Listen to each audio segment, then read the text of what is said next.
X and YouTube, guys. If you can hear me wherever you are, can you let me know? Can you let me know if you are on X and YouTube or Facebook, any of those? Okay, guys, thank you very much for joining me. Today is going to be another wonderful day. It's been a wonderful day already.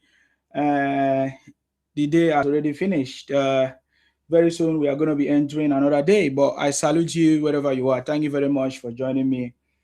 Today's date is the 4th of March, 2026, and the time now is some few minutes past the hour of 10 p.m. here. It should be around 11 p.m. Nigeria. Let me say 8 minutes. 8 minutes past the hour of 10 p.m. here. It should be 8 minutes past 11 p.m. in Nigeria. Thank you very much for joining me. My name is Akparawa Nsima, the first son of Idu. I'm from Akwa Ibom. Akwa Ibom, yeah. Hey, Kenny. Kenny say hand go touch him. Now I make hand they touch you. Now I make hand they touch you. Calm down. Make you know they paying you. Make you know they too they paying you. Wait till I do you. Anyways, of course, I'm from Akwa Ibom. Akwa Ibom, yeah. Akwa Ibom is south to the world, south to President Tinubu. South is 100% President Tinubu. South is 100% APC. And we are making sure President Tinubu, return back, of course. I'm talking about return in 2027 election, of course, February. Is it January now? 50 million, 100 million vote for President Tinubu. That is our plans for President Tinubu. President Tinubu is the last man standing, is the only transformational leader that have changed Nigeria. President Tinubu have cracked the code to take Nigeria from the third world status, to remove Nigeria from the third world status. President Tinubu is the man that have cracked the code. So we are going to be looking at most of those, those things, even as we highlight other issues, issues like ADC deceiving themselves, ADC trying to hack the system, ADC cannot even meet up INEC requirements, ADC set up a portal with fake NIN. Anybody can just register on ADC website. That tells you their plans, what they have been trying to do. When you hear them talk about real-time electronic transmission of results, because that is what they want to do. You want to manipulate it. They started by manipulating their own portal. Anybody from Kenya, anybody from Ghana, African country, any country can register on ADC platform. That shows you that they are not ready, they are not capable. There is no opposition in Nigeria that have the capacity, So that is what we are going to be talking about today, guys. And thank you for joining me. So we are giving President Tinubu 50 to 100 million votes. My governor in Akwa Ibom, the governor of Akwa Ibom is Governor Moeno, Pastor Moeno, PhD. He's a working governor, though there are some other things which we are expecting him to do. We are expecting him to do more things in the state, Akwa Ibom State, but so far so good. He's with us in APC, and we are believing that he should be thinking of something good to bring to the to the state, even as he's a member of APC, which means he is connected to the center. He has more upper hand, I tell you, man. So let's make things happen, Pastor Moeno, PhD, our governor, because we dey come for you, we dey come for you.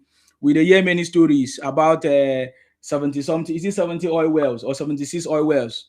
That some people are dragging our oil wells. I don't know what you are doing. Other governors protected our oil wells, so I don't know what you are doing, Governor Moeno. So yes, I don't know what you are doing in that regards, because the feedback I'm getting does not sound good. So make sure that you protect the asset and resources of our state, which is very, very paramount, which is very, very important. I get me now. So yes, thank you very much, guys. Let's do this as we have been doing it, or like never before.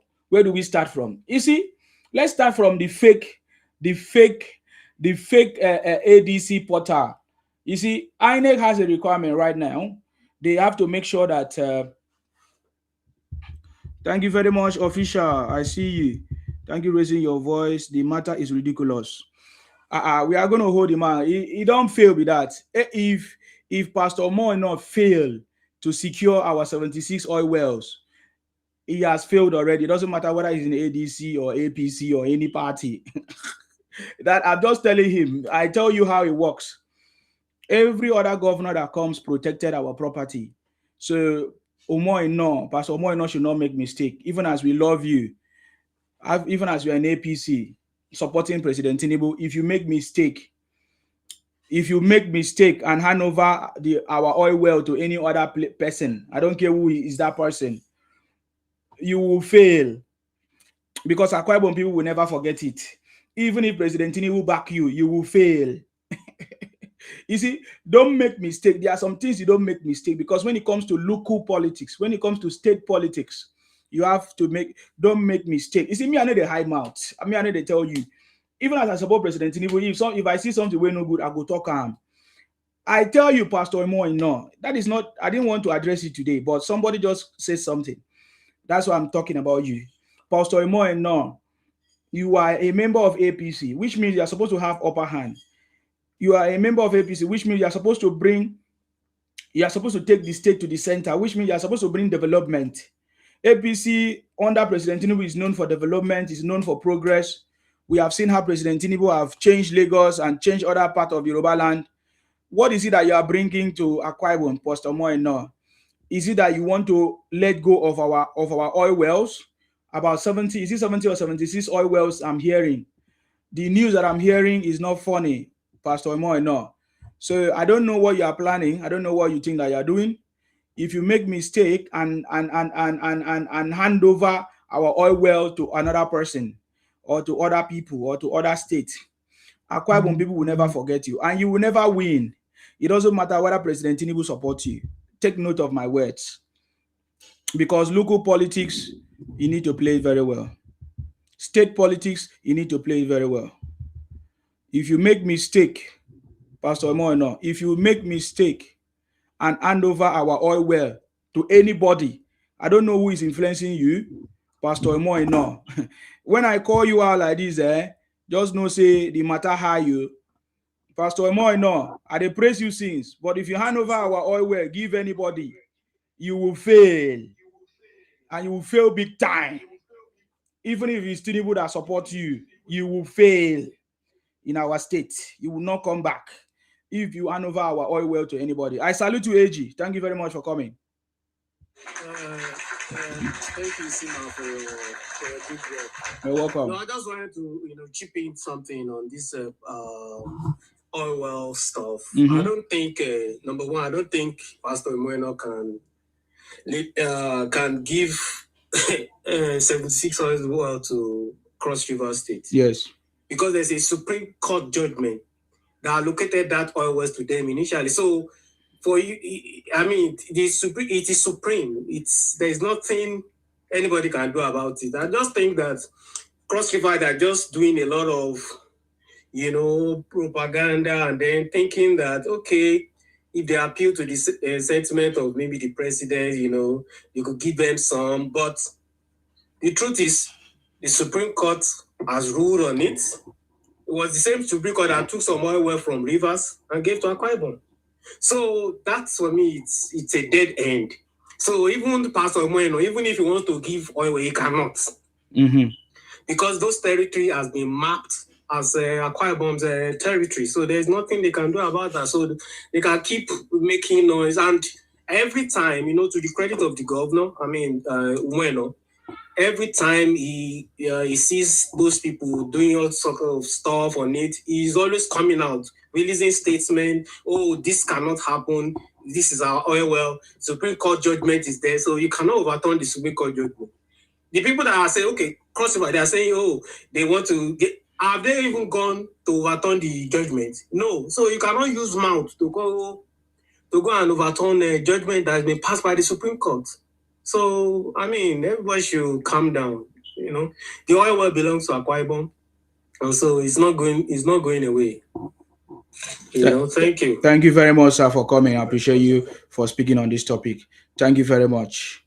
God bless you. Okay, I'm just gonna let you go so that I can concentrate. Thank you. You see, I just like what AG said. It's been there for a long time. I don't talk about it.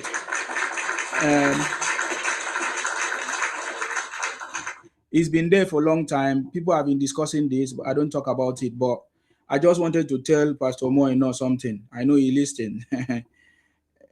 You should be very careful with state politics and federal politics, because there's a very big difference. State politics, federal politics is completely different. You should not make mistake. You should not make mistake. You have to do the will of the people. If you go and do something else, it might affect you. And by that time, nobody may be able to help. Oh. So I know that you understand it. You cannot make that mistake.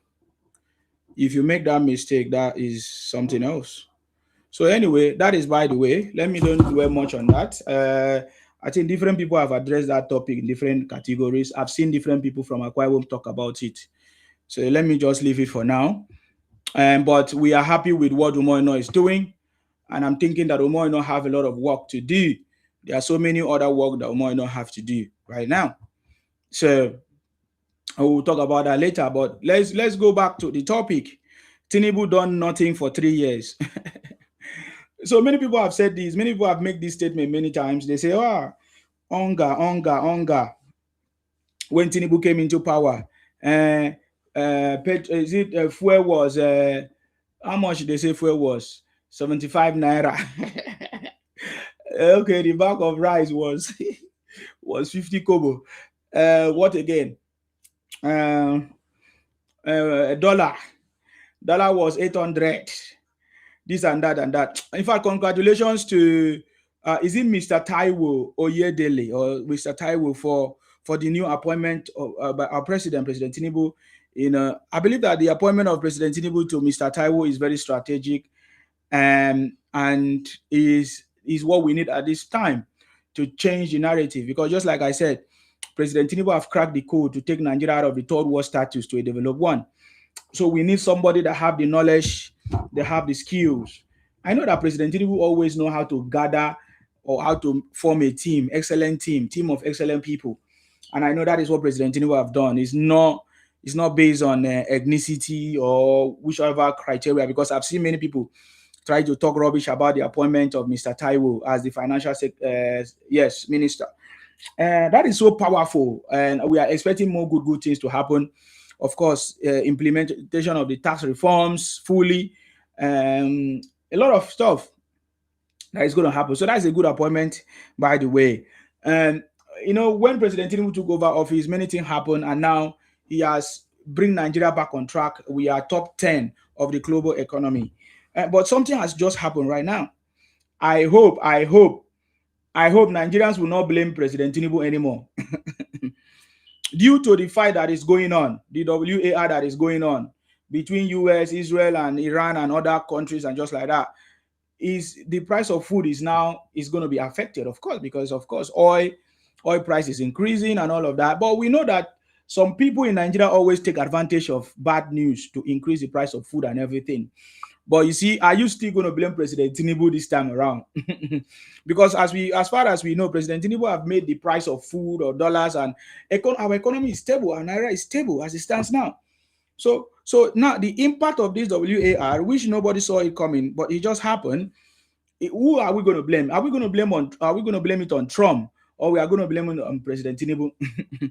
Because definitely it's going to affect the price of food, just like it's affecting every other country. That fight is affecting every other country. It's not just in the US or Iran. It's affecting everywhere, including Nigeria, other countries in Africa. It's going to cut across the UK, other European countries. So that's it. I don't want to hear anybody blaming President Tinubu of any predicament, because you guys always know who, you always target the president. You always target the presidency, right? You always target the president. You want to blame the president for everything. But now this fight is going to affect everything. It's going to affect the price of food, because oil price is going to increase, transportation is going to increase, so many things is going to increase until when they have finally maybe when they might have finally resolve the issues. But as it stands now today, top 10 world global economy plus 5 heavy countries by share of global economy rank, this and that. But as it stands now, the WAR is escalating. If you know what is going on right now, it is escalating everywhere. It is escalating everywhere, you know. So it's escalating as we speak. As we speak, it's escalating. It's escalating. It's escalating. So it's not the fault of President Tinubu anymore. uh, it's no longer the fault of President Tinubu.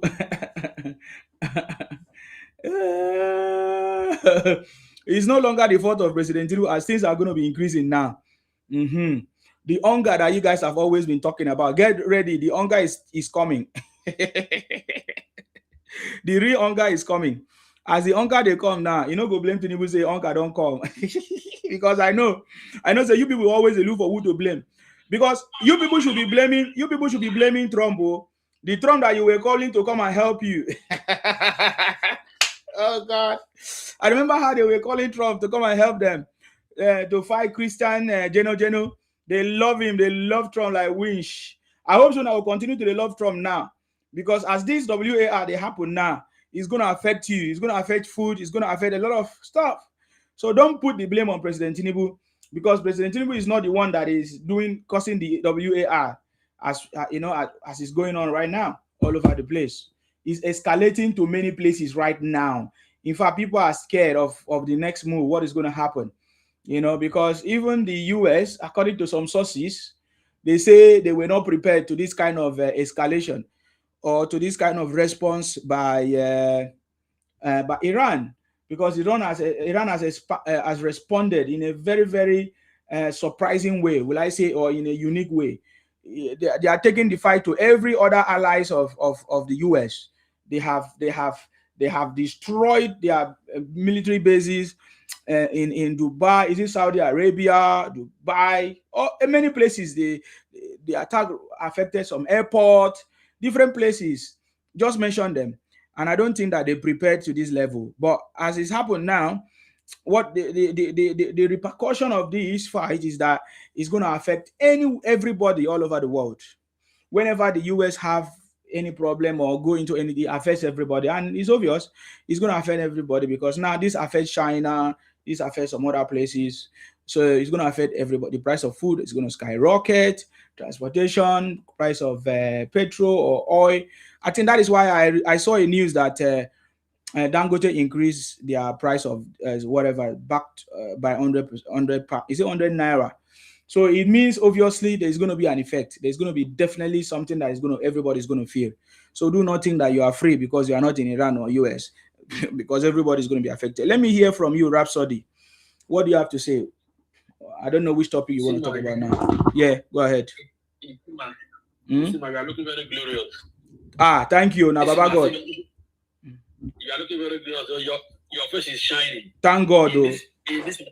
In this administration, I can see you are doing your work well. You are doing your work well. Yes, sir. Thank you. Thank you. I do your work well. Yes. So, let me clap for myself. What I want to say is yes. When you bring out a pudding, you know what's called pudding? I don't know. Tell us. It is the one you like, you will choose. So you are choosing the party you want to follow, and when I want to run for president, I will also bring you up to help me campaign. You get it? I may not campaign for you. It depends on what you stand for. I'm campaigning for Tinubu because I know what he stands for, and I've seen what he has done so far.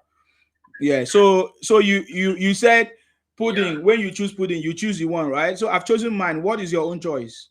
Who is your choice? Yeah, so that's what I'm saying. My choice is the people.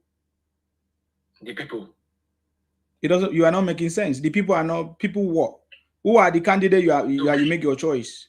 What is the candidate? No, because I don't have candidate yet, but Tinubu has stand out already. Other parties are still making candidate. Other parties are still making choice of their candidate. That's it. Mind you, Obi just have 1 week to meet up with the INEC requirements. Are you aware? So I never mentioned Obi. Other political parties. Accord is there. ZPI is there. Or they are still yet to make their candidate. You understand? So I never mentioned Obi. So you just leave a for this matter. So you don't have any candidate at all. You are not even. You are not even. You don't have any candidate at all. You are not even prepared. You know, winning general election doesn't make you a leader. Yes, sir. And if you are a leader, tell us what makes you a leader. Tell us what makes you a leader. I say winning general election. Dangote, is he a leader? He did not contest. Why are you talking about people that don't contest in election? We are talking about people that have contested. We are talking about presidency. Let me respond to what you just said. Let me respond to what you just said, not this very topic. And I just deviated. Yes, sir. Okay, go ahead. We were saying that the food of the commodity will skyrocket, where the food will skyrocket, everything will skyrocket. I wonder why will food skyrocket in Nigeria? So just can you explain to us? Because the price of oil globally is going to be affected by this WAR that is going on right now between Iran, US, Israel, and other places, and proxy war between China. Because what that means is that if you listen to the news, they have been destroying the pipelines and everything. In fact, Trump was asking the Prime Minister of UK to open up. There's another pipeline that they want them to open. So because Iran has destroyed the other one, and by default, that means the price of oil is going to be affected. It's already affected right now as we speak. Even in the UK now, it's already reflecting. So I'm telling you, it's going to affect Nigeria because even Dangote has increased the price of petrol right now. So anytime your network is bad, is it, man? My network is not bad. It's your network that is bad. Your network is bad. Your network that is bad, not mine. Because I can hear the sound from your side. Do you know the kind of network I use? Okay, you see, if you are saying because of the war happening now within the Israelis, the America, and Iran, that will affect us, that means we're not actually ready at all. It's affecting everybody, not just us, sir. Yeah, that means no, leave everybody. I say we as in Nigeria. Let us not because of. But it's affecting UK, man. I'm telling you. What are you? Are you a single story? Are you the only one in the world? It's affecting everybody. I've just given you an example. It's affecting UK, affecting every country in the world. So Nigeria is not going to be an exception. What do you mean if we are ready or if we are not ready? Nigerians are always ready. Or this President Tinubu have made us to be ready, but we are the one that refuse to be ready because President Tinubu has already provided an alternative source of energy, right? CNG. But Nigerians always complain and they always try to take advantage of what is happening. So that's what I'm telling you. It's not that we are not ready. It's Nigerians themselves that is the cause of the problem in this country. Nigerians themselves. If you look at it, even you that is talking, if I pump money to you now and ask you to do something, you find out that you will not do it. You will try to use my money for your own personal interest. That is what life is. I've tested many people in Nigeria. I've done many businesses. I send money to people in Nigeria. They turn out using the money for something else. It's terrible what I've encountered myself. So that is why I can tell you.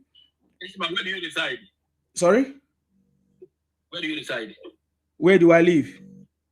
Yeah. I live in Nigeria and I live in the US as well. Okay. It's not where you say Nigerians, it's not all Nigerians. It's not all Nigerians. I never say it's all Nigerians. But oh, so you now understand how Nigeria is. I like it. How about for yourself? It's my way. Is I'm generalizing. See. When people apportion blame to Tinubu, Mm-hmm.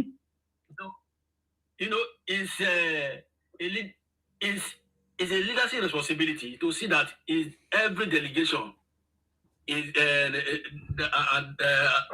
supervised to the letter. If you entrust money to somebody, you should ensure that what you use that money for is accountable for. My brother. If you have governor, you should also ensure that the governors are using those budget and everything, this allocation for. With which power? With which power does he have to do that? Which power does he have to do that? Okay, Rhapsody, can you mute yourself? There's a network problem from your side. Let me pick up the call from the caller on the phone. Yes, sir. Please go ahead, Sir Patrick. We are listening. Yeah, that guy who was speaking to you is economically deficient. He doesn't understand the world economic politics. Yes. He comes to America. Tell him to come to America. The price of food as of now. Yes. Is skyrocketed very high. Okay.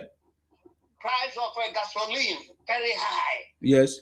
Everything is getting high. Yes. Because because of the Iran-US and the Israeli war. So everybody who got common sense will understand that. What is he saying? No, sir. It's not the same thing in UK. I live in UK. It's not the same thing here. So don't come and tell me that I'm deficient. If it is there in America, it's not there in the UK here. So Nigeria should not be suffering for it. It's already affecting the UK right now. You get it. It's already. Did you buy any gasoline right now today? Have you? I drove home now. I'm telling you. What is the difference? There's no difference. Oh no, sir. You are not sincere. Go ahead. Yeah. This guy who is talking to you, where is he from? From the jungle? He say he live in the UK. You are so sarcastic. No. I don't like it. You are so sarcastic. Listen, my friend. Okay. You are so sarcastic. I'm not your friend. Don't be my friend. This is a global crisis, economic crisis. Yes. Okay. Do you know what that means? Nigeria No, I don't know. What do you mean? Nigeria is not isolated. Nigeria is not isolated from that economic problem. MD, you are here, right? What? Okay, hold on, Rhapsody. Let him finish his conversation. Please, sir, go ahead. Finish up. Yes. Yeah, the guy must be from the woods. Okay, he doesn't understand what they call it. Because I'm not massaging your ego. Hold on, Oga, stop interjecting, please, so that we can listen to him. Please, I'll go ahead. He does not understand the economic crisis. This oil thing is an economic crisis, global. Every country in the world now is feeling it. Everybody is feeling it. Nigeria must feel it somehow, one way or the other, because Nigeria export oil, and sooner or later, if the war continues, now the exploitation of that oil will come to a standstill. And when it comes to a standstill, it affects our economy. Okay? So try to tell him to put on his big boy's pants, come out of the woods, so he can know what's going on. Okay, another thing I want to tell you, some people are saying in 3 years that the president hasn't done nothing in 3 years. Yes. Now, those people are out of touch. They are really out of touch. Yes. Let them go and listen to the speech 2 days ago by the governor of Enugu State. praising the economic policy of without the economic policy and the taking out of the subsidy, he could have not done what he's doing in Enugu State today. Isn't that something? So I don't understand, man. I don't understand that guy, man. Okay? He doesn't know. If he lives in UK, he should know that UK is having a serious problem now. In America, we have a serious problem now. Because if you go to the supermarket and buy things, man, you'll be really, really be surprised what's going on. Okay, so I don't know, man. Mr. Yes. I don't know. Some Okay. people don't make no sense. Okay? All right, sir. He's trying to blame he said Nigeria is not ready. It's not ready. What is ready to do what? This is a surprise to everybody. It's a shock to every global countries and economy. So that's I don't know what to say. Keep the good work, man. All right. Okay? Some people, you should tell them to go back to school and try to understand what they call economic crisis. Okay, I will. Study it. That's what they call economic crisis. Yes, sir. And Nigeria under Tinubu is doing a lot. He knows what is going on. Any governor who denies that he doesn't get money from Tinubu and he couldn't perform because he don't want to borrow or whatever he said, they say he's a fool. Because Mba just said it. Go to Enugu. I listen to most of these governors. Even a no governor, what's his name, Pobelo. Pobelo acknowledges that all he's doing is as a result of the money, the money he's getting from the federal government. And that is why Tinubu is demanding all the governments to go and do something positive. Definitely. Okay, let's talk about or your governor. I was impressed yesterday because I watched something about what he's building there. He's building some kind of a resort that he said will be commissioned in December. Do you know about that? Yeah, I know. So don't blame the man too much. The man does a lot. He does a lot. So it's one of the governors that I admire very well. Okay, so let's just leave it at that. I don't want to talk too much. Let me let others speak their mind. All right, thank you very much, sir. I'm happy to let you know that your package has been cleared by the custom. It's already in the US. Okay. Maybe by morning you should get it. Or yeah. Yeah, I'm going to order the last one you just advertised. The one that you put up there. Don't be patriotic. Be patriotic, man. Yeah. I love that one. Yeah. I will get it too. Okay. That one is super. Thank you very much, sir. All right. Appreciate you. God bless you, brother. Amen. Thank you very much. All right. I will listen to that guy talk. No worry, he's going to talk now. Oh yeah, Oga, did you hear another person? This is calling the person that is calling us now. Called us. His name is Sir Patrick. He calls us from the US. You know what we report, we give you eyewitness and proper investigation. Listen to me. So this is listen to your program, yeah? This is a first-hand information. Just like I said. Yeah. Did you listen to me? Hello? I said this is a first-hand information. The person that just called now called us from the US. I should go back to school.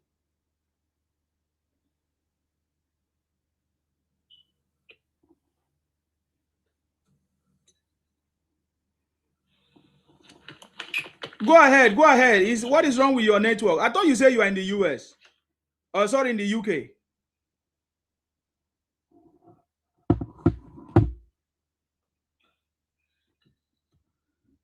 Rhapsody, I thought you said you are in the UK. Which network do you use? Hello? Let me give you a better network. Which network do you use in the UK? Do you know one of my companies called Do you know one of my listen? 3 is not good. Let me give you better network. You can use one of my company called listen now. You can use one of my company called Tico Mobile. Are you aware? It's not working now. Your network is not working. Your network is not working. Anyways, what do you have to say? Go ahead if we can hear you now. Your 3 network is not good. Yeah. It's happened. Okay. Yeah. Okay. You see, you don't prepare for war in the days of war. You understand? So that's what I mean. You don't prepare for war when there is war.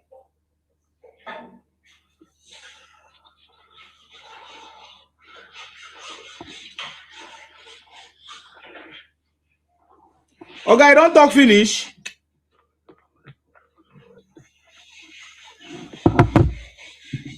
Okay, I think it's obvious that his network is not good. Okay, go and look for Google Tico Mobile so that I can get a good network. Anyways, Abe, it's your turn to speak. Please go ahead.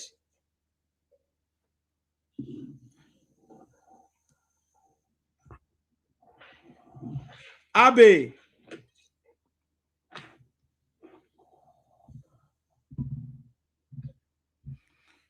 Okay. AG, you are back. I salute you. Yes, I'm back. I just wanted to talk that guy. Maybe like Sir Patrick said, he doesn't really understand the global politics and economic. As they succumb to things like this, especially events that happens in the Middle East. Everything is going to rise up. I'm currently in the US, and so last week we were buying gas per gallon 2.96. That was before that strike. But now today is 3.3 something per gallon. Imagine. So it's good. It's going to, you can't say it's not going to affect EU. It's going to affect everybody. Nigeria has its own part. On the other hand, we're going to make more money selling crude because of the increase by almost 25% now per gallon. Per barrel. Yeah. But the downside is that there will be increase in pump price of petrol, and then that will kind of increase inflation a little bit and increase on cost. So we're going to enjoy on the other side, make more money, have excess crude. We'll be able to fund our budget better, have less deficit, budget deficit. But but the governors, the states are going to gain more money, but maybe it will dovetail into more money into the people's hand, but to say that any country is going to be immune to what is happening in the Middle East is a lie. So like you said, people the first day of the war, I already told people that don't come and blame President Tinubu because everything is going to go up. Everything is going. We are even lucky that we have a refinery that is working. And so the effect, because if you look at the increase in petrol was just about 100 naira. That's about 12% or so, compared to the 25% increase in crude. So, we're still able to, and that is not, people have not started increasing transport fare, yes. But we don't know what's going to happen next week. Yes. Because this war is not going to end soon. Maybe it could take a couple of months. And then, so because, and that is going to make the price of crude to even go higher, and then, people will start complaining again. But, it's going to help us in terms of revenue. It's going to help us in terms of value of Naira. But our people, any small thing, they just start increasing and all those things, but it's going to, what I'm trying to say, basically, it's going to affect everybody. It's affecting us here in the US. It's going to affect everybody, even Europe. It's just a matter of time. It's going to affect everybody. Thank you so much, Isma. Thank you very much, sir, for coming. Thank you for coming back for that explanation. I appreciate you. Yes, it's affecting everybody already. And we don't know how long this is going to happen. Thank you very much for that. Okay, let's hear from Olusegun here.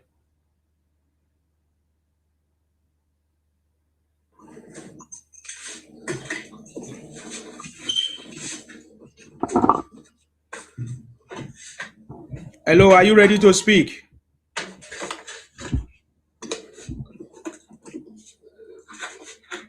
Hello, are you ready to speak?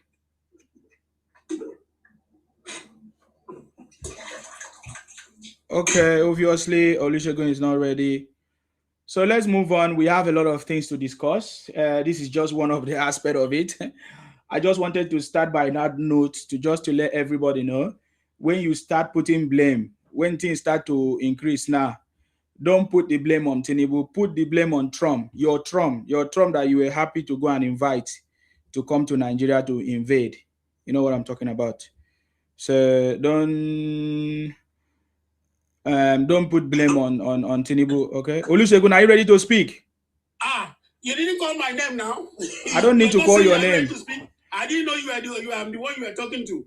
Okay. Number one, congratulations on your Google. Thank you, sir. I appreciate you. Thank you, sir. I really appreciate God for giving you this knowledge and wisdom. Thank you. Not everybody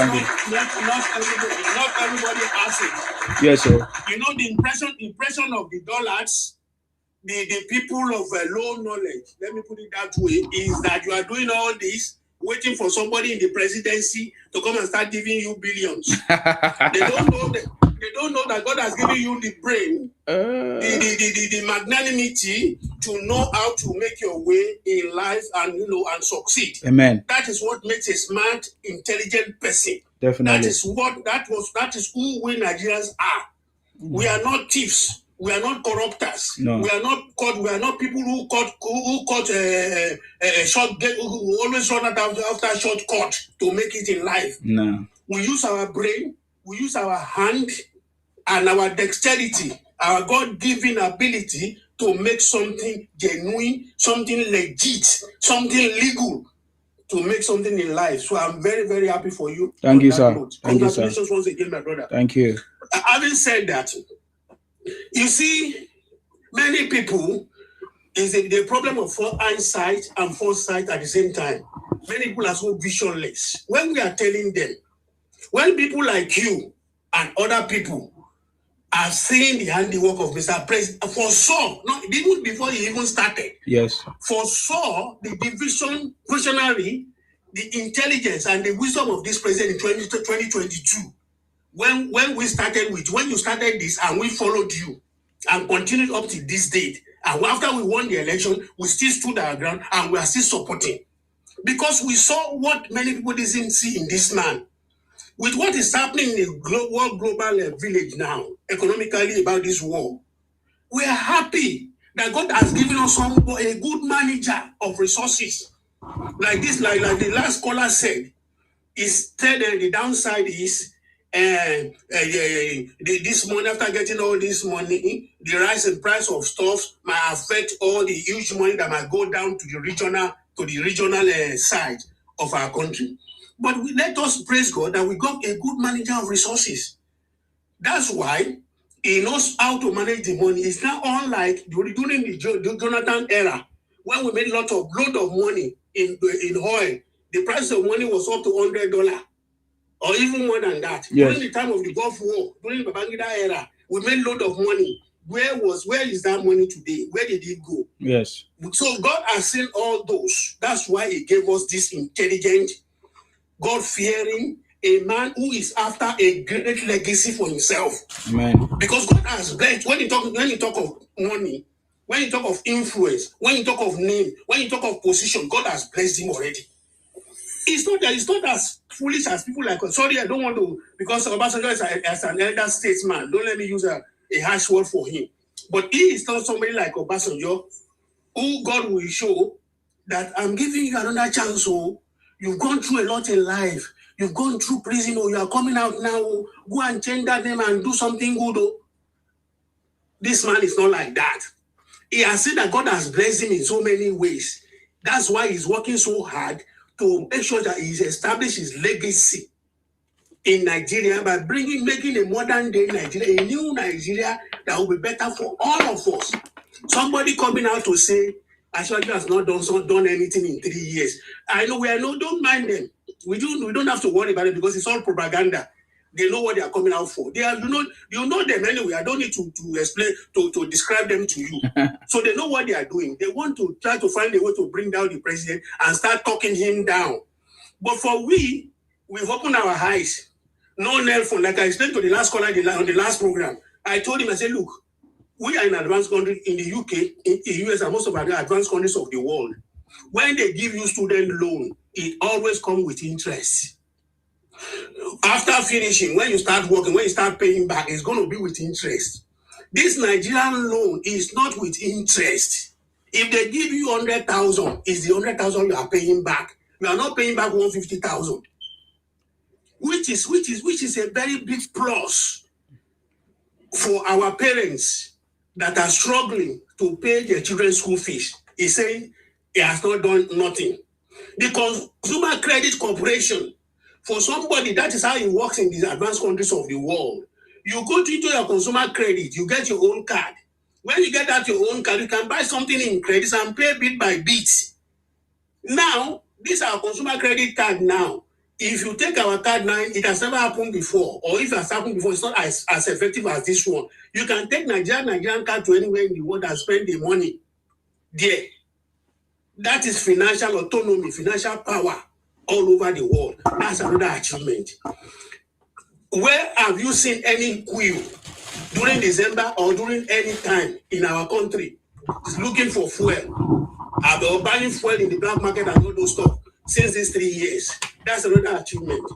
That Abuja rail is still going for free from the airport to the town. Yes. Many people are taking that rail for free. Nobody is saying anything about it. Nobody is saying it is going for free. People who enter a rail like that has got air conditioner in it. It's got so many facilities in it. Safety, everything has been included. None of them is mentioning that. That is a lot of money for our people in that axis of Abuja that they are enjoying. If government were to be collecting money from them, we know how much will be going to the government purse. We know how easy it is. Those people working in that axis and living that area, they are praying and thanking Mr. President for that great achievement. They have been going there all through and paying nothing for that beautiful transportation, the means of transportation. That's another achievement. Our lecturers, our HASU, despite the fact that it has been politicized, we all know that for so many years ago, despite their hard not to crack attitude, this president has been able to curtail them and put them inside the campuses and be doing their work. Because he has agreed to so many of their demands. That's why they are staying in the campuses and teaching our children now. That everything is coming, everything is arranged. No student is out of school in these past 3 years. Somebody is telling me, Baba has not done anything. The NYSC Corp money has been doubled. He's telling me Baba has not done anything in 3 years. The normal minimum wage has been doubled, not just doubled, with an agreement before. I think it's every 5 years that they check it and say, okay, let us do something again. Baba has given them the assurance that within is it 2 years or 3 years that they will be modifying it according to how the inflationary aspect of the economy goes. That there will be another increment again for them. So many things this man has done. Stabilizing the Naira again. Now somebody was telling the last program you did, when we laughed about it, when one of your guests came in and said, I'm going to bring my dollars out from where I kept them. I'll start bringing them now because I'm losing. He said, I'm losing, but I'm not happy that I'm losing, but I'm still happy for my country that the Naira is, stabilizing. Now every business person can predict that if you do social business within the dollar range with the Naira, you are not going to make a loss. It's going to be, it's definitive now. Then secondly, about that one again, unlike before, BUA man said it, that the CEO of BUA Cement, he said before, they used to lobby the CBN governor, Emefiele, to get dollars. He said now you don't need to know anybody. The dollar is free there for you to go and get your dollar. You just bring your document and let them know what you are going to use the dollar for. you just get the dollar easily for you. You don't need to know anybody to get that again. That's a big plus for our businessmen. Look at the foreign our FDI now. Lebara, you and I know Lebara. So many years ago, when we got into this country, Lebara is our calling agent. Is the one we used to use. We have a normal local call lines here. Then Lebara is the one we normally used to call Niger. Lebara now is now in Nigeria. The advantage of Lebara now is that which is the difference between Lebara and the MTN and all those stuff now is that easily for you, they're not going to be charging you those extra. They're not going to be charging those extra amount MTN will charge you like the one Lebara will do. So it's not we that in diaspora. It's easy for us to make. If we have our Lebara here, we can easily call anybody with Lebara in Nigeria, and Lebara person can easily call us back here. The only disadvantage there is that it's only when they go on Facebook, they go on the internet that they have to pay extra money for those ones. But calling and all those things is much more going to be cheaper than the local MTN. So this is a huge plus. These people, I don't know. Anyway, they know. Like I said, they are only doing those propaganda to say, hey, what have we done? People are hungry. People are this, people are that. It is, I'm telling you, my brother, anybody that does not want to work is the only person that will suffer in Nigeria now. Because so many infrastructures are going on. This man has made our technical colleges, federal technical colleges, free of charge. Those ones that have accommodation, if you take your children there, and the moment your children is got the applied and has been admitted, you are not going to pay for accommodation anymore. No tuition fee, no accommodation. Even on top of it, those students will still be getting a pay from the government for coming to, because the man is visionary. He knows that we cannot do anything without technology. We need to fortify our technical schools.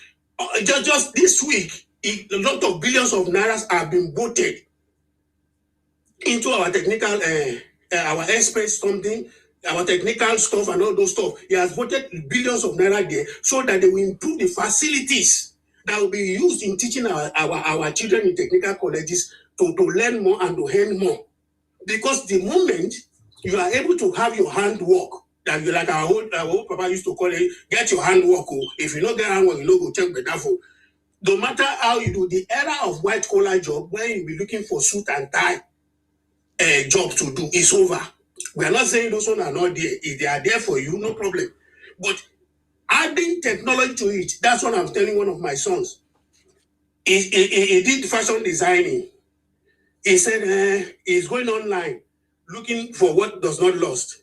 I said, look, you abandon your handwork, you went to go and learn. I said, I used to sew clothes from tailors myself, from designers. I know how much they are collecting from me. What is wrong with you? Go back to your work. How much are you going to use to buy sewing machine? Try and raise some money for even some people that started that didn't know anybody. They started by managing with people who have their own shops that have their machines there. When they get their clothes, they go there and sew. They pay money to the owner of that shop for using their equipment there. From there, they were able to rise to get their own shop, buy their own machine. The same thing applies to a bus conductor. They started. If they are sensible enough, they raise money, they keep money. They are able to buy one Okada. From that one Okada, they use that one Okada to get another one. From there to get another one. We have seen that, and it's only those people that are looking for a shortcut that doesn't want to work hard to make a good living and a legitimate and legal living that is having problem. The moment you're ready to work and do something for yourself, this government is for you.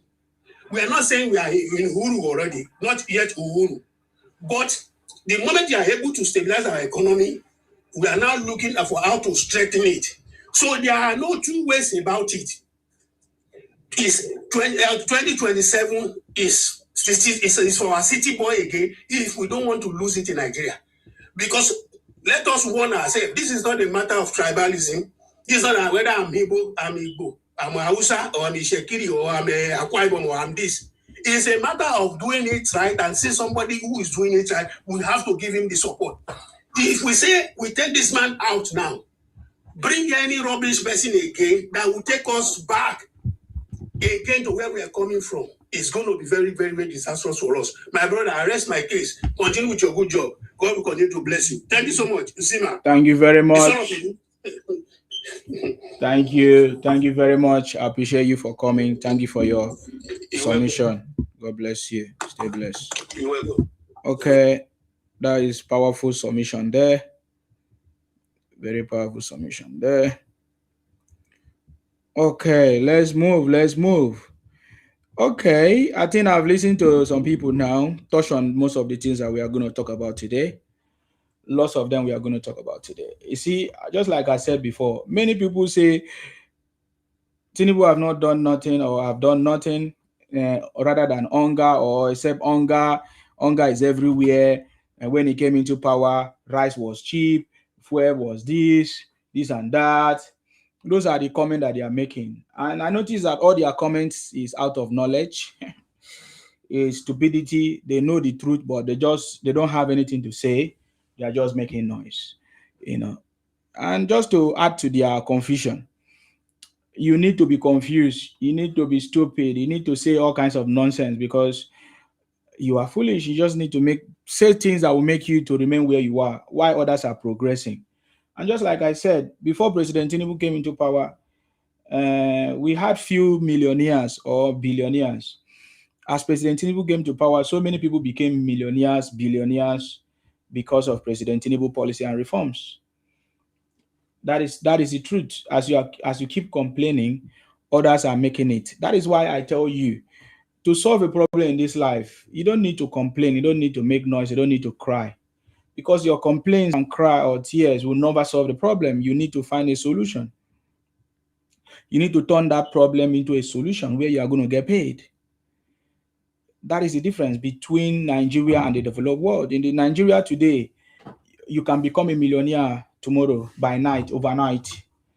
Especially when you can be able to solve a problem. Immediately you solve a problem, money is not going to be your problem. So many people that complain in Nigeria are meant to be complainants or complainers.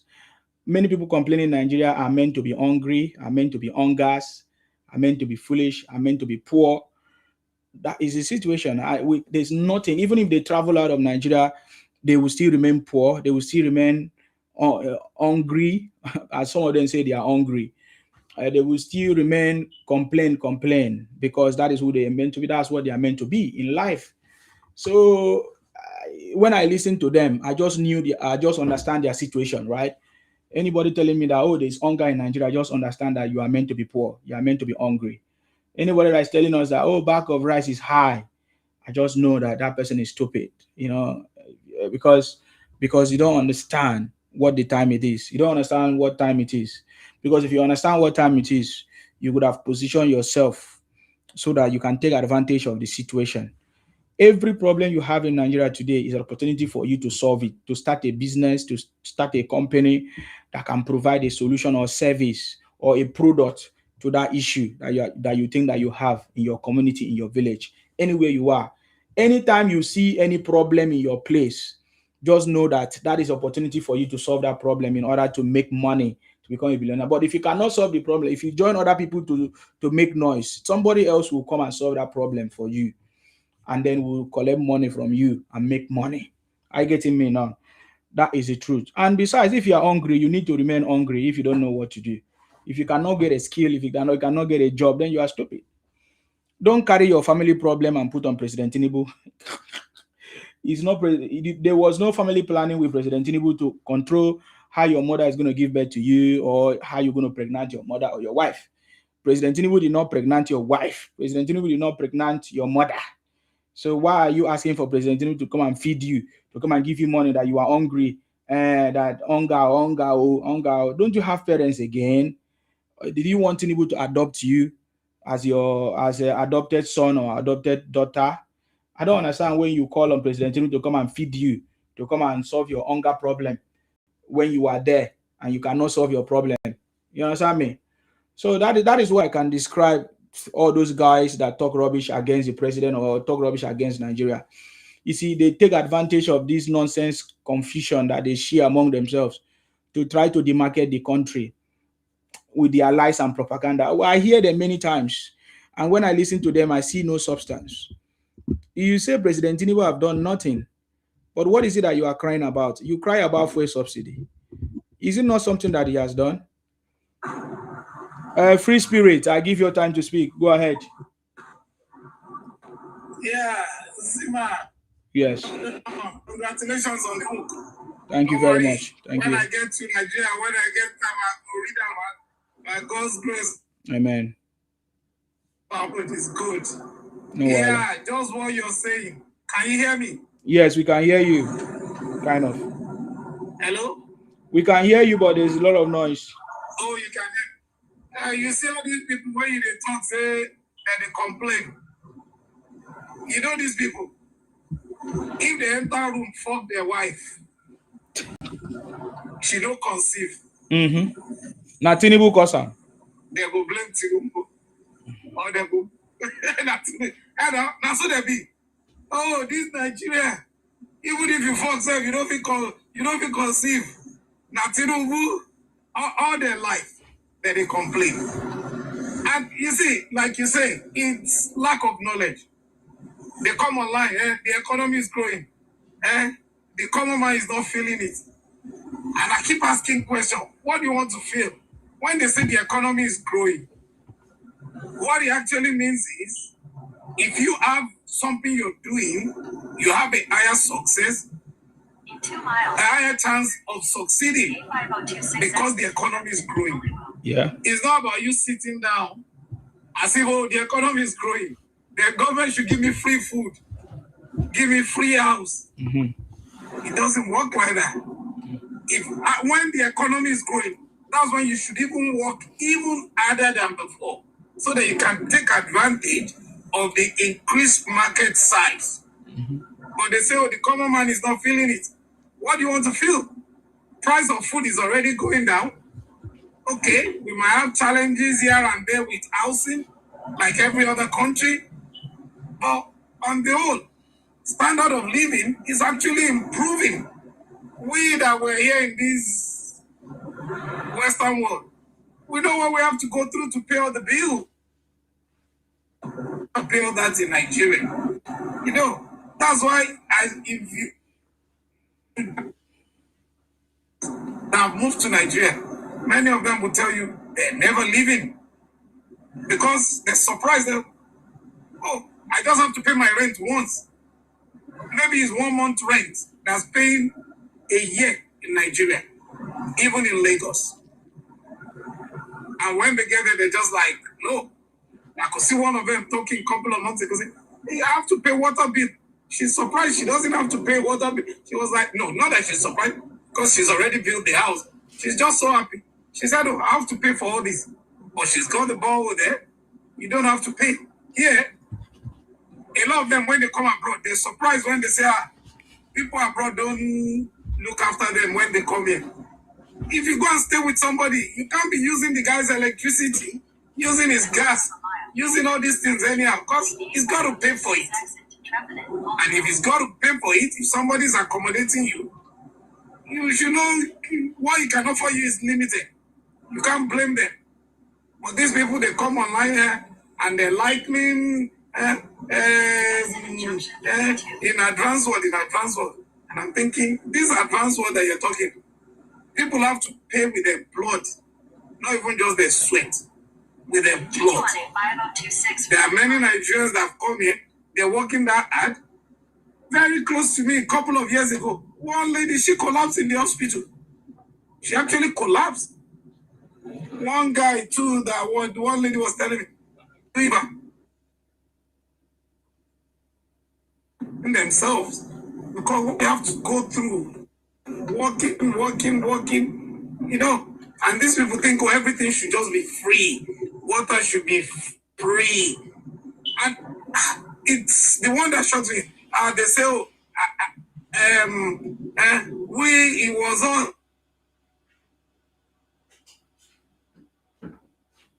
the house. Government does not for it, even the infrastructure. The only reason people don't know that is like a mortgage. because they're paying monthly, you know. Okay, your network is not working fine, sir. Your network is not working fine. I have to let you go. Your network is not working, sir. Your network is not working, sir. Your network is would I say is going on and off, and I think it's because you're on the road. So your network is disturbing, sir. I'm sorry. Your network is disturbing. Thank you very much. Let me give opportunity for. If you fix your network, you can come back, or if you're in a place where the network is clear, better, you can come back. Please go ahead, Has.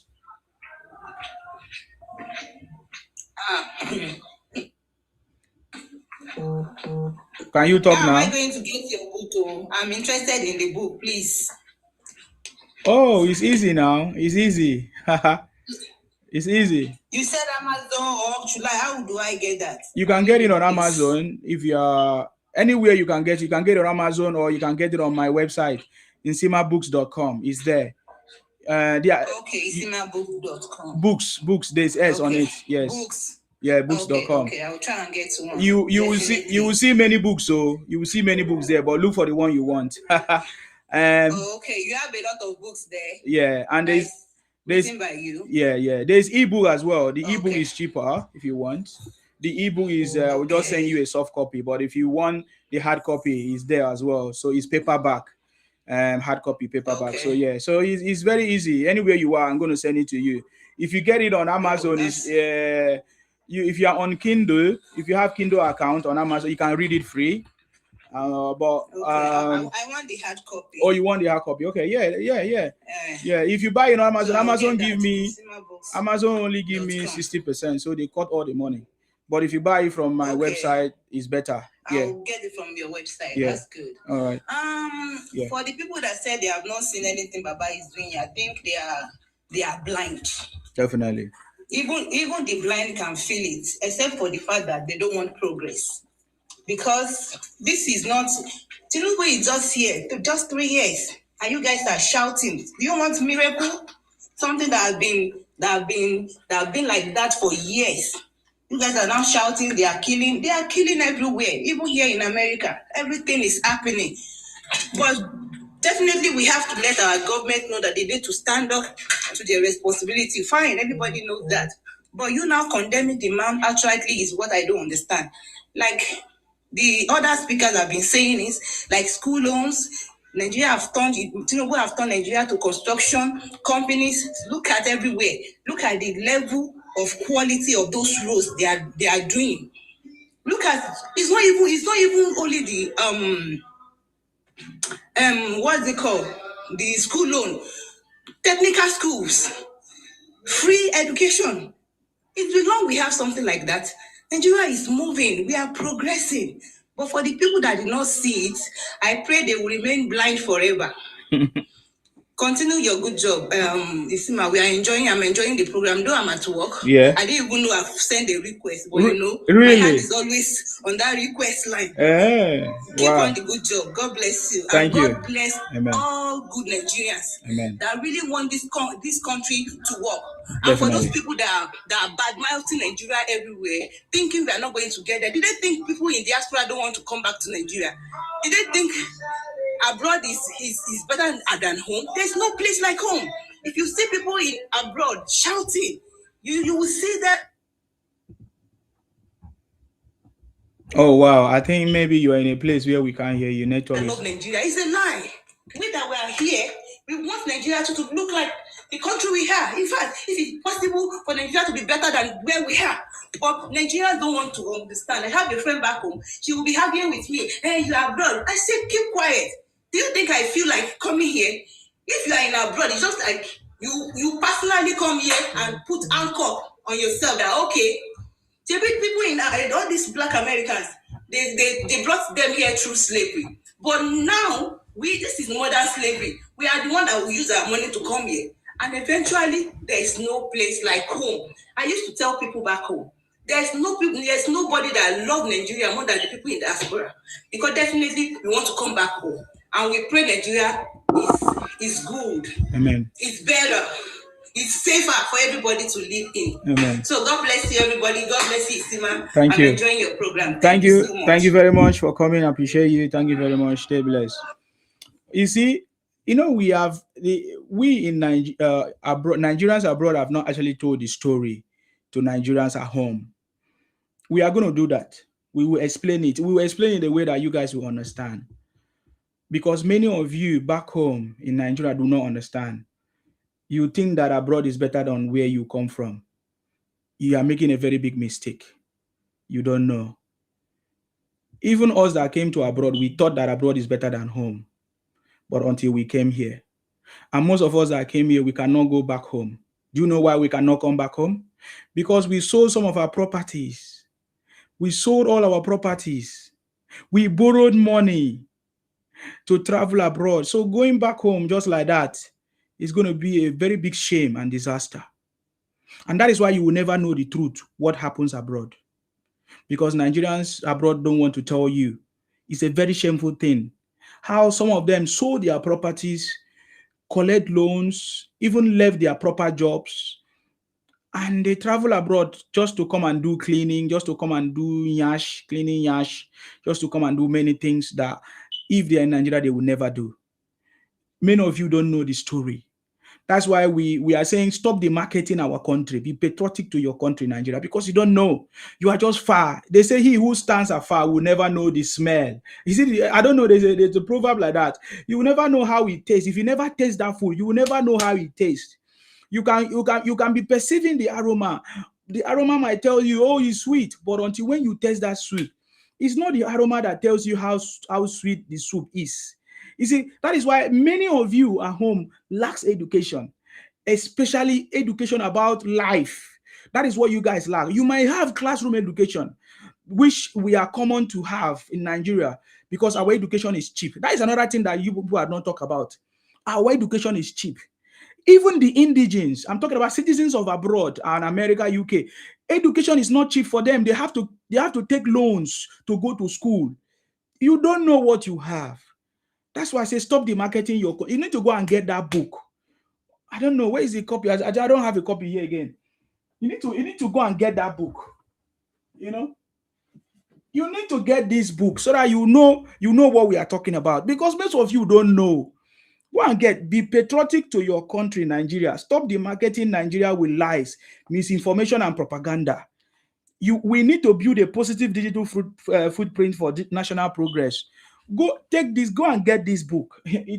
There are a lot of things you will learn. Trust me. You see, our education system is the cheapest all over the world. I have been to US. I've been to, of course, I'm in the UK. I've been to Europe. Of course, I've have conversations with people in Finland, Austria, other places. Our education is the cheapest. They have to take loans to go to school. Do you know what that means? It means that in their life, they have to work to pay that loans that they have taken to go to school. Many of you don't know. Do you take loans in Nigeria to go to school? We don't take loans in Nigeria to go to school. Our education is the cheapest. Yet we are still complaining. I'm just responding to what that our auntie said now before she left. See, we are the best. Nigeria is the best country. And President Tinubu is the best thing that has ever happened to Nigeria. I tell you, because you don't know. Nigerians in the diaspora, they don't tell the story. I've seen many stories how some people borrow money to come to abroad. They did not just borrow money. They sold their land. They sold their car. They left their job.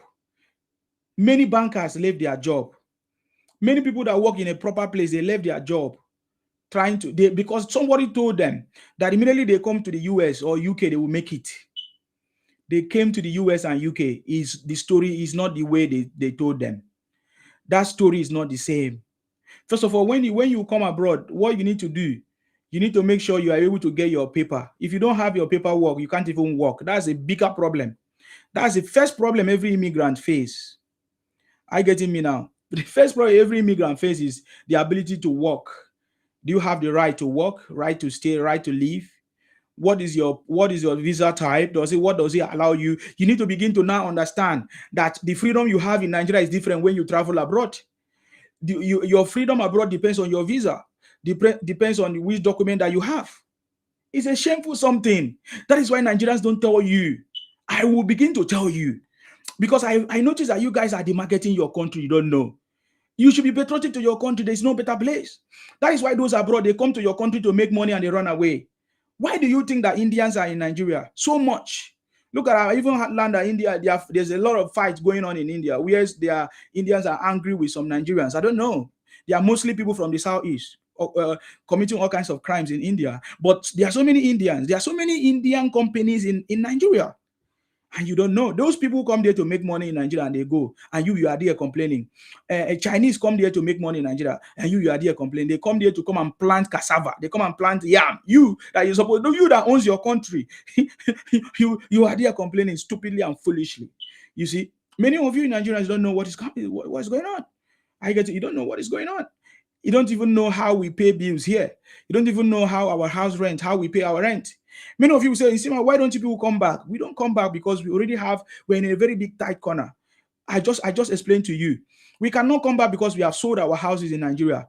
We have borrowed. We are on loans. We have taken so much loans. We are trying to pay back. And it's difficult for families to pay back the loans, to pay back the money they borrowed. And even some people sold their lands just to come here and work and try to buy another land back home in Nigeria. You see the life. Think about it. Some people sold their property, sold their land to take money, to travel to abroad. At the end of the day, they are working in order to buy that land again back home. Did you see? Does it make sense? It doesn't make sense to me. They sold their house, they sold their properties to come to the UK or to come to the US or go anywhere in Europe or something just to get visa or whatever money. They end up working again tirelessly. They are now working like idiots right now. They are not working without break. They are not working and there's no time. They don't even have time for their family. They are working like rats. What do they call it? Rats. That's why they say 9 to 5 every day. They even take shift in order to buy back that land, that properties that they sold to travel abroad. That is stupidity. Why do you still want to travel abroad when President Tinubu has fixed the problem? If we were in Nigeria when President Tinubu was there, we won't run away from Nigeria then. I'm telling you, because right now President Tinubu is fixing it. I can tell you, there are so many loans you can take to start up a business, to get a skill. There are so many opportunities. You can even go to technical school free, which means you can go and learn a skill free. That is what President Tinubu is doing for the youth in Nigeria. Yet they cannot see. You can go to university right now without any money, from your undergraduate to master's, even to PhD level, as it stands now, without any money. You don't need to have any money. That is what President Tinubu have done. And some people will say, oh, they don't know what President Tinubu have done. I pray that you remain ignorant. I pray that your ear will continue to be blocked. I pray that you continue to lack that understanding, that you never know anything in your life. You will never see anything good in your life. I get me now. That is what we are praying, because you will soon find out that all your plans and propaganda fails. It failed big time. You don't understand how President Tinubu have even saved Nigeria from the destruction of foreigners or countries that they invited to come and invade our country. Do you know, due to the stories and propagandas and misinformation that they spread, America say, oh, they even designated Nigeria as a country of a particular concern or something like that. And they started talking rubbish. They started putting their eyes on our country just because of misinformation and lies and propaganda. And do you know the danger, what that danger could have done to you? You don't know. You think that you'll be exempted. Many of you foolish people talking down on Nigeria, demarketing the country, you think that you are going to be, it's not going to affect you. You think that is somehow going to favor you. I see some disobedient idiots, some high-punk Biafra criminals, thinking that if anything should happen, if anybody should invade Nigeria, that they are going to be free, or that they are going to give them their own country, Biafra, and then invade Nigeria. They even use the resources of Nigeria, the same resources of Nigeria that they say they don't like. I learned that according to Asari Dokubo, how these guys went to America to lobby American politicians to come and take Nigeria, to come and take some part of the oil from Nigeria in order to give them Biafra. What stupidity. Sometimes when I think that thing, I feel like seeing you guys so that we can deal with you people, because the South is ready to consume every criminal that come to take over our property. I'm telling you, when I think about how you guys, with the money of Nigeria, with the resources of Nigeria, that you say is not a country, you go to America to say, oh, come and take the oil from Port Harcourt, come and take the oil from Akwa Ibom, or come and take the oil from Niger Delta, come and build your base in Niger Delta and coastal region so that you can give us Biafra. It tells me how foolish you people are. It tells me that you are like, why should I be arguing with you guys anymore? I'm learning from my boss, President Tinubu. Do you see how President Tinubu is behaving? He doesn't respond to all those nonsense criminalities. He makes things happen. He just makes things happen. That is who President Tinubu is. And that I want to be like President Tinubu. Not talk too much, not respond to all those rubbish things. Not every criticism I will respond to, just like President Tinubu, but result. That is who President Tinubu, result. Look at today, how far President Tinubu have done, has taken Nigeria from a third world status to a developed one. I've told you already, President Tinubu have already cracked the code to take Nigeria from a third world status to a developed one. He's putting the things in place. And today I'm going to mention some of the things that President Tinubu have done to take Nigeria from the third world status to a developed status. Many of you, though, you are still lacking behind. I have preached this thing many times. You are not listening. You have not grabbed it. You need to run with the vision. You need to understand what President Tinubu is doing. President Tinubu has taken Nigeria. He has cracked the code to take Nigeria from a third world status to a developed one. Let me just tell you the biggest news today that many of you don't talk about. President Tinubu have finally approved what is called, what do you call it? Is it a postcode digital system? We don't have that before. Wait, let me see if I get the news. Let me just tell you the way it is. This is a new information that you don't know, because many of you are just carried away by fake news and misinformation. I'm just giving you this fresh news today that President Tinubu have approved what has never existed before, and the impact of it is we are already preparing to President Tinubu, just like many people have already predicted, we are going to be the third economy, the third global economy.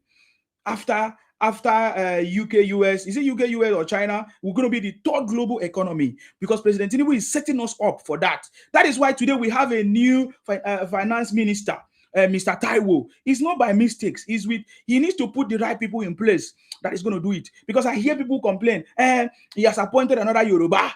You think that Nigeria is a joke? You think that Nigeria is for failures? How many times did they give you opportunity? You failed.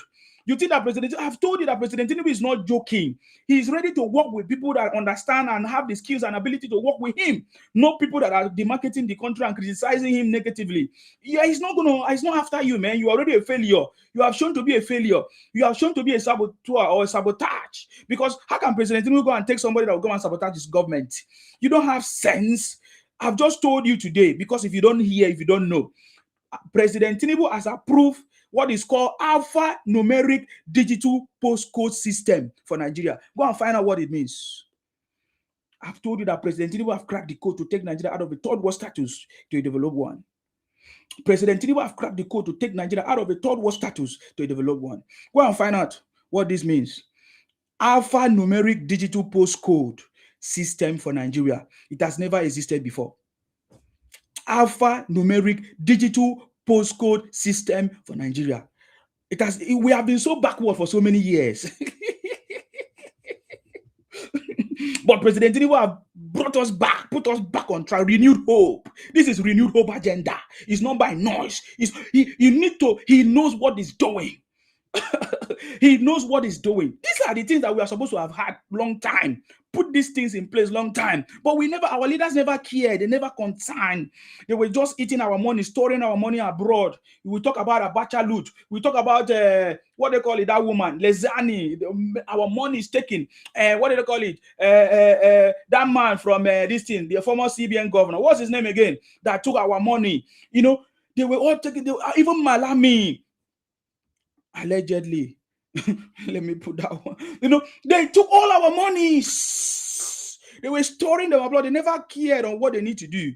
But President Tinubu have cracked the code to take Nigeria out of third world status to a developed one. Yes, a failure. They were busy doing wrong things. But look at it.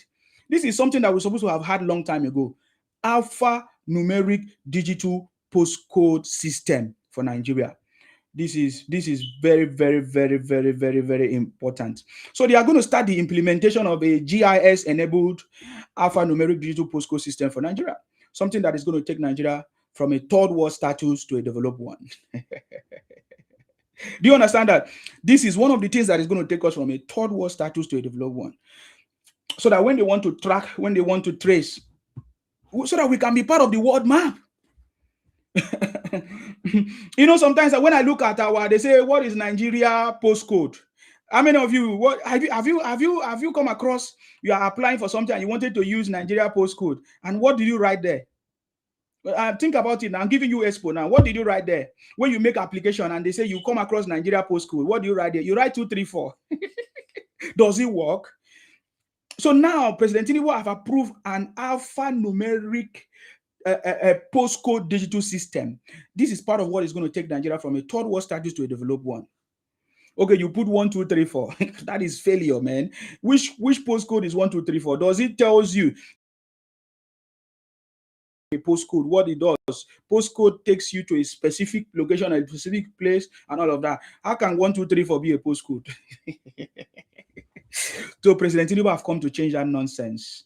Nigeria is back on track. That's just the solution. He said it. Nigeria is back on track. From day one, hit the ground running. From the day President Tinubu took over office, he has been hitting the ground running, solving difficult problems, answering difficult questions, you know, resolving difficult, will I say, arguments, forming parties. Did you not see how President Tinubu have united different parties, work with people from PDP, APC, ABGA, Labour Party? You know, President Tinubu is working with everybody. He has been able to. He's a master strategist. He's a master of the game. He's a transformational leader. You know, when I talk like this, I'm not praising President Tinubu. I'm talking about Nigeria. I'm not supporting President because of Yoruba pride. I'm not Yoruba.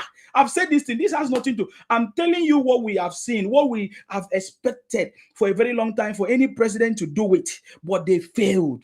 They failed woefully, but President Tinubu has not failed. There is nothing that President Tinubu has failed right now. Rather, we have seen so many people failed. People like Sowore, we have seen him failed as a cash activist. People like Pharaoh Timi, we have seen him failed. We have seen them make statements that demarket our country. That is a failure. Sowore is a failure because we have seen him make statements that demarket our country. Pharaoh to me, whatever. We have seen them make statements that demarket our country. They are all failures. They disguise themselves as cash activists or activists or whatever they call themselves. But these are failures. They are not patriotic. That is why all their activism have never yielded Nigeria progress or success. These guys are failures, man. It is only because they have lunatics, people who are following them that don't understand what it means to be patriotic to your country, to add to your country, to support your country with your skill, with your knowledge, with your with information, with everything you can to make your country progress. That is why today there's a campaign against people demarketing our country. You should be patriotic to your country.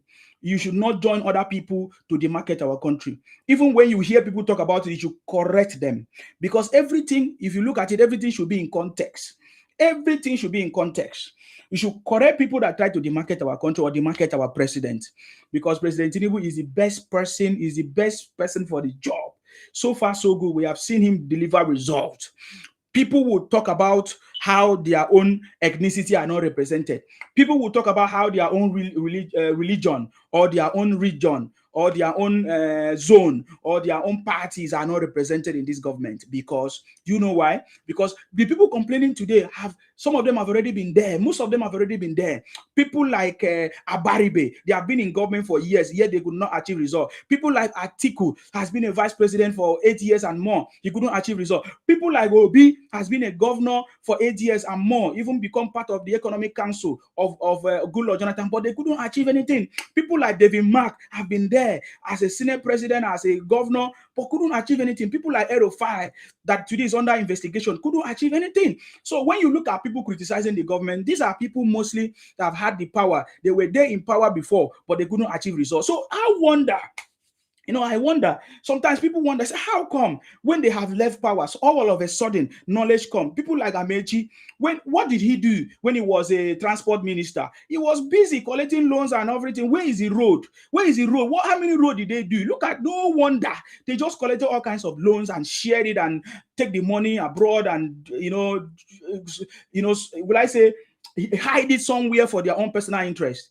People like Amechi, how all of a sudden, when they leave power, that is when they begin to think, oh, that they have a better knowledge. People like Obi, when they left power, they say, oh, they have a better knowledge of how to do it. Obi telling us that when he will become a president of Nigeria, that he's going to give his phone number to everybody. And we checked. Did Obi give his phone number when he was a governor? No.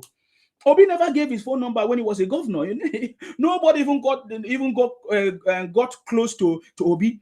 Was Obi interested in education when he was a governor? No. Obi actually increased education, the tuition fees, and told people that if you think that education is expensive, try poverty or try whatever.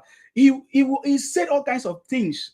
He never. So when I hear people that have been in government before and didn't perform, and then now they are trying to push themselves to us as if they are sent, then we know that you're a failure. And when I see some Nigerians who say, oh, they want a better Nigeria, yet they go to support people that was there in power and they could not succeed, then I knew that these guys are criminals. They are very stupid people. They deserve what they are passing through. They're meant to be poor. They are meant to be hungry. They are meant to be everything. They deserve what they're passing through, because you cannot say you want a better Nigeria, then you go and support Obi.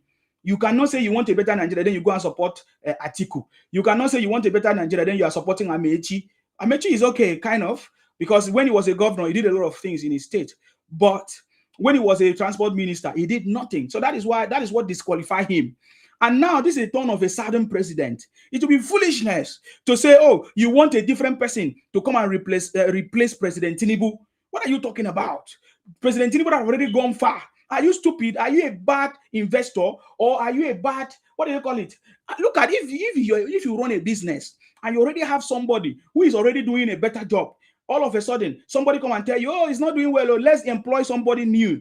Do you know how long it will take you to train a new person, that person to get familiar with the system and all of that? That is why every government that comes into power, within the first 2-3 years, is opportunity for them to learn and understand a lot of things in that system before they can be able to perform better. So President Tinubu have already passed through that stage. We cannot go backward.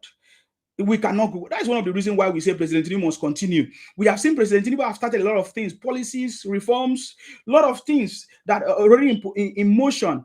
So we cannot go backward by putting somebody new. It's stupidity. When I see some youth say, oh, they are supporting Obi to come and change the system. Are you stupid? Do you know how long change takes place? Do you know the formula to calculate how a change can actually happen? You don't know. That is how you are so ignorant.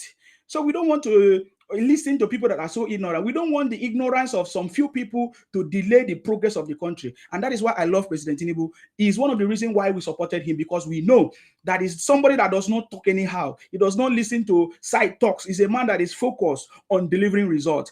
President Tinubu has been delivering results from day one, back to back. I can name it to you. Remove fuel subsidy. This is one of the biggest scams that everybody talked about. Subsidy, where only few people benefit from it. Even when they remove subsidy, few of these marketers, they take our petrol to neighboring countries to go and sell and make money. And Nigerians were suffering. There are many occasions Nigerians don't see petrol, long queues, no petrol, nothing. Even when they say black market, they increase the price so much that it is very difficult. But today, President Tinubu have removed fuel subsidy, and now all those things are gone. All those black markets are gone. All those, queues and all kinds of long queues and scarcity is no more there, which means President Tinubu have solved the fundamental problem by removing fuel subsidy. The same fuel subsidy that even Goodluck Jonathan tried to remove but couldn't do it. Did not have the balls. That is why some we say he did not have the balls to do the job. Nigeria needs somebody that have the balls, because Nigeria is a very big country, man. Nigeria is not a joke, man. Over 220 million people. Do you know what that means? Do you know the worth of the economy of Nigeria? It is you that look down on yourself by allowing some criminals to make you to look inferior to your country and to begin to demarket your country, because you don't know where you come from, because you live somewhere and you think that another place is better than you. You don't know that anywhere you go have their own problem. We live in the UK, we have our problem. We live in the US, we have our problem. But we never hear them demarcate their country. But they address their leaders who they feel supposed to solve that problem, not to demarcate your country, because a president will come and go, another one will come. You cannot use one president to demarcate your country. That shows that you are so stupid. I call you stupid because I see that you're stupid. You understand me? I don't want to join you to be stupid like you. I get him. So that is what we are talking about. So President Tinubu have removed the biggest scam, which is the fuel subsidy. Fuel subsidy. Everybody talk about fuel subsidy. Even every candidate in the last election, all the candidates, including Obingo, talked about fuel subsidy, how he's going to remove, but he didn't know how to remove it because he doesn't know how to solve the problem. He was just talking surfacely. He didn't know how to do it. But President Tinubu have already studied the system. Understand that even Goodluck Jonathan tried to remove it by giving people notice. The same pattern that they want Tinubu to use. No, President Tinubu said, no, I'm different. Have you listened to President Tinubu speak? I am different. Oh my God. Wait, let me look for that video. He said, I am different. Because I think that interviewer asked him, President Tinubu, what is it that you're going to do differently? If you become the president of Nigeria, what is it that you're going to do differently? He told them, very bold. Unlike Obi couldn't do that because there are many times they have asked Obi that question. He couldn't address that issue. I'm looking for that video right now because I'm very touched to play that video. Every time I listen to that video, oh my God, it touched my spirit. He makes me lie down in green pastures. Anytime I lie down in green pastures, it restores my soul.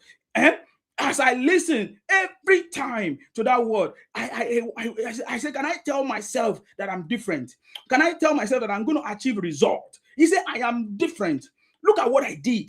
I'm not just different by saying it. He said, I'm different because I was able to tame the surge, the ocean surge over this. Oh my God, that man. Oh, I'm still trying to speak like him, like Tinubu. I don't know. The guy too calm.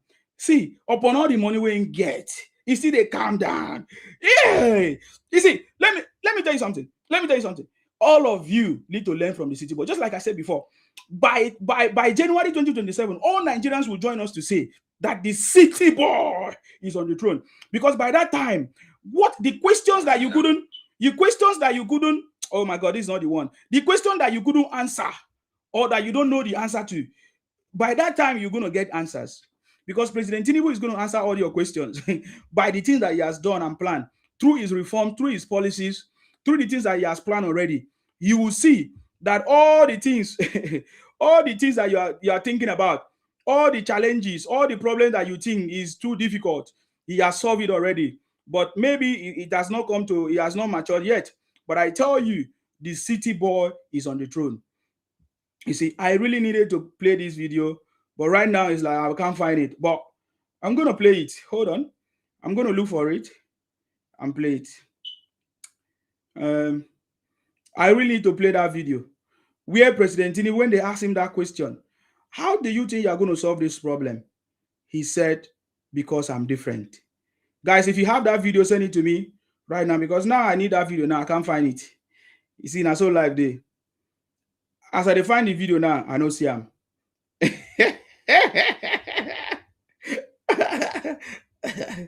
You see, he said, what are you going to do if you become the president of Nigeria?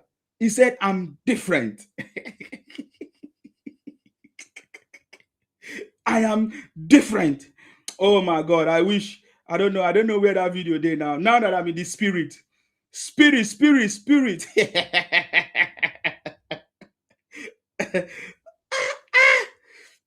man. Now they got on the joke. Person will say, I am different. Oh my God, wait. Okay, let me bring somebody before I move. Who is there? Let me move so that I'll look for that video. I don't know if that person is still there. Spirit, are you there? Go ahead. I want to look for one video like that. Yes. Yeah, no problem. I'm back. Well, the address thing that he said is just launched. That thing has been in the pipeline. When did they say they're going to start it? Because the advantage of that thing is it will solve a lot of security issues. Like in the UK here. Yes. Anything you want to do, they always ask you for your postcode. Yeah, of course. Even your pet, anything you get is linked to your postcode. Yes. Your mobile phone, everything. So by the time we have that postcode, it will solve a lot of security issue. Because straight away, say you dey ride Okada, you go to carry that and commit crime. From that, the registration of that Okada, they go know who you be. It's even going to get better. Fine, we have the name, but with that postcode, everything in that country will be linked to your resident address. And it will be easier for police to do their job. Minutes. And it's not even about security. You know, somebody could have accident. You know, like over here, straight away, in an emergency, the police already know where you're coming from. Mm-hmm. Because from your plate number, you know, or whatever you have on you, from that thing, they can say, okay, that's the next of kin. You know, so even in the case of emergency, that thing is going to help. It will transform the country big time. It will transform it. If they can, because I've been waiting for it. Even when you want to apply for credit, it will even be easier. Fine, with the name, they know who you are now, but at least it's even easier. They know where you live, they know everything that you have. Even tax collection. You know, some people in that country, they have so many properties all over the place. But with that postcode, they don't care, you're the owner, they know where you live. They'll be able to do it. And it's really going to help in so many areas. Then what I was saying while I was driving before about all these mourners, you see, they will want to, they're going to die while the rest of the country will be moving on. Like you were saying before, you have all these Indians, they're making money. Because I was in Lagos for, in fact, it's just over 2 weeks I got back. I was there for like 5 weeks, you know, and the area I stay, you know, it's around that Dangote. Come and see all these Chinese, the Indians, Yes. they're doing business. Mm-hmm. You know what? You know, like you said, even normal business. There was one Indian, I saw his video on the internet. This guy is running restaurant in Ibadan. He's running hotel. Is that not the kind of business we should be doing? Okay. But foreigners are coming. Foreigners are coming to do that business. And we have our own people complaining. This one is not good. Now it's not good. This. Many of them, they like to come here to come and be slave. Like that lady said, we are the one using our own money to come and be slave here. When you could make money, I'll tell you this for a fact. Or to even, you know, the normal Nigerians still live there. They have more money than us that are here in UK. Yes. That are here. They live in better houses. Oh, absolutely.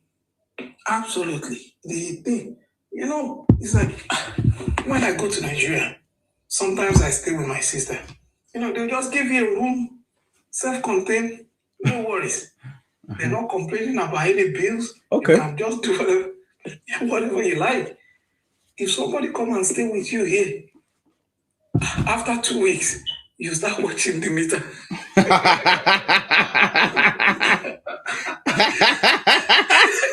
That's why I say we need to start sharing all these stories so that they will understand. They don't understand these things. You see, they might think that maybe you're being wicked. You're watching the meter because you know how much you're paying. I know how much I pay every month for gas and electricity. It's crazy. When you go there, these people, they just, sometimes, like my sister, you give you a car, say, just use that one while you're here. Can you give somebody a car in the UK? You can't give somebody a car. So many other things are involved. You need insurance. You need now. Wow. But these people, they just say, my driver will take you. This. We can never afford that. Lying till kingdom come. It's not going to happen. So all these people that think, oh, when you come here, this place is paradise. I pity them. They think that they plug money on the tree. Yeah. They think. You see, I say to people, the only thing that you can gain when you are abroad is when you get your papers and you're working, when you save some money. Obviously, the exchange rate is better. maybe you take that money, just £1,000 now, it's almost 2 million in Nigeria. That's the only advantage. Once the exchange rate, the way the Naira is going, if it continues like that in the next 5 years, to come abroad will not make sense anymore. It will not make sense anymore. Already, all the things we used to enjoy in the past, like the healthcare system that we had here, it's already gone down. It's not like before anymore. While you're waiting, I could remember there was one time I said to a group of people in my circle, and I said, people are now leaving the West to go and get treatment in Nigeria. Despite that, they have shortage of what's it called, doctors. But people are leaving here because I know people that are waiting here 5-6 months for operation in this country. 6 months. What am I talking? Yeah, some of them even wait years. They say they're in the queue waiting for a certain operation, and it will take a long, long time, which never used to be like that. These days, if you have an emergency, you have people waiting 12 hours on the trolley, and that is standard now. It's not going to change because the government is not pumping more money into the health anymore. No, like even all the nurses, they will start telling you this, there's no extra shift anymore in the NHS. No, they don't get extra shift. It's very rare.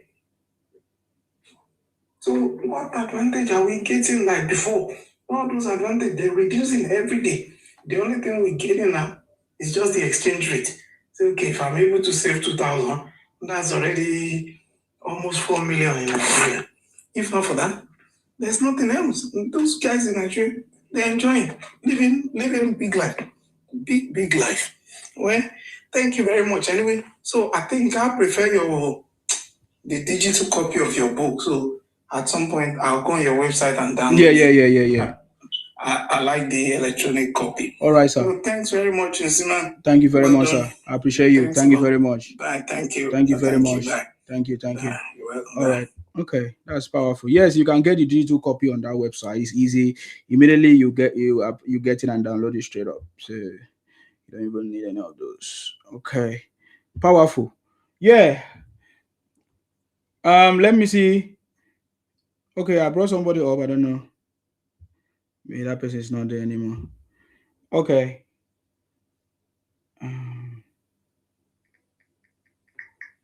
Hello, sir.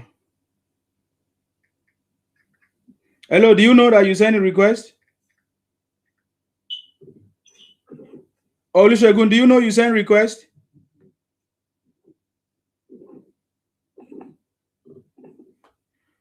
Okay. Okay, I think I've gotten it. When they asked him that question, I don't know if this one captured the question. Have lived under this board. Yes. I cannot continue without saying these things, man. This is powerful. This is one of the things that makes me understand that President Tinubu is the man for the job, because he told us what he did before and what he can do. He said, I am different. He told us what he did before as a governor and now what he's planning to do as a president. As at that time when there was that was during the campaign. So the BBC person interviewed President Tinubu and asked him that question. We are going to listen to the question now. I want to play it on this speaker so that we can hear very, very clear why President Tinubu is performing right now and why he's able to do a lot that he's able to do. I challenge those cash TVs or people talking down President Tinubu to come and tell us what is it that President Tinubu have not done well, or what is it that they want him to do, differently, and how long would they think that what they want him to do can be done. Nigerians now listen, have lived under this Buhari administration for 8 years now, almost 8 years. Some would say this 8 years has come with a lot of pain and a lot of suffering. You are coming from the same perspective as President Muhammad Buhari, and you're members of the same political party. You helped bring him in to office nearly 8 years ago. What are you going to do different? Why should Nigerians be voting for you? Because I'm different. I am Bola Ahmed Tinubu. That is not where he stopped. He said, because I'm different, I am Bola Ahmed Tinubu. That is a kind of reintroduction, in case you don't know. Oh my God. I think this one I got now is half. It's not the full one. But I think that was how he responded to that question so intelligently. In fact, that the way he responded touched me. He did not take offense in that question, because I think the interviewer was trying to, will I say, incite President Tinubu as a no as a, of course he was trying to make him maybe feel bad that he said that he's the one that brought Buhari this and that, and Nigerians are already crying under this government, and that is what they wanted to do. They wanted to use Buhari government to stop President Tinubu, because they did so many things. Even people couldn't withdraw their own money. They said they wanted to redesign Naira, and that caused a lot of issues. People had money in the account and in the bank. They couldn't, take them. So people were so mad. In fact, some of the people that voted, they voted because of the anger of what happened during that time, during Buhari. So they wanted to pay Tinubu. They wanted to make President Tinubu to pay for bringing Buhari to them. So they were so mad. So President Tinubu said, because I'm different. You can't judge me based on who Buhari was or whatever. Maybe because I supported Buhari in government. You can't say because of that, I'm going to behave like Buhari. No, I'm different. I am Bola Ahmed Tinubu. And then what else did he say? He said something else there. Let me see if this is part of it. Let's go. I am Bola Ahmed Tinubu. I have governed Lagos. I built a model state that could be a country on its own. That is powerful. I have never, upon the fact that Obi was moving from place to place, Atiku was moving from place to place, because that was the three most, competitive candidates, Atiku and Obi at that time. Obi has moved from place to place. He has not introduced himself. He has not told us what he did. He was only using small voice.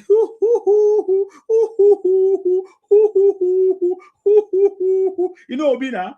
Obi was just singing song. It's Muslim ticket. Bishop, help us. He did not. Others couldn't know. They didn't know what to say. But listen to President Tinubu, even if he's to pass exam. Oh my God. Oh my God. President Tinubu dealt with it. I am Bola Ahmed Tinubu because I'm different. I led a state. Oh my, let's go back there. I really need to speak like if I want to cram that in. I want to cram that in so that I'll be saying it. I think the next election is coming. I want to cram it. Let's go back there. I am Bola Ahmed Tinubu. Yes. I have governed Lagos. I am Bola Ahmed Tinubu. I have governed Lagos. What next? I built a modern state that could be a country on its own. I built a modern state. Oh my God. That could be a country on its own. Oh my God, where was Obi? Obi, where did you go to school? Can you speak like this? Not to compare you because it's incomparable. We can't compare Obi or Atiku, President Tinubu in any way. Even Atiku said there's nobody that Obi can be compared to. Maybe his counterpart like Ojus or Kalu. Obi should be in the category of Ojus or Kalu because they both didn't do anything for their own people. You understand me? Because there is nobody you can compare Obi to. Okay, maybe Atiku. Because I say Atiku is his boss. You can compare Obi to anybody think of anybody that did not do anything for his own people as a governor or as a politician or any capacity, any leadership position. Think of anybody like that. If there's anybody like that, then it's Obi. Because Obi was one of the worst governors during his turn that food was very expensive. Obi was the only governor that couldn't make it. What did they call it? The IGR was nothing to write home about. Obi brought his own people to poverty. He's the only governor that did it in history. He's the only governor that did it in history. So Obi has nobody to be compared to because it was a total failure. That is the truth. If the people of Anambra are sincere, if they can tell you, if the people of Anambra can tell you the truth, they will tell you the truth. They will tell you that Obi was a failure. Obi was a total disaster. In fact, such that Obi was impeached twice. That tells you who Obi was or what really happened. So that time, I love it. He said, I built a modern state that could be a country on its own. True or false? Can Lagos be a country on its own? True or false? Because as it stands, Lagos is one of the largest economy in Africa, even as a state. So President Tinubu is right. He said, I built a modern state that could be a country on its own. I'm just telling you, because some of you do not understand anything. You understand me? Some of you don't understand anything. Some of you that are talking down on President Tinubu do not understand anything. You think that is emotional something. You think that is your tribe something or ethnicity something. Pity us and give us Igbo presidency. Pity us is our turn. This and that. What nonsense! You're talking out of sense. You understand me? Look at it. Look at result. I've never seen Obi speak this way. I've never seen Obi make any tangible thing. Rather, Obi is angry that our food prices has gone down. Can you imagine? Can you imagine? That man is so wicked. No wonder he belongs to what is he? Oh God, I've forgotten. No wonder he belongs to all these I just forgot that name. Obi has a title from his religion. Men of black something. I've forgotten. Shit, there's a name that they call them. There's a name that they call those. No wonder he also always wearing black. Obi is wicked though. You people don't know how wicked Obi is. To the point that he even said it by himself that his family do not even trust him whenever he tells them something. If he promises them, they say he should write it down and sign it. See, Obi is a very wicked person. Apart from politics, just for you to know, out of politics, in his personal, Obi is a very wicked person.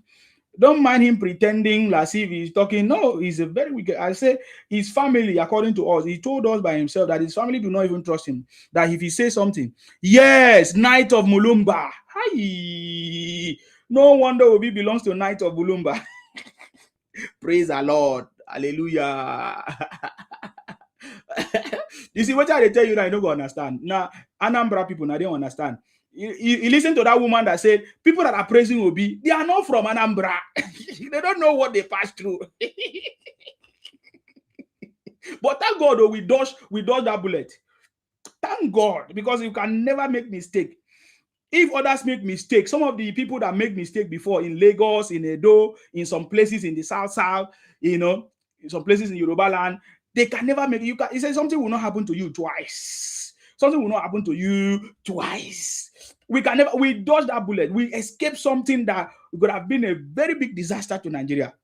Because if we allow the sentiment that will be used to campaign last election, to blind us, we could have made the biggest mistake. You know what I mean? Because you don't know this man, this Obi. Apart from politics, in real life, Obi wicked die.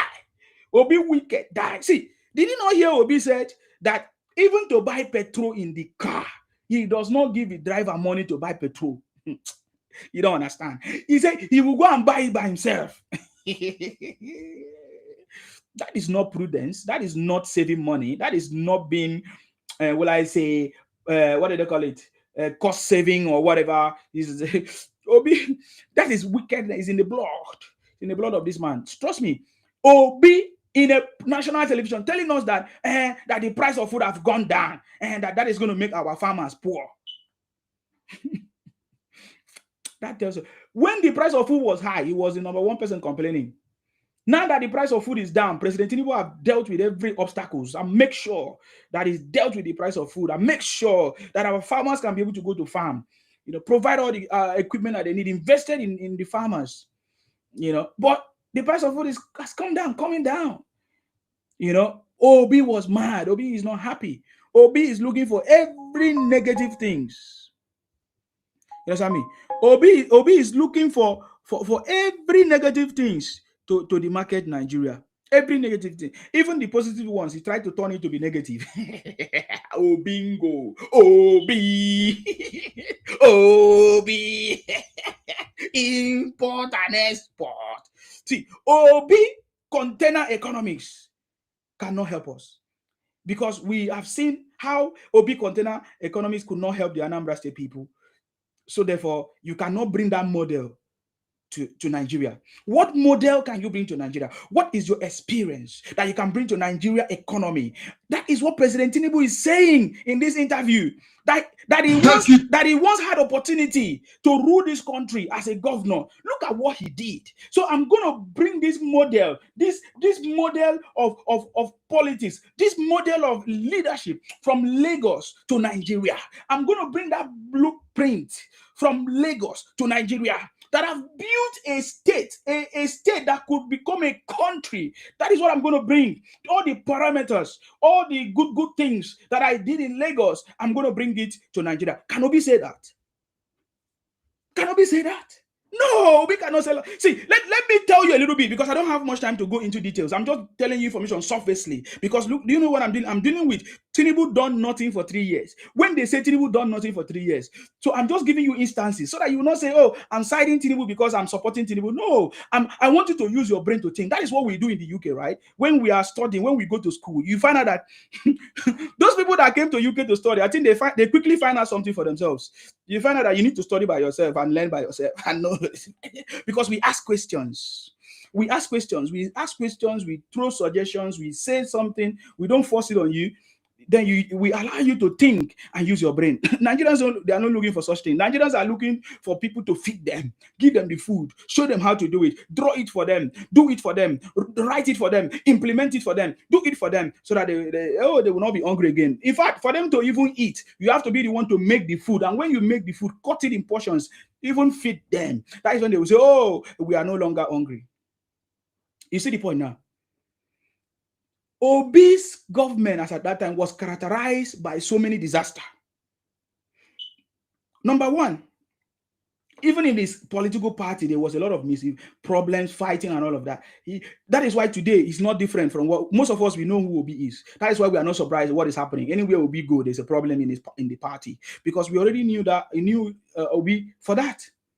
So his party was in a jeopardy. Number two, he tried to turn the religious people, the religious houses into like fight. The Anglican people will not see the Catholic will not see Anglican. So he turned Anambra into a disaster. And then look at, in terms of students and teachers and education, he did nothing. There were strikes, and all the teachers were on strike, students were on strike. Everything was just in a jeopardy. Things were not working. But all of a sudden, he brought a miracle center that say, oh, people perform well. How come? How can people perform well when people did not go to school, when there was strike for many, many months? All of a sudden, because he knew that the impact of that strike will affect the result, he had to go and approve some miracle centers for them to use for people to pass their WAEC and their JAMB. Which later WAEC had to stop it and close down all those miracle centers. That is not even the only thing. Doctors were on strike too. That tells you what happened in the state. Doctors were on strike, and he didn't care. He didn't care about it. There were so many statements he made during that time that shows that he didn't care whether teachers were on strike or doctors were on strike. He did not just care. He was busy compiling resources, compiling these resources of the state to use it for his own personal business. For to deposit the money, in a bank that he has the biggest share, and they had to make him a chairman or whatever because he used the money of the state. It's not allegedly; this is confirmed. He said it with his mouth about it. I get me now. So teachers were on strike. Teachers and doctors were on strike for 13 months. That tells you what Obi is. 13 months. That is 1 year and some months. My brother, is that kind of person you are trying to tell us? Obi is a very wicked person. This I'm telling you, Obi is a very wicked person. We are going to give you in details, even as campaign starts. We're going to tell you in details who this guy is. Obi is a very wicked person. Many of you don't understand. Do you know how Obi is wicked? Do you know how wicked Obi is? Even in the campaign, during the campaign, when people donated 75 million for him, diasporans, they donated 75 million. Do you know that up to today, they have not done account of that money? Obi is a very wicked person. If people don't understand. You see, Obi is very, very wicked. Obi did not build any school. Obi did not build any hospital. Obi say he saved money. He said it by himself. So I don't even need to waste my time trying to convince you. Obi said that he did nothing. The only thing he did was to save money. Is government money meant for saving? Is government money? It's because every year there is budget, there is money. It's meant for development. So anybody that comes to power, you need to use the money to make sure your development comes. And then another person will come and continue from where you stop. But do you know what Obi did? Obi went and kept the money in the bank so that he can get lots of interest and get awards and everything, become a shareholder. Anything that Obi did was personal. He went and destroyed the Hero beer. Is it Hero beer? 333 or whatever state-owned beer company. And then he set up his own using what they call it, a franchise from South Africa. He brought a franchise from South Africa to come and duplicate with some concentrate and make all kinds of drinks. And then that's it. And that is why one of them said Obi built only a brewery to make them hungry, to make them drunk so that they will never remember what he did not do, how he stole their money. So you see, so the story of Obi is different from President Tinubu. That's why we cannot compare. It's incomparable. President Tinubu built Lagos, but Obi destroyed Anambra. That is why any government that come after Obi couldn't fix it. There was nothing to fix. They had to start from scratch too.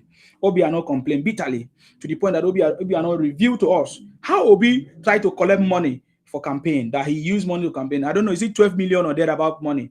Allegedly, that Obi tried to collect this money from him as campaign, as part of the money spent to bring him into power. Because Obiano was not even in Nigeria. Obiano was in the US. Obi went and brought him. I know it's good to have a successor, but this time around, it was not a good one. He revealed or exposed Obi, how Obi say he saved money, but he later found out that contractors were not paid. He was owing money, big debt. He put the state in a very big debt, such that contractors were not paid. They were owing contractors. So there was no money that was saved, really. He only packed this money, instead of him to use to do what's supposed to be done, packing money to save in the bank so that he can get interest or whatever, and left contractors not paid. So that it was a total disaster. Obi was a total disaster. That is the truth. If there was a time Obi signed a deal that he wanted to build a monorail for the Igbos, a monorail in Anambra State. He signed a deal. He took somebody from Canada or US as at that time to sign a deal, a monorail. But up to today, the Anambra people have not seen any plan or any of those monorail. But monies were assigned and taken. And today, nobody accounted for it. So you see what I'm talking about? So there are so many stories. I don't want to talk about how Obi was caught in Lagos with over 200 million. Is it $200 million or naira in a briefcase? They say allegedly. What happened? They say, they wanted to use this money to pay contractors or whatever. Allegedly, that's the news. Obi has not debunked it. Obi has not done this. You see, there was a lady that confessed that Obi was the one that sent her to, is it Thailand or Turkey? And I think the girl almost died or something.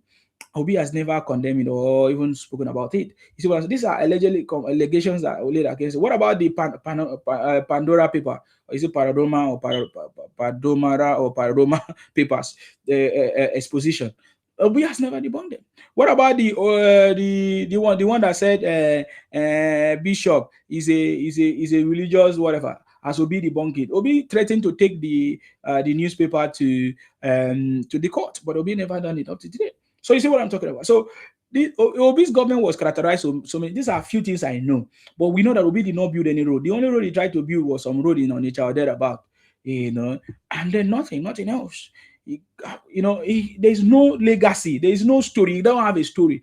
That's why Obi couldn't say anything whenever they asked him. He always talk about education, that education, he did well in education. No, that's a lie. Obi brought in miracle centers to help because for 13 months, teachers were on strike. So it's a common knowledge to know if students are on strike for 13 months, the impact that is going to be on the students. So he had to bring a miracle center in order to cover up that gap when they were on strike. So see what I'm talking about. So Obi had nothing, man. I don't want to talk about Atiku. That one we know Atiku is a failure. He confessed by himself that over 16 billion that was meant for electricity, they couldn't do it.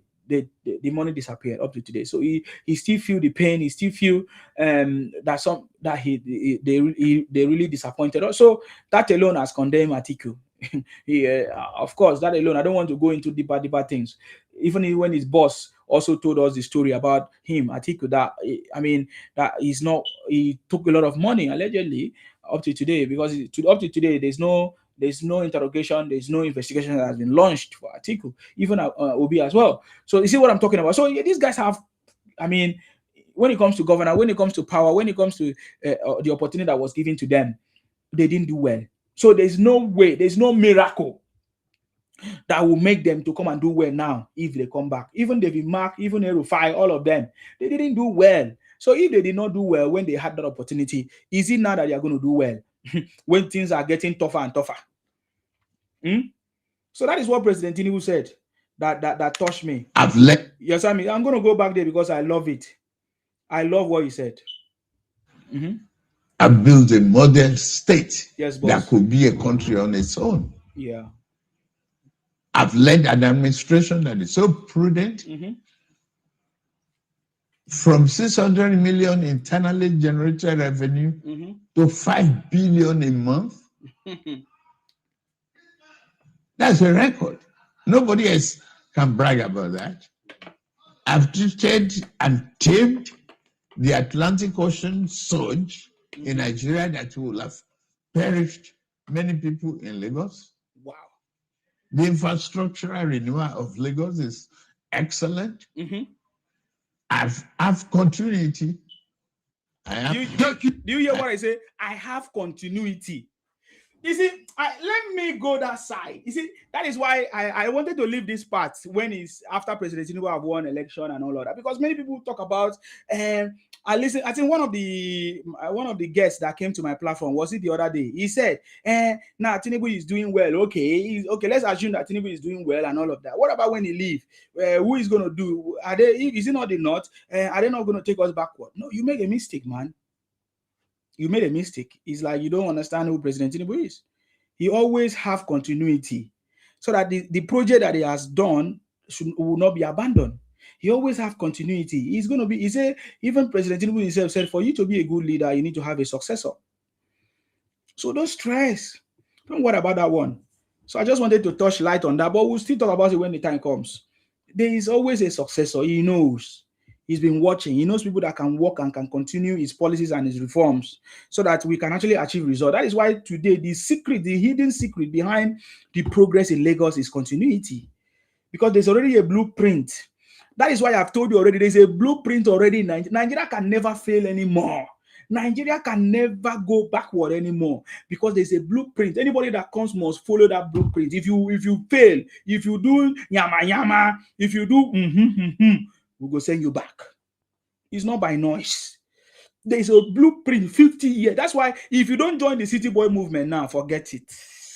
If you are not in the winning team, forget it. It means your life will remain in tears.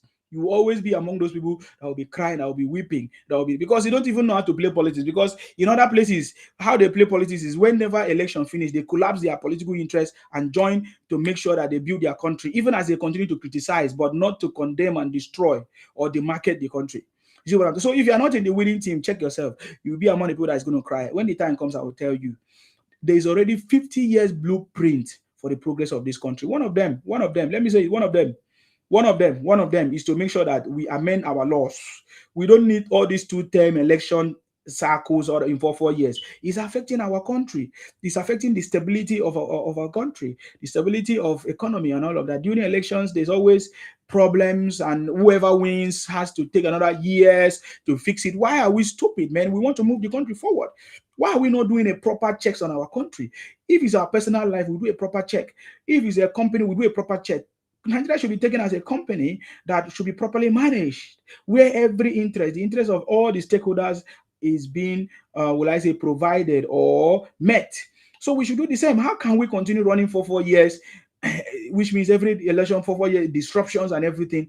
We need to have a one year stretch government that is going to do a proper job. In fact, if not one government forever, as long as they do a proper job. I don't care about that, because we need stability, and we cannot have stability by having every change of leaders every 4 years and all of that, because it's bringing a lot of problems and confusion in this country. So I think one of the things that will happen is amendment of our constitution. The 6th amendment should include that of a one-term government that is going to serve. After serving, if you cannot do 8 years or 16 years properly, then you are gone. And there should be a system that can trigger an impeachment of a president that fails to do what he needs to do within that time. So yeah, that's it. I'm telling you guys, President Tinubu already cracked the code. Right now, our country has turned to a construction site. Over 500 roads is already in progress in construction. Over 500 roads. Have you ever seen that happen before? That is how I knew that Amechi did not do any job, because Amechi was a transport minister at that time. That's what it was called, transport minister and others. Amechi did not do anything upon all the monies that they borrowed from China. What did Amechi do with that money? Because if he had done something, we wouldn't be President Tinubu will not turn the country into a construction site. Over 500 roads are in construction, federal roads are in construction right now, because this road has been abandoned for so many years. No maintenance, nothing. That is the aspect that we lack. Maintenance system, management system is not really in place. That is why so many projects that have been done before will just collapse. Somebody went to Ikot Abasi. Ikot Abasi is in Akwa Ibom State. The Ikot Abasi, there's a building, there's a place in Ikot Abasi, the place where Nigeria was actually formed. That was where Nigeria was formed. A place in Ikot Abasi in Akwa Ibom State of today. There's a place called Ikot Abasi. So that was where all the leaders of Nigeria came together and they decided to form Nigeria. That was in fact, it's called Amalgamation.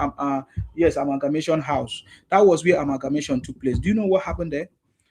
That building is dilapidated right now. There is no proper no sightseeing, no control, no maintenance, no management. That building is dilapidated as I'm talking to you. So the lack of maintenance, even our roads too, they allow when something gets spoiled before they will do something, when he has taken people's life and all of that. So the lack of maintenance, lack of management is what is missing. When somebody, I saw that video, somebody was telling us about amalgamation house. I said, this is something, the heritage or history that's supposed to be preserved, but it's not happening, right? It's not happening. So that is what we are saying. So we don't have a government that take care of all these things. Those days when as a student, when I used to apply for so many things, I discovered that when other countries are being considered, there's a provision for other countries like China, Pakistan, other places. When they have provision for people from other countries to make application or to get some kind of favor or grant or scholarship, I discovered that Nigerians are not there. Nigerians are not in the list. We never have a president or a country like administration or leadership that understand what all these things. Look at between the relationship we should be having between the UK and Nigeria. It's supposed to be a relationship, a cordial relationship we used to have before, but what happened? What stopped it? You see, I don't want to talk too much about it, but you see what I'm saying? Most of these things, little things like this, our government before don't used to look at it. How can every other person go online to make application, but Nigeria is not there? Nigeria is not there. Look at our logistics system. That is why I said that President Tinubu have cracked the code to take Nigeria out of the third world status. There's so many problems that need solution. It means so many companies, so many billionaires are waiting to be raised in Nigeria as I'm talking to you. Because, guys, remember, I've been talking about the program that we are bringing. It's a coaching and mentorship program where it will give you opportunity to learn some skills and become start a business, an entrepreneur. I've not really started that program because a lot of things, this campaign and everything, but I think that sometimes I need to just launch it so that some people will benefit it. Maybe we'll suspend it, then come back after the election or something like that. But I tell you, see, this is, I said, oh my God, I said, there are so many things that Nigeria is excluded. Our logistics system. Do you know that other countries are there? I saw Zimbabwe, I saw Ghana, I was trying to do, looking at logistic stuff. I was looking at different websites, different companies, DHL, all of them, mention them. Do you know that I couldn't see Nigeria there? But I can see Zimbabwe, I can see Ghana. What is our government doing in these regards?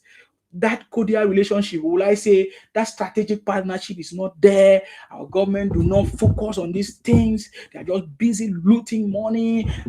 They don't want to put the image of the country in the right place. That's why I'm saying that President Tinubu has cracked the code to put Nigeria in the map, to take Nigeria from the third world status to the developed world. These are some of the things. Why? These are simple, will I say, ambassadorial kind of job that's supposed to be create that relationship. How can Nigeria not be there? When other countries, what did other countries do? I think one of the things is this postcode system.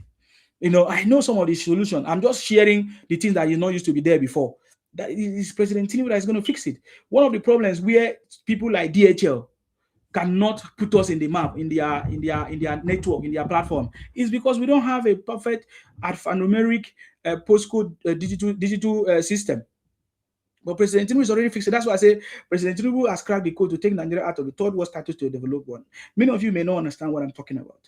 I said during those days when I used to apply for scholarships here, when I used to apply for scholarships, I've applied for admissions, I want to go to school, because most of us were intelligent students. So when you used to have first class, all of that, second class, good results, you're looking for opportunities, right? That's what I used to apply. Do you know that those days when I make applications, I will see other countries.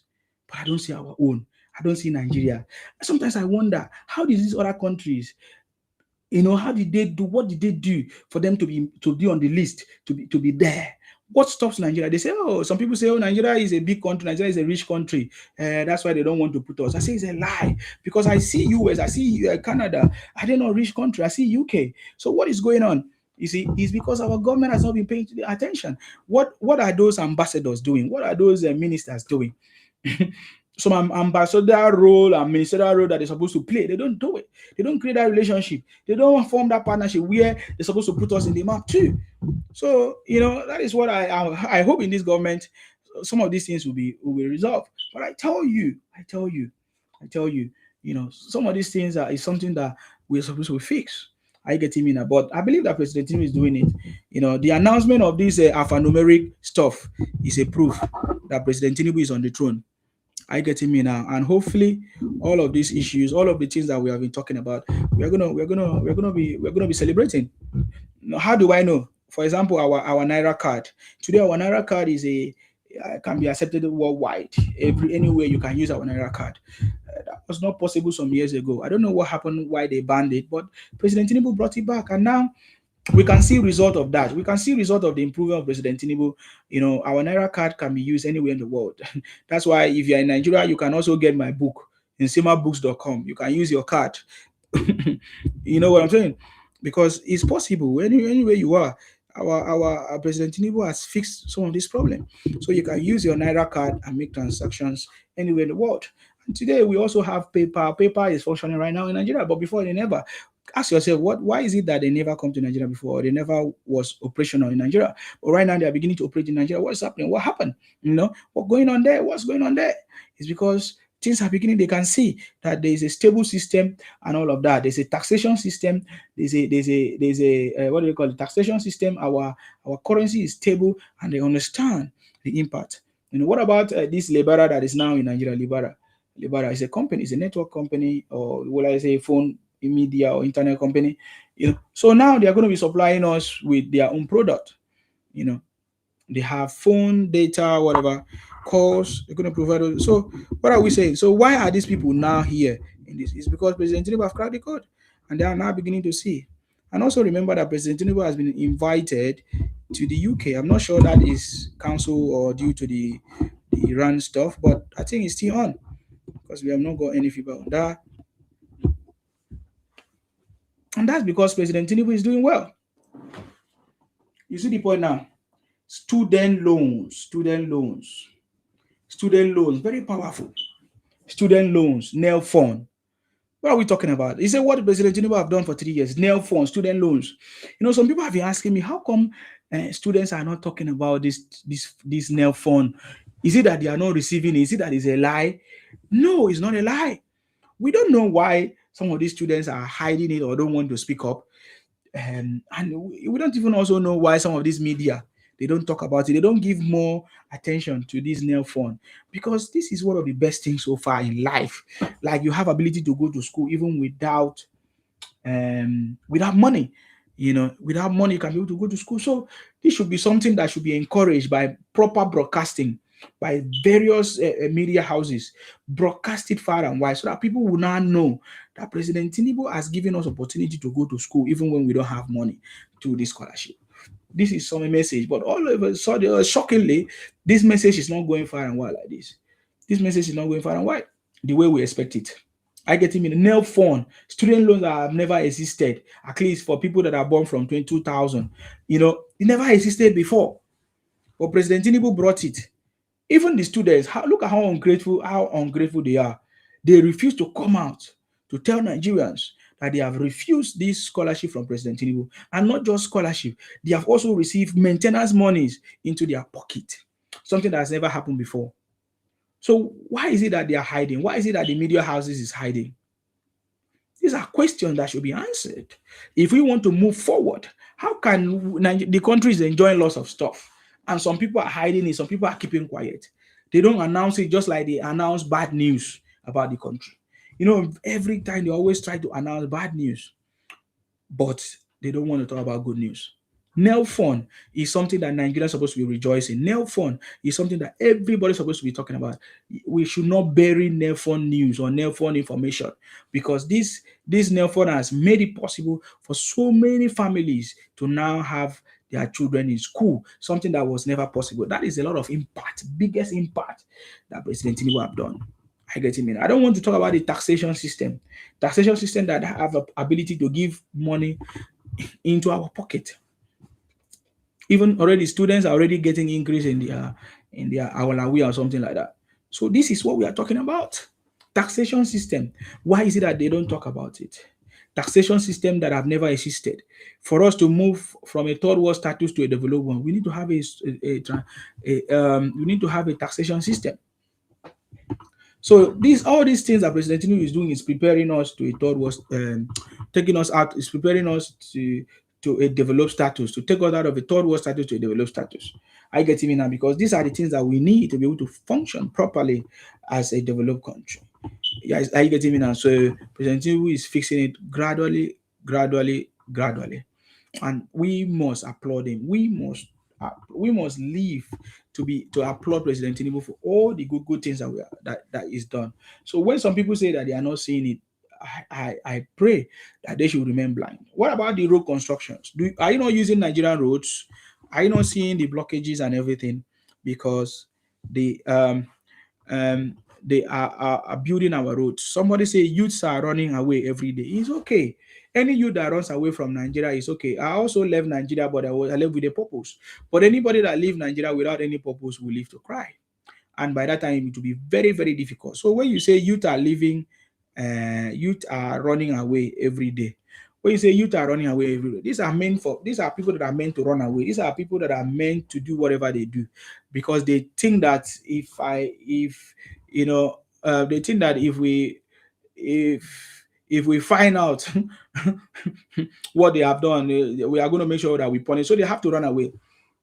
So when you say youth of what? What made them youth? Is it because somebody just gave birth to them and did not take care of them? Is that what makes them youth?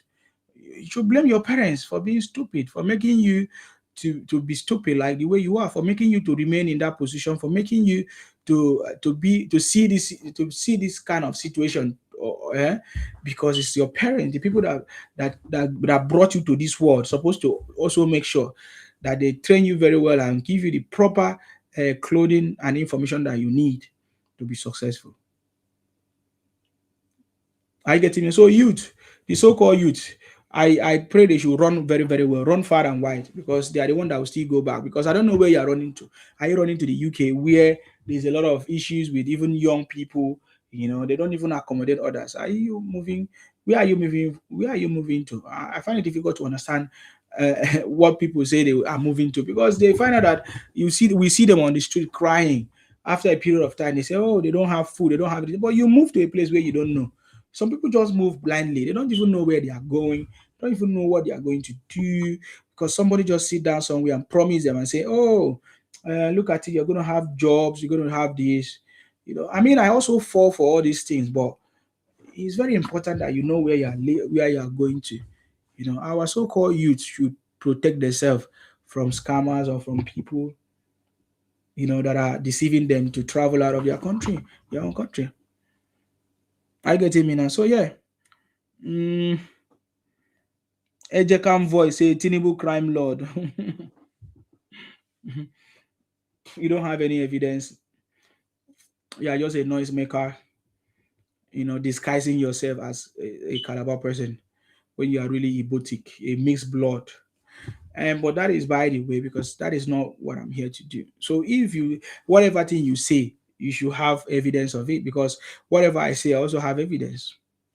I get me. Whatever thing you say, you have evidence. I listened to some of the, one of the Nollywood actor, Ike Obonna. He was so mad, so mad with some people, displaying stupidity on social media. And then he said that, yeah, I think it's time for them to also what they call it. It's time for them to do what? What's the word now? It's time for them to control the social media. what is the word? It's time for them to do what? Control the social media, or regulate the social media. Because right now, many of these guys have done so many things, so many negative things using social media. Most of the negative things that they do or plan, they plan it on social media and then they try to do it on ground. So I love the fact that IK Obonna, I think that's his name, an Igbo guy, asking for social media to be regulated. And that social media, he knows what he's talking about because all his brothers using 5 10 10 account, 20 20 account on Facebook, on other platforms, to distract people. All of them requires, to be banned or regulated. And that is why everybody is now advocating for it to be done. So yeah, if you're among the person saying Tinubu has done nothing for 3 years, it means that you are blind. It means you want to carry your family problem on President Tinubu because he will not be able to help you. It doesn't matter what you do to him. It doesn't matter what you do to him because he's the right man for the job. It doesn't matter how you write all kinds of negative things against President. So we see all the negative things you write about him, but at the end of the day, he has overcome. He has overcome. President Tinubu have overcome all obstacles. Is it during election and after election, during, after, or continuous election that he has not overcome? Many of these things, man. I beg, stop deceiving yourself because most of you like to deceive yourself. Um, this is from Akin Wumi. Thank you very much on YouTube. He say, "Good evening to you, Mr. Sima. Well done, sir, for the excellent job. More Chris into your elbow. God bless you. Amen." Thank you very much, Sir Akin Wumi. Sir Patrick said, people who are saying that the president has done nothing for 3 years should go and listen to Governor MBA praising the economic program of the city. Okay. King Ogunremi said, Asiwaju Bola Ahmed Tinubu is best thing that has happened to Nigeria. Asiwaju Bola Ahmed Tinubu is best thing that has happened to Nigeria. Okay. I like that part. I will come back to that, this thing. I'll come back to that, your conversation. Akim Wumi say they always say don't generalize things, despite knowing that you are saying is perfectly right, Mr. Sima. I like your ways of educating these people who have no morals. Keep the pressure on. Thank you very much.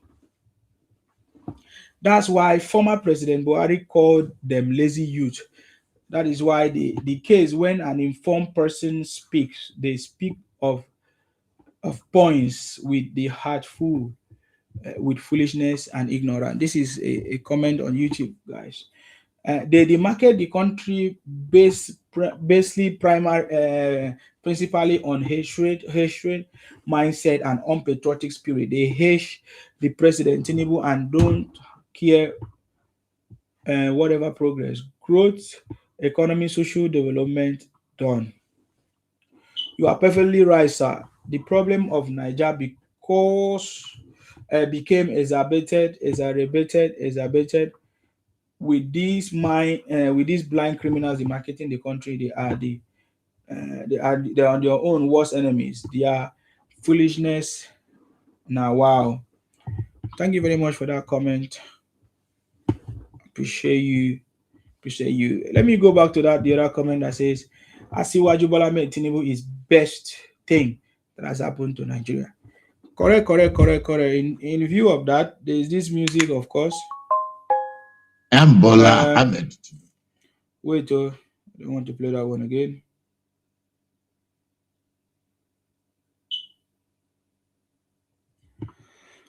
There's this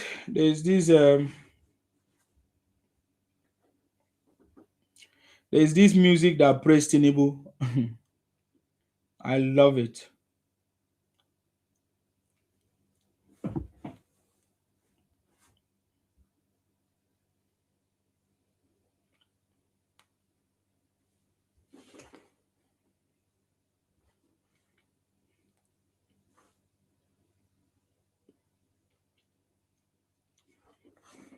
Hold on, guys.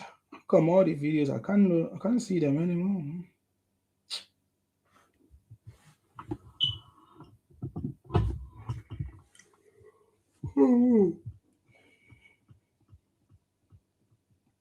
Oh yeah, I think this is it.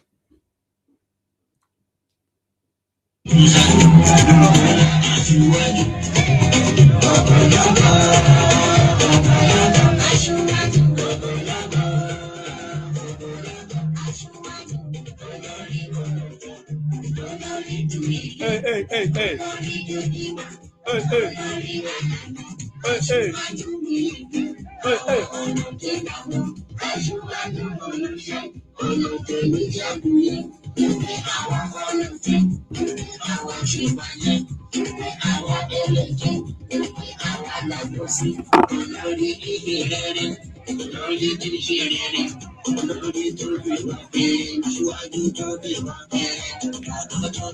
Hey, Nigerians.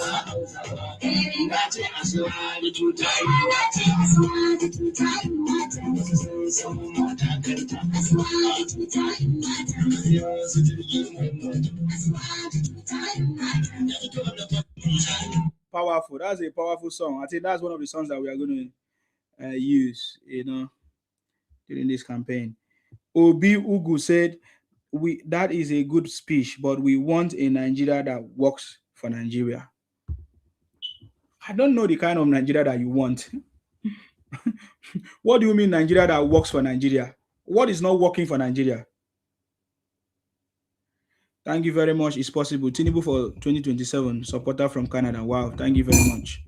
I think lately there's a lot of people from Canada, Thank you very much for that. So what exactly is it that is not working for Nigeria? For you? Because you say Nigerians. I don't know if I'm not a Nigerian. When you say you want a Nigeria that works for Nigeria, I don't know. Am I not a Nigerian? What exactly are you talking about? Because the other day when President Tinubu solved one problem, another problem is still there. Of course, somebody came here. We were talking about the things that President Tinubu have done. We mentioned many things. Nelfon was one of it. Electricity that is already stable. Many people have said that power supply is now stable and has improved in the country, but we know that they still lack some infrastructure. Okay. So yeah, so many people have come here to tell their stories and all of that. So when we have seen progress in what President Tinubu is doing, instead of you to talk about it, you go and look for another problem to come and talk about it. So you're always looking for negative things. So tell us exactly, what is it that is not working? Because we don't know what is not working for you. Tell us what is not working. There is nothing that President Tinubu have said that is not doing or that is not working. There's a lot of improvement. There's a lot of new equipment that President Tinubu have brought, equipment in agriculture, all the sectors. So what are you talking about? They say we want a Nigeria that work for a Nigeria. What do you mean? Because it doesn't make sense when you just make a vague kind of story, a blanket story without proper information. That shows how far you've gone in the hidden agenda against President Tinubu. That's it. You don't just like him. You want your Obi. You don't just like you want your Obi to be here, but Obi do not have the capacity. For people to become anything in Nigeria, you need to have the capacity. If you don't have capacity, you not win. That's the problem. No matter how many people support you during the primaries, but if you don't have the capacity, there's no way you can deliver success, deliver result. Capacity is the key. You need to have capacity. You need to have the team of people to work with you. But Obi don't have it. Ever since Obi finished, there's no one commissioner where Obi was a governor come out to say, I want to support my mentor. I'm not sure they even see Obi as a mentor. So that's the point. That's the point. So stop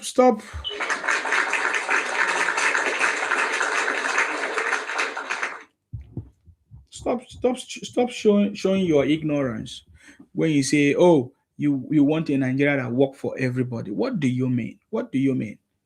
Because I don't think there's anything that you want in Nigeria that you cannot get. Even as we know that some people worship money, but there are some people that are ready to do everything for you, So that's it. So tell us,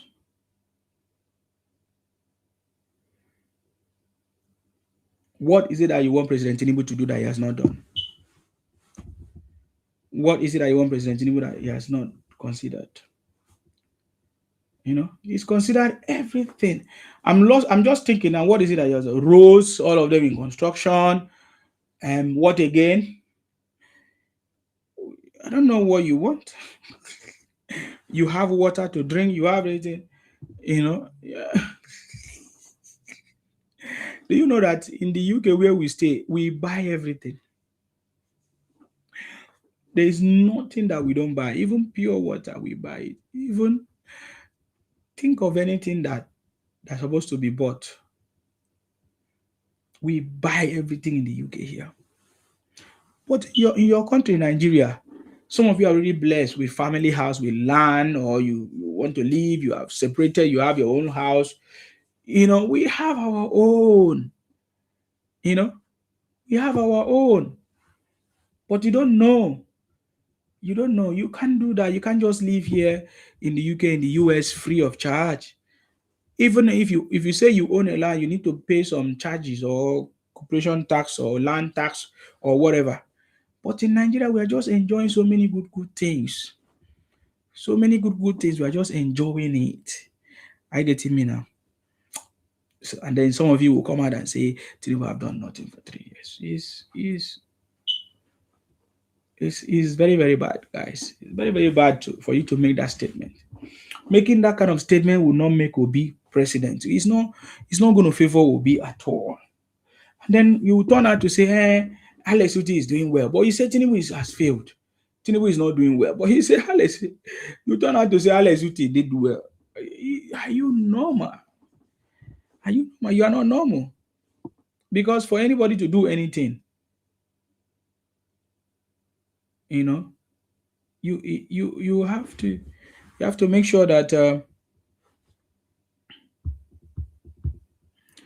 you cannot just do anything. You can do anything in Nigeria. You can just start a business today, tomorrow you wake up and you are okay. You can see people follow you. But in the UK where we live, and just giving an example, there are so many things, man. Don't allow somebody to deceive you. If you have family, you can't even go to work if you don't have a childminder or something like that, which means monies are going. There are so many issues. So there are so many issues abroad which Nigerians have not been able to tell you all these issues. Or maybe they try to hide away from the truth so that other people will not expose them and all kinds of things. But I tell you, man, we need to say the truth. We need to say the truth. All of you trying to sell, I know that there are many people right now that they are trying to sell their properties. They are trying to sell things that they have to try to travel abroad and all kinds of things. Some of you have been scammed. Had it been you know where you want to go, how terrible it is, you won't be spending your hard-earned money or sell your properties just to come here to come and suffer. I don't know.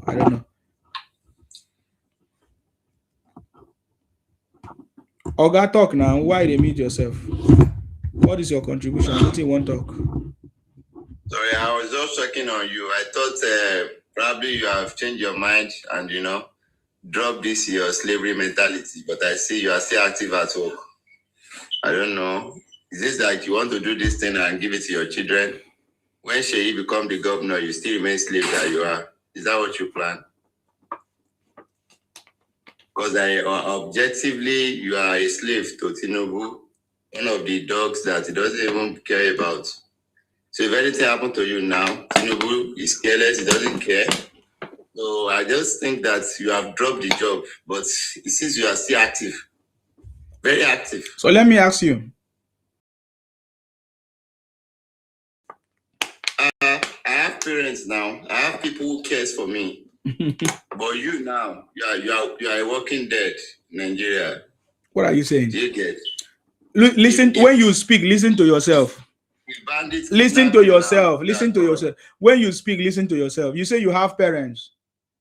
Yes. Who And- cares about me? And who My else? family. Who else do you have? You don't have a family. You are a slave to Tinubu, one of the dogs. Who else do you have? I have families, and that's priceless. It's priceless. You don't have one. You have families. Because you cannot have family and be doing this job. It's a very dangerous job you are doing. What job do you do? The job you are doing is that you are supporting a failed system, a failed government. You have been like, I say, what job do you do yourself? Myself. Because everybody know my job, but we don't know you. We don't know your job. I'm a human rights activist. In where do you work? You look at the bondage on your head. I think that is where they put your brain. Where do you work? It's a question. I work as a human rights activist. Where? In the internet now. On the internet, don't you know that I'm human rights activist on the internet? And I'm out. So who pays you? Who pays you? It's NGO now. Willingly, you do it willingly. Who pays you? I said this. You do it willingly now. This is a volunteer job. You don't get it. Oh, okay. Who pays your rent? Your wife. You know you now. No wonder your wife left the child for you. No. The kids play with me. So how do you pay? How do you pay your rent? Who pay your rent?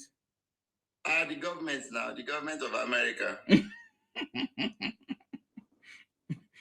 No government of America pay anybody's rent. Why will you say that? I work with the NGO, so they pay me.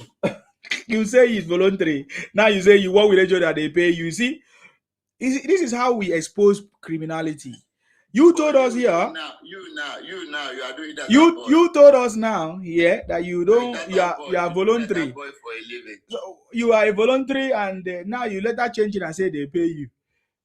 I'm proud to be a data. I'm proud to be a data boy for President Tinubu. I know. I am so proud. Do you know that that's the same thing that your father did? God. Your father did that. Your children will be doing it. The opportunity that I have to be a data boy, I'm so much happy. Yes, that's what I'm saying. So what do you do? We don't even know what you do. You don't even have identity. You are using fake. I'm happy. What is your father? What has your father done? I'm happy. Your father's time. It's okay. Why are you crying for the bereaved? With all these things that you say, why are you crying? Why are you crying for the bereaved? You say you're a volunteer and you still excuse me. Who is the foolish person? Do you know the definition of a foolish person? A foolish person is a foolish. Let me give you a definition. Let me give you a definition of a foolish person. A foolish person is a person who is foolish and knows that something is foolish and still continue to be to follow the foolish. You say that what I'm doing is not okay, but you have time to come and watch me. And every day is paining you. You have the time to come to my platform. You see what I'm talking about? Every day is paining you. Every day is paining you. You have the time to come to my platform. Who is the foolish person? You are the one that is foolish. Because every day you come here to my platform to come and argue with me. That tells me you don't have. And I notice that every day you come, you still say the same thing. It's like you're one of those mental people. You are in a mental case house. What do they call it? You are in that mental. What do they call it? You are in a mental house because every day you keep saying the same thing. Every day, it's a mental case. It's a mental case. It's a mental case. You are, who knows? No wonder your wife keep you as a babysitter. You know, no wonder your wife kept you as a baby changer or a baby minder because she knows that you don't have sense. You always repeat the same thing. You always repeat the same thing. What? Let me ask you a question. Why are you always repeating yourself? Do you have a child? Every day you repeat yourself. Why do you always repeat yourself? Your child will be slave to. I'm asking you. Why do you always repeat yourself? You are the slave to Tinubu. You are not answering my question. Why do you repeat yourself? It's a shameful thing. Every day you come here to repeat yourself. Every day. It's a shameful. It's a shameful something. Let me tell you something that is very important. Very, very important. Make sure you go and grab this book. Be patriotic. Be patriotic to your country, Nigeria. You see it. Look at it. Make sure be patriotic to your country, Nigeria. Stop the marketing Nigeria with lies, misinformation, and propaganda. Go and get it for yourself. What is lie about Nigeria? You can supporting your oppressors. Go and get it. Go and get it for yourself. Because I think you need this. All of you that are the marketing the country. You understand me? All of you that are the marketing the country. All of you that are the marketing the country. You need this book. Stop the marketing Nigeria with lies and propaganda. You need to be patriotic to your country. You understand me? That is all I can tell you. That's all I can tell you. Because every day you keep repeating yourself, you keep talking the same thing. I am doing my job. You can see me, I'm doing my job. Look at my uniform with my cap, and I'm well, positioned every day. I'm doing my job. But I don't understand. I don't understand how he's. I don't understand. No, I'm trying to find out something. I don't understand how he's so paining you. I'm in my office. Every day you come, you see me in my office, very cool and calm, very handsome, cool and calm in my office. Every day you come here and you are like so pained. Oh, you wish you should have. Okay, I remember now. You are like VDM. VDM is looking for a job in the city boy and they don't give him. That's the same thing. It's the same thing like you. So you are looking for a job. We cannot give you. We don't trust you. We don't, just like all of you are crying. All of you are crying for political position. We don't trust you. You want to come and sabotage us. There's no job for you. Oga.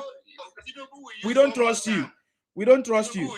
I get me now. So it's a shameful something. Stop coming here with the same story. Change story. Say something that have sense. Can you ever make a statement that makes sense? Can you show us the level of it? Can you make a statement that makes sense? Can you contribute anything positive? Can you say anything? Let me make a statement. Why is your wife always abusing you because of the way you speak? Why is your wife always questioning you, your mentality? What happens to you? Your wife, and I notice that your wife always questions you, your mentality, and say, why is this man behaving like this? No wonder she has relegated you, and now she's giving you children to take care of, babies to take care of, because he knows that you are nothing to write him about. You see your topic says Tinubu has done nothing for 3 years. Yes. And you know he has done nothing. Yes. And why are you here wearing his cap? Are you in bondage or mental slavery? You see, I say make a statement, you keep repeating the same thing. Why you keep repeating the same thing? No, it takes somebody to be mad before you can be supporting Tinubu. You have to be mad. Yes, it takes someone to be stupid, to be this. Like your father, useless girl. Your father is talking, you are talking. And not are you mad? even look for work. At least if you don't agree with someone, you avoid this. Your father's mate is talking. You keep quiet. You are a madman. Your father that means you should keep quiet. You should be in the grave. You should be in the grave now. Do you need to join them? Do you need to join them? That girl, you are here. When two fathers are talking, you keep quiet. You should be in the grave. You should be in the grave. Another stray dog. See the dog that came to somebody's platform. And now abusing the person. They have wasted your future. You have wasted your future. And you are here working for them. Bush are you mad? Is it your parents are talking, you are talking. Hold on, future. Is it future? Your future is gone, man. Future. See, is that what the English future is gone. Just keep quiet. Go back, you go small back. rats. Hey.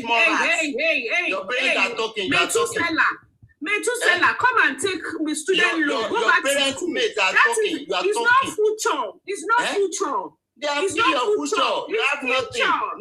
No, you have even killed out of your generation. That's not how to pronounce it. You see, man, when you see this wild animal, he always listens to me, and then at the end he will come to learn. He's always coming to learn on my platform. Mr. Man, you don't claim maturity with you are mad. Maturity is not by something. You don't need to talk. You don't need to be talking to be opening your mouth and explaining what you are talking. You are talking. Who is the father? Why is your life like this? Why is poverty? Why is poverty just raking out of you? Because it's poverty from far away. You can smell the poverty in your life from far away. Madam, please hold on. Let me talk to him. Back for me. We can smell the poverty in your life from so far away. Why are you so uncouth? Back. Why are you uncouth? And you like this, you will have children. And you will have children that you want to raise in this life. I just pity you. I pity the kind of children that you want to raise. It's not you. It's not you that I fault. I don't blame you. I blame the person that gave you the power to procreate. You are mad. Because people like you should be castrated, not be you. Not be person like you suppose they raise children. You understand? Because how can you be so uncouth and you're just opening your mouth and you're like a wild animal? When your fathers are talking, keep quiet. Who is your father? What have you achieved in your life? Let's ask you. Let's start from there. Let's ask you. What have you achieved in your life? What do you think that you have achieved in your life? You are still young now. You are what have you achieved? You know my age. You know it because I look good. Because I look good. You are beautiful. Let's even give it to you guys.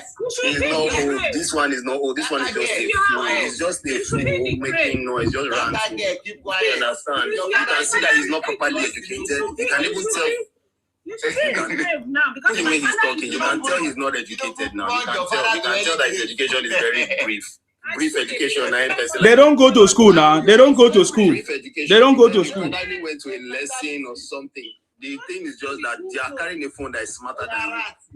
And you have a phone that is smarter than you. I don't know who gave you phone. Who gave you phone to hold? Keep quiet. Let the rats talk. Who gave you phone to hold? They are carrying a phone that is smarter than you. Be rats. Be rats. You are talking to your children at home, Abi. Let's hear from you. If you have, he's carrying something that's smarter than him, something that he doesn't have an idea of. You hold your mouth. You hold your mouth. Child of poverty, child of perdition.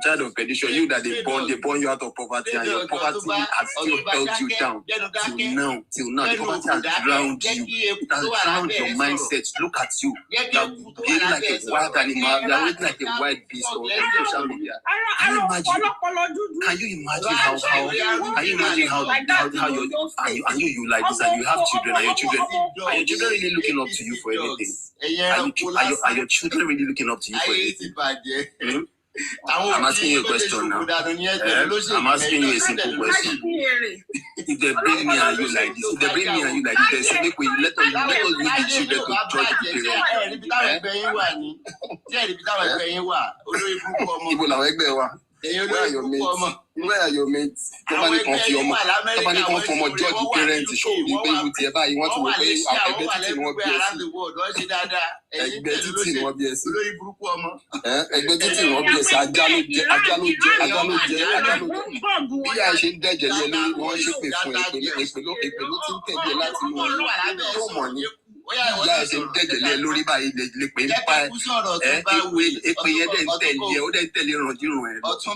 It's so sad. It's so sad that look at you, an adult. You are as old as you are. As old as you are. America ni mo ń gbé, California ni mo ń gbé. California ni mo ń gbé. Ìrọ̀dínrún ẹ̀ kankan ti ṣe. Òfò iṣẹ́ náà ló jẹ́ kó má lè ronú. Òfò tó iṣẹ́ náà ló jẹ́ kó má lè ronú. Òfò tó iṣẹ́ náà ló gba ẹni tó wà yìí. Òfò tó iṣẹ́ náà ló gba ẹni tó wà yìí. Jẹ́pítà òbí mi bá sọ́kọ̀ sórí báyẹ̀ ti bàjẹ́. Sórí báyẹ̀ ti bàjẹ́ ni. Aláìnírònú. Tọ́ba gbẹ̀rẹ̀ tọ́ba káwọn èèyàn jáde náà wọ́n máa jáde wá gbégbé síta gbé èèyàn. Wàá jáde gbé èèyàn. Tọ́ba káwọn èèyàn sọ̀rọ̀ wọ́n máa jáde wá ṣe gbé èèyàn. Ìwọ aláìnírònú ẹranko alágàlátíà yìí. Ọmọ ẹ̀ lè wú rẹ̀. Everybody mọ̀ pé ọmọ tó bí lé léwu rẹ̀. ṣé tó bá ṣọ fún ẹ ṣe kámẹ́rà ẹ jẹ́ ká wọnú ahoro tó ti ń dún jẹ́ ká wọnú ihò tó ti ń dún olórí burúkú ó di technophone fún òní jẹ́ ká ó di technophone fún wọ́n tán dátà fún wọ́n tán hotspot fún òní jẹ́ ká yẹ olórí burúkú wọ́n ti mọ̀ sórí ẹ̀. The problem is that people like you the problem is that people like you with failed life your life has been failed. You are living a failed life. You made wrong decisions all your life, but you are looking for Tinubu to blame. You cannot be blaming the president for all the wrong decisions he made in your life. They born you don't make wrong decisions. You have not made the right decision in your life. Poverty wants to kill you. Poverty won't end your destiny. It won't end your family. You can't even make the people of you. If they bring in the mic, they come Nigeria, you know if you make a if they bring God, make it call rule Nigeria. Poverty lo ṣe máa pa ẹ́. You will go back. Poverty go to if they bring God, come make the rule Nigeria.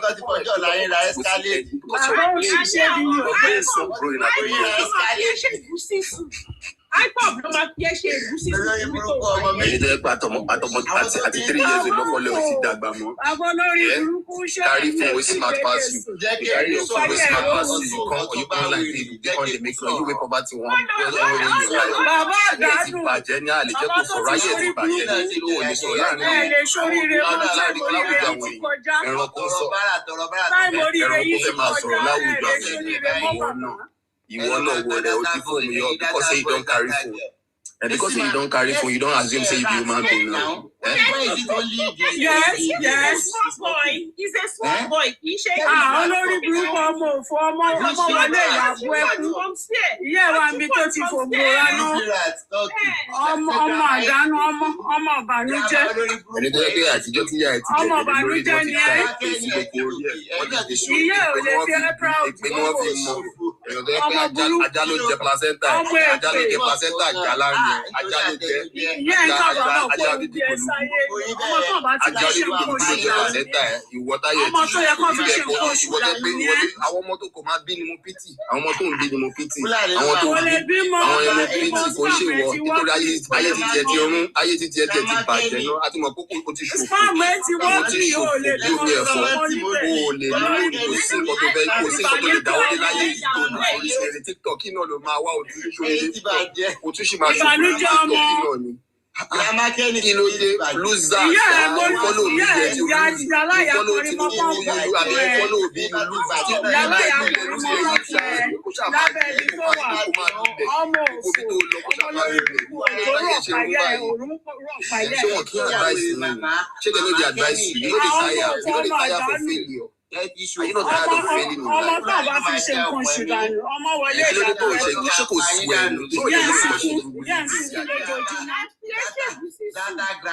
You come online, you come and blame the president of 2 years for your failure that you have failed. It's such a pity. It's such a pity, man. It's such a pity, man. Ayé àwọn tó bí ẹ lágúdọ̀ àwọn tó bí ẹ lábílẹ̀.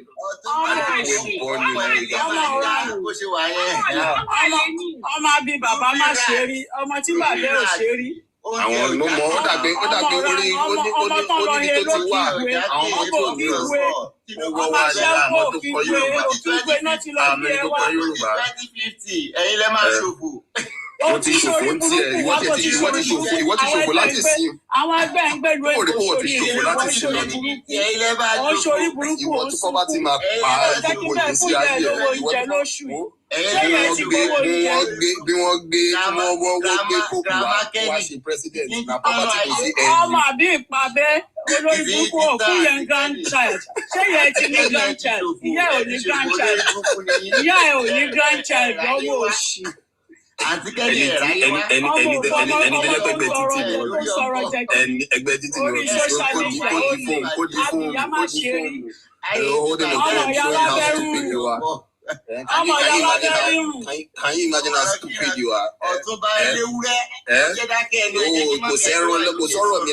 Me and you know the category. No people in similar group. Me and you know the level for anything for this life. For education, for exposure, for money, for anything. Me and you know the set. You know the set. You get me? Now in similar cause make me and you know the set. Me and you know the set. Your mate there for Facebook. Your mate for Facebook.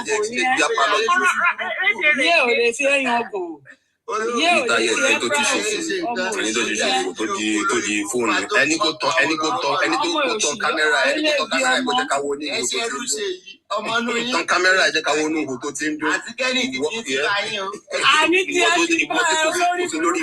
generation.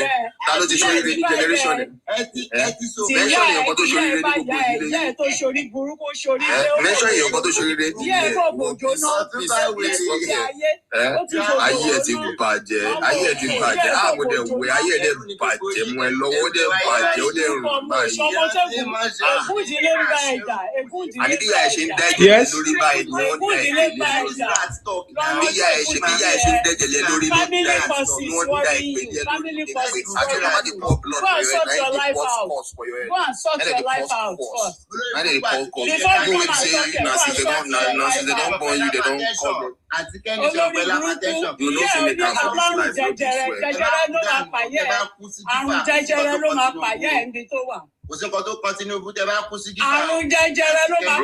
Tinubu is not the cause of your failure in life. Tinubu is not the one that caused your failure in life. Just deal with it.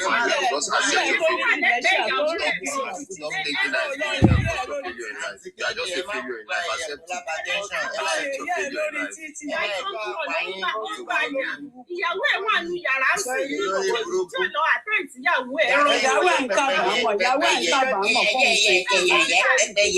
Begbeye, yes, Begbeye.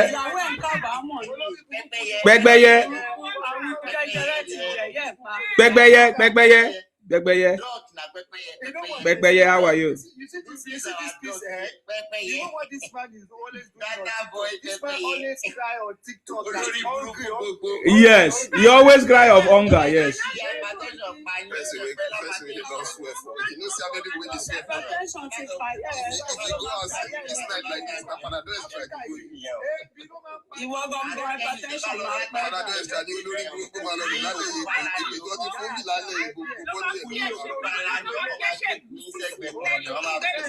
Pepeye.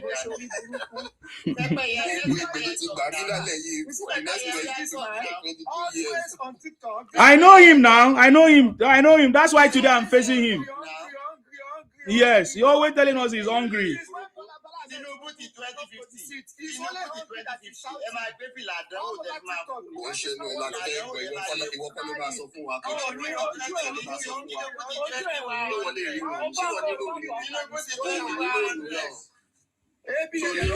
He's always crying. Tinubu did not feed his family.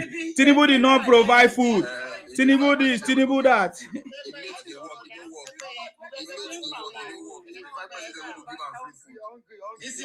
Yes. When your mates they school, they go school, you don't go school, you don't president to give you free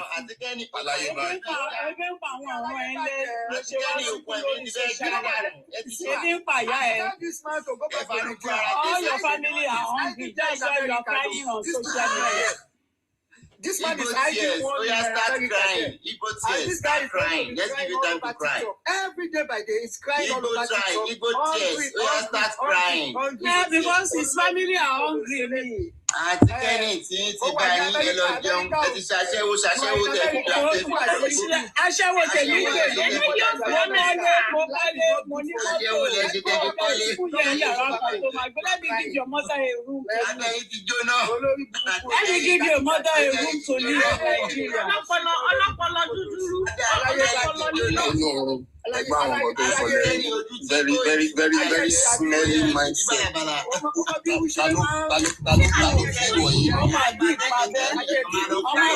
He has nothing to offer. Let's have intelligent. his brain cannot take what we're discussing on this platform. We need to see my place. Can you meet him forever?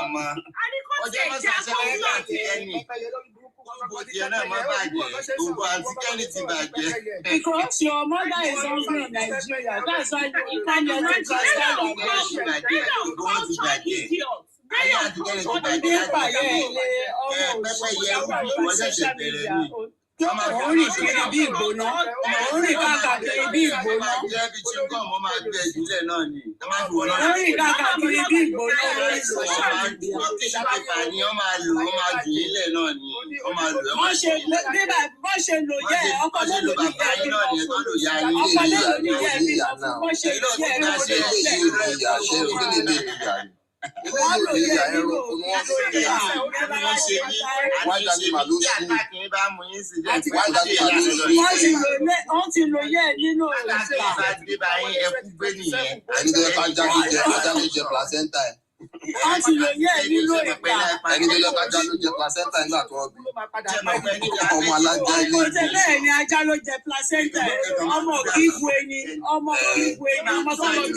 àbí kí ni bàbá ẹ̀ fi ṣorí nígbà táwọn Tinubu fi ṣorí?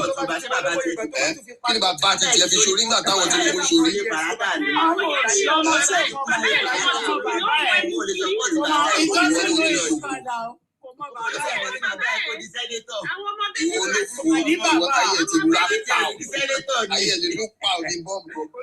That's not father.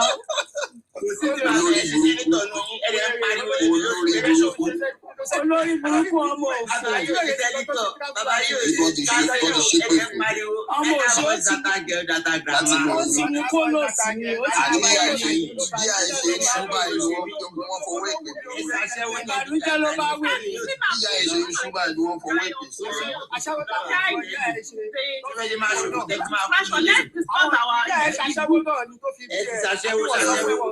Ìyá ẹ̀fẹ̀ ìyá yẹn ti àkọlé èèyàn lọ ayé lójú títì.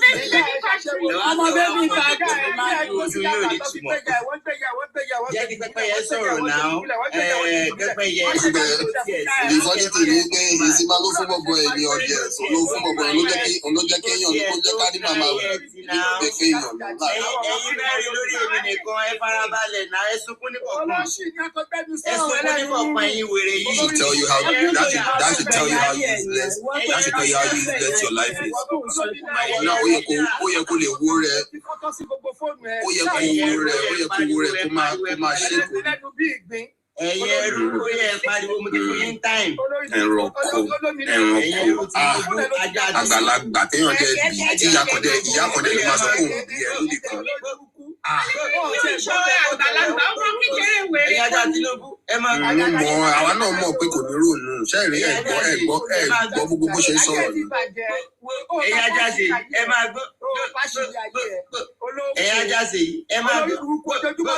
Ó kọ́kọ́ jáde ó lóhùn àgbàlagbà gan tó bá gọ̀ọ̀gọ̀ kò gbúdọ̀ gọ̀ tó báyìí. Ẹ̀yin ajáde ẹ máa gbọ́. Tágbàlagbà bá gọ̀ kò gbúdọ̀ gọ̀ tó báyìí. Ó fi ẹ̀wé bàbá mi. Pẹ́pẹ́yẹ. Peter Obi ló fẹ́ ka vóòtù.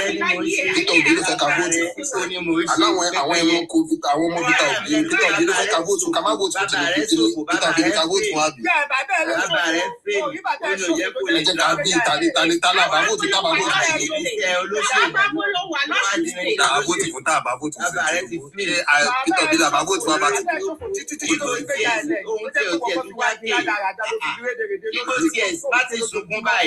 Jẹ́ káwọn ẹgbẹ́ ẹ sunkún ná. Àwọn ẹgbẹ́ ẹ jẹ́ ká Peter Obi ní ká dìbò fún ẹnu pẹ́pẹ́yẹ dáhùn. Jẹ́ ká fi fídà ẹranko dáhùn. Mo ní ṣe Peter Obi làbá dìbò fún. Ẹ jẹ́ kó sọ̀rọ̀. Can you ask this guy who is his candidate? Who is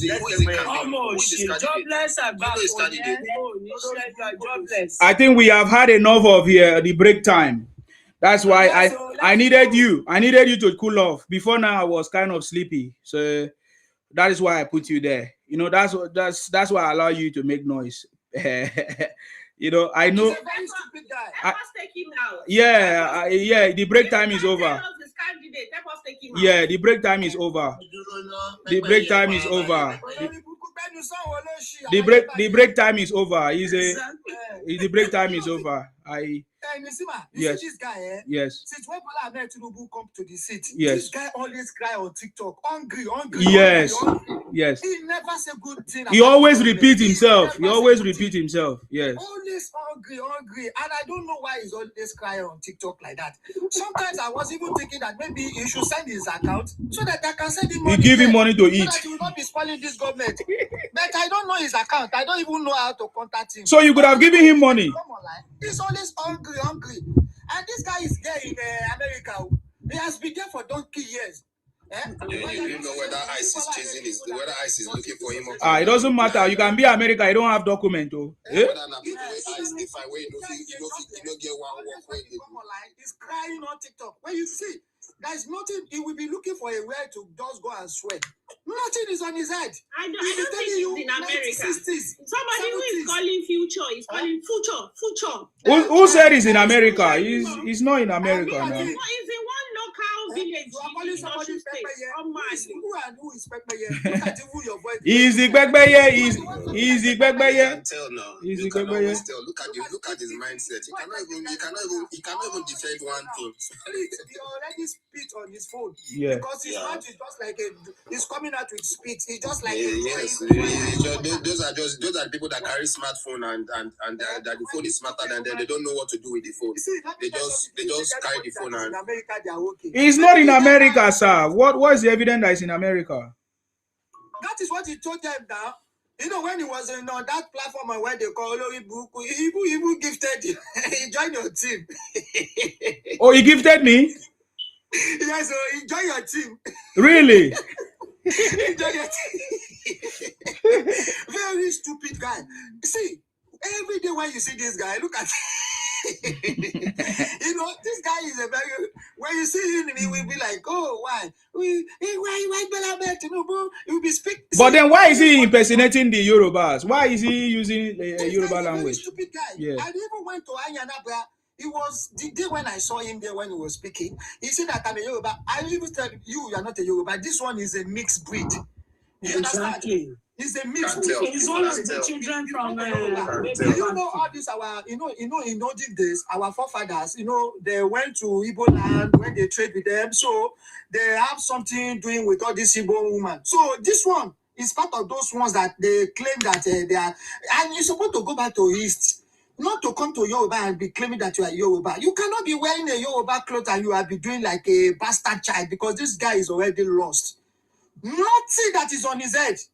Call him now to tell you about what is happening. You that you are not even know what is happening on the ground. He will be telling you what is happening in 1960s, in 1970s, in 1942. Are you mad? We are talking what is happening right now recently. And you want people, how are you thinking? Are you out of your mind? And this guy now is a old man. Oh, he's a very old man, fucking old man. A old man that is almost like 50-something years without no sense. At this age, you can't even think of yourself. You allow a little boy to think for you. How can you even bear with this kind of people when you see? I'm sure he is on that group with what's the name of that lady? And That nothing's queen. going to do to me. I will That post it on him. queen. I want to Because I will mention tell you queen. that you are so stupid, man. And there will nothing you can do. Because me and you, we are going to drag each other. And if you call your children, when me and you and your children, we are going to fight. It's going to cause a big WAR. Because you don't know where I am. Because we are going to make sure that you move out of that land. Even if you are a Yoruba, if you do support Bola Ahmed Tinubu, we are on seat. We are going to use our power on you. We are going to chase you out of that land that you say you are Yoruba. No more time for no more diplomacy. No more diplomacy. You see, that time of diplomacy has gone. That time of we are doing things, we are looking at things like, oh, let's be civil. No more civility. These people they've pushed every time that you think like this is the highest that you have seen. They push the bar. They are always pushing the bar with their level of uncoutness, with their level of rudeness, with their level of stupidity and ignorance. Like you will hear some adults, they will say some things, you will be like, what? Is it tribalism that made you this stupid? Like, I wish then I would rather not even be in any tribe. I would rather just be a human being and not even be associated with any tribe. If tribalism can drag a human being to be this stupid, you understand? Because you wonder how people that are grown-ups, that even have children, are behaving and talking, and they can't even control their emotions online, and then they expect somebody else to, when they get it back in that coin, or in the way that they push that, then they'll be the first people to start shouting, look at this tribalistic person, look at it. Understand? In 2023, we looked at the build-up. It was, but some of us were just refraining. We were watching. You understand? Why are you calling me your lovely Kwekwe? Are you converting me? You're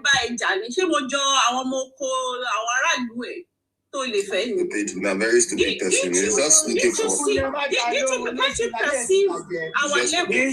He's depressed. What you are depressed? It's obvious. It's obvious. You know the thing. You cannot be not. If you are not supporting Tinubu now. Sorry, Mr. Ibotier, please. If you are not supporting Tinubu now, this is a very bad time for you. You understand? Because everything that you can see around is pointing to the fact that whoever you are supporting that is not Tinubu is going to fail, is heading for failure. They can see it. And the more Tinubu is doing in that country, the more painful it is getting for them. It is the opposite of the joy that we want Nigeria to move forward. It is the opposite that they are feeling. So don't think that. So every time that you see something positive happen in that country, they are looking for 3 negative or 4 negative things to counter it. To make you understand, to make that feeling, to die that feeling, and to make you feel like nothing is happening. But we know these tactics now. That's the thing. We can see. You understand? Nobody needs to tell you that the sky is blue, or that when the sun goes off, it's going to be dark. Nobody needs to tell you. We know these things now. All these things that they are doing, they've done it in the past and they were successful. Yes, but they will not be successful again. It's not going to happen again. We will not agree for them. That's the thing. This fire for fire this time. You see this guy. You see this piece. Is eating in out of those loopholes that Bola Ahmed Tinubu block. That is the reason why this guy is crying all over TikTok. Do you know that some of things that they are eating when this guy Buhari was there, they were eating in that corruption government. But when this Baba come in, he blocks some holes. He block it. That is the reason why you see all these frustrations, people that you see coming online. They are eating in out of those loopholes. Now, do you know that as we are talking, I even read one news yesterday, and I was so very happy because there will not be a bribe in airport again. Those are the part that these people, they will not come online to come and tell you. They banned it now. No wonder. Maybe it's one of the towns. There is not going to be all those things. They will not come online to come and tell you all these things. These two people. I'm sure it's one of the towns. You will not be buying. Maybe you will not be buying ticket online. You will not be buying tickets in airport again. You will be buying it online. Peace. Sorry, I can feel your pain now. I can see the reason why you don't. Maybe it's one of those people that are making fake drinks. Did you see what happened today? Now the first of its kind, they sentenced these fake drink people to prison 40 years. First time in the history of Nigeria, fake manufacturer of fake drink, 40 years in prison. I joined one news here on my phone. Anything I join it, anything that comes to maybe Nigeria, maybe good things coming out from Nigeria, it will just give me that notification. If I read the news, even before some of people even does this news good, before anybody come across that news, I already know about it. This thing just, the notification just, maybe they just released the news yesterday, maybe just a minute as they released the news. When I read it, I said, wow, this is a very good news. But these people will never come online to come and tell you this because they know that some of them, they are eating out of these loopholes. Do you know even some of them, there is something, okay, now, since when, have you ever come across maybe any one of them talk about all this money that is, they will be paying, it should be going to federal government account. Nobody will come here to come and tell you this because they don't want you to know. Because this propaganda they'll be pushing to all their people, they'll be feeding them that propaganda. This man is not doing anything. They want them to be like Bola Ahmed Tinubu to become and be sharing money to them, to their family, before they can see that, yes, Bola Ahmed Tinubu is working. And these stupid people now, they are criticizing him. They never vote for him. So why are you expecting good thing from him? You never vote for him. So why are you...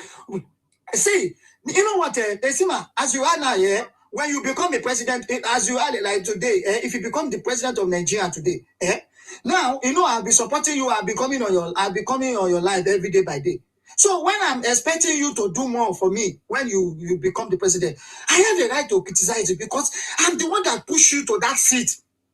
But if I don't push you to that seat, I will just be looking at you. Whatever you want to do in that your tenure, I will just be looking at you because I don't have the right to criticize you, whether I like it or not, because you don't vote for me. So why are you expecting me to do good thing for you? Are you crazy? But this man is not even doing that tribalism. But they have that mentality. So Nigerians, what you just said. Sorry to cut you. Nigerians deserve somebody like Donald Trump. You understand? Somebody that will put it to your face. Someone that will put it to your face that will tell you exactly that okay, you did not vote for me. I'm not going to share national resource in your state. Your state will suffer. That's what some people will now. They are the one that even push Tinubu into that seat. He never even done anything. But look at what he's doing in Southwest. That coastal road. Do you know how much that man is pushing into that coastal road every day by day? Are you guys crazy? How many of you do you even vote for that man? How many of you? All this Yoruba nation, they don't even vote for him. They don't even vote for this man. Right now, they need something from him. Look at these stupid people. Look at these stupid people. They will come online to come and be criticizing this government. They never even vote for him. And they want more for him. Why? Why do you want? And you don't even know what they even go to the extent. They are even telling that man to share the country, to give them that Yoruba nation. How? How? Is that a new move? And this is what these two stupid people they are talking on their platform. Very useless set of people, old people that will sit down on their platform, open platform, they will be talking about why this man is supposed to share the country. Let them give us a Yoruba nation. Very useless set of people. They will come online. Do you even vote for him? Do you vote for him? You don't do that you every day by day. They criticize him. They even pray him day by day. They even go and pay all these traditional that Tinubu should not be in that seat.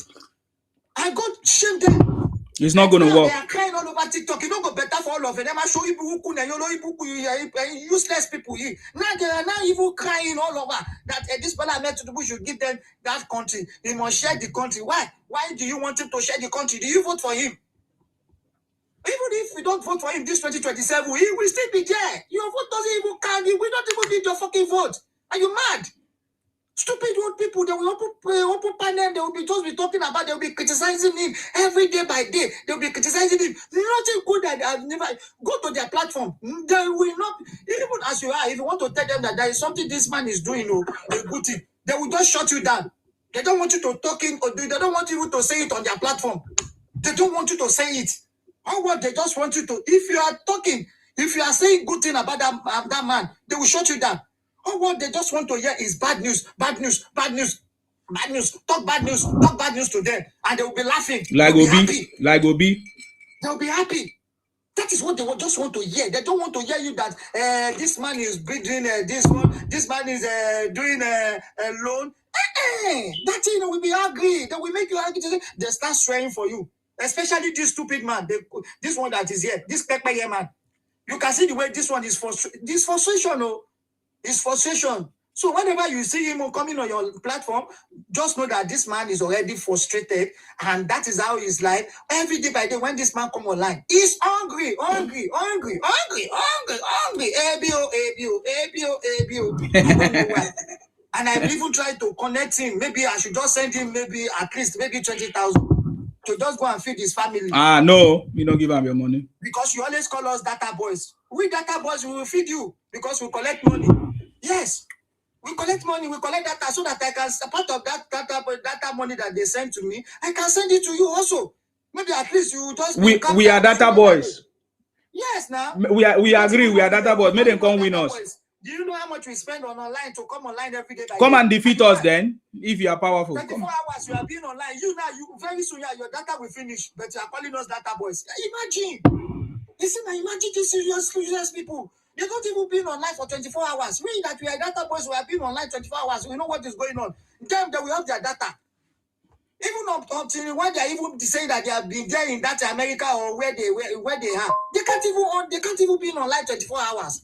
They will have their data, they will be managing it, they will be managing it. Coming online, they manage it, they'll come, they manage it. But you are calling us data boy. Can you imagine? People that they can't even afford to buy themselves data, but you are calling them data boys. Imagine this useless set of people. Eh? How do you even get there? How do you even know about these people? Who is your mother? Talobi Boboyigo, Talobi and you know, who born you? Echo was online here, come and criticize the government every day by day. There's nothing good coming out from No vex, bros, no vex. Just calm down. You don't vex. The guy, just calm down. Just breathe in and out, let it go. I don't even know why these people these people are so foolish. Oh, I swear to God, every day when I see them online like this, I wish I don't see one of them. Post spit on them.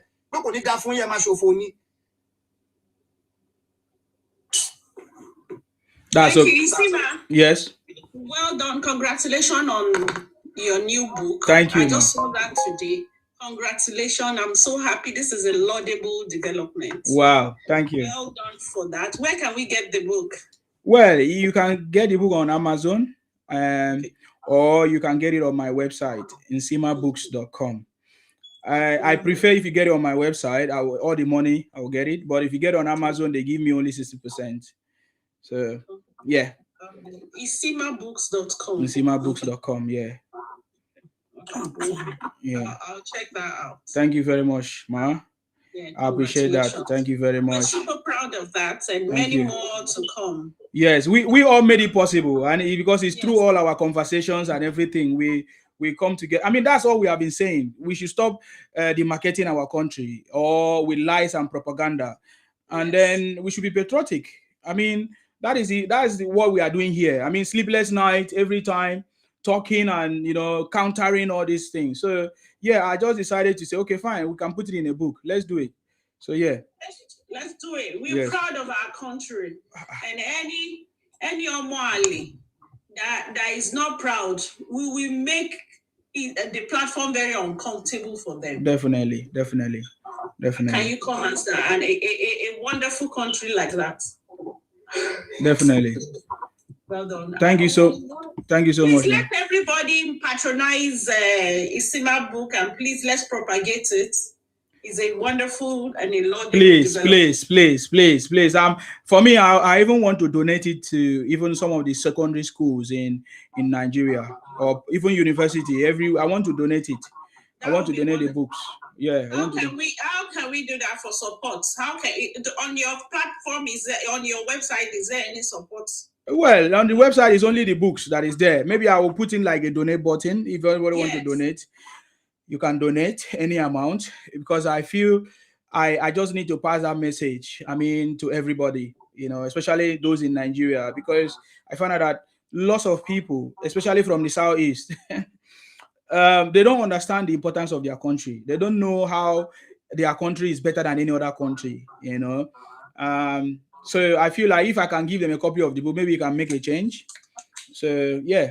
So and anybody can do it. You can just buy more copies and give it as a gift to somebody. That way you can help the person. I've made it a lot of discount already on the book. So it's easy. And if you are buying it from my website, you can also use Nsima, my name, and you get more discount, like 15% discount on the book. So it's even cheaper on that way. So some people decide to just buy it, because if you use discount, all the money is gone because it's already cheap. You know what I'm saying? So yeah, that's what I'm trying to do right now. I've already contacted some people back home. I'm trying to see how I'm going to be able to send copies of the book so that they can be able to share it to people. I know sometimes they say Nigerians, they don't like to read book, but hopefully they will be encouraged to read the book. Yes, and I think this is what we need to begin to promote in our country. We should be patriotic about our country. I don't see that happening often. Every time I always see people trying to talk down and say bad things, which does not make sense. I live in the UK. I'm even a British, but then I know what is here. I know what the problems we are facing here as well. Not just as immigrants, even as a people that are born here or that are from here. They also have issues which they address. It's not even hidden. It's just that maybe one of these days we'll talk about the issues that we have in the UK as well, or even other countries, so that other people, so that Nigerians will understand that, I mean, whatever issues we have is not peculiar to us. Every other country have their own issue, which they are trying to resolve. Therefore, we should join hands and resolve our own problem rather than demarketing our country. So, yeah, Those are my thoughts. Yeah. Well done once again. We will sure get to the site and thank you very much, ma. patronize you. Thank you very much, ma. I appreciate you. Thanks. Thank you, ma. Okay, Otumba, do you have something else to say there? Oh, I see your comment. Okay, Kenny, I know you came to fire that person. Yes, you know, I've been with you for long. Definitely, definitely. Because of what he was saying, that's why I requested. No problem. I just allow him because we needed that break. It's not that. Yeah, I just because for me I was feeling sleepy. So when he came on and started talking, he just gave me the opportunity to just go have some breaks and make some tea for myself. Yeah. He thought that he was doing something. He didn't know. You know, he's still here. He's still sending me requests. I've been cutting his. He's sending me requests. We still need some of them, to ginger. Yeah, to ginger the swagger. To ginger the swagger. But that one is too crude. That guy is too crude. He's somebody else. We need somebody else that we can have intellectual. Yes. I don't know why they are blaming Tinubu for their forefathers' mistakes. For their parents' problem, even. Not their parents, I born them. You know, take care of them. Why not keep money for them? Why not make sure say they have all they need? Why are they bringing their family problem on Tinubu? No, see, these people will continue to do it. They did the same thing to Buhari now, so they will do the same thing. Yeah, these guys have not changed. It's the same thing. They are still the same thing. Wow, look at what AI said now. AI said debating political issues and promoting patriotism. Share your thought. That's it. That's what we want. You understand? And President Tinubu have been talking about patriotism. We don't get her. You understand? We don't get her. You know. I don't know why. We don't just get her. Do you want to come up? You can come up and come and debate us. We want to hear from you and come and convince us. They will never. Then they run away from me now. Yeah. They run away. I finished them. They are so mad. They are so mad this time around. They say they are looking for my head. Even on some of the posts I've made, look at the comments. You know what? They are so mad with me. They will not come. Some of them that have the balls to come, you hear how they talk. They will never come. They never, because we know that they know. Do you know why? They know that Obi do not have any political party. There's no way forward for them. My loyal slaves. How are you doing?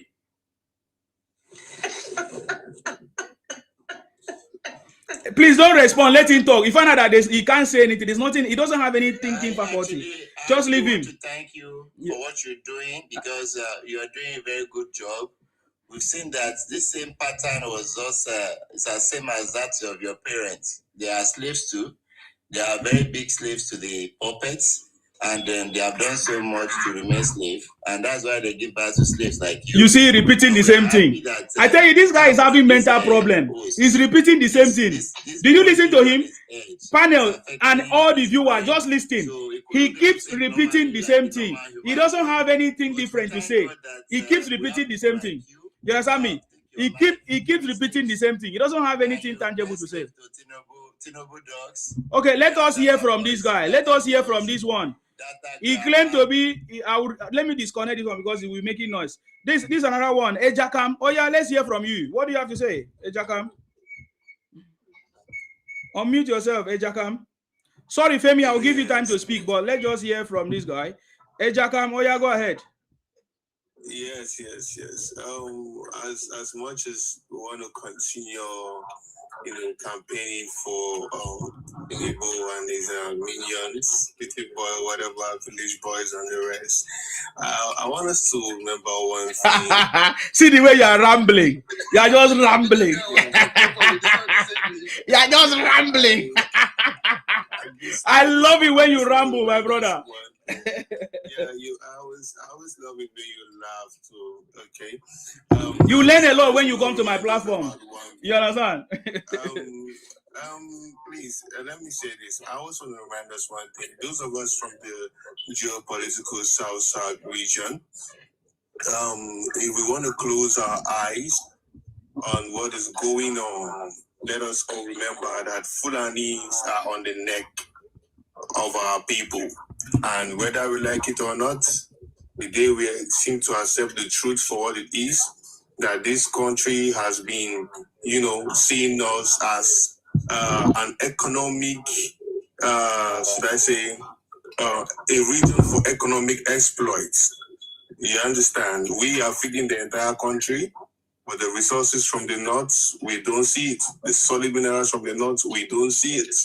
All the resources, what is booming this country is coming from the geopolitical South-South. And we have nothing to write home about it. Yeah, it's not only South-South, also from Southwest. Southwest also contribute. But that is a very nice conversation. I'm focused on South only. Okay. Southwest can handle themselves. I won't talk on Southwest. I will only talk about geopolitical South-South. We are the most marginalized people ever, though we don't even talk about it. And if we look at it, is it Tinubu that marginalized the South-South? Is it Tinubu that marginalized the South-South? Let me finish. Please let me ask you, Ejakam, listen. Ejakam, listen. There are so many people here. We cannot just keep allowing you to be rambling and rambling. Now we are talking about Tinubu regime and what he has done, even for the South-South. Look at the Lagos-Calabar Coastal Road Highway. It's superb for the no. Look at. Listen now. Listen first, so that you understand the question, because I don't want you to make mistake. Listen very well. This is Tinubu government. We understand what has happened in the past. You can talk about what has happened in the past, but this is Tinubu government. And if you are sincere to yourself, everybody can see the facts and figures. With the truth, we can. Wait now. Lagos Calabar Road is done. You interrupted me, sir. Let me finish. This is my platform, man. I'm the one giving. I can't give you time. You give you rambling. I don't know where you are going. I need to give a direction. That's why I'm giving you direction. No. You don't want to listen to me. You don't want to listen to me because I want to understand why we should listen to you when you don't want to listen to me. So now pay attention. Now, Lagos Calabar Coastal Road, this is in this government. It has never been done before. This government recognizes us. We even have a government in the past from the South-South, Goodluck Jonathan, who couldn't even do anything for the South-South people. Yet I didn't see all of you come out to shout and complain. But now this is President Tinubu government. He has recognized us. Now is Wazo South. I've talked about Wazo South. Maybe you don't understand what I mean by Wazo South. President Tinubu understands the dynamics of politics, and he has seen over the years, historically, the people that are reliable and people that love this country. And now this is Wazo South. That is the truth. I don't want to go further. Maybe you will hear it from another angle when I talk about it in detail. The campaign is coming. So this is Wazo South, and we can see the Lagos Calabar linking us to the west, which means he has brought a new frontier of Nigeria that have never existed before. Look at the Sokoto Badagry. Now let's talk about only South. Now, what about the our prominent men that is recognized in this government? Wike, Oshomole, Akpabio, and other people, that is recognized in South as of today. And there are other prominent people and other project that is going on in the South Side. I don't want to talk about the Bonny Highway and so many other projects that is going on. There's a laboratory, of course, that was initiated for the Ogoni people, because we are talking about the Ogoni cleanup, all those stuff. This is the president that has recognized us and is making that possible under this government. So can you talk about what this government have done? Not to be telling us rambling and stories of things that does not make sense, things that have happened in the past. He's gone. I know he's gone. I know him. Now he always run away. I tackled him the other day. He ran away. These are people that don't understand, don't have political knowledge, and I think this is the reason why I'm here, to give them back political knowledge. They lack political knowledge. All of them have been running with the vision and propaganda of Nnamdi Kanu. Because if I give him opportunity to speak, what he's saying are the things that the rhetorics of Nnamdi Kanu and IPOP, Biafra Igbo criminals. That is the rhetorics that all of them have been saying, for years. Even if he comes up here, he keep repeating the same things. The same thing that man is doing is the same strategy. They have no other important contributions. They cannot modify what knowledge has been sent to their brain. And this is the reason why I said we need to also be in charge. For me, I encourage everybody, come live, create your account. If you don't know how to do, even if you don't have followers, reach out to me. I will make sure that even if you don't have followers, you can go live. I can do it. I've done it for many other people. So I encourage everybody from the South, from the Southwest, let us take charge of these things. Let us not allow these people. See, they have been taught for so many years, for over 10 years. Now they cannot taught them how to duplicate account, how to have 20 accounts, 50 accounts. They come with different names, and they have used it to subdue social media with their narratives, with their lies and propaganda.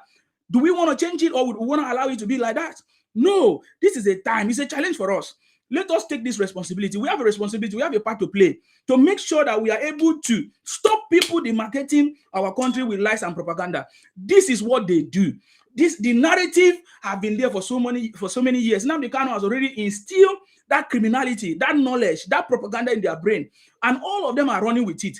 They don't have any other knowledge to maybe, will I say, relearn, unlearn all those information that they have already processed in their brain for over 10 years. So it's time for us to come out, come live, come on social media, TikTok, do live, contribute in these conversations, because we are going to, the same way Nnamdi Kanu instilled this propaganda in their brain, that's the same way we are going to also use our patriotism to make sure that we educate them and unlearn or eliminate all this false information that they have in their brain. So this is very, very important.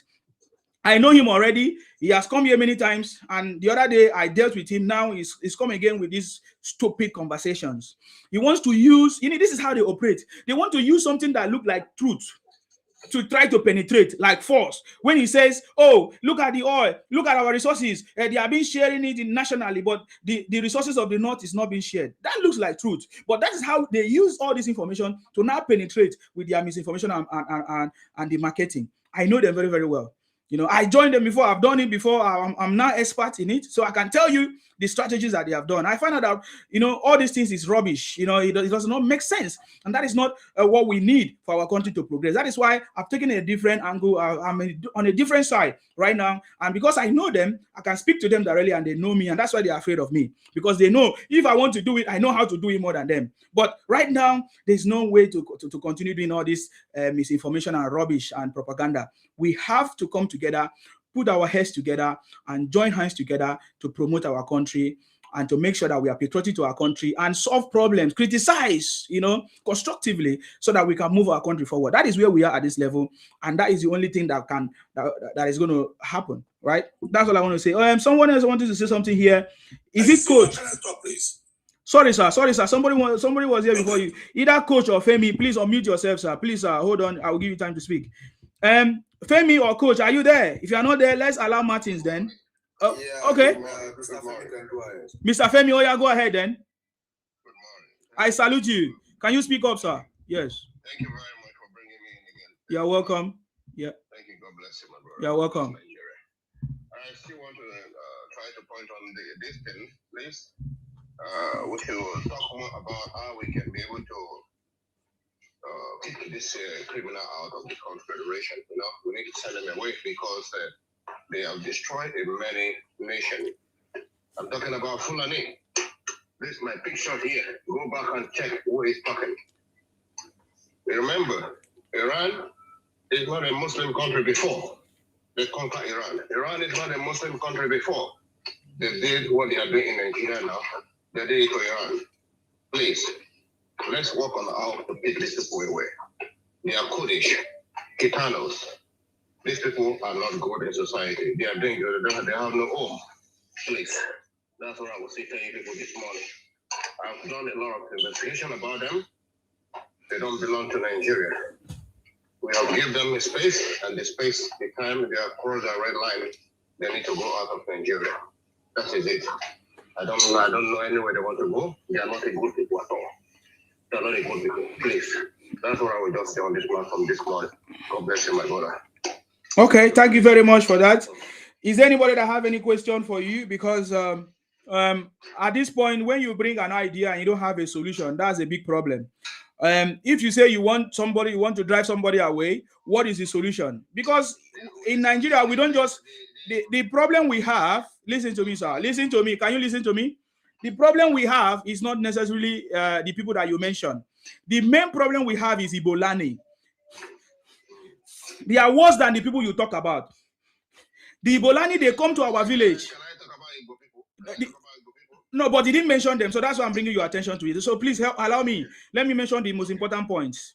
They come to our house. They come to rent our house or even buy land, and then they stay with us, but then they poison us with their fake drugs, fake drinks.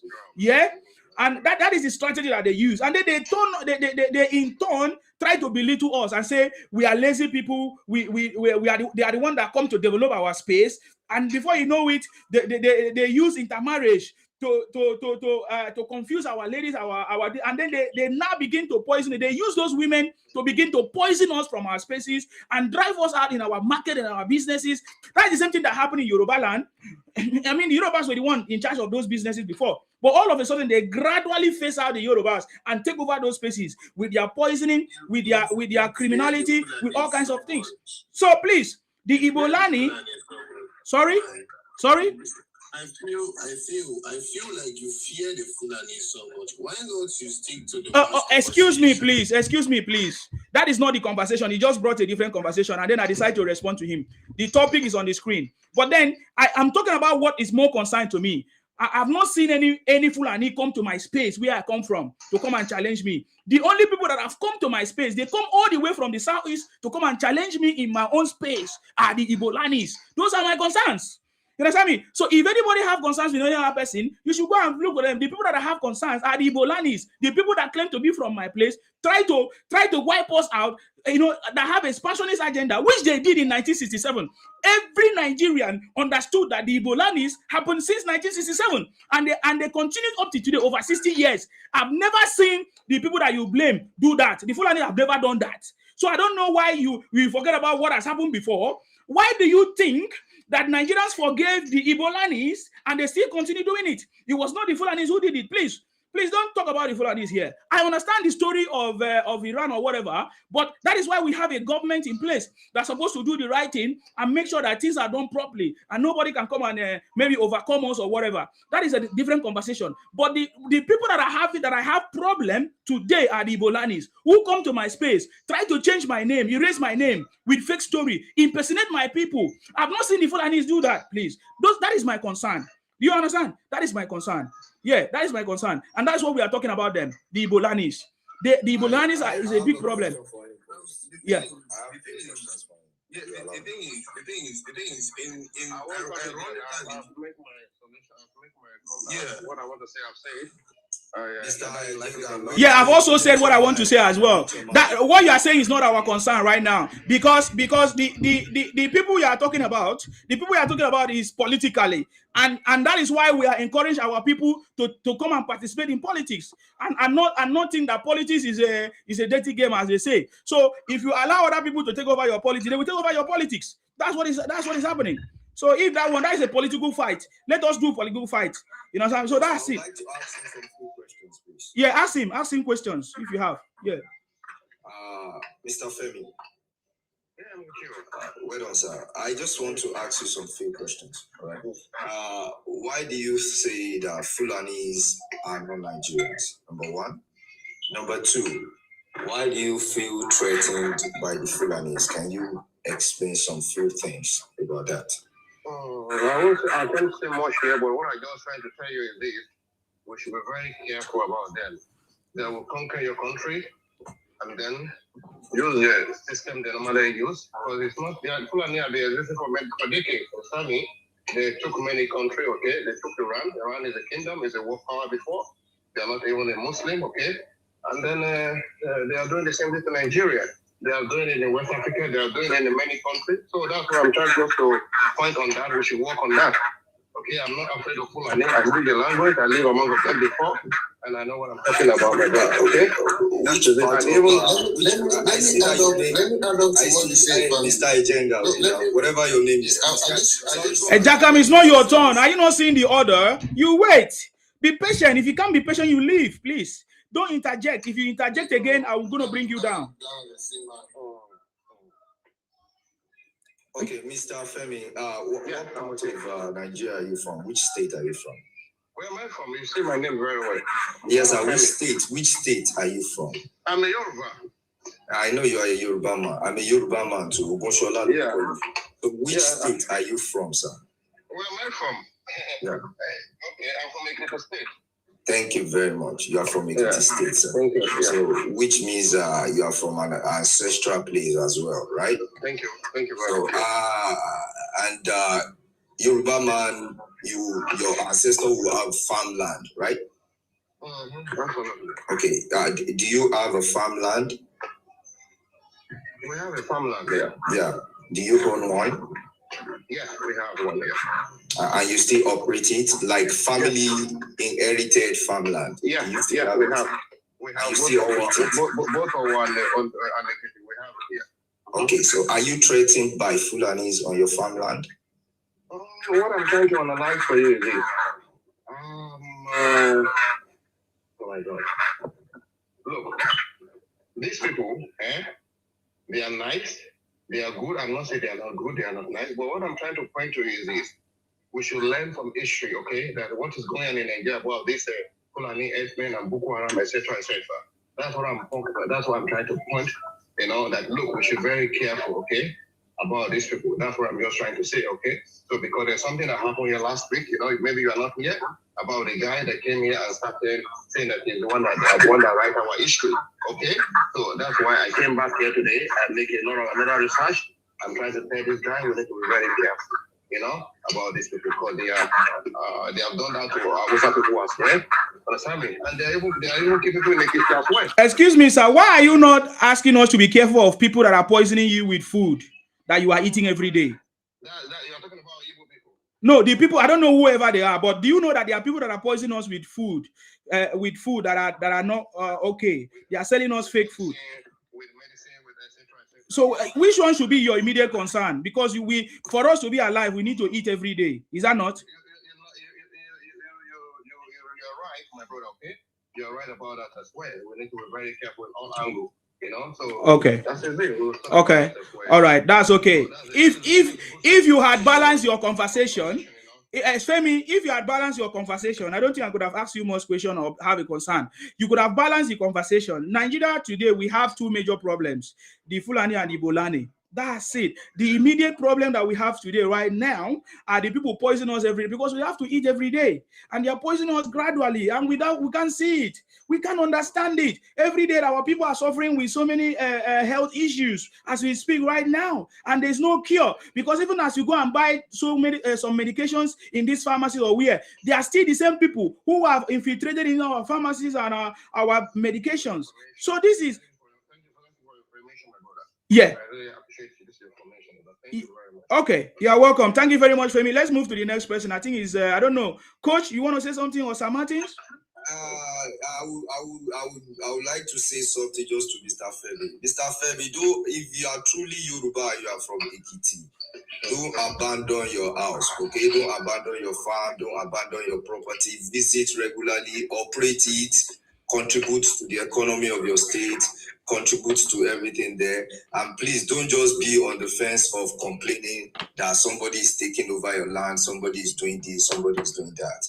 You understand? And last question, sir, Mr. Femi, who do you support in the 2027 election? Who will you ask people to vote for? For now, I don't have somebody to support. I'm still watching.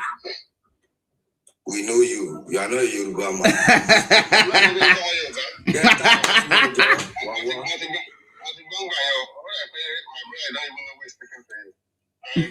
Even if you speak Yoruba, yes, now it doesn't matter what you speak. It doesn't matter what you speak. Yeah. How many Yoruba people we like to talk to? We know bastard among us. We like no bastard among us, my brother. No, we don't ask you to support President Tinubu. We are saying, who do you support? We can't say you should support President Tinubu. At least by now, you should have somebody that you are looking up to, or you say, okay, maybe. Yeah, that is not a good thing. That you are neither cold nor hot. You are neither cold nor hot, which means you are lukewarm. We need to spit you out. Anyways, thank you very much. We don't have time to continue in this line. Let's move to the next person. Thank you very much for coming. I know you are answering Femi, but from your actions and everything, it shows that you are not a true Yoruba person. But let's leave it there. Sir Martins. Good morning, everybody. I salute you. Thank you, Isima, for what you are doing. God bless you. I came because of that Olori Bluku Baba Ebi Awa. Okay. And that man have been shouting big part for the past 3 years. I'm still finding it difficult to understand why he hasn't been for the past 3 years. He has been crying a big power. That man is not a Yoruba person. I met one of his gang in their platform. That one to normally speak Yoruba, claim Yoruba in their platform. But fortunately, I met him on Titanic platform. He came there to come and fight Titanic. He said, why Titanic saying that Anoma is not Igbo land? That is an Igbo land. Then to stop fighting Igbo. Then Titanic asked him, are you Igbo? And he said, it's Igbo. How are you Igbo? This boy, he was born in Ibadan. His mama is Yoruba woman. In fact, his mama was Ibadan woman. He had Yoruba name. He grew up in Ibadan. He speak typical Ibadan language. He spoke Yoruba with me. He didn't say he grew up in Ibadan and Ile-Ife. This useless boy. But he came to the platform saying that he's an Igbo boy. But on their platform, he claimed Yoruba. So here, I'm not be able to see what is going on. I'm then asking, you are from, your mother is from Ibadan, and you are saying you are Igbo, and you didn't even grow up in Igbo land. You speak Yoruba frankly. In fact, you are not even original Igbo. You are less than Ebonyi people. So when you see all these people that claim to be Yoruba, they are not Yorubas. They were kind of carnage that Yoruba is carrying. That Mama Ibadan has caused chaos for Yoruba people. Mama Ibadan, thank you. You don't use your toto, get back to something. And so this boy is saying that he said on their platform, if you say it's Yoruba boy. But on Titanic platform, he was abusing Titanic and fighting for Igbos. So when you see all of them around on the Twitter platform, no, they're not Yorubas. If that boy that his mama was Ibadan and Papa was from inferior Igbo group, it's more, if you have a nurture, you are rather Ebonyi people in political state of Igbo land. If you allow that boy now in Ibadan, you will enter one chance. If you allow him to enter any political post in Ibadan, now God will your future. Because if you can come out fully, grew up, that boy should be over 35 years. Come out openly, born and live everywhere in Ibadan. And spend your time in Ile-Ife. I don't know what else can you say. Why you can say that you are Igbo. So to all of you that man getting married to cross-married to Igbo, that's how your future will look like. That's Yoruba people. That are your children you are producing, that you are more like you don't have any offspring in Yoruba land. No signature for you. I produce someone that have been Yoruba have invested heavily upon him. He went to their school, hospital. It's not even no involvement of Igbo in his life. Because according to what he said, he's in Ibadan. So and no contribution, Yoruba Ibadan hospital, Ibadan school, market. In fact, if you meet him on the road in Ibadan, you won't know it's an Igbo boy. So all of you what has Igbo done to you? No, that's not issue. What did Igbo do to you? That's not issue. I'm not here to do that one. No, listen, do not bring that your hate out. No, some sorts will not accept this your hate. You have your name to keep it there. No, with due respect, I'm not here for that. I'm not here to pass information about that Lori Buruku that claim to be Yoruba. So I don't want to make reference to that kind of Igbo boy that claim. So that Baba is an Igbo boy. He probably maybe he grew up in Yoruba land, or his mama carry out to Igbo land. So that's why I've seen an example of them, like that boy that came and fought Titanic on Anocha. Anocha is Igbo land. He doesn't even know Igbo land though. That boy, because he told us he is in Ibadan for all of us inside Ilefe. So all of you that married them, that's how your children will turn out to be. And in Yoruba land, we won't let them to grow in Yoruba land. That one we never have any political say in Ibadan because we know we are at risk. If you allow that boy that we not join in Yoruba land, doesn't have any Yoruba settlement, is only carrying fight for Igbos. So we not allow that boy to have any political say in Yoruba land, not even in Ibadan. Because if they allow that boy in Ibadan to have any political say, all the opportunity will be taken by Igbos. All the people will be taken by Igbos. And we have many of them among us. So I came purposely because that Olori Baba in power. So that I just want to get that information. Thank you, everybody. Thank you. Thank you very much, Sir Martins. What you just said is very, very correct. I came across a video of some group of Igbotic people who said that they were born and brought up in Yoruba land. You need to hear them speak Yoruba. You will never know that they are Igbos. But one good thing about them, according to them, they pretend to say that they are not in support of what their Igbotic brothers are doing. That they enjoy the relationship that they have with the Yorubas, that they were born and brought up in Yoruba land, and they have been there for years. Therefore, they don't want any problem. That is what they said. But you need to listen to them. They are Igbos, and you will never know that they are not Yorubas, because they are not Yoruba, because the way they speak the Yoruba language, you'll be very, very shocked. So what you are saying now is very, very correct. I didn't know that you are going to bring this topic. I've been waiting for some time. When it's time, I'm going to talk about it, because they have infiltrated everywhere. That's why I'm telling Femi that the most important problem that we have right now are the Ibolanis, because they are infiltrated all our places, speak our language, they are impersonating us, and they are not patriotic to our land. They are not working for the. Sorry, I just want to say that if you see Mr. Femi's picture, you see that he's not Yoruba. Yeah, that's okay. We already busted him. He's not Yoruba. Yeah. He's Yoruba used to have something we call Ogo. Ogosity. Yeah, I know Ogo. I know Ogo very, very well. Don't worry about that. I know all of that. Mr. Femi, please, it wasn't time for you to respond. He just made his observation. Please, I need to move on. I don't want you to delay me.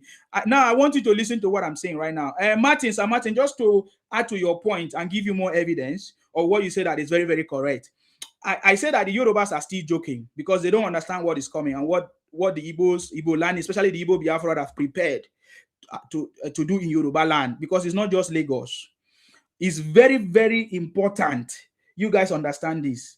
I know that you don't understand, but I need to make you understand more. That I've not seen the seriousness. Listen now, listen. All these boys, all of us where they here will be Yoruba born and brought up. I go laugh for you. And how many one for Igbo? How many Igbo is born for? One day, where them born you? I'm not from Imo State. I'm from Imo State. I was born and brought up in Ogun State. Abeokuta. Born and brought up.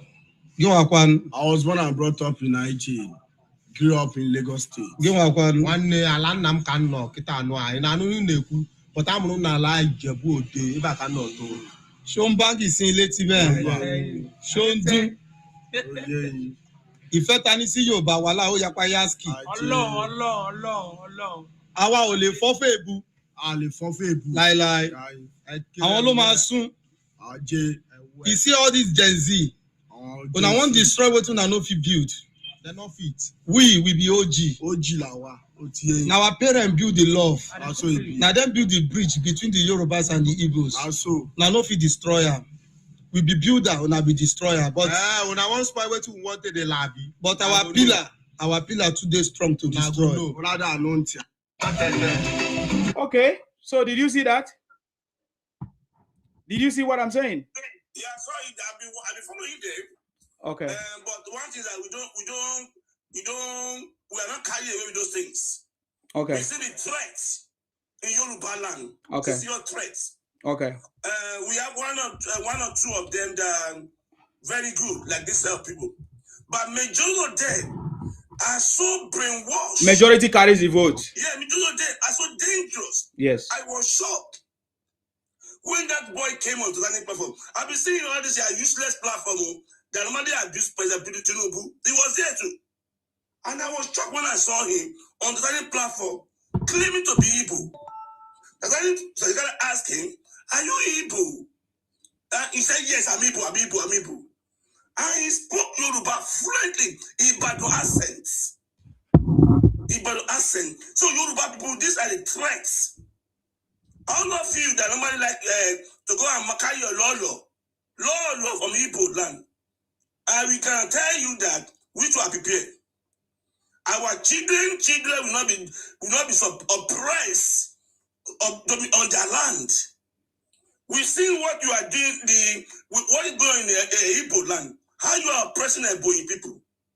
You are oppressing, we don't want in Yoruba land. Nobody's oppressing anybody. You cannot carry your kind of useless mindset to Yoruba land. You know who has said that?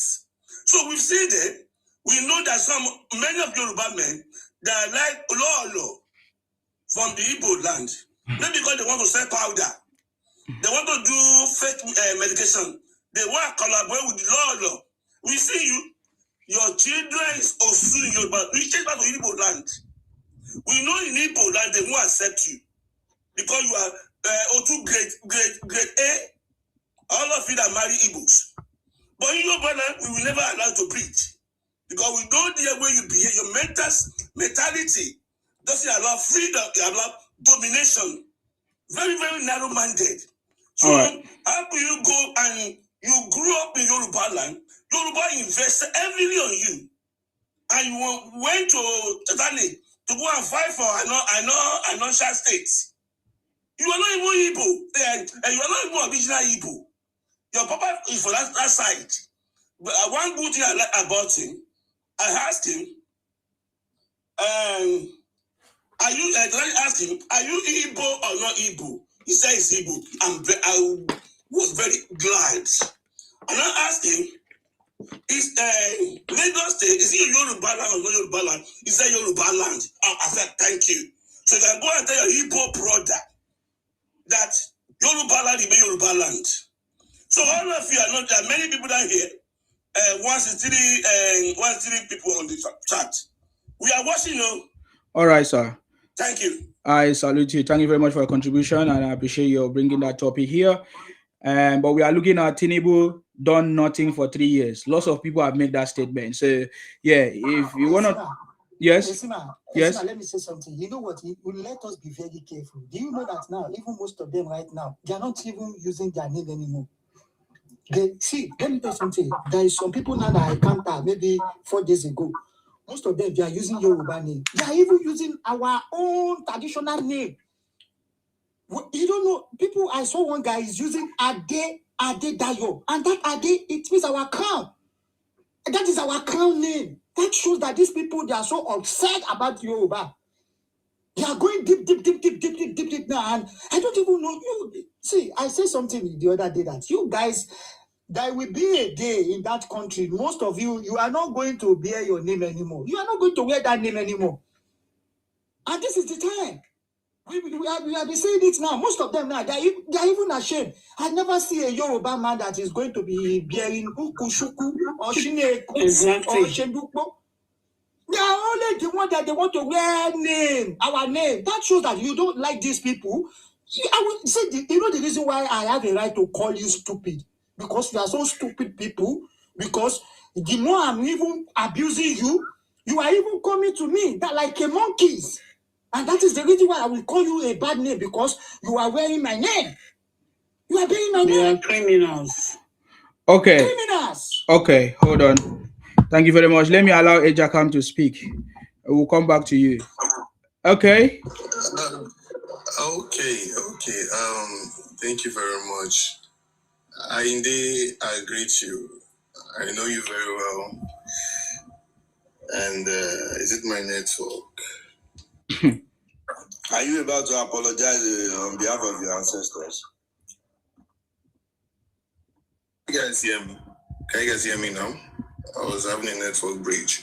All right, Ainde, how are you doing, Ainde? Oga, you don't waste our time. Do you have any important thing to say? Hold on. I know who I'm talking No, to. I don't. This is not a play.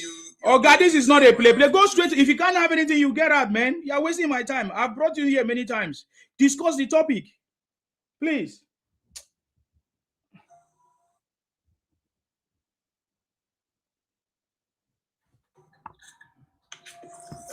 I will just say this, and I'll say it very simple. If you have hate for a certain tribe, please keep your hate outside the geopolitical South.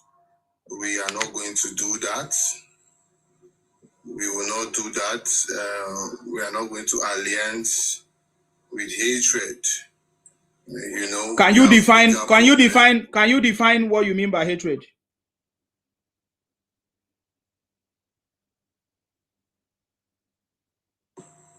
And bigger fish to fry. Can you define what you mean by hatred? Yes. All these talks about Igbo this, Igbo that, Igbo this, Igbo that. This is pure hatred. Igbo what? Igbo, can you say what we say? Can you say what we say? People that are selling fake drugs and drinks for babies and children. What should we do to those people? You're talking about people that are selling fake this, fake that. Let me ask you now, as an Ibibio man, which you are, in Akwa Ibom State, do your people not have the capacity to produce food and supply medicine? I ban you from this. I will ban you from my life. You never come back again. Let me look for you. I'll ban you. You will never come back again. Your people have the capacity. Thunder fire you. God punish you. God punish you, and you will never see my life again. God punish you for talking nonsense. I ask you a question. You are talking bullshit. Can't you see how stupid you are? If my people want to, we have many manufacturing company in Akwa Ibom, and so many Akwa Ibom people even manufacturing in Lagos. I can even tell you about that woman. She is her name is Edu Roberta. She owned a manufacturing company and she followed the procedures to open one. Have all the documentation and license from NAFDAC, from SON and everything. We don't imitate. We don't go and produce fake. You know, if at all we want to do it. That is the question I ask you. You are asking me if people that don't have capacity to produce fake. We don't produce fake. So I've banned you from my life and you will never come to my life again. If I even what I'm saying, you can't hear. God punish Abasumi Afinufin for talking nonsense, Igbo criminality. You are pretending to be from Calabar while you are Igbotic in your sense. God punish you. You think that I will have time for that nonsense? Rubbish criminals. I'm trying to bring Titanic. Titanic, are you there? Good morning, sir. You are welcome. Why did you send requests? Go ahead. Okay, I sent request because of that criminal idiot that was here talking nonsense. Is it that a jackam of a person? Yes. I've blocked him for life. Yes. You know that boy is a very stupid idiot. Ogugupa is useless father. Understand? You see, Nsima, just give me a few minutes. Let me just use the opportunity and make small submission. Go ahead. That guy, where he's from, according to him, he allegedly claimed that he's from Cross River State, where he comes from. Ejagan people have not produced governor yet in Cross River, yet he's on social media, fighting for the Ndigbo, fighting for the right of Ndigbo to be president. He's not fighting for Ejagan people to be governors of Cross River, but he has capacity to fight for Ndigbo to be president in Nigeria. He's going to Akwa Ibom State. He wants to go and help run people to fight for their rights to be governor in Akwa Ibom State. Yet, where he comes from, he hasn't produced governor. He claims that they are the majority in his state, but yet he cannot produce governor in his state. So you can see the kind of mindsets that stupid idiots like that stupid boy carried. I like the way you treated him. Who buy his useless father, idiots. If you get luck, say I no come reach you for this life. Thunder fire you there. Thank you. Thank you very much, brother. I've given him opportunity many times. He's an Igbo man. He's an Igbo person. Maybe his mother is major account or something, because that's how they infiltrate. That's how they infiltrate every community, claiming what they are not. And how will you know who that person is from? It's from where you are lying. How can you say you are from so house and you want fire to burn your house, yet you are going to promote another person? That is how you know. Anywhere somebody align, that is where that person is from. Do not be deceived by language or anything he speaks or any name he answers. Titanium, I'm giving you this code. Take it home. Anybody that do not support where he comes from, that do not say any good thing from where he comes from, that person do not from that place, do not come from that place. Even the Bible says, where your treasures, your heart belongs to where your treasures is. Don't you understand that? You people go to church or mosque, you don't understand how to apply these things. It's very easy. Out of the heart flows cautious. What does that mean? Out of the heart speaketh the abundance of the heart. Speak wherever that person aligns to politically, religiously, that is where that person comes from. He might claim to be from any other place, but no. How you will know? He said, by their fruit you shall know them. Trace them from what they belong, what they support, what they do. That's how you know. Please always use this code as a guideline in whatever you are doing. I've said it many, many times. I don't know why the Yorubas are still surprised when the Igbos impersonate. I've told you 3 strategies which they operate. Number 1, impersonation. I've said this many times. They will change their name, they will speak your language, they will do anything, but their heart do not lie in your place where they say they come from, where they claim to come from. That is impersonation. That is the strategy that they have used. That is why they are going from place to place, going to your villages, nook and crannies, change their name. Even in their passport, they change their name in their passport to claim that they are from there where they are not from there. That is the strategy. I've said that before. The second one is the fake history and story. That is what they do. They share fake story, distort your history. Any information they try to do it, they try to distort it, fake history and all of that. Then the third one is propaganda, misinformation and propaganda. IPOP was a propaganda machine, sponsored by the Southeast politicians and leaders to use Nnamdi Kanu as a propaganda machine in order to stop President Tinubu from becoming a president. The attack was always on the Yorubas and the President Tinubu. So that is it. I've said this many, many times. That is the 3 strategy. Always have it at the back of your mind. Then the problem is that you are still trying to educate these people that have been doing this thing for 60 years. Instead of you to educate yourself and to understand how to deal with these guys, it's the opposite. I'm not doing this program to change Igbos. I can't change them. They have perfected this for 60 years. I'm doing it for my people who doesn't understand these guys. That's why I've written books. I've talked about, wait, let me see if is one of them. It's not one of them. I've talked about Ikwede, Igbos, and all of that. That we are not Igbos, we are not Biafra. We understand this game. So this is the truth. I'm not here to educate Igbos. I'm here to educate my people to understand the strategies and the ways which these people operate, so that we can be able to understand how to work together to stop them from invading our land or expanding into our territories. That is the most important thing. So that is why I said, anytime I listen to any Yoruba person, you are still trying to educate the Igbos.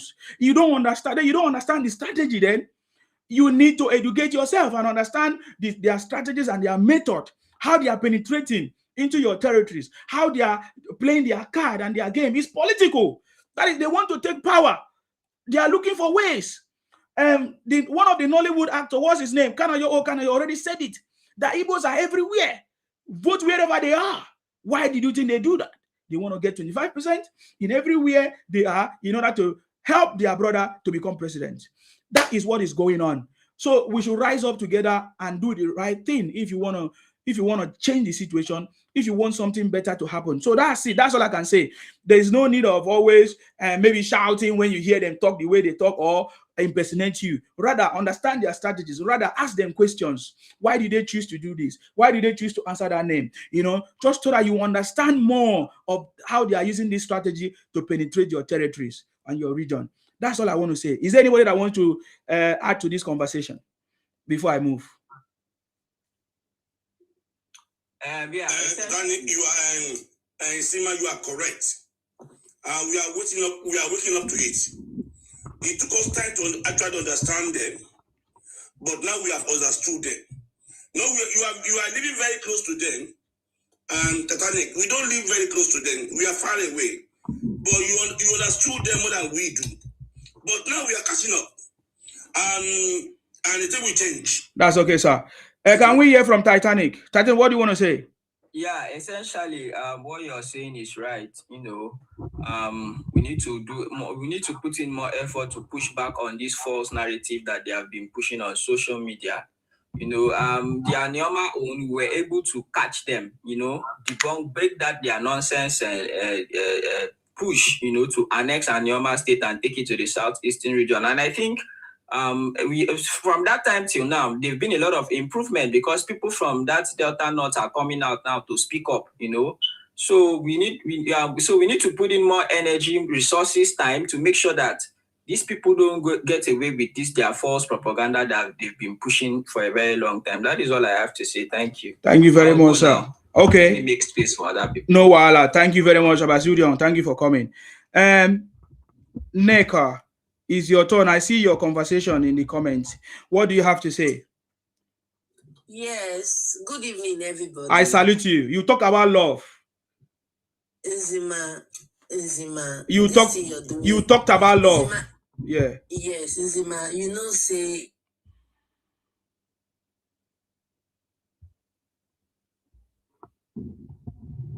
I don't know what happened. I can't hear you anymore. Hello? You know, I said, you know that we the Igbo, like we the Igbo people, the Igbo community in Nigeria, you know, not all of us are in support of IPOB. Nnamdi Kanu has been apprehended. So I see no reason why you people still, you still drag us into this, this nefarious act of Nnamdi Kanu. I'm not an IPOB girl. I'm not in support of it. I don't even know what IPOB stands for. And on the other hand, we the Igbo people, we've done more good than harm to Nigeria. We've built Nigeria from the scratch.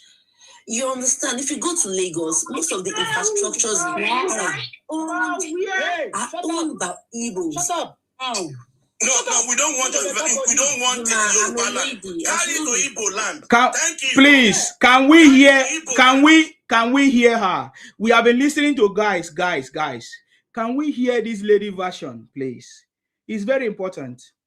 Then we can respond when she's done. Okay, you say you build Nigeria from ground up, and you cited Lagos as example, right? Neka, go ahead. No. Why did you start with Lagos as a place that Igbos built? Like from the way the Igbos are inventing. No, please. Yeah, my question is, why did you start from Lagos as a place that Igbos built? Dude, have you not heard the saying that says charity begins at home? But why did you choose to start from Lagos as a place that you guys built? Go ahead. Everybody knows the entrepreneurial nature of a common Igbo person, of an ordinary Igbo person. It doesn't have to do with a particular region. An average Igbo man is an entrepreneur. We have this entrepreneurial spirit, and we're not scared of losing. That is not the question. You can praise yourself, but that's not the question. Well, let's focus on what you said. You started saying that Igbos have done more good than bad. But number one, you guys are the one that started the WAR, 1967. Okay. And up to today, wait. You excuse me now. Up to today, you guys are still doing it, demarketing the country. You guys set up a territorial organization, IPOP, that has tried to destroy the country with lies and propaganda, and try to destroy a region of Nigeria, which is the southeast, and Nnamdi Kanu. And you still say you guys have done more good than bad? You told us that you guys have done more good, but what about the fake drugs that even NAFDAC has discovered in your place, where thousands or millions of dollars, where you guys have packaged this thing and save it in warehouses, where you are distributing fake goods, fake drinks, and you are still telling us that you have done more good than bad? So I don't understand. And then you say you are the one that built Lagos. How have you guys built Borno State? Have you guys built Zamfara? Have you guys, why did you go to a place that is already built? Because even if I ask you, you say Lagos was already built, Lagos was already developed, Lagos was a capital. So when did you guys build it? You see the point? I'm asking you an intelligent question, yeah? Is there any other place that you guys have built? Because other than Lagos, we are not aware. Yes. Okay, tell us any other place that you guys have built. See, Lagos, I don't know how people tell us any other place that you guys have built. That's the question. Don't ramble, please. We are very serious here. I think maybe you think when people come up here, they come to play. I say, yeah, tell us any other place that you guys have built. When I say we built, I'm not saying like we took the government's responsibilities of trying to, like, you understand, like the way we build things. You know, they see the way Lagos stay fine, the way like the houses, our infrastructure, our like, mention other cities. Leave Lagos. Mention those states. Mention Kano. No, don't leave Lagos. Lagos is Yoruba land. You are immigrants. But she's not done. She's not done. She's not done. Please allow her to finish. Please, we will respond. Please, ma. What's your name again? Neka. Go ahead. You are not able to tell me. You say you built Kano. No, I'm not trying to say we developed Kano for the Kanoese people, for the people of Kano. I'm not trying to.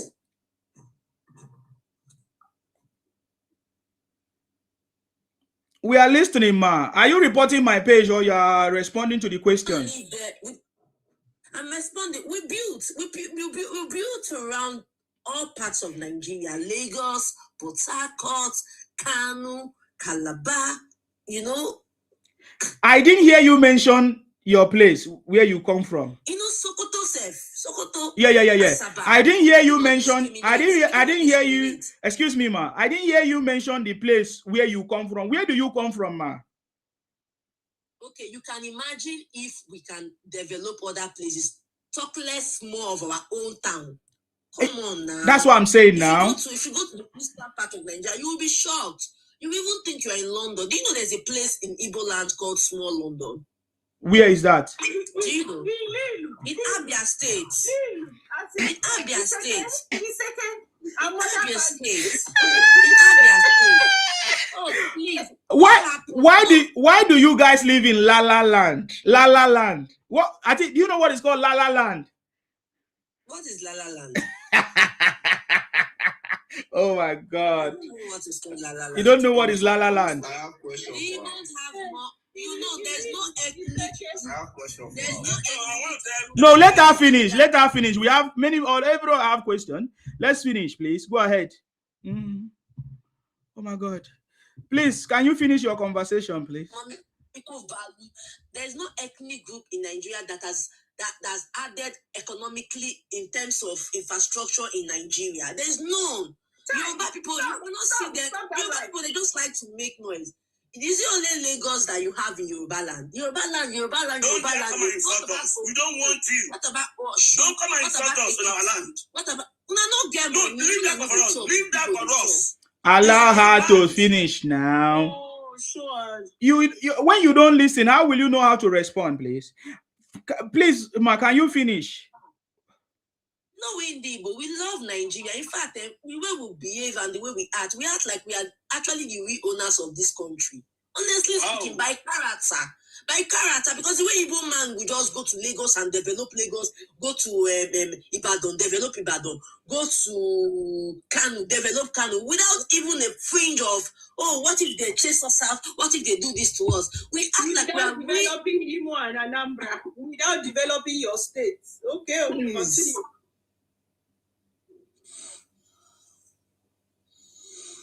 Speak out, but I'm not trying to support the Nnamdi Kanu's propaganda or narrative or the way Nnamdi Kanu went about it. A bad thing is a bad thing. A spade is a spade. Let's call a spade a spade. You understand?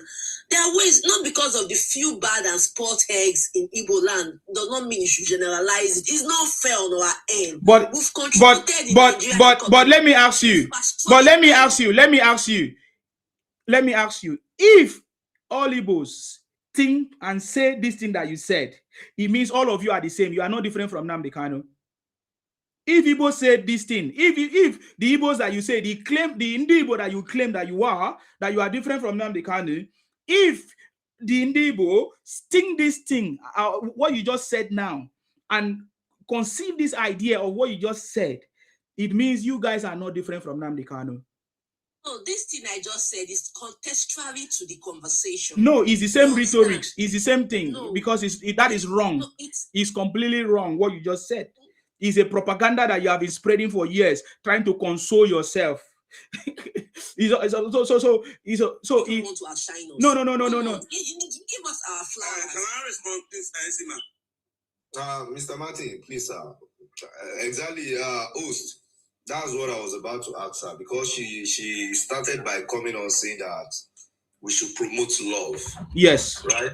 Yes. So how do we promote love with this mindset? With false narrative? With this kind of information. Neka, you and I, we should start thinking about our children, okay? We should start thinking about our future. We want to raise our children with the right information, okay? And I mean, with the right information, we want to make sure that the hatred stops. You understand? Everybody knows their place, and when you know your place, you give your children the sense of being responsible to develop their place. You understand? So that we won't continue this kind of thing. This kind of narrative that you came on saying that, oh, you develop this place, you develop. The host asked you just now, name places, other places that Igbo people have developed. The first thing you should have just mentioned straight up is one Igbo land. But unfortunately, you are not able to do that. Igbo land is far more developed than any other place in Nigeria. The eastern part of Nigeria is more developed than any other place. I guess I just wake you up. Okay, but why no, have you been to the eastern part of Nigeria? Let me finish. Lagos is a commercial hub. And in Bitolu, right? So how you develop in Bitolu? Lagos is a commercial hub. Lagos is a commercial hub. You guys should stop personalizing Lagos. Wait. I agree that Lagos is commercial hub. But what are you doing in Ibadan? You just sleep or you don't try something. What are you doing in Akure? What are you doing in Ekiti? Remember when I because me, I'm from Osun State, and Igbos are dominate. They are trying to dominate a certain market. They are not dominating. We are actually okay, illegally. I repeat, illegally, by all means, even through illegal means. For that thing, okay. So you should, like you said, you sounded like somebody that wants to really make something out, but then you started going this off road again. Please, if you really want to preach love, preach it with the truth.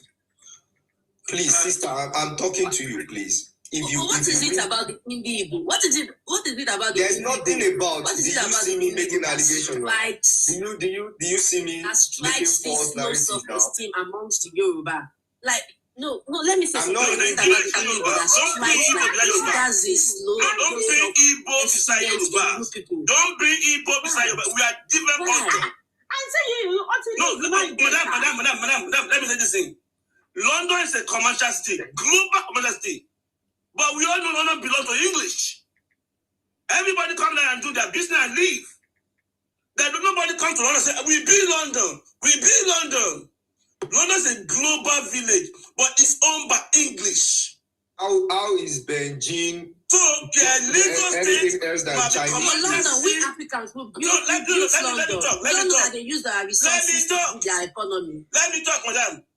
London development is built by global resources. Global, even Arab, even Asian and black. But we all know it's English land. No Arab there come to London, say we be London. He will lie in prison. So Yoruba land is Yoruba land. He welcome everybody like Igbos. It's not Igbo in Yoruba land. We are Igbo Lebanese. We are Calabar people there. We have several people there. They are all working and paying their taxes. Nobody said they build Lagos. Mr. Marsh, I put it to you that you are triggered because of listen. I even want to ask question about that building that you are talking about. You have known that we should set you. So stop at yourself. You can move your investment with honorable things back to Igbo land. Many companies in Nigeria, they are relocated outside Nigeria. When they find they are not welcomed. So if you are Igbo, we are pushing you away, and then move your things. That's simple. You Lagos should move our things to where? Move our things. You can't just say that you parties. Only Ojibole.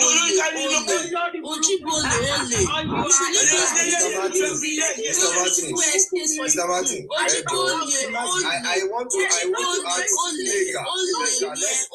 wait, calm down. Ineka, don't do that, okay? Let me ask you a question. You talk about Igbo built things. Let's talk about those things they built. Okay? Maybe you said buildings, right? Let's talk about those buildings. Tell me some certain buildings that you can point to that Igbo people built in Lagos. I'm not talking about like Igbo hijacking, like what governments are supposed to do, like bridges and hospitals. We're not supposed to do those things. Like but you said you build infrastructure houses. Yes, now the houses. I'm talking about the houses now. Tell me what is it about those houses that you built that you are pointing to that is so. Most of the houses and estates are owned by number one.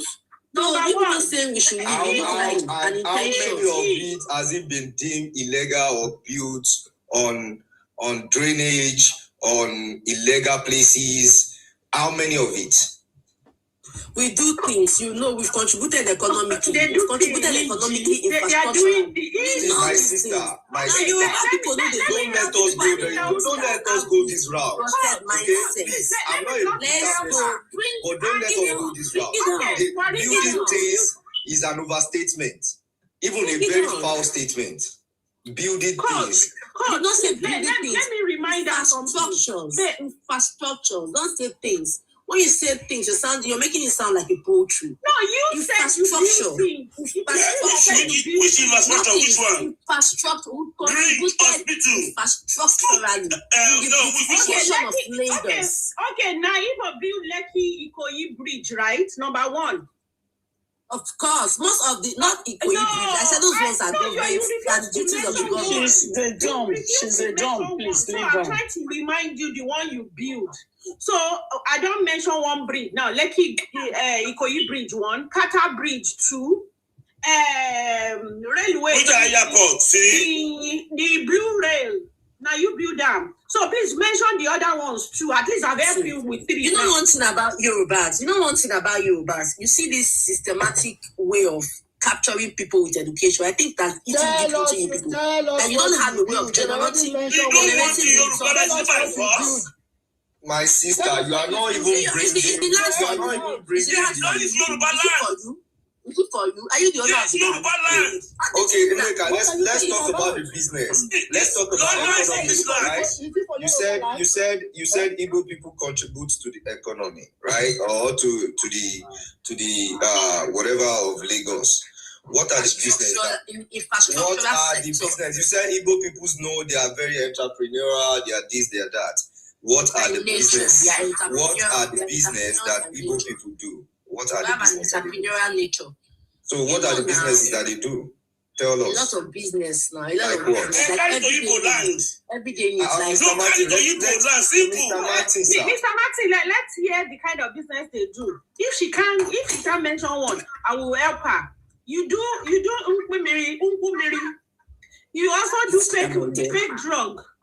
Fake product. That is which other something I've helped you. That is even the Yorubas that are involved in these fake medications that you're talking about. This agbo they are selling. Is it? That's what is the authenticity of the agbo? It's not good now. It's concussion. It's concussion. It's not that is what is affecting you. That's what is affecting you people. Drinking ago, you have gonorrhea. You settle for ago. We settle for ago. We use Abba. Go to your land. Let's hear Sam Martins. Hold on. Let's hear from Otiko 1. He's an Igbo person. If he has something different to say, go ahead. Otiko, go ahead. It's your turn to speak. Yes? Can you hear me? Yes? I'm supporting my sister who is actually Who else will you support? If not, so what are you supporting? What are you supporting exactly? he's supporting stupidity. She said something about Igbos being industrialist because we developed Lagos in actual terms. Mentality. The way they reason, So at the end of the day, we are going to prove to NECA that there is no difference between any Ndibo or Ipong or all of them are the same category. That is why I'm bringing them up. So Otiko, you developed Lagos, right? Yeah. With what? What did you use to develop Lagos? He told you entrepreneurial spirit. So when you left, hold on, when you left your village to Lagos, you travel by night with nylon bag and slippers, no money, nothing, and you get there to Lagos. How do you now develop Lagos? Well, you just said it. We can go to anywhere empty-handed, and we're going to utilize the opportunities there than those who claim they own the land. That's why we are landlords in Lagos. We tenant to us. Anything Lagos is done for Lagos. So did you hear what you said? Yes. So you left your house, your village, with empty hand, with nylon bag, with slippers, and you go there and there is opportunity for you, right? So the opportunities that they left for you, what opportunities do you mean? Because it means that when you left your village, there's no such opportunity. The only opportunity that can make you millionaires is in the opportunity that's in Lagos. All your millionaires, they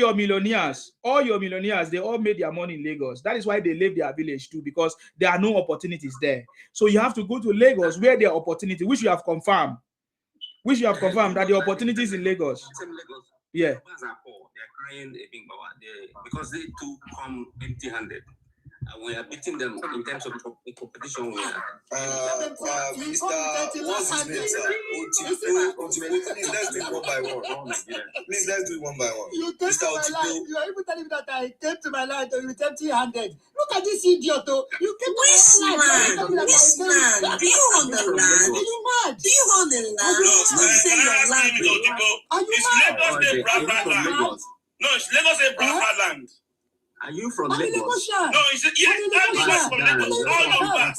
Lands. Lagos a Bradford land. Your land is what? Come from Richard. Lagos a Bradford land. Otiko, me, I'm not from Lagos. Me, I'm from Tinubu. Please, let me talk to you, sir. I want to learn about Lagos. Please. What are you talking about? Okay, please, one person. Let me learn, please. Yeah. Otiko, you said Igbo people came, they do entrepreneurial business, and I know you've been listening. I want you to answer me the same question I asked Neka. I know you are prepared to answer me. Please, what are the businesses that Igbo people do in Lagos? What are the entrepreneurial skills or ideas that they have that is very, very good, that makes them this rich? Please give me some. All right. You know that the owner of allow me to say something. You know that those who own some of the one of the biggest thriving businesses in Lagos are Igbos. I could mention your business. Be specific. All right, good. You know, Slot, the owner of Infinite Phone, Technophone, and a whole lot of them. The owner of Phoenix Technophone. Are they producing? Hey, God. Yeah, they are. Are they the one producing it? Yes. Or they are doing import and export. Are you the one going to China to bring it? Are you the one going to China? How many things have you brought into Nigeria from China? No, let me Otiko, please. With due respect. No, I just want to make a clarification. Otiko, is Lagos a Biafra land?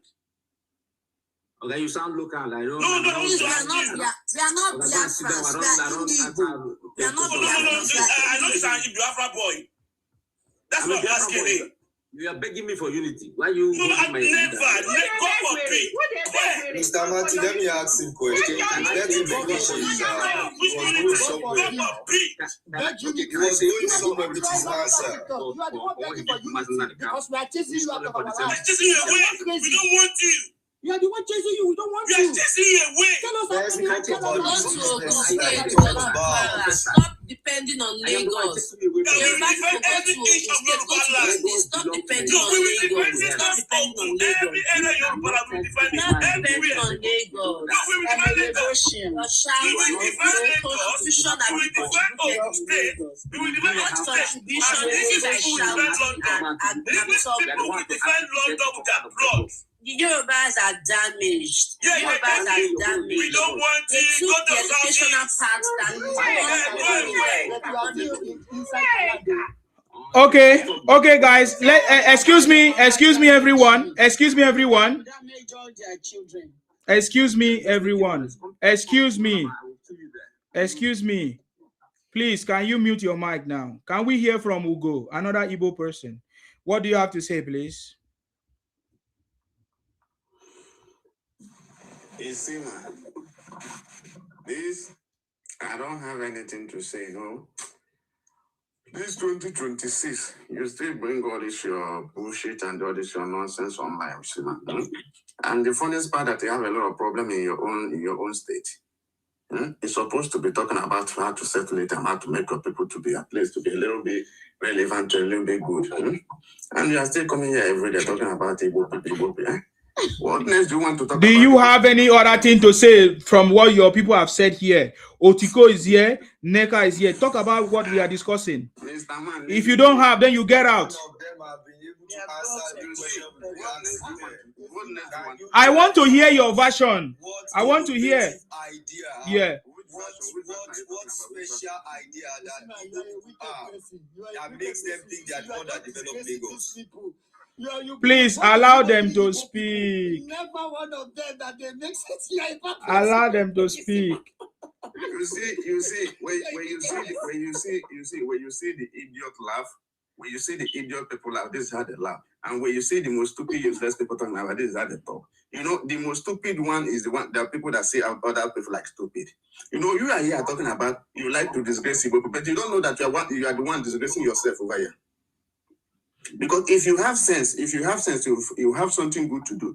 You will not be coming out of platform every day talking about. But you are here now. Sorry, please. Let me respond to him. Don't worry, guys. Don't worry. I'll respond to him. But do you have something to do, Ugo? Do you have something to do? You are here too now. But you are here. You send requests. Did I come to your house? No, I didn't send you anything. Let me remove you. Let me go and do something. Stop sending me requests. So since you say you have something to do, I have to remove you. A lot of questions to answer. Yes. You know what I've seen with this issue? I think, when we the Indigo, when we took the route of, when we took the business route, we didn't know it was going to favor us economically this much. You understand? And the Yorubas, they took the educational route. And let me tell you something.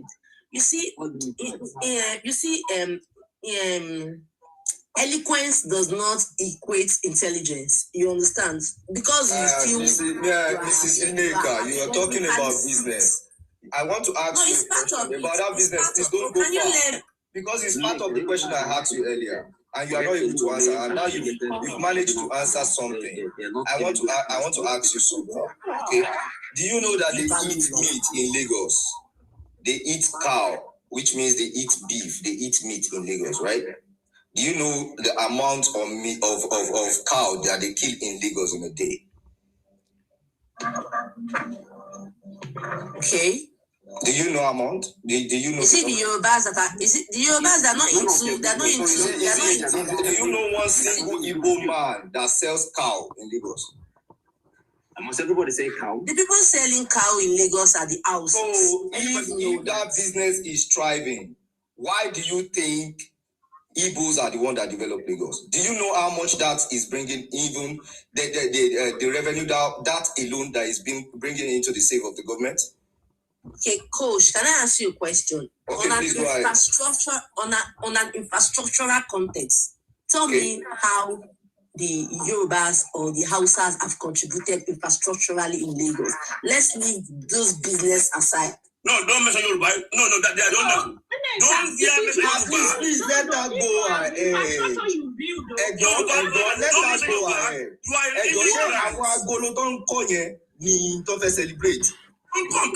Okay, guys, you guys are not listening. That's the problem. A cluster of concrete.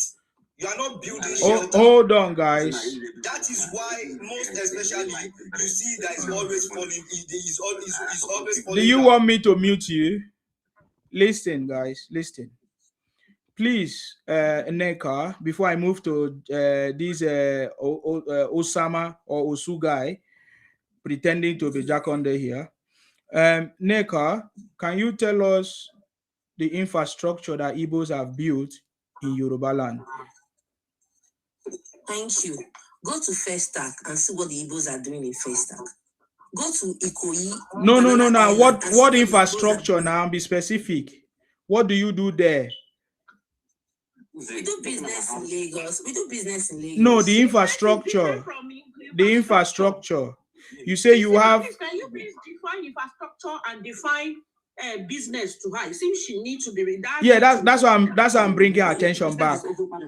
That's why I'm bringing your attention back. Neka, tell us the infrastructure. You use the word. I'm just repeating it back to you. Okay, Nzima, I put it to you that if. Don't put it to me. Educate us. Which infrastructure? Sorry? Houses. If not for the Indigos, Lagos would have not been what it is today because the Yorubas don't even have the ability to develop Lagos. Wow. Back in the 60s, how was Lagos? What were the Yorubas doing? They were selling that go on the street, selling okra and pepper on the street. If Lagos had continued on that please, Lagos would have not been what it is today. Name infrastructure. Name infrastructure. No, plenty story. So please. Oh my God, guys, can you tap on the screen, please? Can you tap on this? Are you guys reporting the page though? I thought we are having a conversation. We are having a conversation, right? That's what they're doing. You don't depend them now. You go pin them. Please, can you guys tap, please? Where is that lady? Oh, she's gone. Was she the one reporting the page though? Okay, Otigo, what do you want to say? Can you tell us the infrastructure that you guys build in Lagos, please, and any Yoruba land? Can you tell us any known infrastructure, please? Okay, good. I don't know any other part of Yoruba land. We are talking about Lagos here. If you wanna really understand the level of infrastructural development that we have imputed in Lagos, I would want you to go around some of the economically viable areas in Lagos in terms of trade. If you go to for instance, for example, you go to Trade Fair and look at the amount of buildings, business places and warehouses that have been put down there. I'm talking about multi-billion dollar structures, not please, Isima, can you? It seems these guys are getting it wrong. Can you please define building and define what is infrastructure to them, the difference, so that they can? It seems because they are repeating. It's better we hear. It's better we hear from them what they mean by infrastructure that they build. So he's been trying to explain but he's not even able to explain. That's a problem. Let me finish. Let me land. Infrastructure. The girl is not educated enough to understand that infrastructure is not only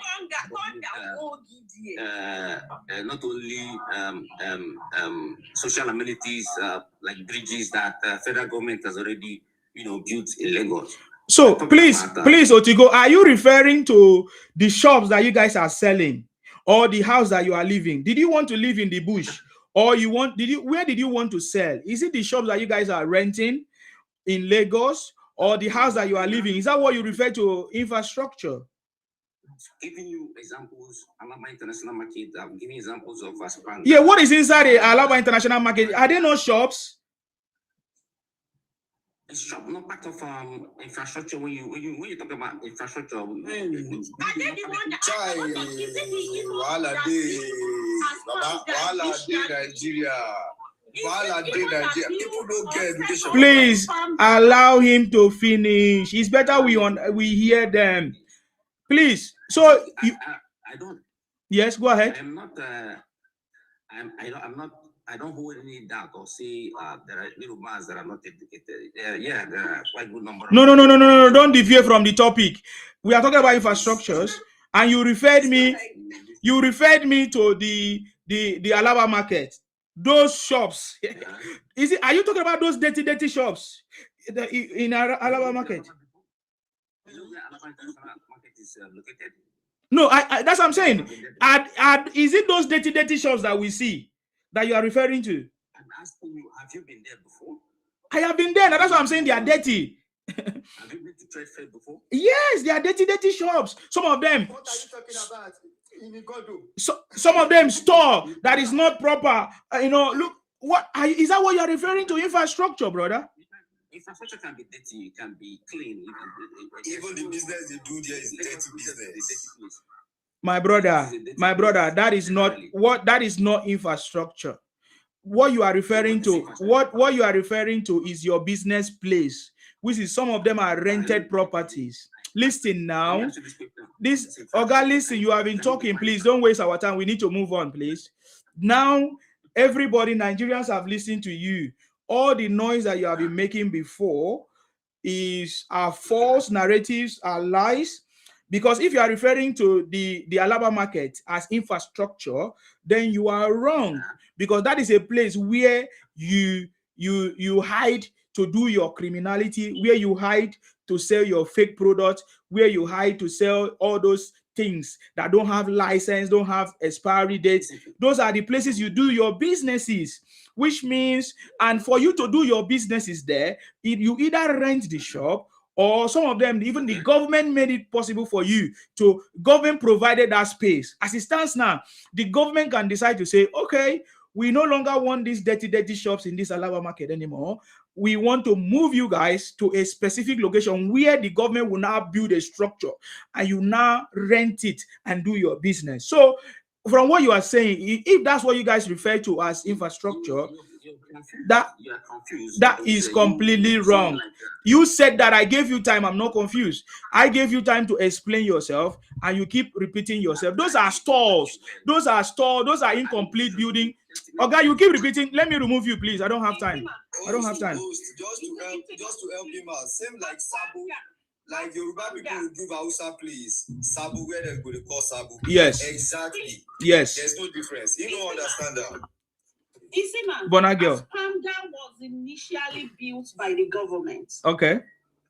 So, which was now sold out to people. Mm-hmm. So, as the year went with time, people now start developing. You know how once they will start developing the lands around it that were not given to them. Yes. Spaces that were meant to be for car park and green area. Mm-hmm. That is how you know how they will go and corrupt government officials and pay them that they should sell parking space and green areas to them. So from there, they now started building and they destroy the master plan of that place. So that place used to have a master plan. And it was built and sold out, all the green areas, all the parking space, places that were meant to be used for open space and whatever. These idiots, motherfuckers, they all went to pay and start developing it. And I said, they build and spam that. They build and spam back. Idiot. Now your father's land for Lilu. Now you come Lagos, come build and spam that. Okay, Coach, you want to say something there before I move? Okay, thank you very much. Let's hear from. Okay, let's hear from this guy on top here with a fake name, Jaconde or whatever. Please, what is your Ibotic name before we move on? What is your Ibotic name? I came today for. What is your Ibotic name? If you can't tell us, I drop you. If you cannot tell us your Ibotic name, I drop you, please. I don't condone people faking people's name. Yeah. I'm Jaconde. What is your Ibotic name? What is your Ibotic name? Ibotic name. You are not proud of where you come from? What do you mean? What is your Ibotic name, please? I'm Igbo man. Exactly, you are Igbo man. So what is your Ibotic name? What is your Ibotic name? My Ibotic name is Asikoba. What is that? Can you hear me?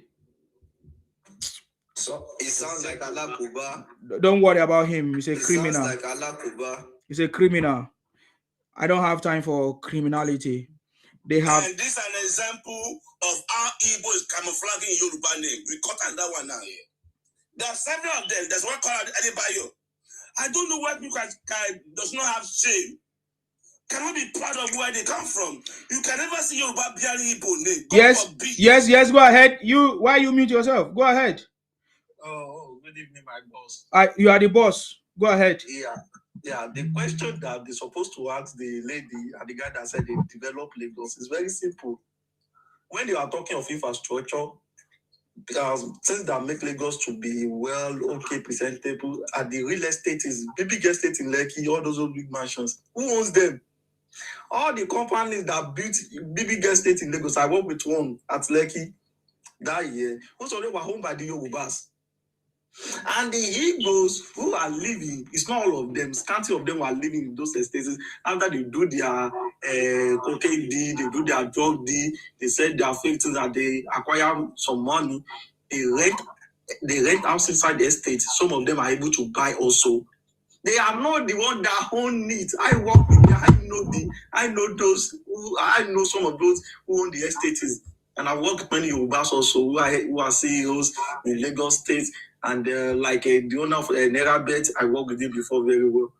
So these people, if you want to ask them a question, don't even talk about bridges. Common investment that individual home, they should mention and Igbos who have more investment than Yorubas in Lagos. They don't just see. You have people like Eddie Ganza. They should place an Igbo guy who has more property than Eddie Ganza in Lagos State. So we shouldn't be talking of roads and bridges, that one government thing. Individual properties, business is something that makes Lagos representable. Real estate is. Even this Alaba you mentioned, it was owned by most houses you saw there. It was owned by the Yoruba. They rent it for them. When Yoruba don't rent house for them, you see them on that kind of tribalism. That they didn't rent house for us. You see, they don't ask you, are you Igbo? When they say I'm not Igbo, they didn't rent house for us. Why are they kind when they know say they are the one that own majority of us in Lagos? Why are they can't say Yoruba no rent house for them? Please, if you want to engage with them, let us engage with an intellectual question. Mention top 10 of people who own estate in Lagos. Then you will know who own those big estate you see for Lagos. Igbo just rent some part of it and they also buy some part of it. They are not even in the scheme of things at all. That's what I want to say. Thank you. You know what, Sima, let me not tell you something. You see that Zico now. You know, they are pushing this propaganda that Zico bought that land. And that land, they listed that land for Zico to just, that land now, Zico now have been spending a lot of billions in that land now. What I have come out, the more the guy is putting his effort on that land, he's taking, the drain is coming again to wipe it out. He's already doing another one now. These people are so dumb and they will come here. And most of them, let me not tell you something. You see, that houses that you see that they say that they own, they are giving money to developer. When developer build that house, and developer will just give them maybe half of the house that because they pay for the developer, they borrow developer money. Developer can go and meet them that give us 5 years. not even like that. Not even like that, brother. No, some of those estate, no. I work as an engineer in estate. I work as an engineer in estate. I know. I have a brother. Well, it is different. Oh, Garfield, your story is different from another person. Now, why are you interjecting, please? Your story is different. You want us to believe your story, and you don't want me to believe another person's story. This is what life is not like that now. This is my brother. This is my own brother that is doing this developer. They can't meet them just because you know. Wait. Otiko, wait. They will go and meet all this. You know, maybe now when they build, maybe they demolish that house. Maybe they want to build the house. So most of them they have been working with them as a friend. So they will not tell them that they.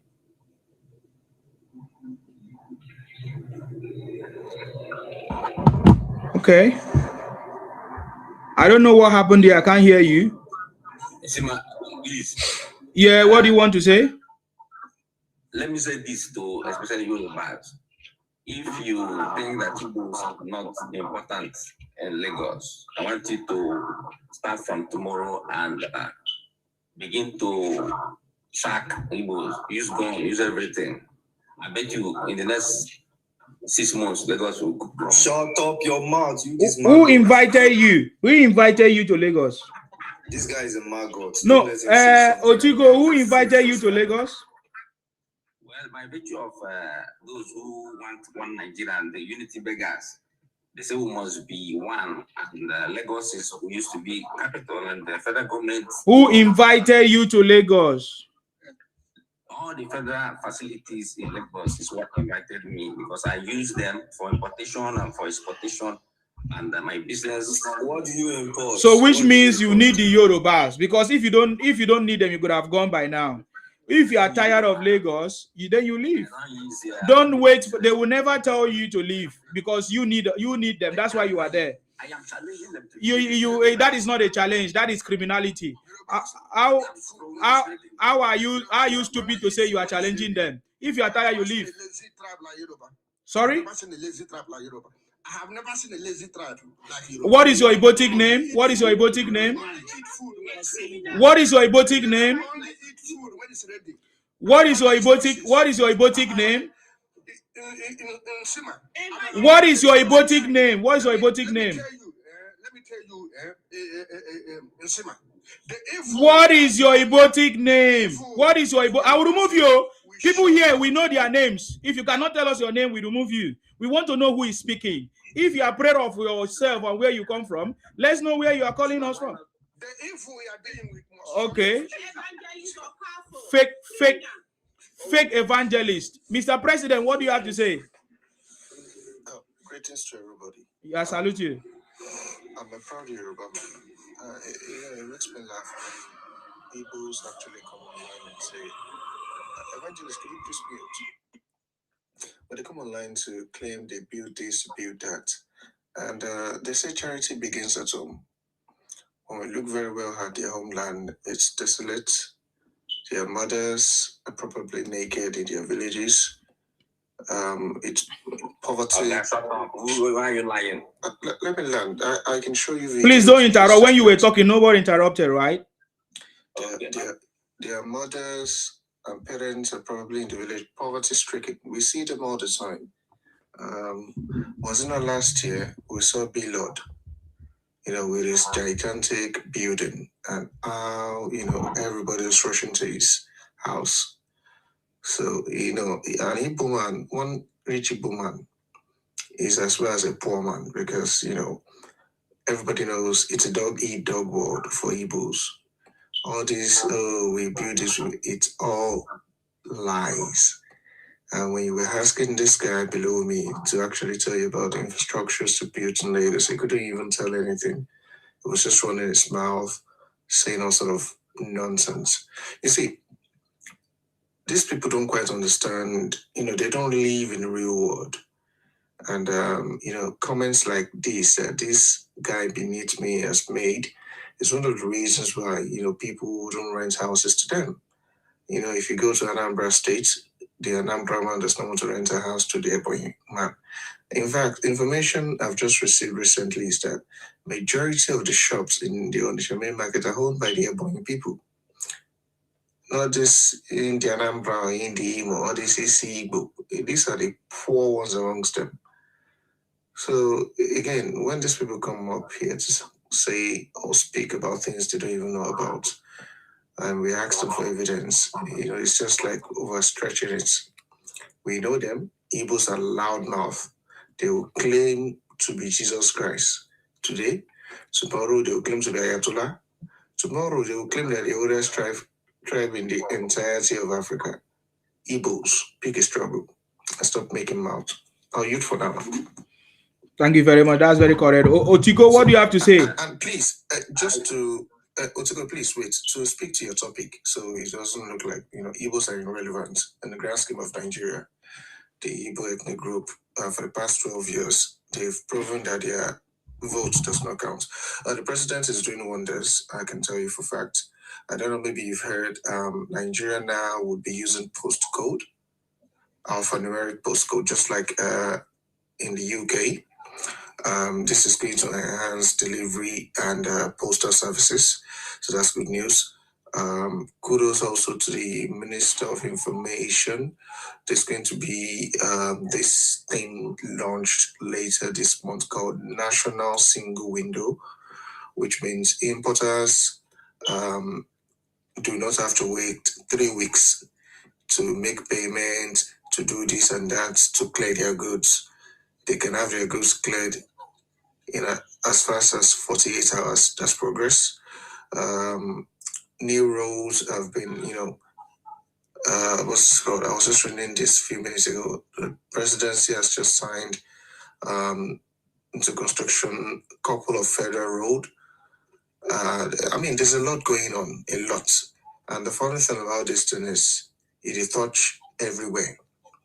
Even the Igbos themselves, they see them. They don't even deny them. They will just come on and cry. And to the Obingos and in the Biobaku party, when I just start to cry. Thank you. Thank you very much.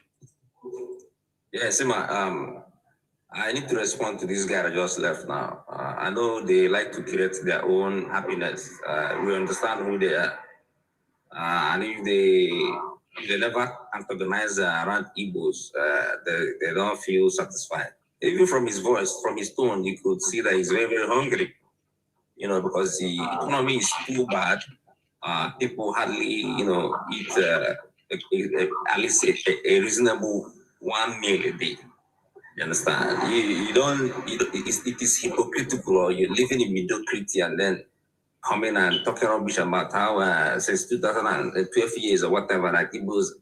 We all know that there is no election within the last 12 years. There's been rigging, bare-faced rigging, and that's why the country, the economy, everything continues to crumble. Look at insecurity everywhere. People are dying literally every day, and you have a country that is run by somebody. A drug pusher, a peddler, somebody known for drug. His record is in America, and I'm sure soon it will be, make public. Stop saying rubbish. Stop saying rubbish. Yes. So Coach Arubi, please let him speak. He wants to rile you up. Let him finish. I have his perfect response. One thing with we Igbos, we do not lie. We don't take off fake accounts and start to talk rubbish. We are Igbos, you understand? And that's why virtually envy and jealousy, and all kinds of things, you guys are using to over around us. And that's why I challenge you guys. If you think that Igbos, are tenants in Lagos, I challenge you to wake up tomorrow morning, take out your guns and your machete, cutlass, and begin to chase Igbos away. I promise you, I swear, in the next 3 months, Lagos will become a desolate and a bush forest. You want to turn Lagos to Lille. You want to turn it to Iseke. We are more civilized than that, okay? Well, if that's like somebody said, you've lost your mind and humanity. If you hate Igbo so much, there is no need to hate people. We don't need to hate people, but we don't like the lies you people are always lying. Go back to your state. That's not what we say. We don't hate you. Just go back to where you come from. Now, by force. Madam, please, let him just make that his silly submission. You can know it's like substance for unity and continue to jail innocent people in the name of keeping Nigeria one. Lagos belong to us, and anybody who comes out tomorrow to make any nonsense noise will not be person down with Lagos. I stay in Fifth Avenue to be precise. So we don't let's see your face. Bring it up. Let's see your face. I can't be afraid of a Fulani man because he that one fight with no sense. This one is probably somewhere in Europe selling powder. You don't have the irony calling somebody a powder lord when that is what you're doing. You have the balls to approach any Igbo man in Lagos to tell him to leave because we own the land. We have bought literally your ancestral land, and we must allow it. Don't worry. Ruby, please just disregard him. Yes, you've bought everything. Don't worry. Don't worry now. You see, one thing a lot of you lots don't understand is this. Let me just teach you about this. Yourself, Mute yourself. Let me just tell you one thing. So the Land Act states specifically that the governor or the state government owns the land of the state in trust for the indigenous people of the state. So what happens is, after your 99 years, whatever CFO, do you know what happens? The land goes back to not the state government, so it goes back to the indigenous people, the owners, it goes back to them. So you don't worry, your 99 years lease is almost done. Not anyone who go to any moment for 10 years, you don't know anything, you don't worry about you know yourself, you know Alaba is Alaba. You know how many years you've been for Alaba? Build 100 scrapers. Build 100 floor skyscraper. By the time it's 99, less one day. So you see that Alaba way, you see like that. You're on a time. See, you're on a timer. You have less than 15 years, and you cry. I just gave you a challenge. I said, you don't worry. You have less than 15 years. We are waiting for you. If we don't buy, if we don't kill you, know that it's not Otiko talking to you. We own that. No, Ruby, no, please. No, Ruby, please wait. Imagine.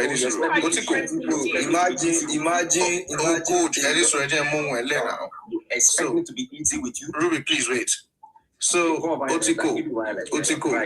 Otiko. Yes. If you're a man and you're your father's son, repeat everything you just said again. That if they do something, that you knock them down and alive them, please. Let me hear you. If you have the balls enough and to claim that Alaba belong to you, I ask you to come tomorrow morning and maybe use your Agbo or use Igbo home or anyway, come to Alaba. If we don't raise you down, know that we are not born to be Igbos. Raise them down like well, how do you intend to do that? We go do something where you don't go like. Yeah, which you go do? I don't quite understand. Well, you want to get it from my man. Try me. No, spell it out. If you're a man, spell it out. What do you mean by spell it? I already tell you now. You want me to say it the second time? Are you afraid? Are you not a man? Am I afraid of what? You're a coward if you cannot repeat it.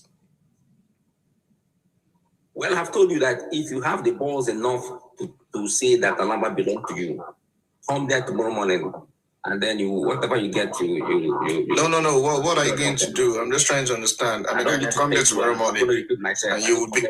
I can come there tomorrow morning, and you'll be on your knees. You tell me, be explicit about what you do. Okay, that is okay. That is okay. Now let me share something with you before I allow engineer to speak. Pay attention to this. This is very, very important. This is a story of two Igbo women who are into kidnapping business and they work in the Nigerian police. This is one of the reasons why President Tinubu did not trust any Igbo man to give any position in any sensitive position.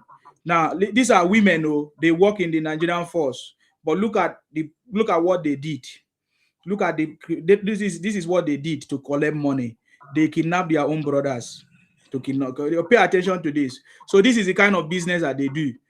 Pay attention. Connect together to kidnap their elder brother. Hold on, I want to put it on the.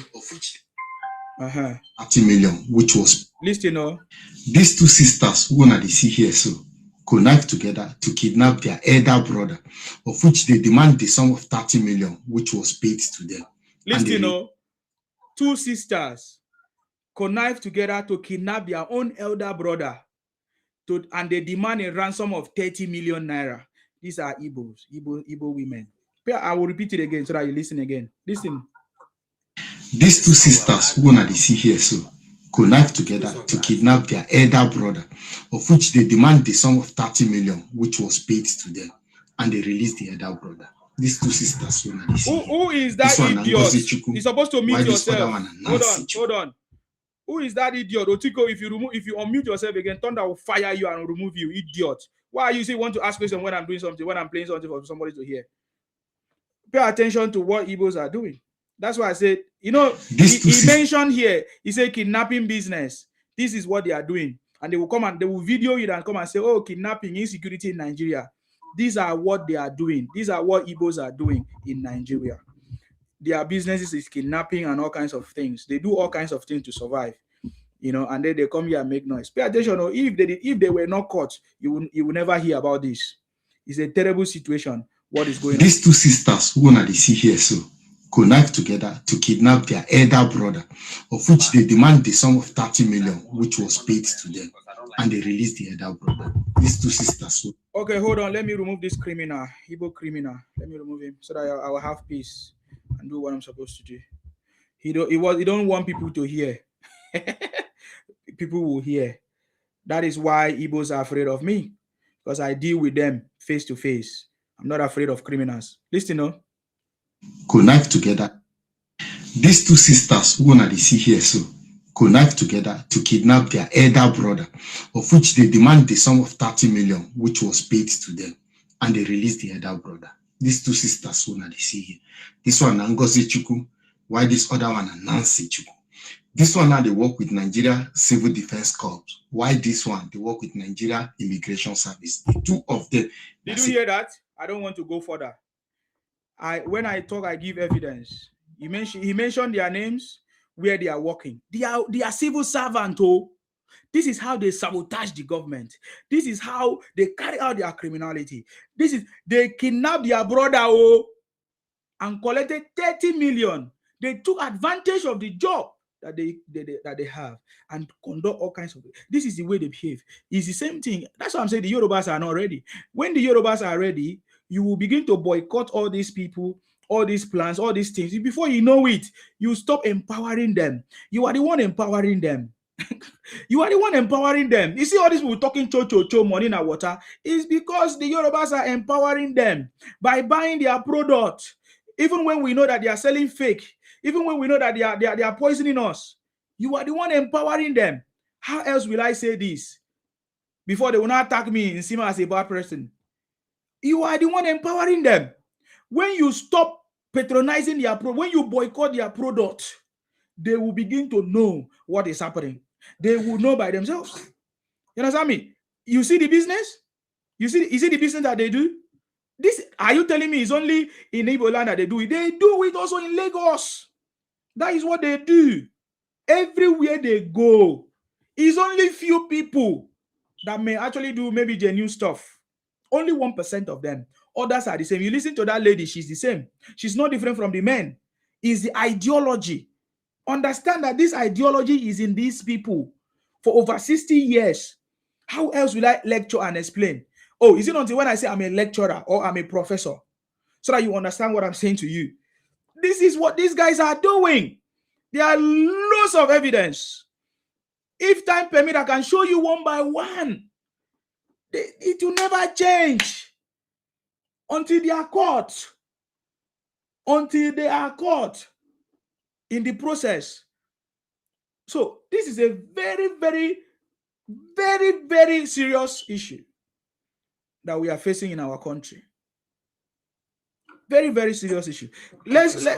Yes, what do you want to say? Just what you said. Yeah. So recently, someone I know wanted to go to a pharmacy to buy something in Nigeria. I told that person specifically, avoid Yibos.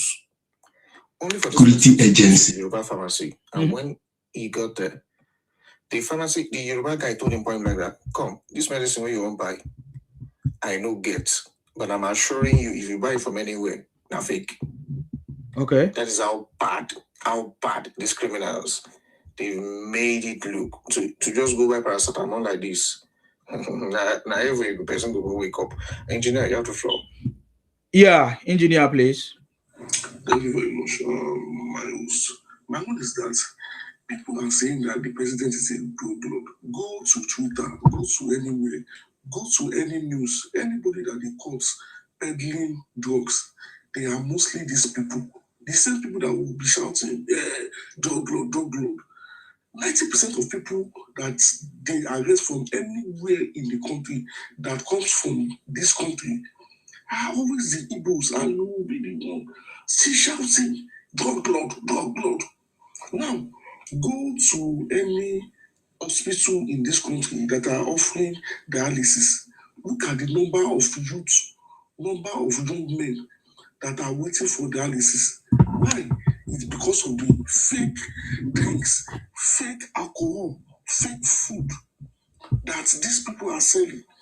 And you will still have the confidence and say money na water. No, life's na water because you are taking people's life. It is not money na water. Life na water. Okay, go to spare parts. Look at the amount of fake spare parts being sold to people that has led to people's death. And you still have the confidence to say rubbish up and down. The only reason why these people are against the coastal road is because that particular coastal road is not passing through their region. And we have some South people that are following these people, but they don't know the tactics. This coastal road is a rigid pavement, which is capable of lasting for more than 40 years without any repair work. But you see there, no, coastal road is a waste of money. But just imagine that coastal road is passing through Southeast. No, nobody will say anything about it. These people are just deceiving many gullible people. They will say, oh, no, it's a drug lord, it's a lie, it's a big lie.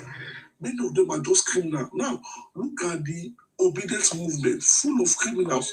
Aisha Yusufu cannot even make a statement of how they spend their money. Bunch of fake people. Now, Enigma, you know what? There's solution for everything. Me, right now, I urge you people, the Yorubas, stop patronizing the Igbos. If you know what they are selling is not original, then stop patronizing the Igbos. Can you wait for your turn, please? Can you wait for your turn, please? Wait for your turn. Wait for your turn. Yeah. If I influence your mental health, cool down. You should stop selling fake. Stop selling fake. Okay, now, there was a time that the Lagos State government went to Alaba and some market to bust many of these people. You will see them on Twitter crying, Lagos State government is after us. Why are you selling fake? Why are you selling fake? I think the federal government should make a law that anybody caught doing fake drugs, fake alcohol, should be hanged. They should be killed because this is rubbish. Now, look at the obedience movement. I can count many of them for you that are criminals. Most of them are criminals. Look at Olom of Dabi, scamming people for COS, certificate of sponsorship. He is owing more than 50 people. 50 people. Aisha Yusufu cannot make a statement of how they spend their money. A lot of them are just a bunch of criminals. And you say you want a better country. No, you don't want a better country. You want your brother to become the president because that man is a dullard. That one that was saying that price of food is crashing, they are killing the farmers. Is that even sensible? Okay, you want us to be suffering. Bunch of fools. They will now come and be saying, yes, we want a better Nigeria. No, you don't want a better Nigeria. If you want a better Nigeria, you will not go back to the bunch of people that killed this country Look at the bunch of Malami, El-Rufai, the same people that you were calling social of criminality. Now you are joining the same social of criminality to take over power. Is that not criminality in itself? And you say you want a better country. No, you don't want a better country. You are a bunch of useless souls who are waiting to destroy this country. And listen to me, anybody that is listening on this place, please tell your people, tell your friends, tell your brothers, tell your family, don't vote for ADC or any party that Peter Obi has his hand on. These people are delusional people. Vote for progress. Look at the situation of the country. Now, this country is now paying the debt. This country is now in the right direction. Investors are now coming back to this country. We have a stable exchange rate, and you see some bunch of idiots, stupid people. Yeah, no, it is going down. The country is finished. Your life is finished. It is not the country. Your family is finished. It is not the country. And look at the rate of infrastructural development in this country. I can tell you that in the 16 years of the PDP, nobody has built even 3,000 kilometers. But presently now, Tinubu is constructing nothing less than 10,000 kilometers. Lagos Calabar coastal road is about 760 kilometers. Badagry Sokoto Road is about 2,100 kilometers. We have a lot of projects going on, even in the southeast, even in that south, this Abia state that people are shouting Alesoti. That project that people are using to praise Alesoti is done by Tinubu.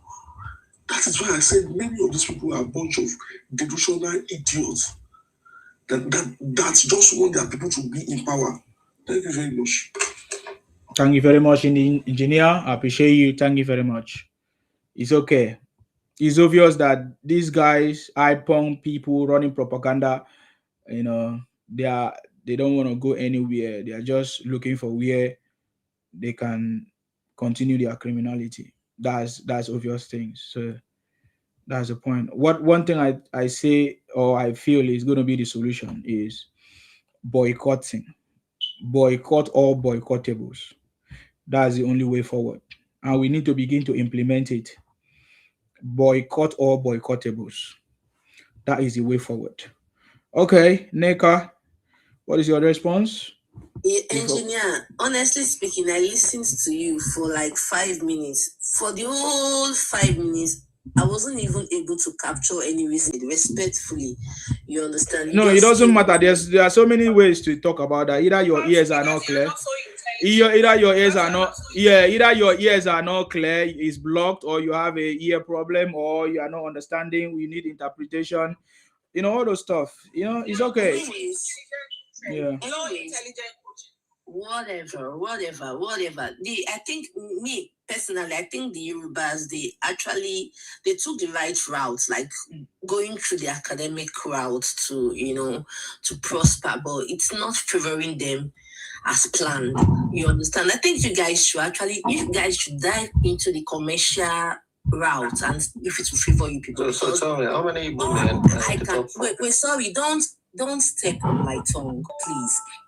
All I can see here is people with your plastic shoe. Whatever, your small cock, your small little cock. The fuck? See, so what I see here is a bunch of people, that are financially appetite. You understand? Like they are struggling financially. They've not been able to pave ways for them to empower themselves economically. So when we the Indiables, when we are talking, they just have a way of involving themselves, trying to dive into it, trying to show how angered they are. It's not our fault. It's not our fault. You understand? School good, yes. But if school no they favor you, go the commercial side. You understand? Dive into the commercial routes. There are different routes to be successful. You understand? When I was growing up as a child, my mom used to say this thing. Me, I'm married. Listen to me. I'm married to a Yoruba man. My husband is Yoruba. You understand? And trust me, I'm not regretting. Listen. No. Listen, because I'm not into this propaganda of race, of tribal. I'm not a tribal bigot like the Yorubas. You understand? I go where I like. And they married you. Of course, paid my. So where is the tribalism there? They married you. I am not. No, Yorubas are tribalistic. But they married you. It's contextual. No, he said that you don't have sense. In political context. Shut up your mouth. Shut up your mouth, Unyala. Shut up your mouth, Unyala. In political. You're stupid. You're stupid as bitch. You're stupid as bitch. You're stupid as bitch. You're stupid as bitch. You're smelling as vagina. Look at the way hatred is oozing out of your vagina. Aren't you ashamed of yourself? Look at the way hatred is oozing out of your vagina. Look at the way hatred is oozing out of your vagina. Look at the way hatred is oozing out of your vagina.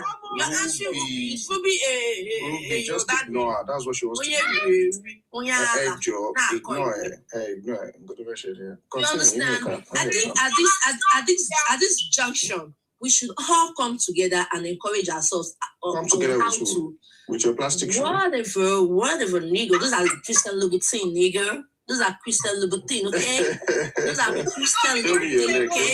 Those are Christian Louboutin, okay? You can never date a girl of my standard. Fuck you. Screw your ass, nigga. No. Go get some if there's something I was Go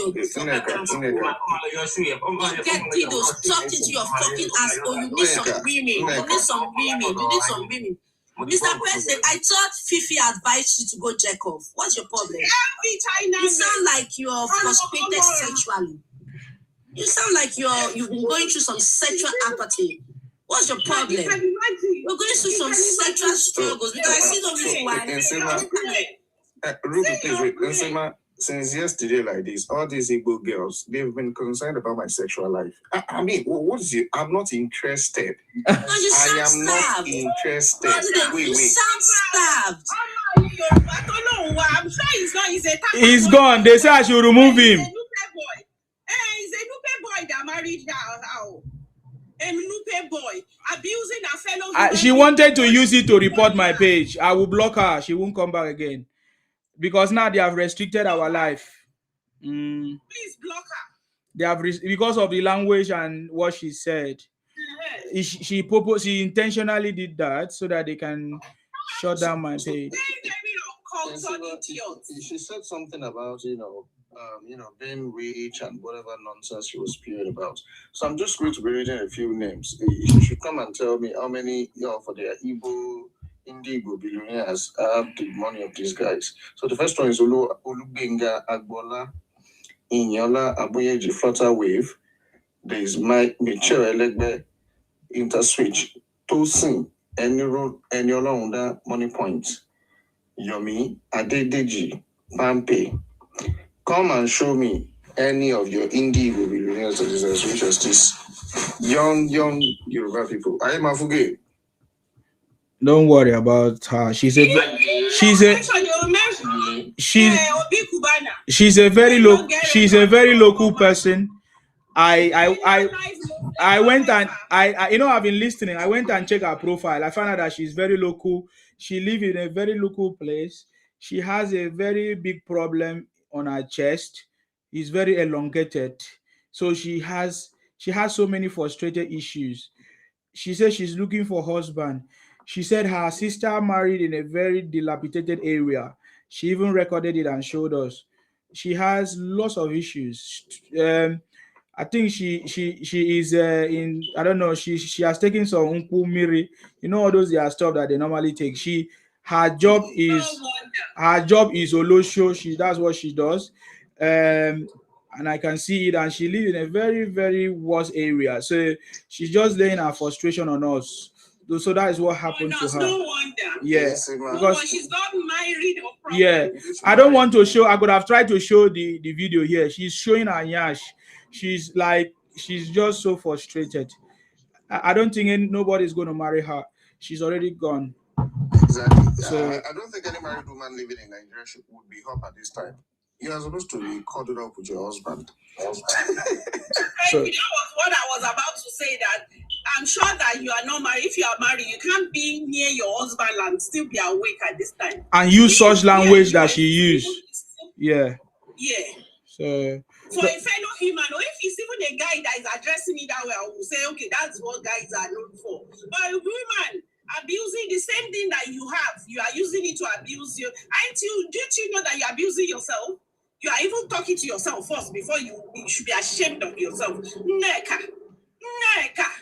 Omo buruku, omo ija. Omo ofo. Go and sleep. Okay. Thank you very much, Bonako. I appreciate you. Don't worry, we know them. We know the way they are. So Agba Yoruba Global, that's you, right?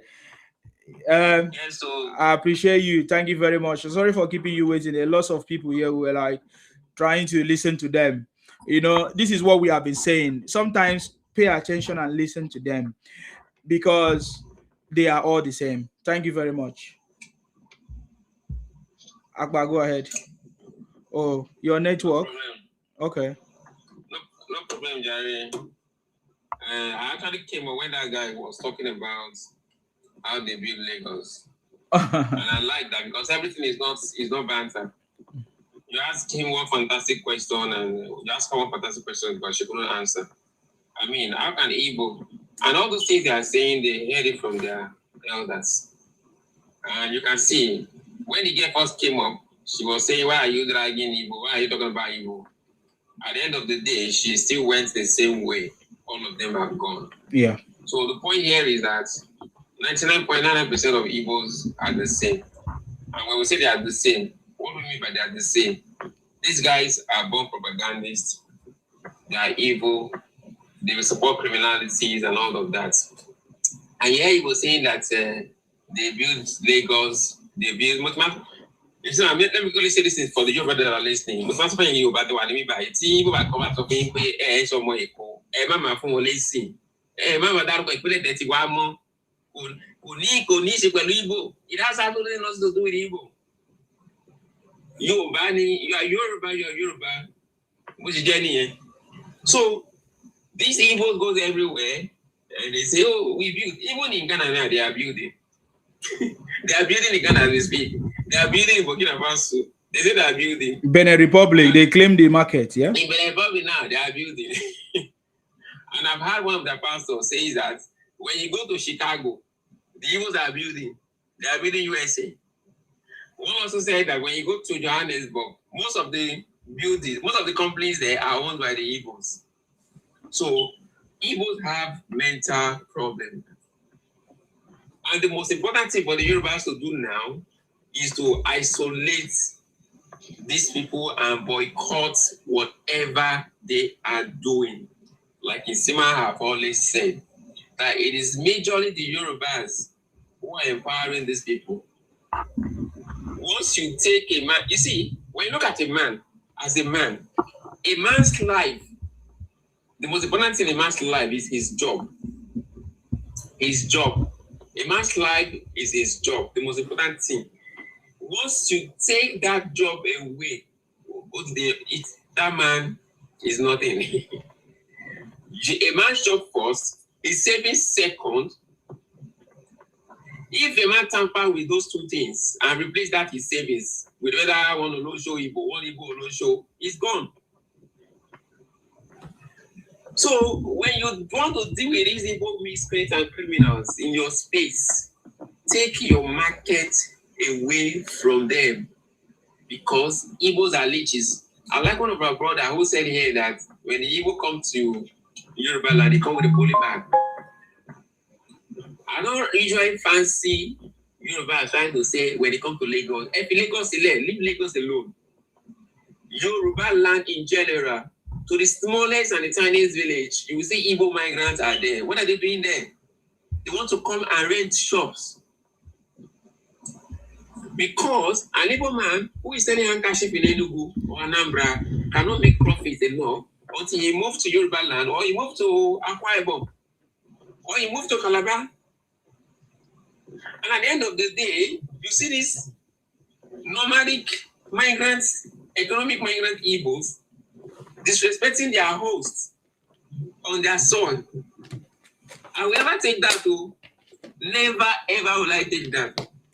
So, Yoruba, you have this Igbo, Mr. President have asked the Igbo guys who said they built Lagos, and some of our brothers also, and Isima, that what exactly did you build? One mentioned slots, that they have a business in Lagos, slot, and that was the only thing he could mention. What does slots do? Slot is a shop, is a phone shop. Slots buy phone, display it in the shop, and sell it. Yes. What other things does slots do? Slots to repair phone. Yes. When your phone is broken, you can take it there, they repair it. Now, when we talk about business, how does that? Because all the phones being sold there, they are imported from abroad. Nigeria does not make phone. And the biggest lie, what that idiotic boy, I've had this, they've told Ghana the same thing, they told Ghanaians. They said all the Nigerian banks in Ghana are owned by the Igbos. They said they own Alcatel, they own Infinix. There's one last one that I will mention here. And all these phones are coming from abroad. And when you go and look at the board, when you go and look at the shareholders of those companies, you will never find one single Igbo there. No single one. You will never find one single Igbo there. So what do we know Igbos for? We know them for the loud mouths. All Nigerians already know these guys are as criminals. It is their nature. These guys only think about money. They worship money. And those that were saying they built Lagos, 1890s, in the 1890s, Lagos already has street lights. 70 years later, the British government still writing letter to the Igbos to wear clothes. Because when Nigeria wants to get independence, in October 1st, 1960, the British have to write letter to the Igbos that they must not come to the Nigeria independence celebration naked. Anybody found naked, anybody found naked will be arrested and be fined. And these guys have to tell us that if you don't title rapper, you are Igbo. I will not suffer for this country, I swear. And they say, if people are not in Nigeria, Nigeria will collapse because who is going to be selling curry? Who is going to be opening the shops? Who is going to sell Ugu in the market? I saw we don't suffer. And I only see one example here. An Igbo man in Gonja region in the Savannah region in Ghana, in Guan, saying that the Ghanaians don't know how to say curry. I mean, that he has come, he's training them, he's teaching them how to do market. And then they will say, anywhere you go, you do not find Igbo, leave that place. So the Igbos have found a way to justify their nomadic behavior. And wherever they go, they take care of them. When you have many Igbos in your region, they turn your area to ghetto. How do they turn it to ghetto? When you build an estate, and you say this is an estate, a residential area, when you want to employ one Igbo there, you will break the shop, the windows, and turn it into shop. Before you know, the whole place is crowded.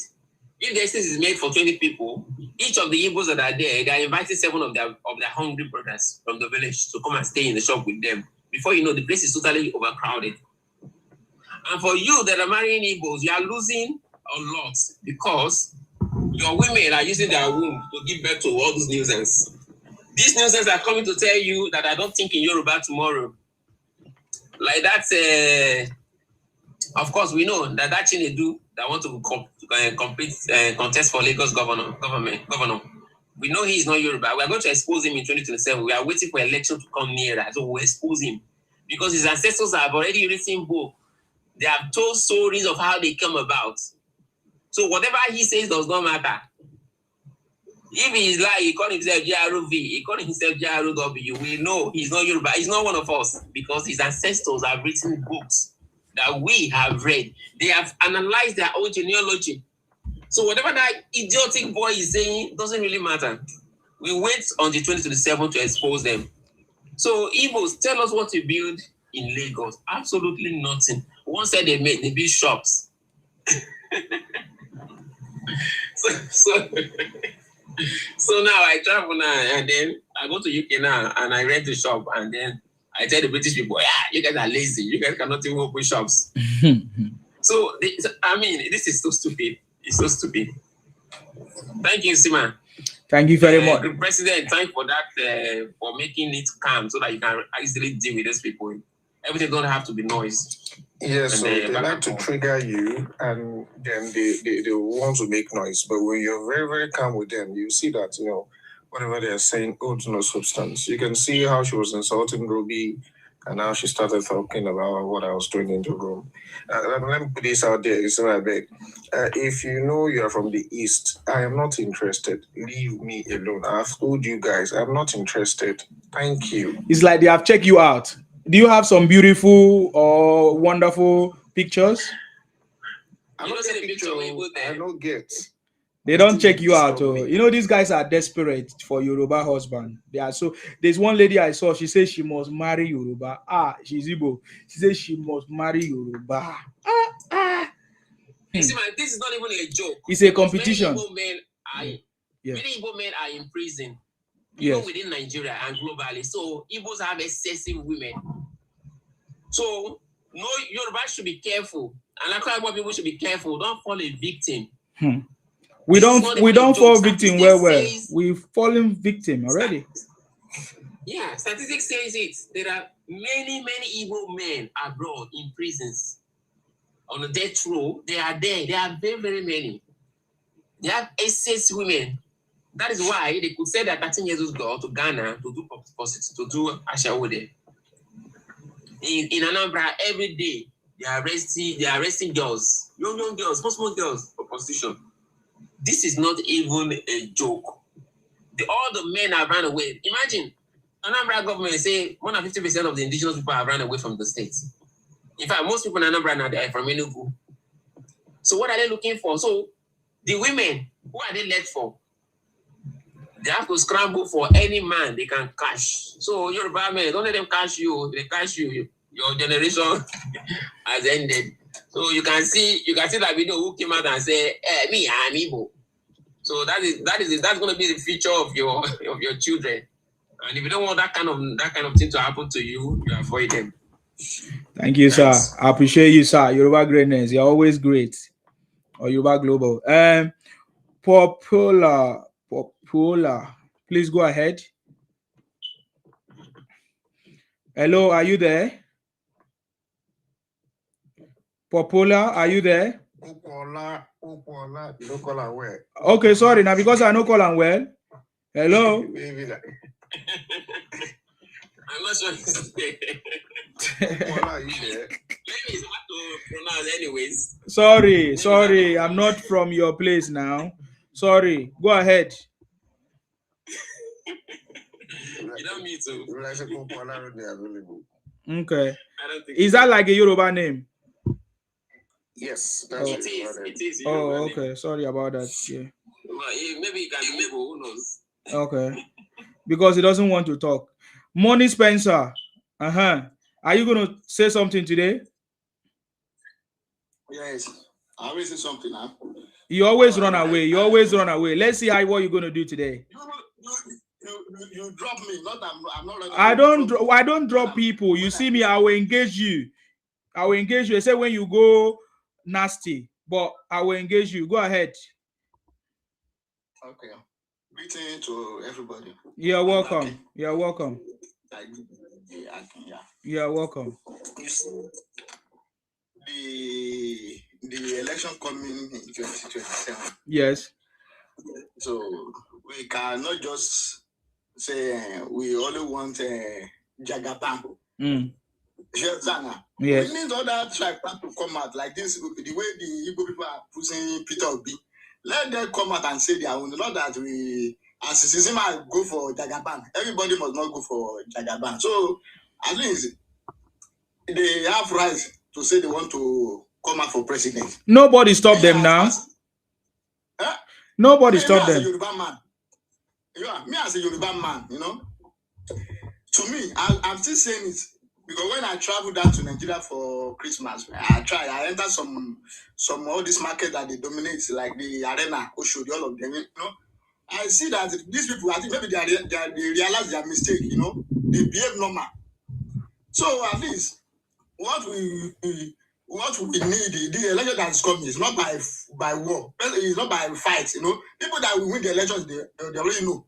So this particular tribe, they want to be in power too. So they let them come out and say what they need, you know. I think the election will be sweet like that. I think the way it happened 2023.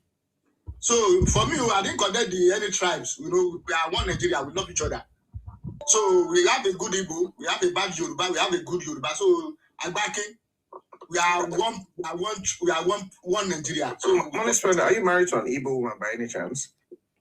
I'm married to an Igbo woman. You know, so normally we can always tell from your tone that you're married to Igbo. So don't worry, that explains. So we are not hashing on anybody or any tribe. We are talking about the issues that is affecting us. It's unfortunately that the people that are committing this crime or carrying out this act, majority of them come from the Southeast. 99.9% of them. So that is why we are calling them out. Maybe because you are not a victim, that's why you don't understand what we are talking about. And we cannot, because of you, we are not going to call them out. We need to call them out. We need to, not just them, any other person that is that carrying out any activities that is dangerous to human life or any other person, we need to call them out, especially extremists. The other day, the topic we treated was about extremists. So we have extremists in Nigeria that is trying to put confusion, that is trying to cause problems, that is trying to use their extremism to fight President Tinubu, which we call them out. Now you're talking about election. Man, we are not the one that is going to decide how many parties or which party or which candidate is going to run. It's INEC. And I've never heard anybody or even the APC or anybody try to stop any other party or anybody candidate from running. So I don't understand what your comment on that is. And besides, INEC has set out their rules and requirements. But we know so far that the ADC do not have the ability to meet up with the requirements of INEC. So far, we saw ADC put out the portal that is fake portal, where even the NIN that they are using to register people are not verified NIN. Fake. No wonder they were pushing for real-time electronic transmission of results so that they can manipulate it and cause confusion. So are we going to keep quiet because we just want to be nice and say we are one Nigeria? Do you think that we are one Nigeria? We are not one Nigeria. We are a country called Nigeria. And if there is anything to be talked about, it should be a united Nigeria. There's nothing like one Nigeria. That is false. That is false narrative. We should be united because we are Nigerians. We should not be one Nigeria. We should be united because we are Nigerians. Because we can never be one. It's not possible for us to be one. But we can be united if we respect everybody's values, whatever, everybody's value system, everybody religion, everybody's tribe, and all of that. So we can be united based on shared values and understanding. But we cannot be one Nigeria. This experiment of one Nigeria has happened for so many years right now, and it's not working. Let us have a system that works. One of the systems that can work is what President Tinubu is suggesting. State policing. President Tinubu is very, very clear. State policing is going to give us, solve the issues of insecurity, because every region or every state will now know who are those committing crime in their states and discipline them. If they refuse to discipline them, then they have themselves to be blamed. Another system that will work can be a regional system where everybody control their resources and then share some percentage to the center. That is what is going to work.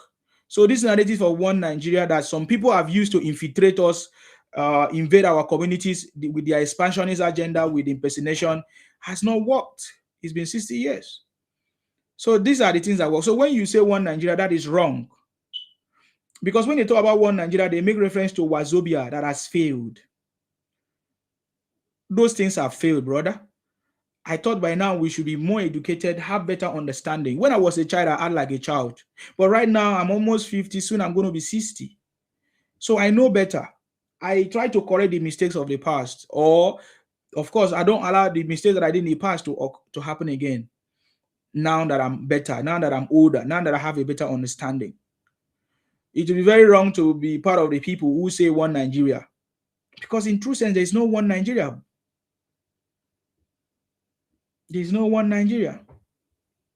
But we can be a united Nigeria that will progress, where everybody's resources will be respected, where everybody's values will be respected. That is the problem. So please, your contribution, I don't want to say, oh, you don't have any H for anybody. That because you marry an Igbo person, make sure that you are safe. Because from history, they will poison you and you are gone.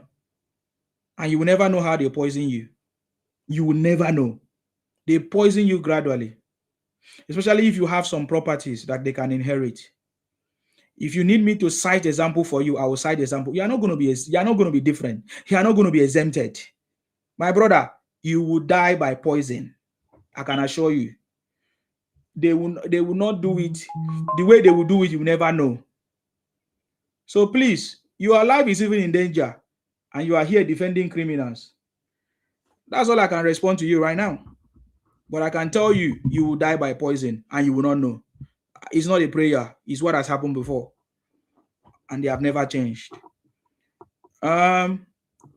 Okay, I don't know if there's anybody that want to say something there. If not, just one thing. So, go ahead. When Yoruba people like Mr. Money Spender, when they come up, when they start speaking, we can actually tell from the tone that they're married to Igbo. And again, I'm not against anybody marrying Igbo. I mean, that's your business at the end of the day. Of course. But you're not going to use it to come and jeopardize and destroy the emancipation and the awareness. People need to know that these people do not mean well for you. Even him himself, his wife, I'm sure that statement you made him run away because he must have realized one or two actions his wife has done to him maybe last night. And boss, not to let madam know say you did here. And if you know this place, what did you talk? No switch you. Block Insima because Insima isn't stopping anytime soon. Thank you. Thank you very much. They will never like me because they know the message. Agba, do you want to say something, sir? Or you are busy? Okay. This. Sorry. This is your other account. I go close and we'll. President, I've said what I wanted to say. Okay. I saw King Iborila. Are you still using that one too? Yes, it's me. Okay, I know it's you. Perfect. Yeah. Yes. Kenny, do you want to say something? Let me give you opportunity to speak if you're afraid. Kenny? Okay, I think Kenny is sleeping right now. It's after 4 a.m. I don't know where you're calling us from, but should be around. Okay. So the issue of ADC, what do you guys think about it? They launched a portal that is not in compliance with whatever in anywhere in the world. They launched a portal that anybody can use any number. You can just configure, you can put any number and it will go. I saw pictures and videos of people registering, even Trump was registered as a member of ADC. Please, what is your comment on this, Mr. President, if you want to say something on this?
Holy, that one, nobody, God give me a.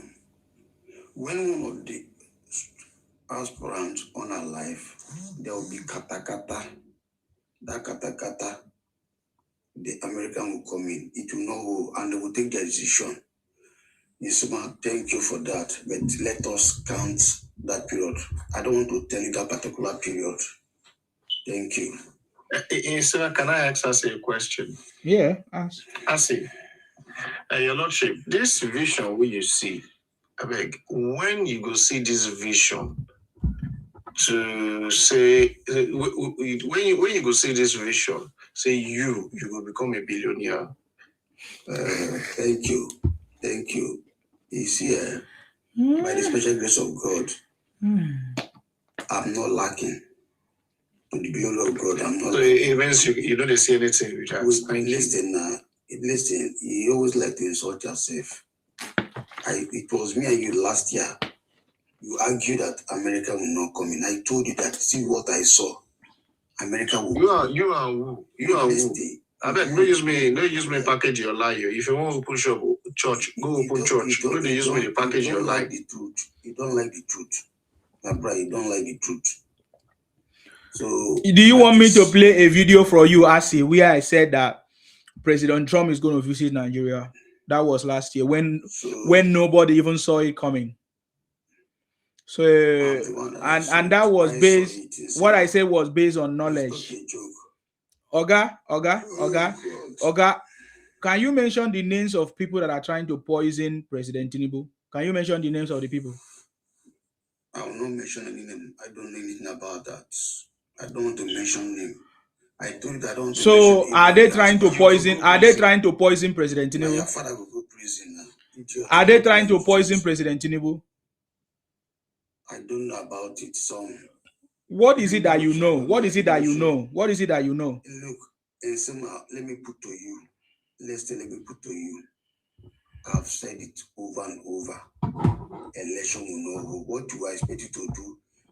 What I expect you to do is to just keep calm and watch that date they give you. Oga, you are a liar now. You're a liar. You are the one that is lying. You're a liar. And God will punish you. God will punish you for spreading lies. It's because that is people like you. It's people like you that we are saying stop spreading lies and misinformation. You understand me? Stop spreading lies and misinformation. There is election will hold, nothing will happen. The only person that will buy is Nnamdi Kanu. Nnamdi Kanu in Sokoto prison. That is the person that will buy.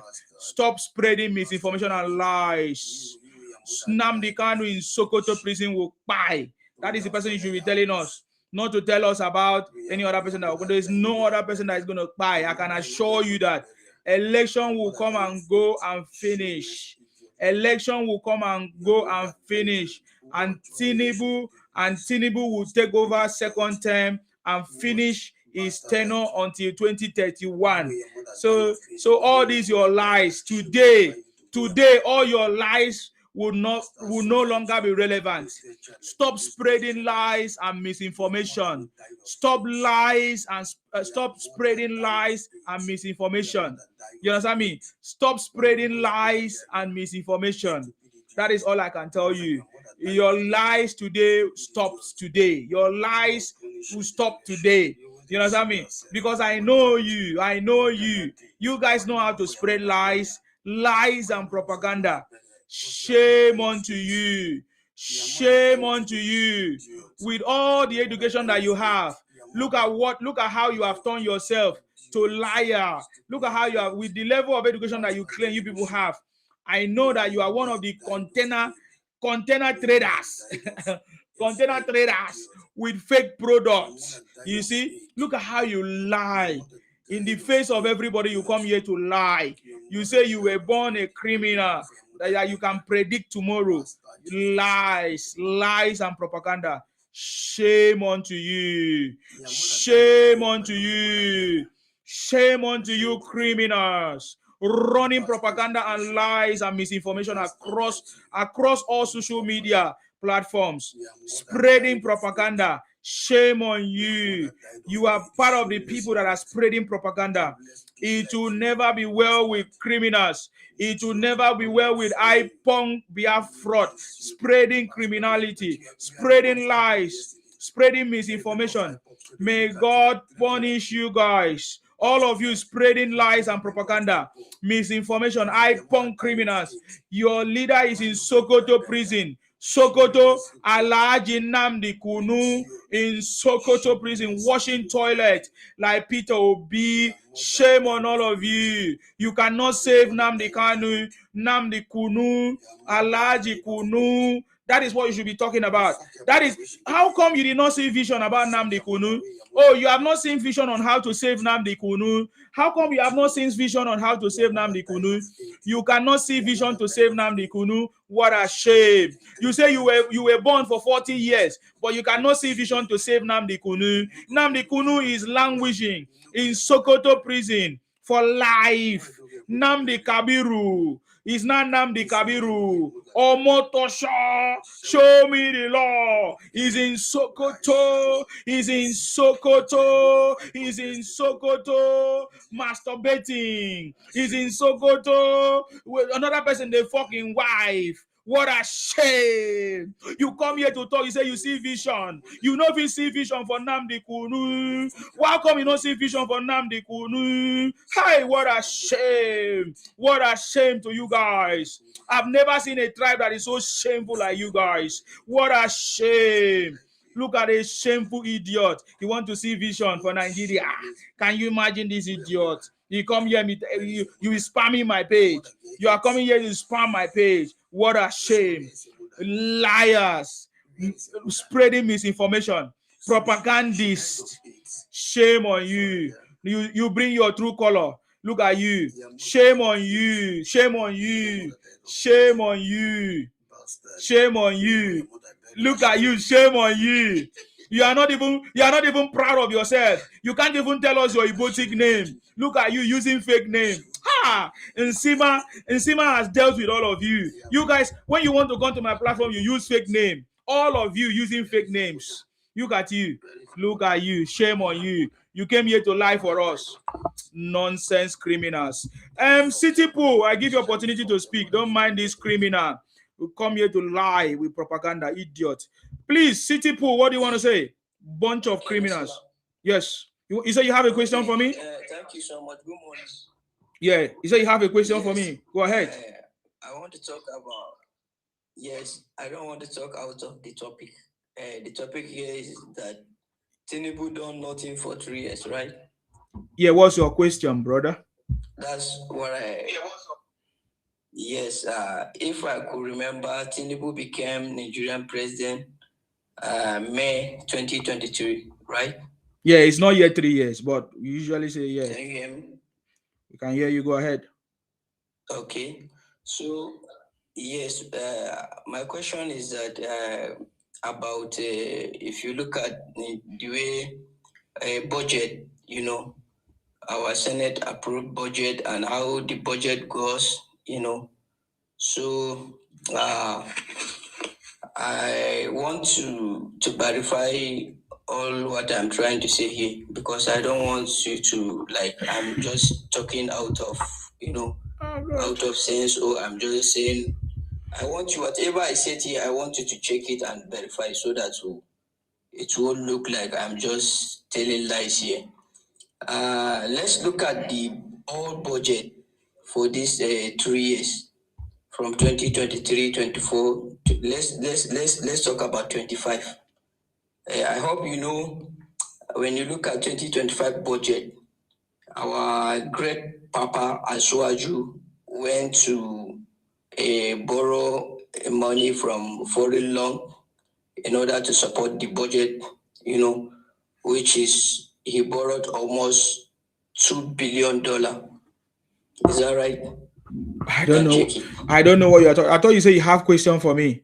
Why are you bothering yourself in something that does not concern you? I'm just lying. What is the question? Oh God, not to waste my time. Not to waste my time. I don't have time for that, please.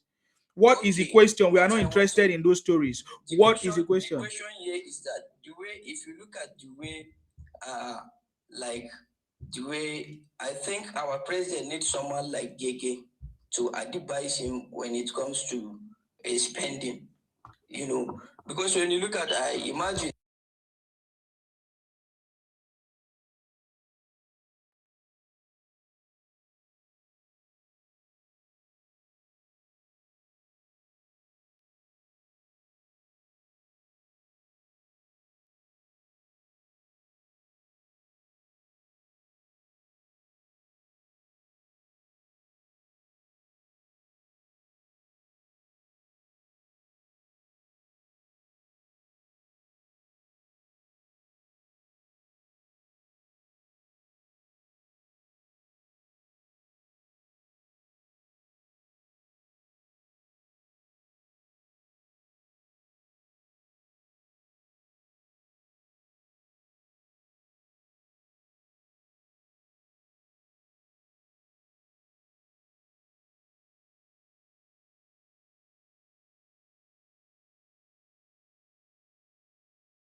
You don't have any. You don't have any. You don't have any important things to say. Don't waste my time. You don't have any important thing to say, please. Marvel, go ahead. I don't have any argument with you. Don't allow me to abuse you, because you know what's inside my mouth. I don't want to talk. No disgrace yourself again. Marvel, please go ahead. Yes. What I'm trying to say is that you see, for the Igbos, the way they handle the way they talk about this situation is not really proper. The way they handle things is not really proper. Like, I'm not on the side of Tinubu. I can't say Tinubu have done very well. He has tried. No problem. That's okay. You are free. Are you supporting Obi? No. Or Atiku? Which one? I'm not supporting Atiku. I'm quite so. Let's say I'm supporting Tinubu. I don't know. I don't actually say. I can't really say. You've not decided yet. Yes, because the Obi now, I don't know how I can trust him. You understand? Then Atiku too, as a Fulani man, I have some distance. The only person now, it's just that I not like I like Tinubu's kind of person, but it was just that Tinubu is so focused on how to win next tenor than some problems in Nigeria. Like, look at this situation now. I just heard recently that the king was in the Yoruba land I don't know how Tinubu is doing and what Tinubu is doing about it. What is that? What is that? What is that? Like, I just heard like recently that a king was killed. Like they killed the king, one of the Yoruba king. Yes. Yes. Yes. So Tinubu should go there. No, he shouldn't go there. Not like. So what do you want him to do? Like what I'm saying is that he should do something. He should not do anything. What should he do? That is not president. I've told you guys. You guys are very delusional, man. That is not President Tinubu's job. Calm down. No. Let me correct you. Let me correct you. It's not President Tinubu's job to go and safeguard any state or anywhere. President Tinubu's job is to make sure he provide the resources, the funding, and the tools and equipment, which he has always been doing. So don't talk about Tinubu. It doesn't matter. It doesn't matter who they unalive. And it's not a good thing that somebody should be unalive. But don't put the blame on Tinubu. Yes. You understand? Like I will receive my ex. You should be addressed. You understand? Tinubu, I like Tinubu normally. I like Tinubu.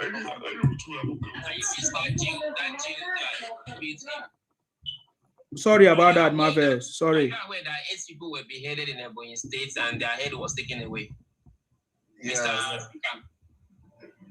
So what is your governor doing about that? No, they are waiting for President Tinubu. 8 Igbos beheaded in Ebonyi State. Are you talking about me? Are you talking to me? Yes, and their head was. No. Don't take me to Igbo. I am not an Igbo person if you don't know. I'm from Delta State. It doesn't matter. I'm asking you about that, please. Don't say what has your governor done about that. So what has the governor done about it? 8 Igbos beheaded, their head taken away, only their body was left. I'm not talking about the addressing. I'm not talking about governor and no governor. I'm just talking about the addressing of the situation should be addressed. You understand? We are all one Nigeria. Yeah, but the president is addressing it now. How else you want it to address? He's urging sorry, sir. Don't worry. Don't worry. I know what you want to respond to. Don't worry. What about what President Tinubu is responding? He's already doing it. He has already told the National Assembly to make sure that they amend the constitution to include state policing, and he has appointed a new IG, which yesterday he set up a committee for the state policing to kick off. Are you not aware? What else you want the president to do? He should go there and be crying, or he should go to places and be crying. What are you talking about? He's taking a sustainable solution. He has addressed every issue. He summoned the governors the other day. He addressed this issue. He spoke extensively. I don't understand.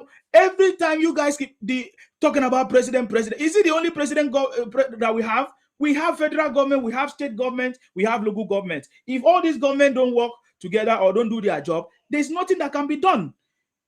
So please, the first person you should call if anything happen in your state or in your community is your local chairman or your local government or anything before you even think of the state. I live in the UK. That is what we do. If something happen in my village where I live here in my own council, the police will not know. We are the one that will call the police. We are the one that will tell the police. Sorry, maybe I wasn't updated actually. So you are not updated, but you are always quick to blame the president. That's a problem. Wait, listen. Wait, are you saying that he spoke about the issue, right? He spoke about every issue. It's not just about in Yoruba. We have insecurity issues, which is arranged, which is a kidnapping business, which is a political tool. These things are clear. It's not a natural security issue. These are arranged political issue, tools and kidnapping business, which people are doing. Like the case that happened in Kwara or some places are orchestrated by the Igbo, Biafra, IPON criminals. They are the one carrying out these activities. They move from place to place, trying to analyze, and they record it. I cannot speak for Igbos, you understand? I'm talking about IPON, Igbo, IPON. I'm not talking about Igbos. I'm talking about IPON, Igbo, IPON, Biafra. So you can't talk, but you don't have enough information, but you are talking. The problem with you guys is that you don't have enough information, but you talk. That's the problem. I don't talk on any subject if I don't have enough information. That is something I'm careful, because I need to have enough information. Okay, like you said now that it is the Igbo IPONs that are doing those things, that did those things in Kwara State, right?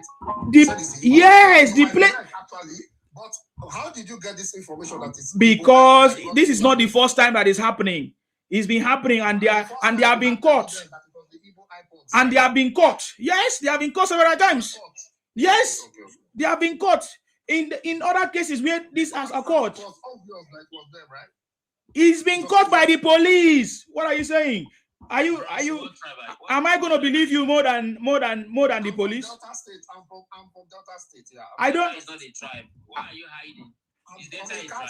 You can tell that to Ghanaians. Telling me why am I hiding? Why should I be hiding? Oga. Is Delta a tribe? Excuse me, Marvel. I'm from Ika. I'm from Delta State. Excuse me, Marvel. Don't be triggered. Listen to me. I cannot believe you more than the police that are giving the report. There have been several cases that has happened in Kwara State, which at the end of the day, when the culprits are caught, they are Igbo Biafra criminals.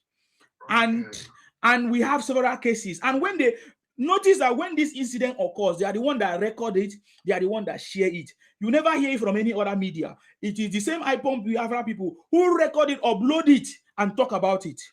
Now, and look at the incident that happened in Anambra State. The governor of Anambra State gave us a security report that 99.9% of criminality going on are Igbos. Who else will I report? Should I go and who else will I believe? Should I go and believe IPON criminality? They are saying, oh, it's not them. No, I believe the governor because he's the chief security of the state. You understand? So these are incidences. You understand me? Exactly the same thing that is happening every other place. These are orchestrated political tools and machineries that they are using. And this time around, it's not going to work because we are going to call them out by their name. Even if in the north too, we are going to make sure we call them out by their name. They have been doing this thing for so many years. It's not going to work this time around.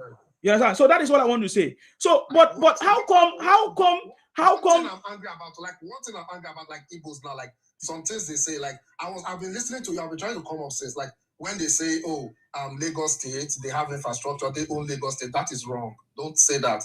I was born in Lagos State. I'm from Delta State. I'm from Agbo. I was born in Lagos State. I lived in Lagos. I lived with Yoruba people. Your name, sir, I don't even know if you're a Yoruba person. Like, I didn't know. Like, it's the way you're talking now, I now knew. Like, I lived in Lagos. I understand. My name, Abi? People are accommodating, yeah. Where do you think I'm from? I don't know, because the way you are talking, I don't know if you are Yoruba. It's very important that you know that I'm not Yoruba. That's a point. I'm not Yoruba. Yeah. I'm not supporting President Tinubu because I'm Yoruba or is Yoruba. No, I'm not Yoruba. So, but I'm supporting President Tinubu. I'm not even supporting APC because people say, "Oh, you are a member of APC or they have paid you." No, I'm supporting President Tinubu because without Tinubu there will be no APC. So Tinubu is APC. You get the point now. So that is I support him. So please be clear. I'm not Yoruba. It's very important that you understand it. I'm not even close to the Yorubas. I'm Akwa Ibom, I'm Ibibio. I'm from the South. So that is I'm doing this because I have seen what President Tinubu have done in the past. I'm from the South. And based on that experience and what he has done in the past, we strongly believe that it's going to bring it to Nigeria.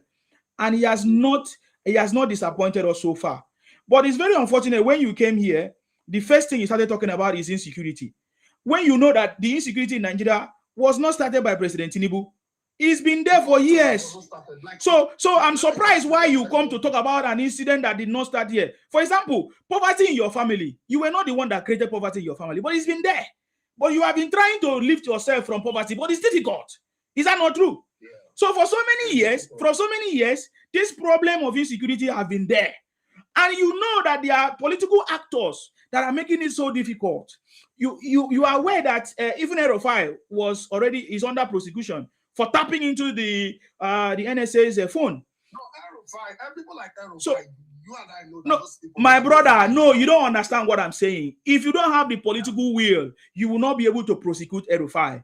Buhari did not prosecute all these things. Buhari was just there. But we need somebody that have the political will. He's Buhari's boy now. That's the point. So that's the point. So for Nigeria to be free, we need somebody that have political will like President Tinubu. Tell me among every other person who will have the political will to do what needs to be done to fix this country. Sima, do you know that some people are saying that he have problem with Tinubu? That's why Tinubu went after him. Like if they don't have problem, that Tinubu wouldn't have gone after him. So I'm telling you, is it Tinubu that asked him to go to the television and said he was the one that tapped into NSS? Very, very wrong. That was stupid. No, now you talk and now you correct yourself. So already there was. See, don't accuse me. I'm not the one saying like what I am hearing, I'm not in the. Oh God, why do you hear things and use it as evidence in my platform? That is wrong. There are so many things we hear. It's not an evidence. I'm just saying that people will say. But people say, why did you? What do you say? Don't you have a say? That's my problem with you, because you've kept saying. Now, when you came the first time, you said, "Oh, you have heard that. Oh, they beheaded somebody in somewhere, a king." You say you have heard. Now you have used the word you have heard. Waiting you know by yourself. What do you know? That's my problem, because you need to also use your head. And you say you are not even in Nigeria, so you're supposed to get sense now. Why not get sense, Oga? Why not get sense? Why do you always say I hear say? Why are you using a hearsay message, which is wrong? Have your own knowledge, have your own understanding, about this topic, because it's our country. You understand me? You should have your own proper understanding of what is going on. You get the point now, so that you won't be saying, "Oh, somebody say." Why are you now a messenger of somebody say? That's my problem. The thing is that yes. Let me tell you, like what I'm saying is that yes. What I'm saying is that like we like watching the news, like hearing like, okay, this is what's going on, this is what's going on, the complaints and all that. You understand? So, why is this happening? Can you mention the news that you heard about the king beheaded? Because there's no news like that. Where did you hear that? Which media house reported a missing king's head? Can you tell me? Missing king said. I said that I heard that a king was killed. Yeah, where did you hear it? Where? In Yoruba king. Wait. In a minute. Give us the source. It's very important. Can I hear from Josh, please? Josh, are you ready? Hello? Yes, please go ahead, Josh. We can't hear you. We can't hear you. Hello? Yes. Hello, can you hear me now? Yes, please. Yeah, you know my problem with you. Okay. My problem with you is that the way you address people, the way you talk to people is not good at all. Everybody Oh God, talk your own now. You're not gonna tell me how to talk to people. If you can't come and advise me, I don't take advice from criminals. What are you talking? You're talking to me. Air your own opinion. I give you opportunity to speak because I want to be fair. Don't come and judge me. No, you can't. You are talking about me. You are talking about how I'm behaving. That is not contribution. Contribute to the conversation, man. Contribute to the conversation. Get out if you are not comfortable with the way I talk to people.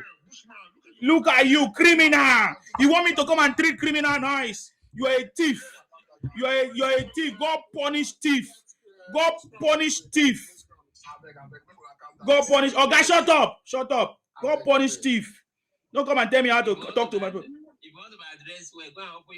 Yes, address your own. We want to hear from you. Criminals telling me I should shut up. Marvel, give us proof of where you got the information from, because there's no media house that reports such. If you are very stupid, Marvel, may God punish you. But me having no fame. You are a thief. You keep going over and on. You're crazy. They use my platform. They do rubbish. May thunder fire you. If you are ready to speak, you come back. Don't be. I'm giving you chance. You are doing nonsense. You're crazy for you. It is me. I they play for you. I they sleepless night. When I come the joke. Thunder fire on. Don Ray, please go ahead. All these miscreants on social media, they are social media terrorists. They will come, run their mouth, they will lock people into their crime, convince people online, kidnap them. That is what they do. When you see them coming out, trying to blame the government, check them very well. They are the one doing all those stuff. Yes. And don't think that they are living in abroad. They can't do that. They have their network in Nigeria. They live in Malaysia, and they have their group kidnapping. They give their group an information like, "Oh, my friend just came back. You can attack him. We have so much of dollars. Or I have that they want to invest." So this is what they do up and down, and they will come on the platform, check your profile, this and that. They will be monitoring you, become your friend. At the end of the day, when you are going to Nigeria, you know, some of us like showing off, like, "Oh, I'm going for 30th December." So we have to be very careful with all these criminals. Also, back to Mr. Marvel or the other guy that said He always add, I had this, I had that. You know what? Not everything you see on social media, 80% of it are not correct. I will tell you the fact. Look at Iran-Israel war that is ongoing now. We saw a lot of videos that they attack Israel anyhow, destroy a lot of stuff. But guess what, my brother? AI. A lot of it are AI. There's this white guy from UK uploading video every second. There's a video that I saw about the last fight between Israel and Iran. I saw like 3 videos that I've seen long time ago. So you have to be very careful about Pine King in the Akure North. It's a village, small village. Because when you're talking about Iju, Iju is a village, talk less of that where the king came from. And when they buy king at times, you have to realize now that these days a lot of people want to become king because do you know that we have different families that are contesting for this position here and there, and you don't know who is new arrival that just eats money and wanted to eliminate the other king that doesn't have kobo in his pocket. So how do you know if the family or the other family that contesting for that position is the one that sent Fulani men? So at times, whenever we are crying, we still have to open our eyes to see what is going on. Propaganda is flying around in Nigeria. And, I'm from Ondo State, and where that thing happened, I spoke with Akure North local government chairman that I have a security idea, and I want him to call the Akure North chairman where that incident, what they can do. And he said, oh, we have our plan, And the most crazy thing is that when Akeredolu died, then the insecurity issue back to Ondo State again. Because the one that is there now, I don't know what is doing. And people when we're talking about our governor, the chairman of local government, what are they doing about insecurity? Some lunatic will come on like that. It is a responsibility of what is that? Federal government to protect us. No, it's not. You know what? They have to make a policy, but the primary security plan have to come from your community. Go. I could remember when I was growing up in those days, we have a farm along Ikare Road. When we see a new face in that community, my grandpa then will say, hey, you the children, monitor this guy to know the house he want to enter. So wherever house such person enter, my grandpa will ask her to go and call the landlord because he was the chief of that community. Say, go and call that the owner of that house come, the head of household there. And whenever the person comes, he will ask like, do you have a visitor in your compound? He will say yes. Okay, who is he? Where did he come from? So this is how we have our security master plan in those days. Know who is in your environment, not just someone will come and terrorizing the whole places. Some people have been banished in another place and they move to your community and you don't know the reason where they were banished. Maybe they are murderer or this and that. We don't know. So the responsibility to insecurity issue, it is the responsibility of you and me and the state government. Wherever you see, let the community leader know. Our community leader have to contact all these politicians, the chairman of local government, and if he doesn't do anything, there's a way the community can move to visit the governor in the office. Like, okay, this is what is going on in our community. Okay, our people can easily protest against government. Why can't you protest against the ongoing pie in your community? Why? At least with all this insecurity, if the whole Nigeria comes out like, okay, oh, President Tinubu, now you they kill us. So what is your effort on this? You know, that's what we even motivate him. If you want to seek an advice from foreign advice, or the way we have America in Nigeria now, I know it's part of the plan. Maybe we will involve a lot of country to buy all these miscreants killing our people, buying our people. So you guys should stop saying this and that.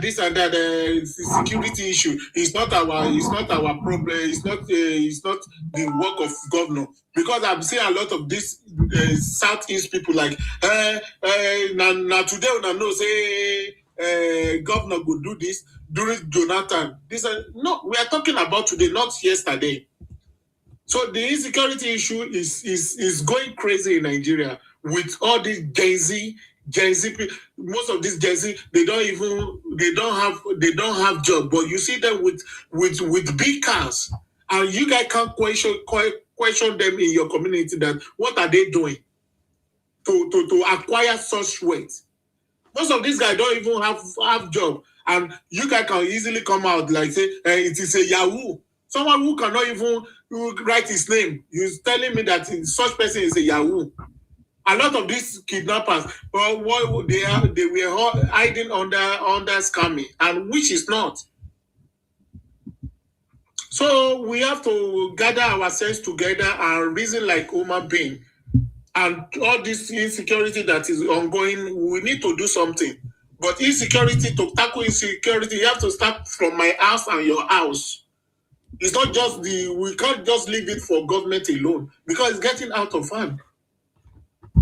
This is the high time everyone have to come together and tackle this insecurity in Nigeria. Okay, Atiku now have school in that desert, and I have never seen X-Men or all these crazy people attack that school one day. He have question to answer. Okay, everybody knew what El-Rufai did in Kaduna. So El-Rufai is supposed to be in jail by now. And I wonder that Obi can be moving with such evil man. Or if El-Rufai is in one political party, everybody in that political party is supposed to walk away from there. Such man supposed to be on the underground by now. Do you know how many people El-Rufai buying in Kaduna? The last indigenous king from southern Kaduna, this man an appointed Fulani to become their emir. And that Fulani man can't even go to that community up to now because he was so scared. So it is only lunatics that will come online and defend El-Rufai for what? Let's put politics apart. Let's put hatred apart. El-Rufai is supposed to be covered by sand by now. This guy did to southern Kaduna people and the indigenous people of Kaduna. But today, Obi can speak with people like Atiku. That means he doesn't have the integrity. He doesn't have the integrity. For him to associate himself with all the people you talked about 4 years ago that they were criminal. That people are a criminal too. All right. So that is my submission. And you say, man, this is fucking crazy. Thank you very much, sir. I appreciate you. Stay blessed, sir. Thank you very much. Afro, something. Go ahead. Hey, my brother. Yes. Good morning or good afternoon. I salute you. Everything. We thank God. Yes, sir. So, my brother, I really will thank you for what you are doing, Amen. Because you get power. see these people, I don't get their time. See, don't be everybody where they go school, now they educated. I don't know. There's no way you can explain things to them. They will never get. They just allow their emotions to just, lead them, and it's crazy. So I really want to thank you for what you are doing. Thank you. Everybody get that kind of power. I wish I could be fighting like you are fighting, but I don't get that power. And we'll keep supporting you as long as you keep doing what you are doing. Thank you very much. Thank you very much. So so what I just want to talk about is this election that is coming. Yes. My brother, I don't want to hear from anywhere that there was rigging. I don't want to hear it. Because you can see what is going on right now. I'm not even talking about governance now. Let's talk about politics. See, they go teach you now how to be an opposition party. Tinubu cannot live after he has been an opposition for so long and will now come back and start showing you how to be an opposition. He cannot. See how they are strategically going from state to state to state. Every day you will see ADC going around, going to the grassroots, talking to them, trying to get people to be on their side. And one man who call himself Atiku, I will sit down in his office in Maitama and is expecting that power to come and meet him there. It's not done that way. The same thing with Obi as well. See what he's doing, going around on this. It's not how to win elections. One musician called, I can't remember, he sang also, said, I dey grind, like say I just begin. Olamide, he said, what he's trying to say is that, CAPC, they are working as if they are the opposition. You get what I'm saying? They are doing their best to win the next election. But you, opposition, you are sitting down there not doing anything, and you expect to win election. You cannot. They don't give it to you. Nobody is going to give you power. You have to fight for it. You have to be strategic about it. And that is what this APC is doing right now. Even if you don't like them, you will see the situation room of APC during that last election in Abuja. See how strategic they are. See how they point to every ward in Abuja. See what's going on there. See what's going on there. See what's going on. But what does ADC have or PDP have? Nothing. They just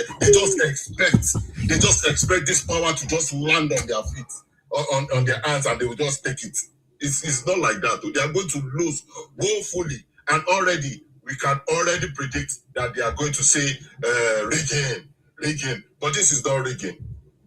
There's nothing like that. Go to the grassroots and go and see what these governors are doing. Go see what's this man or this Niger State man? Niger State governor. I can't remember his name now. God. Yeah. There's no way. It starts with G. I forgot. There's no way the whole of Niger State is not going to vote for Tinubu. There's no way. Because in the grassroots, fertilizers, because it's an agrarian community, most of Niger states, what they need, what the grassroots people need, they are giving it to them. Yes. You will not tell me they will lose in that kind of place. They cannot. What they bargained for, what they voted for. And the same thing is going on in the place. The same what happened in Lagos yesterday.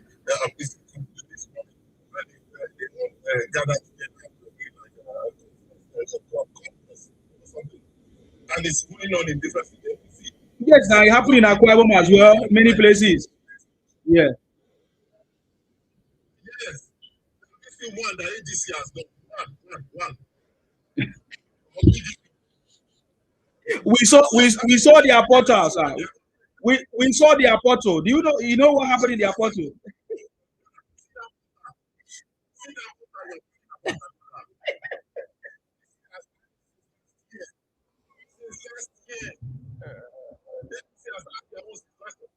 Who should be the first person to end up in opposition? Suppose they run. Tinubu APC that has already won. They are still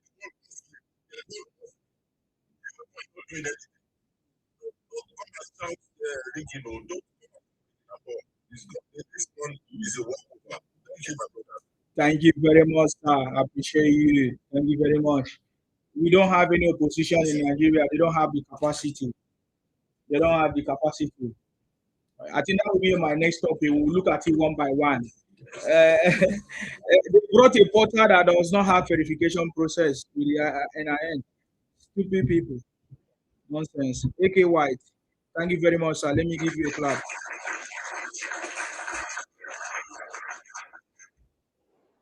Good morning. I salute you, AK White.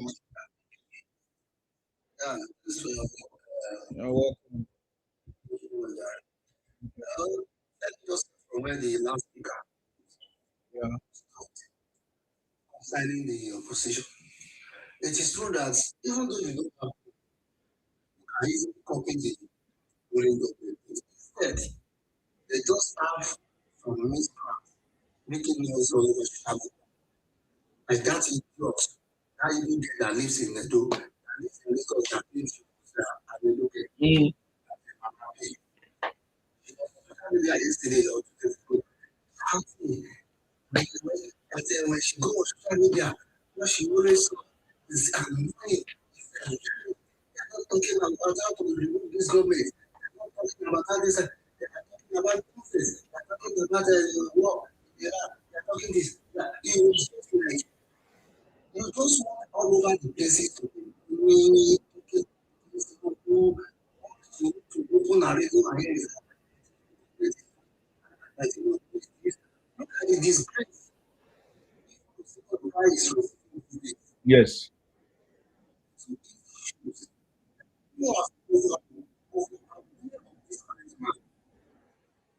Shows that actually and his goal are doing a very fantastic job.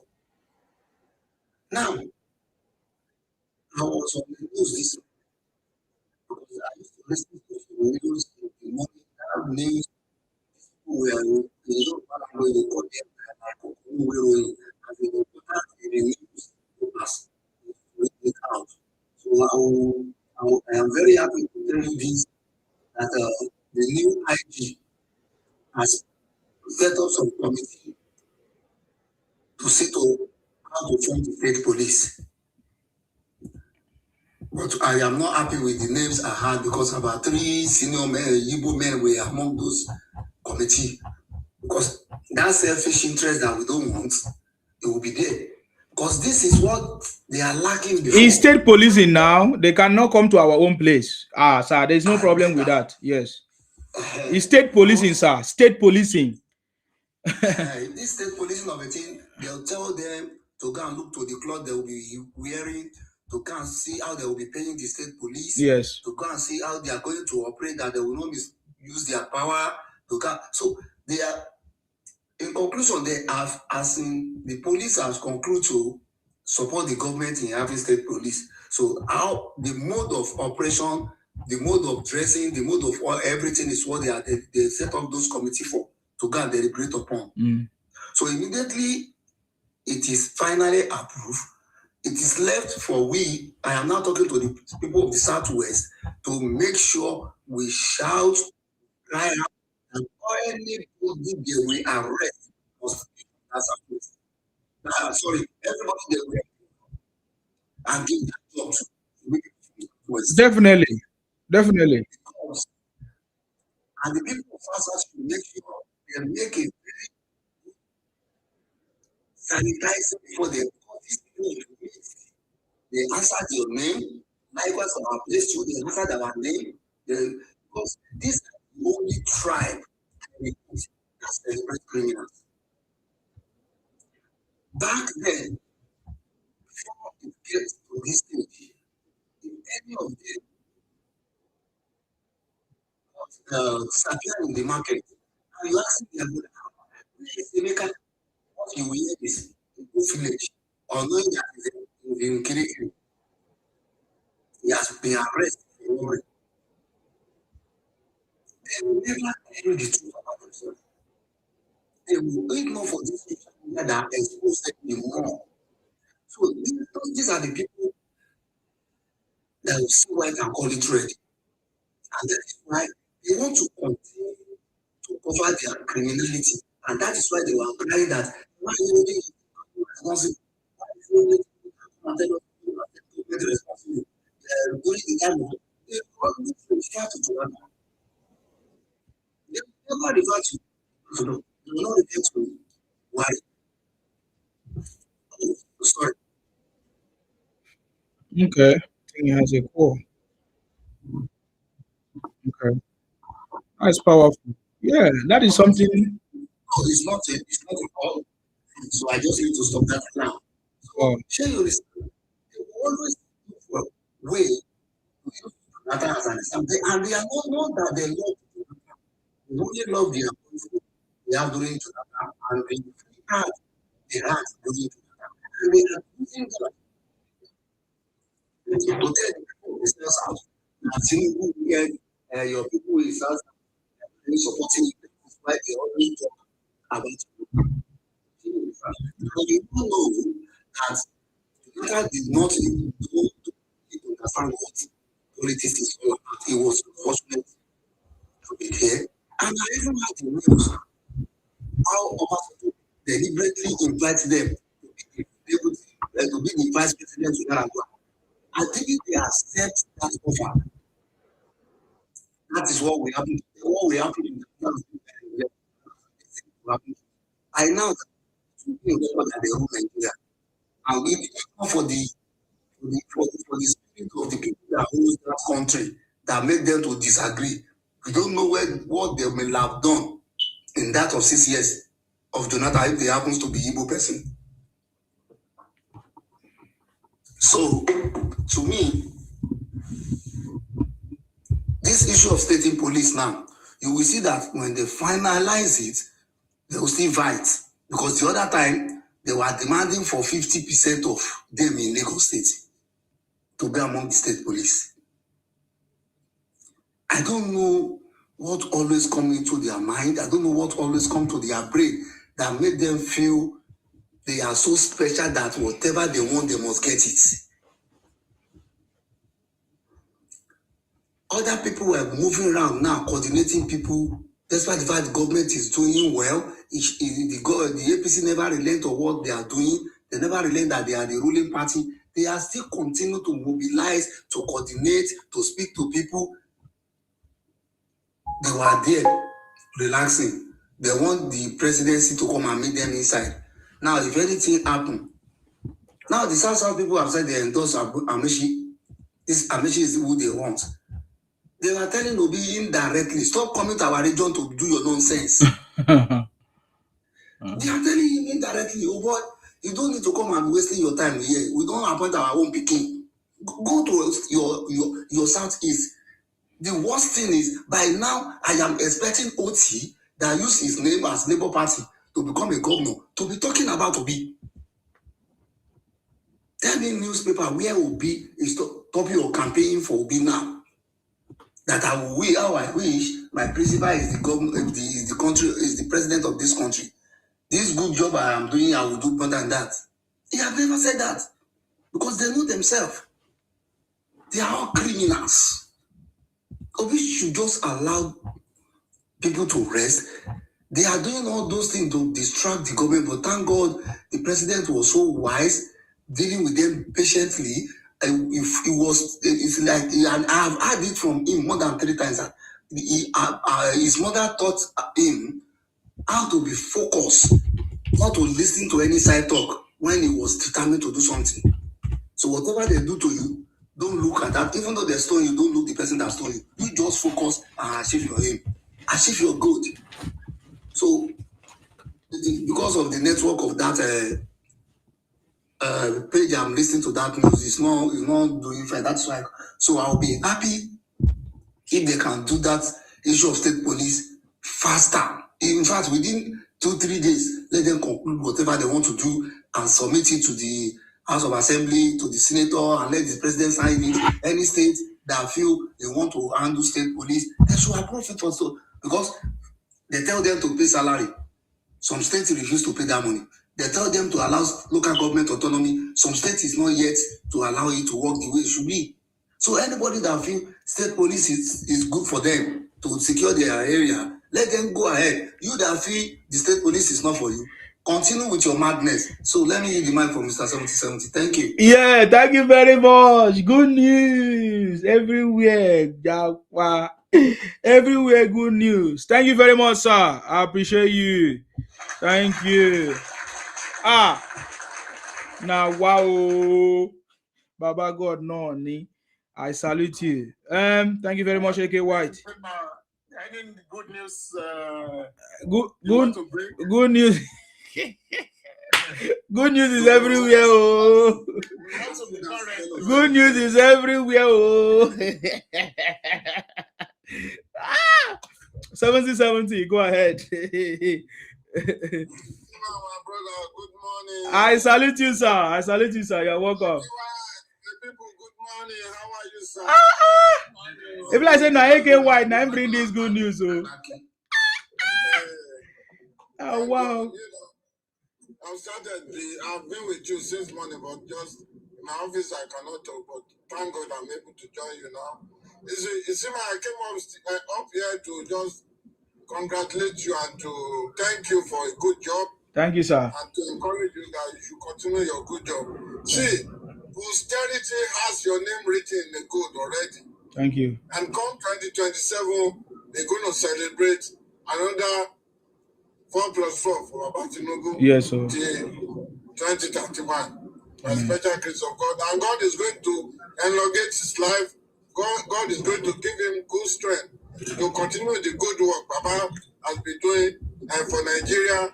And Nigeria will become the good dream of us and the dream of our children to come. In the mighty name of Jesus. Amen. Thank you, my brother. Amen. See, this other far left, let's call them other far left, because in this my country where I live, they call the other people far left. So I'm going to call them far left. Yes. See, they're not going to see anything good in this government because of they've been hitting us with bitterness, hatred. They don't want to see anything good about Yoruba. And being a Yoruba president that has come to clean up all their shit. Because after they must have done shit for so many years, it is only Yoruba and South that will go there and clean up the shit. Yes, sir. And this one is doing exactly now, and that's why they are not happy. And that's why you will see people coming here to tell us that it is Baba Tinubu that will go into the bush and ask them not to buy a king. And ask them to return king that they've taken. Why the money that they are supposed to disburse every month is transformed now? Why their money they are supposed to get, they are getting it directly? Why all they are supposed to do, even up triple down to police, they are getting their salary as at well due. Somebody is now telling us it is Baba Tinubu that should go there and tell them no, don't. And eventually, like I said, like a video I sent to you, my brother, if you listen very well, you will hear when these people are saying, when those kidnappers came, they were saying, where does your own just sleep? How does Fulani gonna know that somebody is called an Olushon? The Fulani that came to attack to do, how would the Fulani be asking where's your Olushon sleep? And they took away, 4 pregnancy women. And eventually, it is these far left people that were doing all this evil deed. Just to be sure the market Nigeria, not to be sure because havoc to this government. You know, and I want to quickly talk on the topic today. If anybody is still in Nigeria and you have seen what Baba Tinubu has been doing, that means you're not going to say anything forever. Are we talking about the student loan? I can't wait for my boys to grow up quickly, let them go to university and be part of this student loan. It's going to remove me. Are we talking about the market where that can put anything down and sell their market now? Are we talking about the Christmas we just had last year that we can stroll into petrol station and get fuel, no panic buying? Are we talking about the coastal road? Are we talking about more than 50 road construction all over Nigeria? More than 50. I was going through service. One of our guys, service paid because the guy used to go around and picture all the work that we're going. South, east, everywhere, south, everywhere, Baba is working. over 50 road construction going all through Nigeria. Are we talking about resuscitation of the railways that were to come very soon? About 70, new 6 federal road have just approved now. New 6, including Osun Ilesha road down to Ibadan. Now, just between yesterday and they mobilize and they are going to decide as soon as possible. So, Akure and Ore road too. You can imagine. And Akure and Ekiti. See, what are we talking about? What are we saying? The federal road have just approved. And somebody will wake up and say, I flip all the pages of the news. I don't see that Nigeria is burning. How do you want to see Nigeria burning when the government is doing what they are supposed to do, when they are on the top of their hair games, just to make sure Nigeria is good? Are we even talking about an electoral bill that Baba has just signed into the law? Let every Nigerian go back and pick up the copy of electoral bill and read. There's no more ways for rigging in election. I'm just begging everybody, every Nigerian, go and get your voter's card. As soon as you vote, it will reflect your vote you count. Let's give Baba another 4 years for him to complete this good work. Ladies and gentlemen, let's continue to pray for this man. Let's continue to ask God to elongate his life for him to continue and do all this good work. By the time Baba will be 8 years on the throne, Nigeria would have turned 360 degrees. We would have been the envy of the world, and everybody would want to come and be part of what is happening. A lot of countries wanted to come now, as a matter of fact, it's just within 3 years. They want to come and see what is happening. A lot of companies that have come before now, they are coming back. Baba reduced the money of Temco from 6 trillion to 2 point something, bringing in a new transformer, meter, and pay all the debt that might be approved just for us to have electricity. Let's continue to pray for this man. Thank you, Mr. Estima. God continue to strengthen you. God will give you strength. Thank you, my brother. I appreciate you. Thank you very much, sir. Thank you very much. Thank you. I'm just checking how many federal roads that are under rehabilitation and construction. All of it are 229 ongoing right now. 200. First time Nigeria is. Imagine. They listed them. Don't see anything good in this government. You guys should go to hud.gov.nigeria. You will see all the road. Libera network is coming to Nigeria. I also have that same here in France, and it is UK company. Libera is coming to Nigeria. As a new network. Yes, Libera. So it is a UK company. You can imagine all these things are just coming. Before they start rushing to Nigeria, they have seen the settings. Do you know that the 3 satellites they are going to launch next year? 3 satellites. Yes.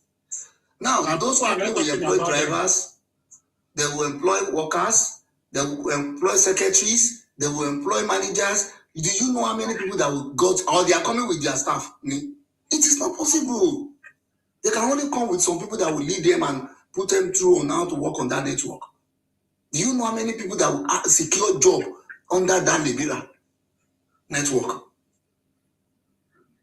Do you know how many celebrities they will give adverts to make their billboard? And make them come give you myself. Make them give you. No, sir. I need to launch my own network in Nigeria. I have I have Tico Mobile in the UK. I need to launch it in Nigeria. Yeah. Yes. This is all we need in Nigeria. Here in France, we have Lecra Mobile, we have SFR, we have Orange. We have many. We have a lot. We have Bouygues, we have free they call some free.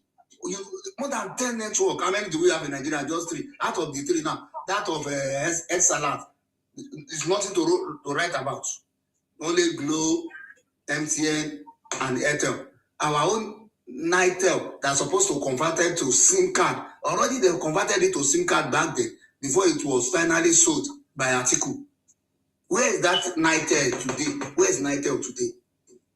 Where is Nitel today? You need to see a very big land they have in our place in Muchi local government. They have a stadium. That place is like estate. It shall not be well with people. That place is. It has all. Till today, people are still renting that all for party. It has a very big field. Standard field, training field, both of the field. People are renting it for occasion now, including the hall. Very big. Nitel. That's supposed to be our indigenous first mobile stuff. Look at all those things that people were supposed to be working in. It is some people now they are just using it for their own sake.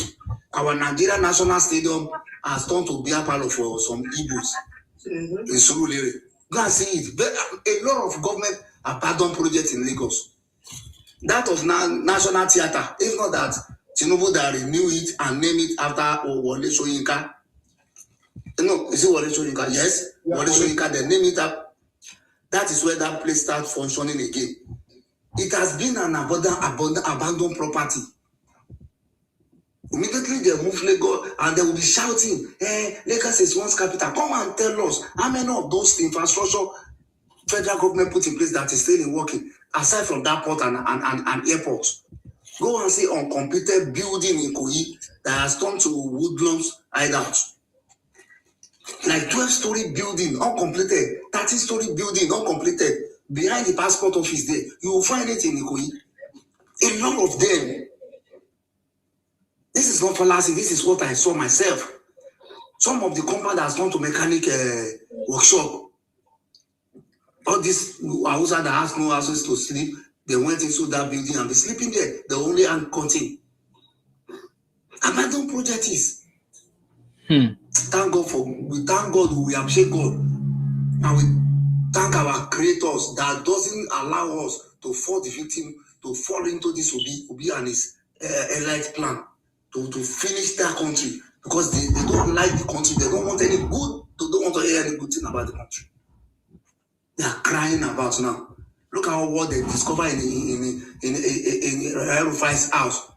You are not engineering. You are not an I don't know what to call you. They discover all those cable that used to tap on all calls in his house. I don't know. Maybe his children does not have access to his room because immediately they know what happened. They will have taken it off that room. They will have taken it off. I don't know if they don't have access to his room. They don't know what he's doing when he closes his door. I don't think they know what their father is doing. Yes, I think they will have took that thing out of that house. That guy listened to every of the federal government's conversation. Every very wicked human being.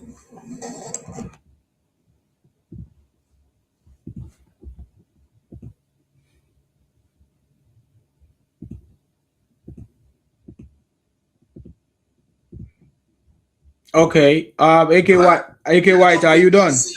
Are they relate back to Nigeria? My country is doing well. Now, bomb no they fly for my country. My mind go there at rest. If not up this past, everybody we're planning to relocate back because government have make a very big plan. If you want to have small scale businesses, you want to go into farming, you want to go into government is ready to support you. And this is what we have been talking of. This is what we have been expecting. Now, let me tell you, government is talking about state police. We have not seen our people on the street protesting that this state police must come and must be done. They will only go for we are protesting electoral reform. They are just looking for power. I have not seen Shure that organize people that you guys should allow local government autonomy to work. We have not seen them on the street. I told you. Police police this should be work. Many policies, we have not seen them on the street and said, allow this student loan to go more than this, so that government, we appreciate you. We have not seen them in the street to come out and support the federal government on any policies. They have not come out to support the government on the tax reform, that the state should have autonomy to whatever that come out from their state, that should just be remitting to the federal. All those policies this man has bring to place so that everybody can benefit. They have not come out to protest to make it work. But whatever one they think this one can be good for us, if we carry some mumu for back, go protest, it's going to be good for us. That is when you will see them on the streets. That is when you will see them on the street. So they are not good opposition. In fact, there is no opposition. Because where you know that there is no opposition, 99.999 of them has once been in office. As Minister of Transportation, let Rotimi Amechi come and tell us what he did as in the Southwest and other 4 or 3 geopolitical zones. He only focus on the North, railway from Nigeria to Niger State. Those are his work. So I don't know what our railway is going to Niger State. Now, let David Umahi come and construct train railway from Lagos to Benin Republic. We also need it. Yes, we also have our people there. 40% of people in Benin Republic we are Southwestern people. They are our people. They speak our language. They eat our food. They dress like us. We play the same music. Even the president of Benin Republic is partially Yoruba. The president of Ghana is partially Yoruba. So let us also do train to that place and live inside Nigeria alone. Is that how to rule government? So somebody like that now will now come and tell us that left his own region as a South, the opportunity they have from 2009 in South to that. I'm talking of when Jonathan has opportunity to complete Jonathan 2 years plus additional 4 years, and Amechi now become Minister for Works for 8 years, Minister for Transportation for 8 years. They should come and tell us the impact on that region compared to 3 years of Akpabio, 3 years of Wike as a minister and Senate president. They should come and tell us their home 8 years, that they are 14 years. They should come and tell us they are 14 years compared to Akpabio 3 years and Wike 3 years. They don't know anything. They are so selfish, self-centered, and they don't even think of any good thing to their people. They believe when you guys are living well, you will not be coming to do yes and again. And that is not truth. You will remain a good person to them. They find their leader in Iran now. Some are jubilating. Majority are crying that you must revenge. Even though they know they don't have the power to fight the world. But because their people love the person, they are still fighting for him. If you do good to your people, they must surely love you. Not because you want them to remain boy to you, then you will be suppressing them. What is necessary, you will not be giving it to them. Everybody now, if they ask you, are you from Nigeria? If you go outside, you are from which country? Nigeria. What you will hear next is Lagos. Is it not some people that come together and think of how does this Lagos move? The only governor that want to derail, that don't want to give the blueprint continuity, was removed after 4 years. But now he realizes his mistakes. He come back that I'm sorry for what I did in the past. I will correct my mistake. Give me another 4 years. Let me complete my 8 years. That is how it should be. We have our blueprint. We don't want somebody to come and be an opposition that will take us back to 50 years. Let me allow others to speak, or if you want to sleep, because I can see you have tired, you have tried. May God continue to strengthen you and everyone. Thank you very much, sir. I'm not tired though. I did here. Nigeria. God bless Southwest. Hey. God bless South. Yeah. God bless the entire North. God bless anybody that feel you need prayer. And anybody that feel hate should continue to hate. Amen.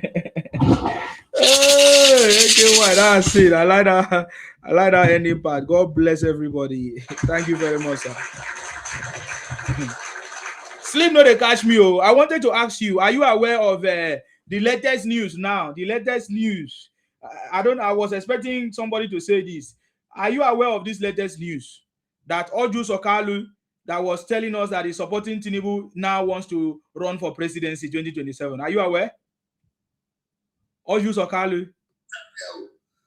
I'm not aware. Wonder shall never end, oh. This is the latest news, oh. I don't want to expose them. That one, political. Yeah, I understand. I understand. You just want to tackle me. Yes. I appreciate it. Yeah. You know why I appreciate it? Okay. He announced it as an Igbo person, and he will start his campaign from Southeast. Yes. I said, Obi should go and start his campaign from Southeast. He was going to South, he was coming to Southwest, he was going to North, because you leave your home. God.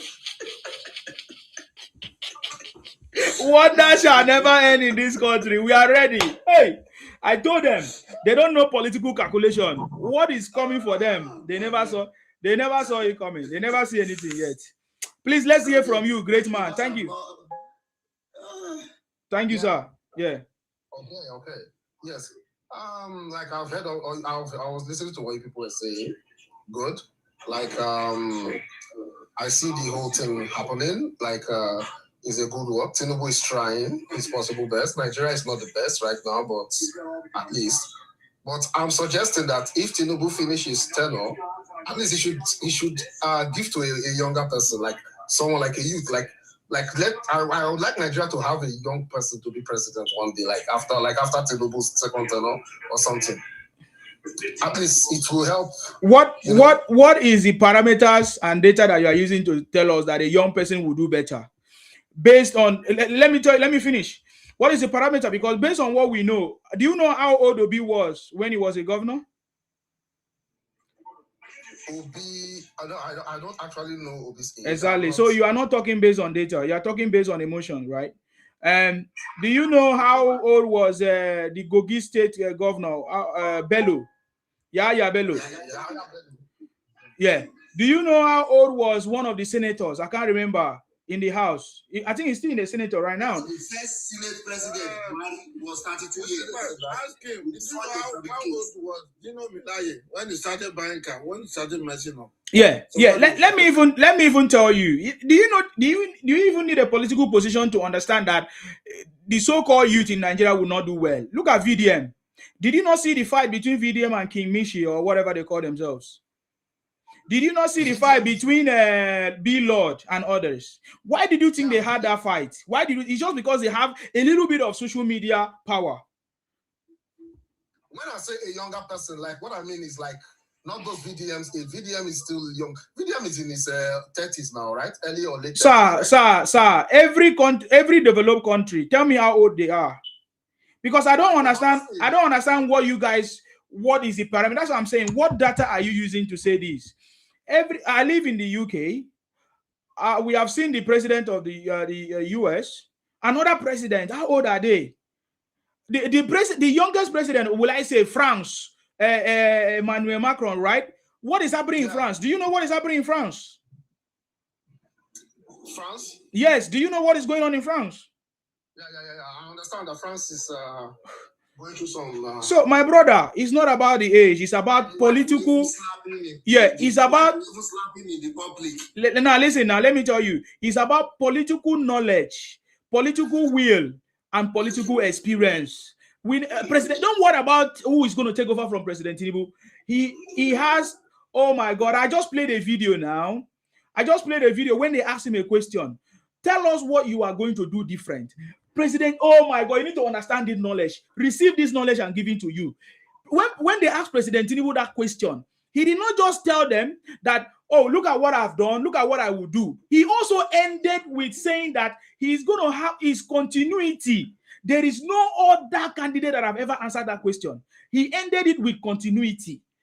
You don't understand. So I don't think you should bother about that. What you should be talking about is right now. There are so many things that the youth. Like what kind of?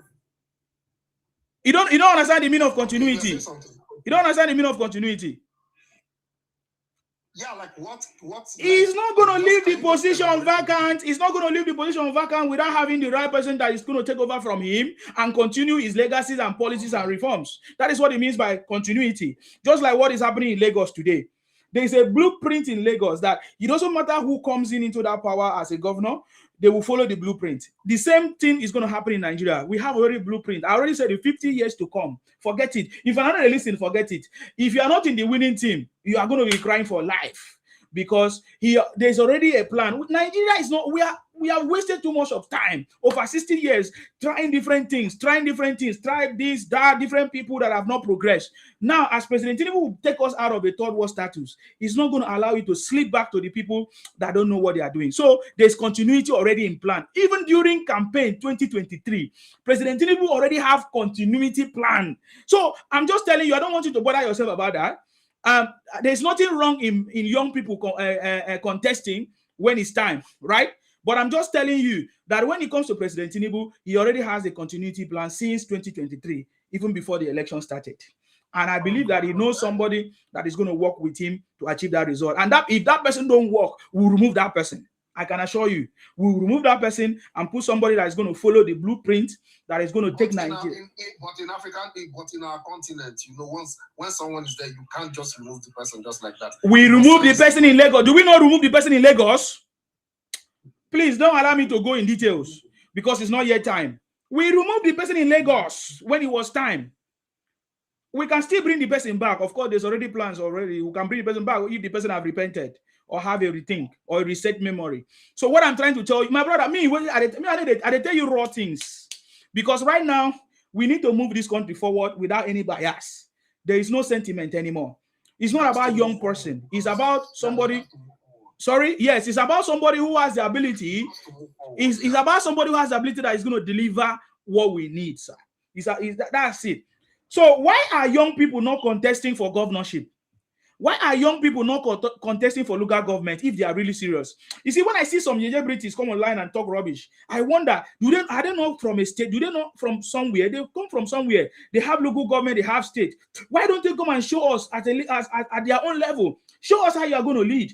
You know, something like that. But they just stay on social media and be making rubbish comments, be blaming the same normal things, talking about the federal government every time, president. They lack knowledge. None of these celebrities online or anywhere that I see that have proper knowledge of what is happening. They lack knowledge because you can't be blaming the president for everything. There is federal, there is state, and there is local. So why don't they start from their own level? You know? So there's nothing. We don't even have activists in Nigeria. Look at Farotimi. All of them are just nonsense. Activists. That's it. Because President Tinubu is talking about local government autonomy. None of them has commented on local government autonomy. None of them. President Tinubu is talking about state policing. None of them. They only come out in what they feel. Maybe somebody has sponsored them to do it. Showere does the same. We know that Showere is getting money from Qatar, whatever. What is the name of that thing? You know, all these things are just doing it for their own. They are just in need for their own businesses. I get me now. You like Showere? You like Showere more than me?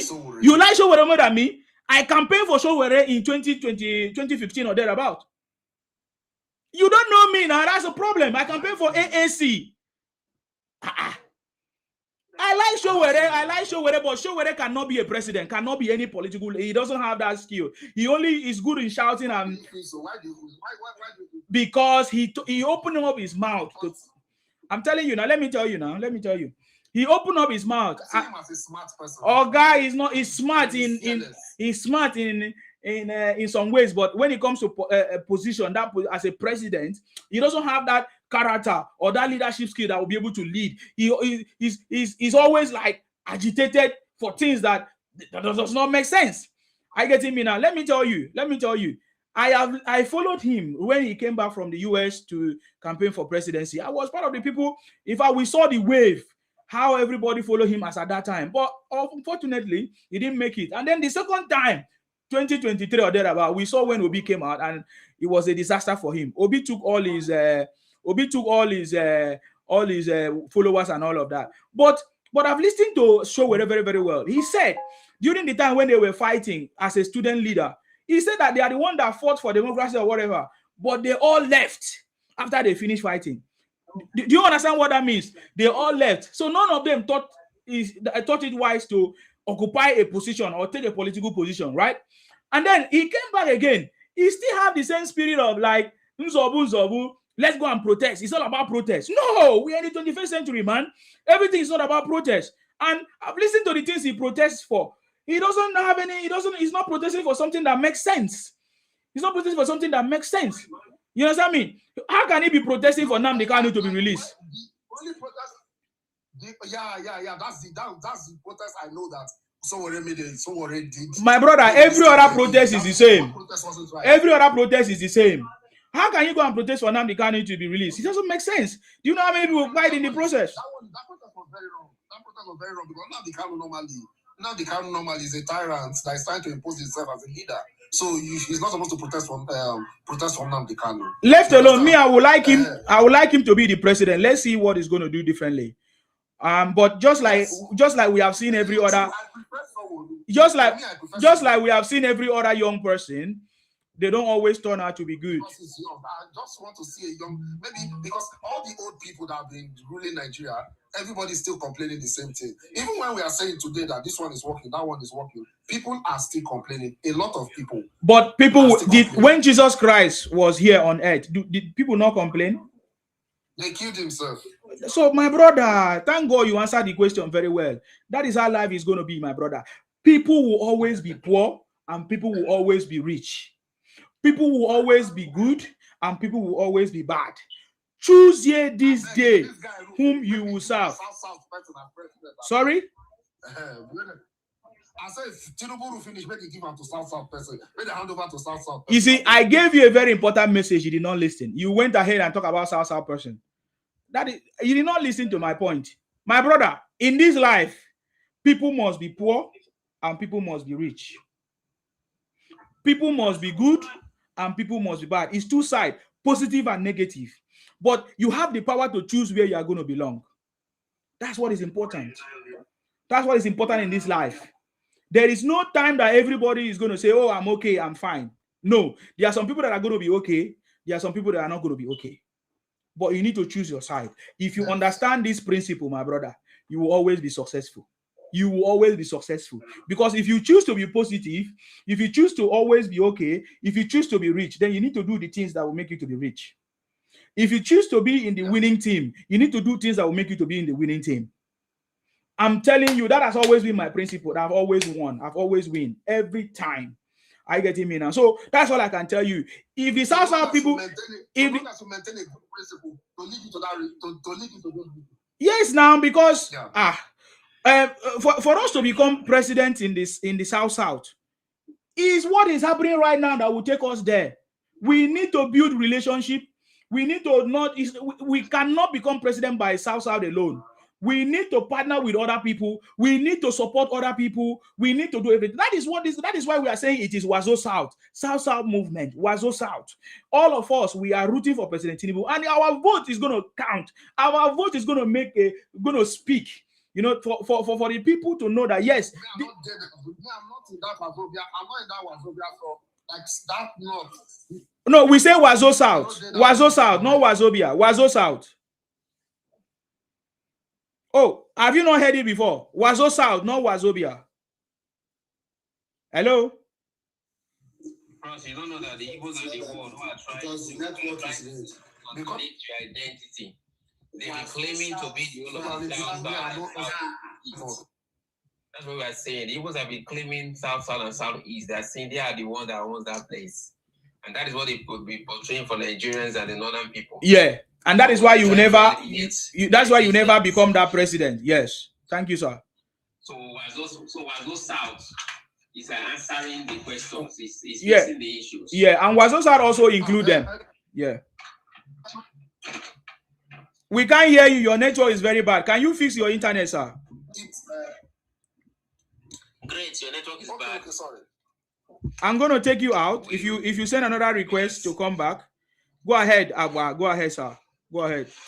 So Wazo South, we're saying that this Wazobia that the Igbos are, because when they started that Wazobia nonsense, it was the Igbos who are benefiting more. They are the ones that are pushing it very, very well. and say, because when you look at the Southwest, you can see clear majority there in the Southwest. When you look at the North, the clear majority there in the North is the Hausa. When you look at the Southeast, the eastern part of Nigeria is totally different. So, but they even want to Columbia everybody and claim their identity, and they've been successful with this for 60 years. That every Yoruba from the Southwest, once you say you are from Delta State, they consider you Igbo, and which is very, very bad. It is not justice for the Delta people. It's not justice for the Ika, not justice for Robo Isoko, not justice for Ishekiri, not justice for Anyocha people in Anyocha who are also Ika, not justice for the Olukowe people, not justice for people from Asaba. You see? And when we now go to South, Rivers, Delta, these are all the places Igbos are also claiming. And as you know, these people are criminally minded people. And they never want to recognize anybody's existence. You can see how they are going back and forth with Ikwere. Just by saying that the Ikweres are not Igbos, you can see how the Igbos are trying to drag them into the Igbo-ness. I don't know how good you are that you have to be forcing people. I mean, it's that bad that you have to be forcing people to be part of you. So they use this Wazobia to run. Everywhere they go, these people still go to Ghana platform and say only 3 tribes in Nigeria. Today, they still go to Ghana platform and say only 3 tribes in Nigeria. And most of the Ghanaians are also very ignorant. And many of them have agenda, you know. As long as it's agenda against Yoruba, they have no stake in the disagreement or fight that is going on in Nigeria. Then we add more petrol, you know, to light up the fire the more. So when we talk about Wazo South, that's what we're saying. And that Wazo South does not actually mean that the zone there means that it's only Hausa. There are more than 100 tribes in the north. There are more than 100 tribes in the north. Nigerians that are in the south, we are very, very ignorant about the north. That's why we say Hausa Fulani. Hausa Fulani is a nonsense. It's a nonsense that the Fulani are trying to use to colonize the Hausa people. And they've used it for many years. The Hausa has been on the body of Fulani for God knows how long now. 200 years plus another 200 years, 400 years. They've been battling with this. So nobody should talk about Wazobia here. There's nothing about Wazobia. What we have now is Wazo South. You understand? Or we just have mainly Nigerians where everybody have rights, whether your ethnic group is big or small. You have numbers does not really mean that you're going to put people that have sense. You can see how the numbers of Igbo is giving problem to Nigeria now. You can see plenty, but worthless people. They attack everybody in the country. These people, they are not even the same people. Some from Equatorial Guinea, some from Igede, some from Orin people, some of them come from Benin, some of them come from Igala. They are mixed up. They are not the same people. And that is why the people in Onitsha who are Benin ancestry, they tell them that we are not Igbo. They've said this before. When I read the name of Zikwe book, he wrote it there. The people from this side of the River Niger, they are Igbo. People from this side of the River Niger, they are not Igbos. So the point here is that Igbo should stop, the South should wake up and come up, open your platform and talk about your own. And make sure you tell everybody how different you are from the Igbos, that you are not the same. That is why these people have been able to be Senate president for many, many years. And a lot of people are thinking that, they are representing the South, and whereby these people, they are criminals who are trying to dominate everybody. You can see how they run about. And say you see that idiot girl that came up earlier on, who said they develop Kano, they develop Lagos, they build everywhere. And she refused to mention one place in the Igbo land. Why are the Igbos running all over the place? It's because they cannot survive on their own. They are leeches, they are parasites. And they have to live on other people in order for them to survive. You don't build nothing. Nigeria is financing the whole of the Southeast. Every year, they get 300% more than the money they are contributing to Nigeria. They even do it at home. They are contributing nothing, no money to Nigeria, and they'll be the most complainants. Even when the British were here, the British also said that the most compliant people in paying tax are the northern people, followed by the West. But when you come to the East, the Igbos, they don't want to pay tax, but they are the most complainant. They took federal government money and go and built coal manufacturing company in Enugu, where they were extracting coal calls. We heard Shibla Akintola, the premier of the Western region, said this in a video in his campaign. Because I actually thought that the money was taken from the southeast. I never knew that it was the federal government money. That way, I thought the money was taken from the eastern region. I never knew that it was the federal government money that they used to go and build that factory where they were making coal to build roads. So nothing like Wazobia. And the Igbos are jumping on this. Don't let them try to eliminate you. Come out and speak that you're not Igbo so that every other people can understand, because not everybody is on TikTok. We are sharing the gospel and we are reposting everything on Facebook also. There is no way for escape. Yeah. Thank you very much, Agba, for that. I appreciate you. God bless you for that, your contribution. Okay, I was thinking that these guys are ready. Who is this? Will, 52, or Dark? Which one? Will, go ahead. Okay, my brother, good morning. I salute you. Nigerians, I don't understand what they're doing, because Tinubu is trying his best as a president. Nobody on social media coming and hold these governors responsible, those senators responsible, those local government responsible. We have federal employee, we have state employee. Tinubu cannot go to state and create job. Tinubu cannot go to state and provide security. It's only Tinubu who increase the allocation for governors. Jonathan did not increase it. Buhari did not increase it. It's only Tinubu. So what are the governors using the allocation for? Party is not part of development. You can be in APC, you can be in PDP.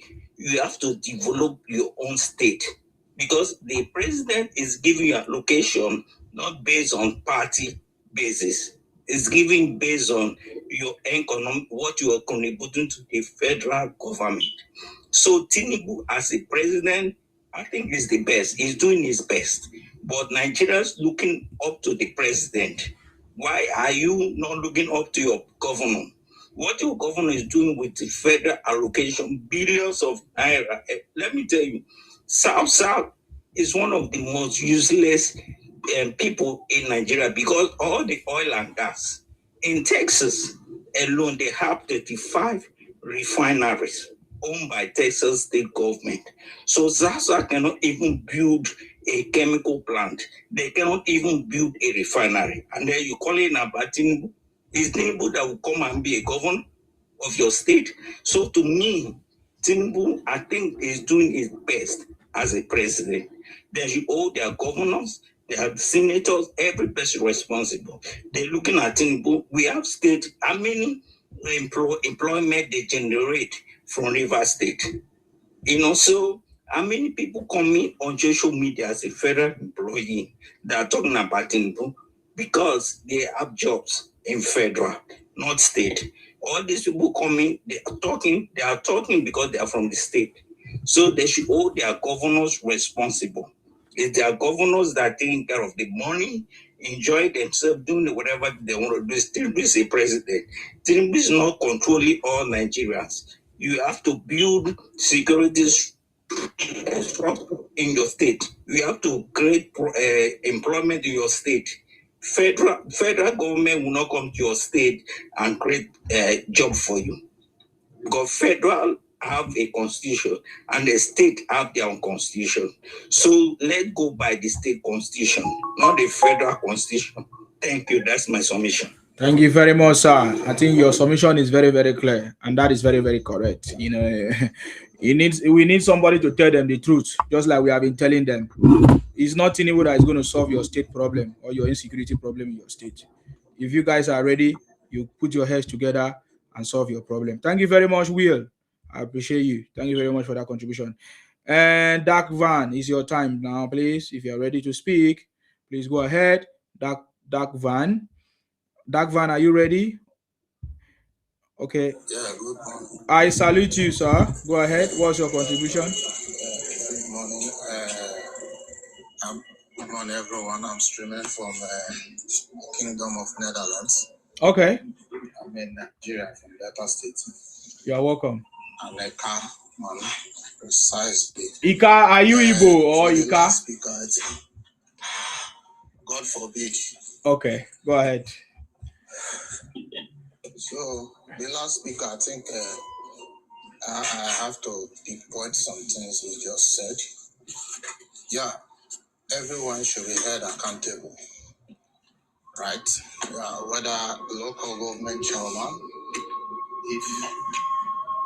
if we are going to hold anyone accountable, it should be within his jurisdiction, right? We shouldn't hold people accountable on other people's jurisdiction. Like as a local government chairman, we have to hold you accountable on things you could not do. As a governor, we have to hold you accountable on the things you could not do, which is under your jurisdiction. As a rep, we also have to hold you accountable under your jurisdiction. As Senate, we also have to hold you accountable. As a president, chief commander of the Armed Forces, Federal Republic of Nigeria, you can't come and tell people not to hold him accountable on his jurisdiction. In terms of security, I don't think a governor of a state should be held accountable on military, federal police, federal road safety, and other federal stuff. You see? So you don't expect the commander or general to take command from a governor. It is not done. And you said a governor is the commander-in-chief of the state. You don't expect a governor to command a general from his state. And the only person that have the right to command these people is Tinubu. So if you are saying they shouldn't hold Tinubu accountable, I don't know, I don't understand what you mean. Because the IG of police have Tinubu have authority over him. You see? So I don't understand you that they shouldn't hold him accountable. Now we have security challenges, which the chief commander of the armed forces said they shouldn't hold him accountable. And these are the major challenges we have. We also have electricity. It is federal. You said we should hold our governor accountable. I don't understand you. It's obvious. Oga, no, they waste our time again. No, they waste our time again, Oga. Oga, shut up! No, they waste our time again, I beg. You see, he's not listening. He's not listening. I need to mute him. He says he's from Ika. I don't know why Ika people are always dull. There's one guy I knew. He says he's from Ika. His name is Udoka. Very dull criminals. Very dull people, man. They come and talk nonsense for where I am. Please, AKY, if you want to answer him, please. If you want to waste my time, I don't have time. What's that your name? Sorry, I don't really see your name. Dark Van. Let me tell you. Dark Van. You see, that of electricity, the federal government have given the state authority to have their own. Are you not informed? He's not. That of security you are talking about. Is that any time? Wow. Is that any time our soldier has been withdrawn from fighting the bandits, the T group, the KP, all these people? There is no time government has withdrawn. What are we talking about? Hold your governors accountable is because security are local. Your governor needs to do something about that because they are on every month they are making account of money they withdraw from security votes. If they know they cannot handle it, why are they collecting security votes? God bless you. Why are they collecting that money? You cannot handle the security, but you are collecting the money. So what are you doing with the money? Give the money to the federal. Let the federal tackle the security file fully for you and take over everything. Let me tell you, Your neighbor is your chief security. I am your chief security, because if anything happened to you, I am the one to raise the alarm. I am the one to raise the alarm for you, for your safety. But am I going to expect the president to set his satellites from his wherever he is to me or to any other person in the country? No. We have to work in hand to make the security work. And that is why they say you should hold your governors responsible. Wow. AKY, thank you very much for helping him. He doesn't understand, so I'm not even ready to have any conversation with him. Can I say something more to that? Yeah, go ahead, Sir Jerry. You see, what we fail to understand as Nigerians is this. Tinubu came into power, removed fuel subsidy. People are asking, what did he do with the money? What did he do with fuel subsidy money? Go and ask the governors if they didn't get up to 50% of state allocation, monthly allocation. They got extra money, a top up of what they are getting. Tinubu came and changed the narrative, increased the state allocation, monthly state allocation. And that is why you saw the governors to say thank you to Tinubu, they joined APC. You think they are stupid? You think they are stupid? People are surprised. Tinubu wants to make Nigeria a one-party state. How? He said increase allocation. He increased the allocation. Governors too, they say, okay, this man has done well, though. And that's why he has about 30 to 31 governors now to his side. So when it comes to security, governors have security votes over 500 million naira every first quarter of the year. What are they doing with those money? Look at Lagos State. I live in United Kingdom. Look at Lagos State. Lagos State government. Tinubu ran that state for almost 6 or 7 years without any allocation from Obasanjo. But Lagos State, he was able to get a rapid response squad, RRS, as a state police. He created it to secure Lagos State. Why are other governors not doing that? Why are other governors not emulating that? You cannot tell me a governor will come out on national TV and say he's the chief security officer of his state, and you're telling me that there is insecurity in your state. I don't know what to do.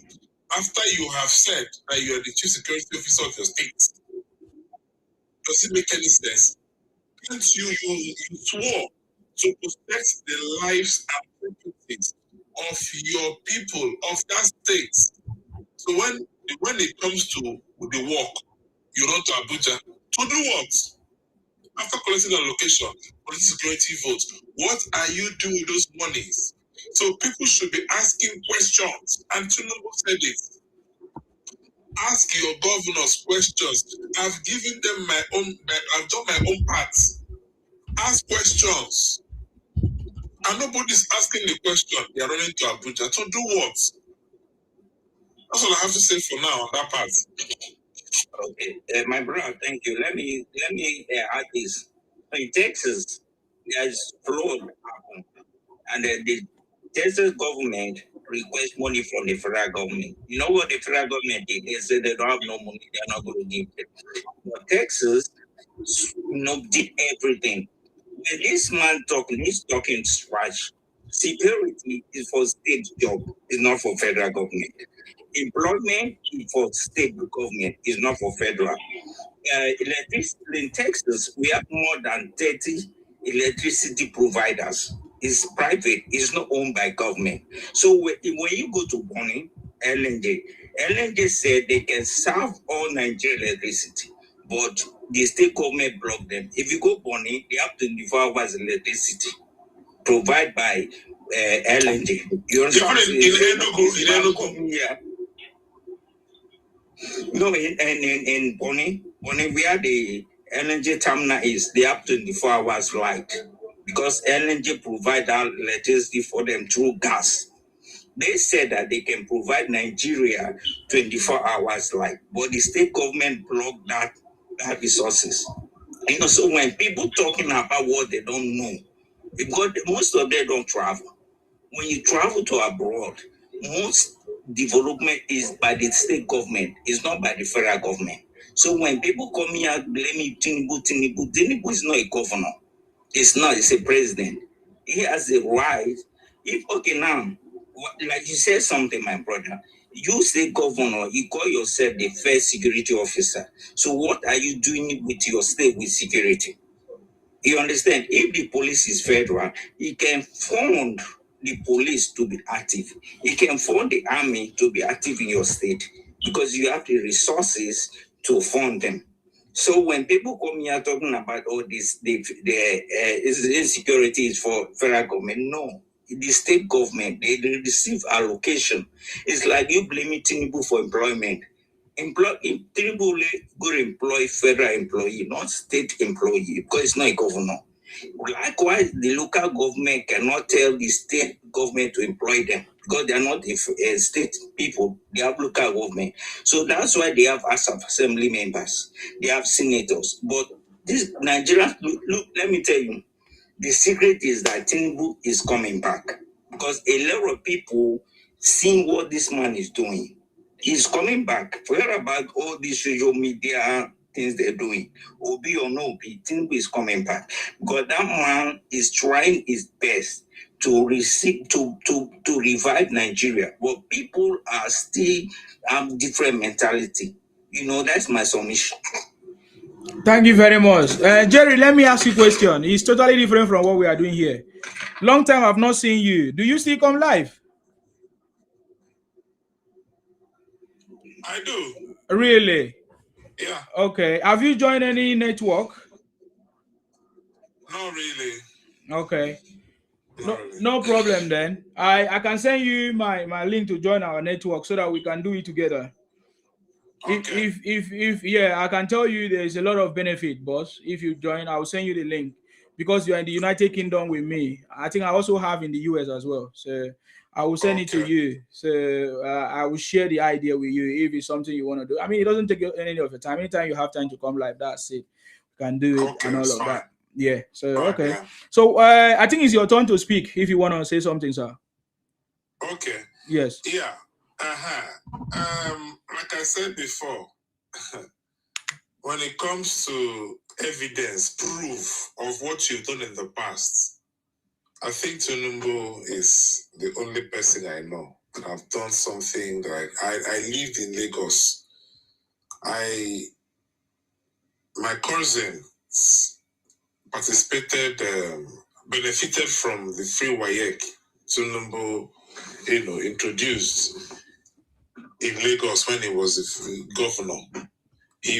My cousins were beneficiary to that.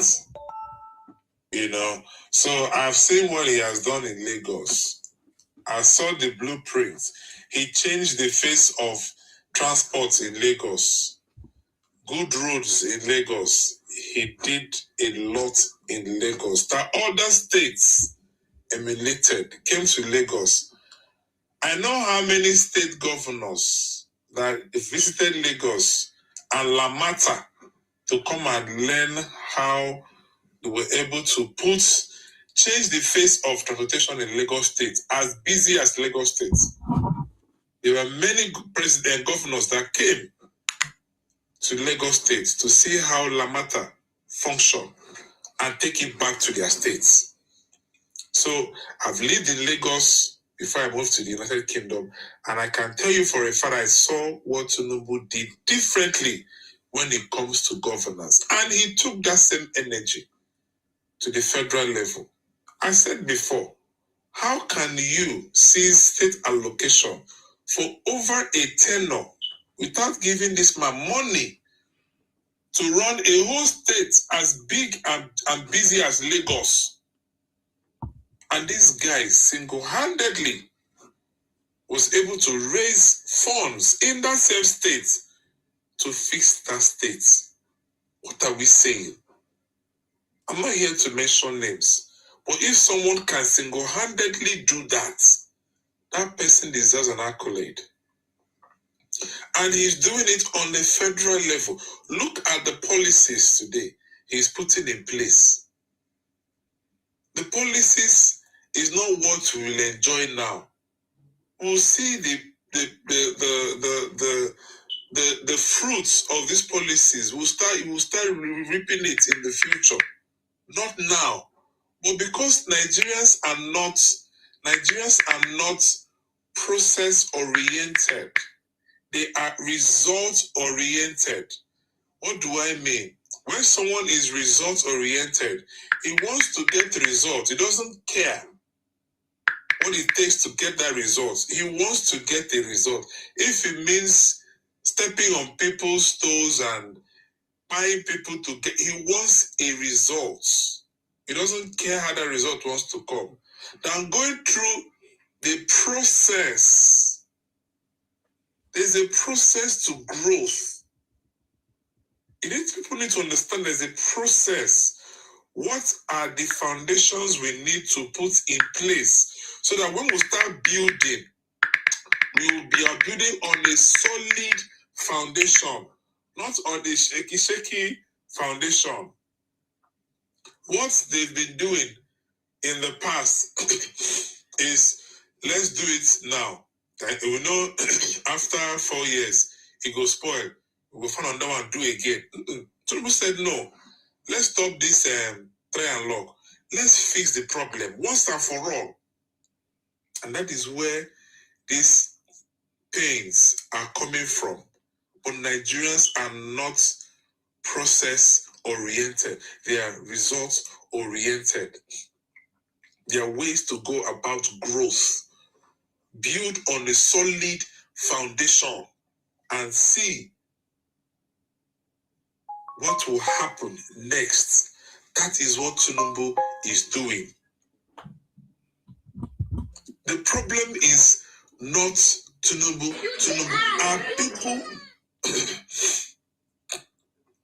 Are people actually ready for change? Because this change will come, whether we like it or not. This change will come. I live in United Kingdom. Before, naira, a pound to naira was 2,000 and something naira. Now, pound now is 1,800. It's affecting me. It's affecting me. Chairman, please don't laugh. It's affecting me. But what are we going to do? We can't do nothing because we don't live in Nigeria. Naira is gaining more value. And if people like Otedola and Dangote, for the first time in human history in Nigeria, came out and confidently say Naira to dollar will be 1,000 naira, that I will never doubt them. It's possible. Dangote has never come out to say it. Dangote is a businessman. For him to confidently come out and say such, I am seeing a better Nigeria. Amen. I'm seeing a better Nigeria. Amen. No. Pound, what we say, if you want to pay £100, now 200,000 naira. Now, £100 now. 200,000 naira now. You're going to say 120,000. 120. They laugh. What do we go do? Now, what money? £1,000. Now, 2 million naira. Now, 2 million naira now, you're going to sell like 1,002. And it's still going down, no? And it's still going down. There is nothing we can do about it. Let's see the reality and face it. People might be saying, oh, but we are not seeing the effect. Now, say, now where you meet them before? Now where you meet them before? Can you hear me? So now they'll be saying, but we're not seeing the effects on the people. Nigeria is so populated that you see growth. Before growth go touch everybody hand for Nigeria, it go hard because it's too populated. And that is why Tinubu gave governors more money to go to the indigenous, the communities. That is where the people live.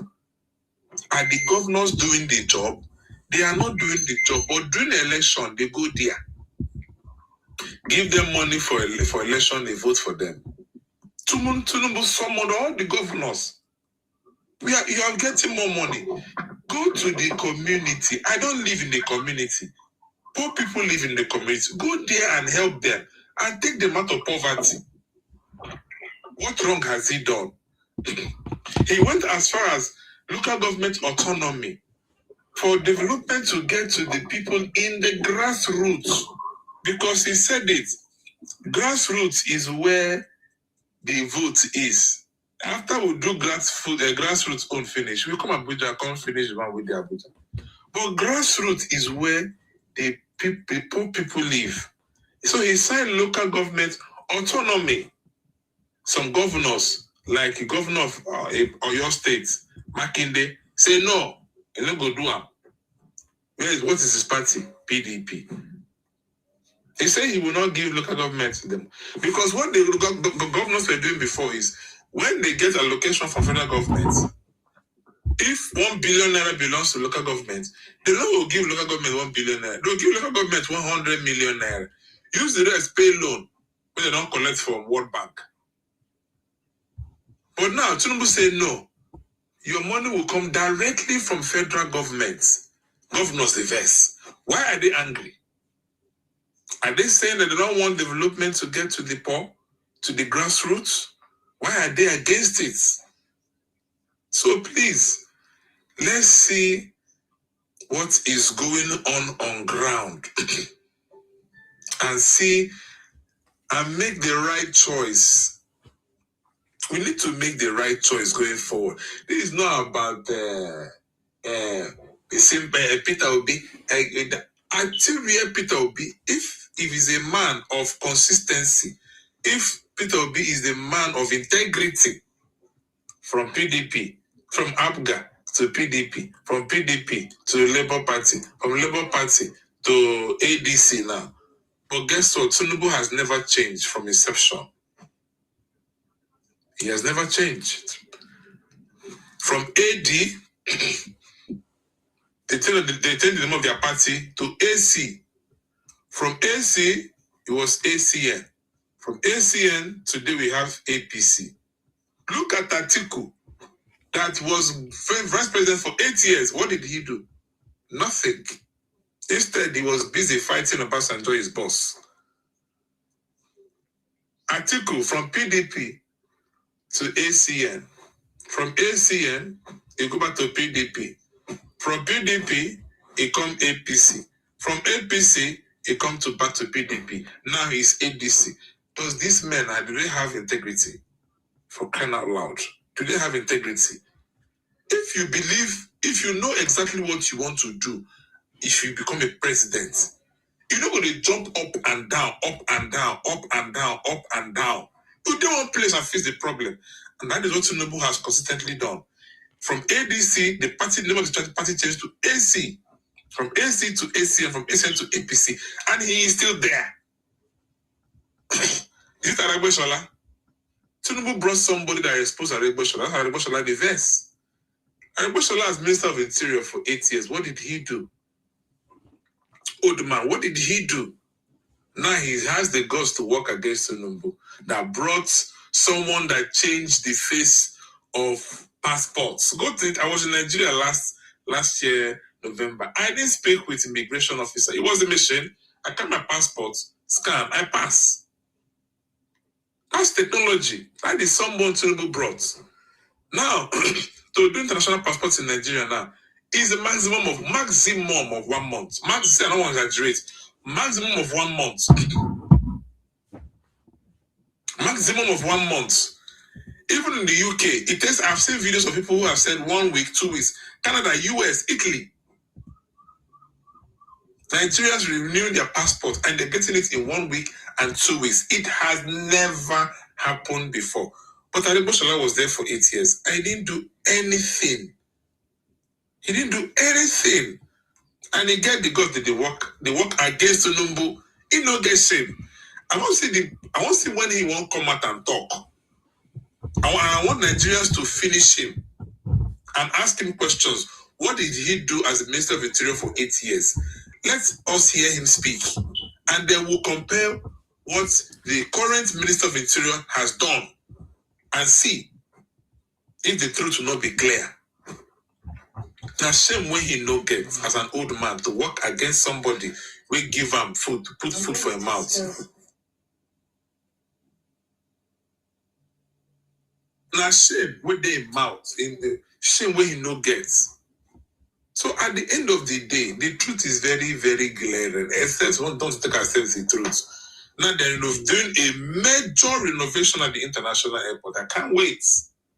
I've seen the picture of what they need, of what the final project of what the new international airport will look like. This is someone who is doing what people are seeing. It's not. You don't collect money, they talk nonsense. It's not about collecting money. I don't need to collect money. It's a reality. It's what people see. It's what people see. This is someone that doesn't have any cabal controlling him. He came into politics with his money. You do election with your money. You understand? Look at the Northerners now. You don't even send them. You just do as they treat people from the east and say to people from the south, west, and north. I can tell you more development has come to the east and from the east. More development has come to the east since Tinubu got into power. APC started the second Niger bridge. Tinubu, Buhari started it. Tinubu came and finished it. How many times the PDP commissioned that second Niger bridge? And nothing was done. Buhari came, started it. Tinubu came and finished it. Look at Enugu State today. Look at Abia State. It's because that they had more money from the federal government allocation. That is why you see those developments on ground. And Alex Uti, last week or 2 weeks ago, said he's still in Labour Party, but they should not be surprised if they hear he has joined APC. Baba is the reality. So which part of the east are you from? Imo State. Yeah, okay. That is Hobus Odima. Okay. Yes, Hobus Odima. Look at what Hobus Odima is doing in the whole of Imo State. It's very clear. That's why you can see billionaires like Obi Kubana Chief Priest, Zenko, can confidently come out because they have seen this. They say, this man don't try for us. Is he come? Let's support this man. What wrong have they done? People are against them. It's their right. Now, person where in the regime, if the regime benefits you, you have to be honest with yourself and do the right thing. It's as simple as that. The East has benefited from Tinubu's regime than any other president.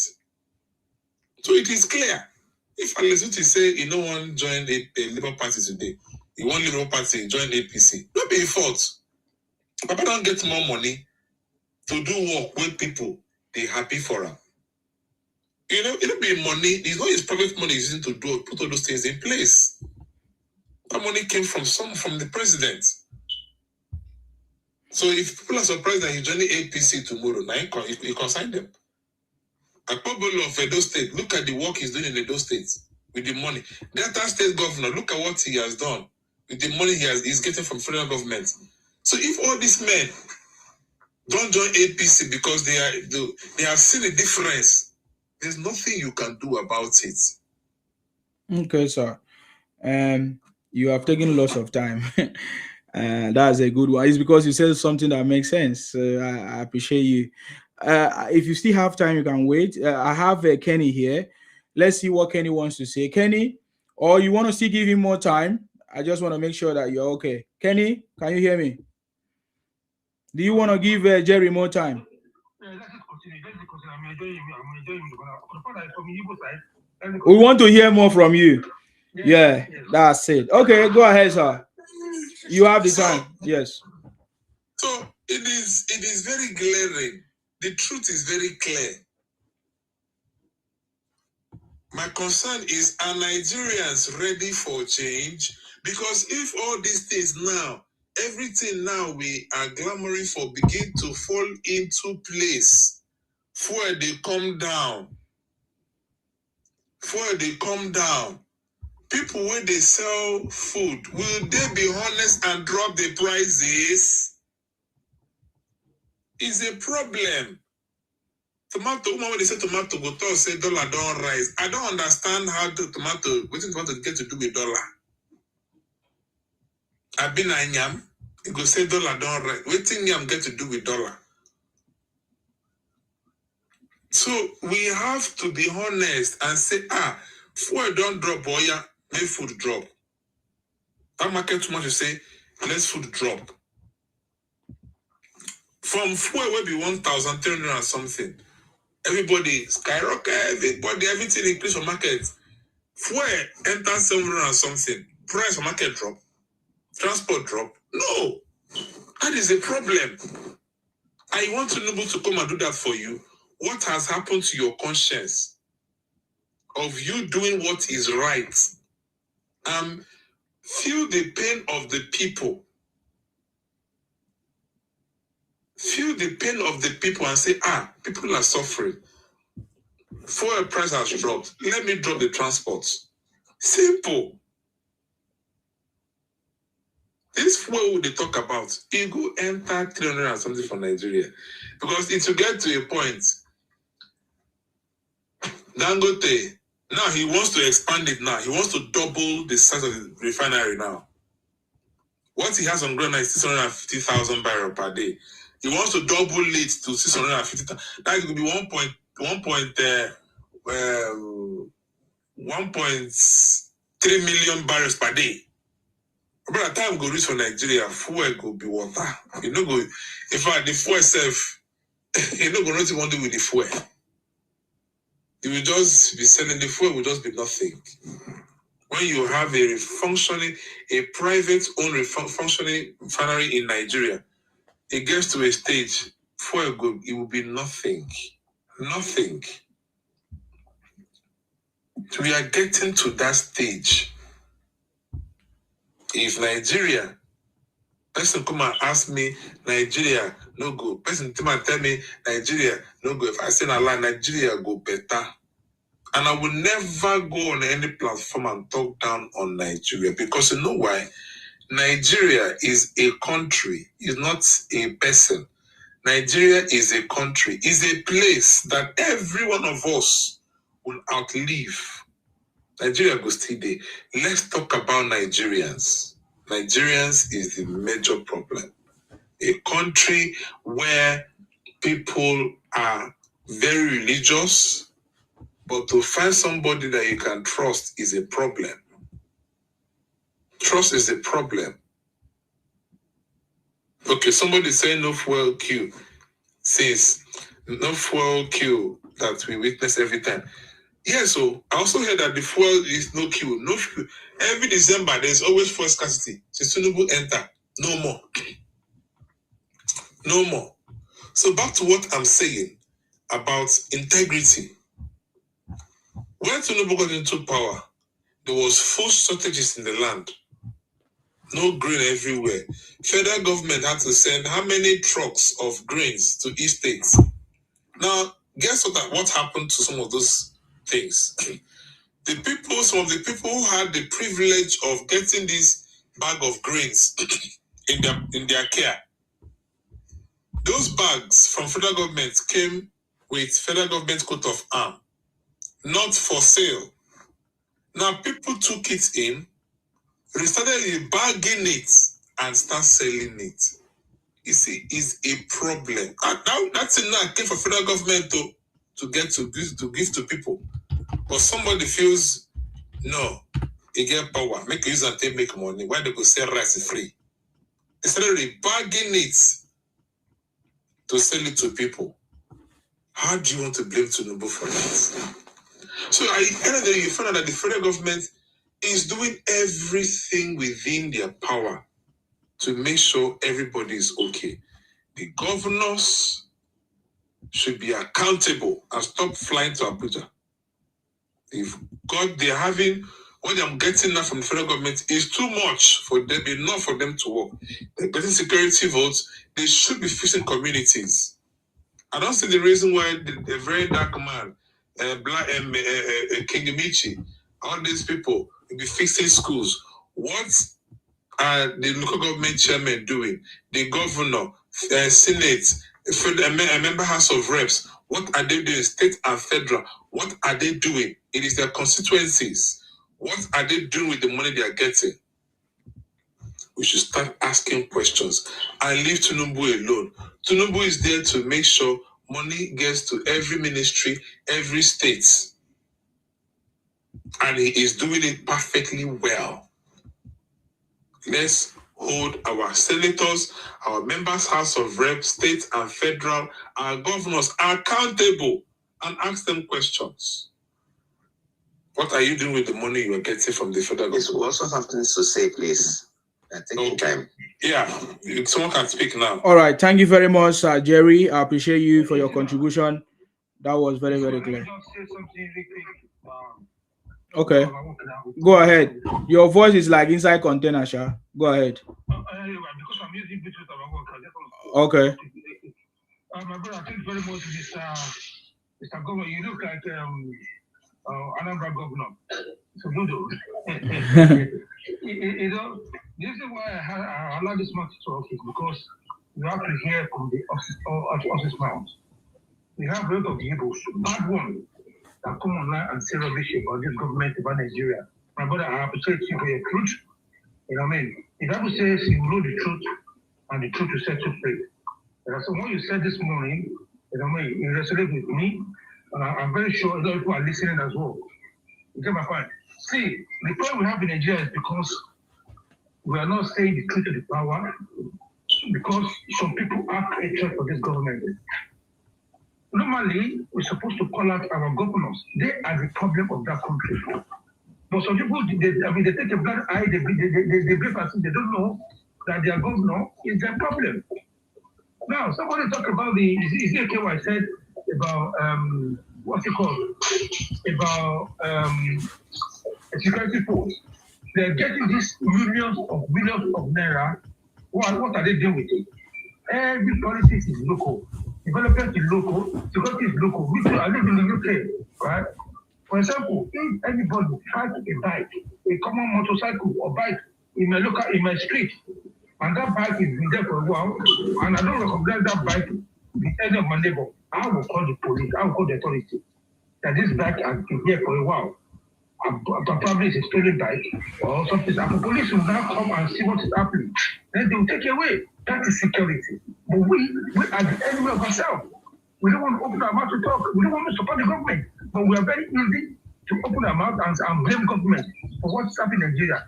But you don't know that security of the state, of the environment, it lies on you.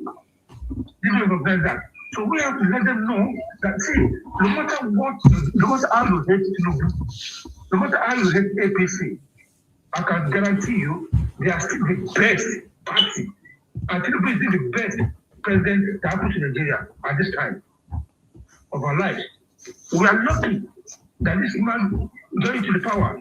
And if Tinubu was someone who didn't get into the power, now Paul will be hit for street. Now someone will pass everything.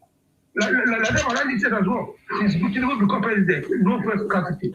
Yes, the price of commodity has gone up, it's coming down. It's bound to happen.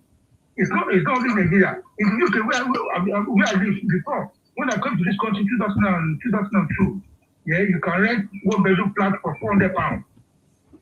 In any borough, £400. One bedroom flat. Come and tell me now it's the same price. Last year, we know how much they said, a lot of bread. Even common egg has increased. Petrol pump has increased. Common bus pass, it has increased. It's not about, one the chemical is about £24. Something before that was £7. So people need to be patriotic to their country. Everything is not about partying. Everything is not about because I don't like what who is there. See, if something is good, let's appreciate. We are not saying opposition should not complain about the government, but when they do something good, acknowledge that this area, in fact, I salute you. Electricity is no more, because there's no more instead of electricity. You yourself, me and you, as today here, we can get ourselves together and say, okay, you know what, we want to power local governments in our area. The government will give us license, then we can power the street. That is what it is now. States can then generate their own light and distribute. So everything is not about government anymore. We have local, state, and federal. But what the Nigerians do is they will blame the head, they will not blame the neck, they will not blame the leg that work about.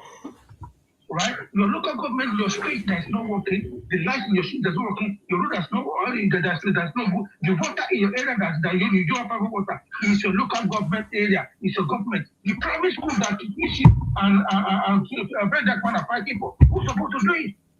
Local government. But even common useless people will come online and say, you call it for God that belong to a local government and state. Who says Tinubu is something for private school? No, Tinubu is not a for private school. It's the job of the state governor. But we don't call them out. We allow the state governor to go away with order because we're not calling them out. They know that everything happens. Tinubu they will mention.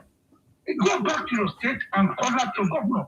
Now, the last time they say, oh, we're going to occupy nice. Now, I don't see them go on the street and say, okay, you know what, we are going to the local government council, we are going to the state council, stay in front of the office and ask them what they do with the money.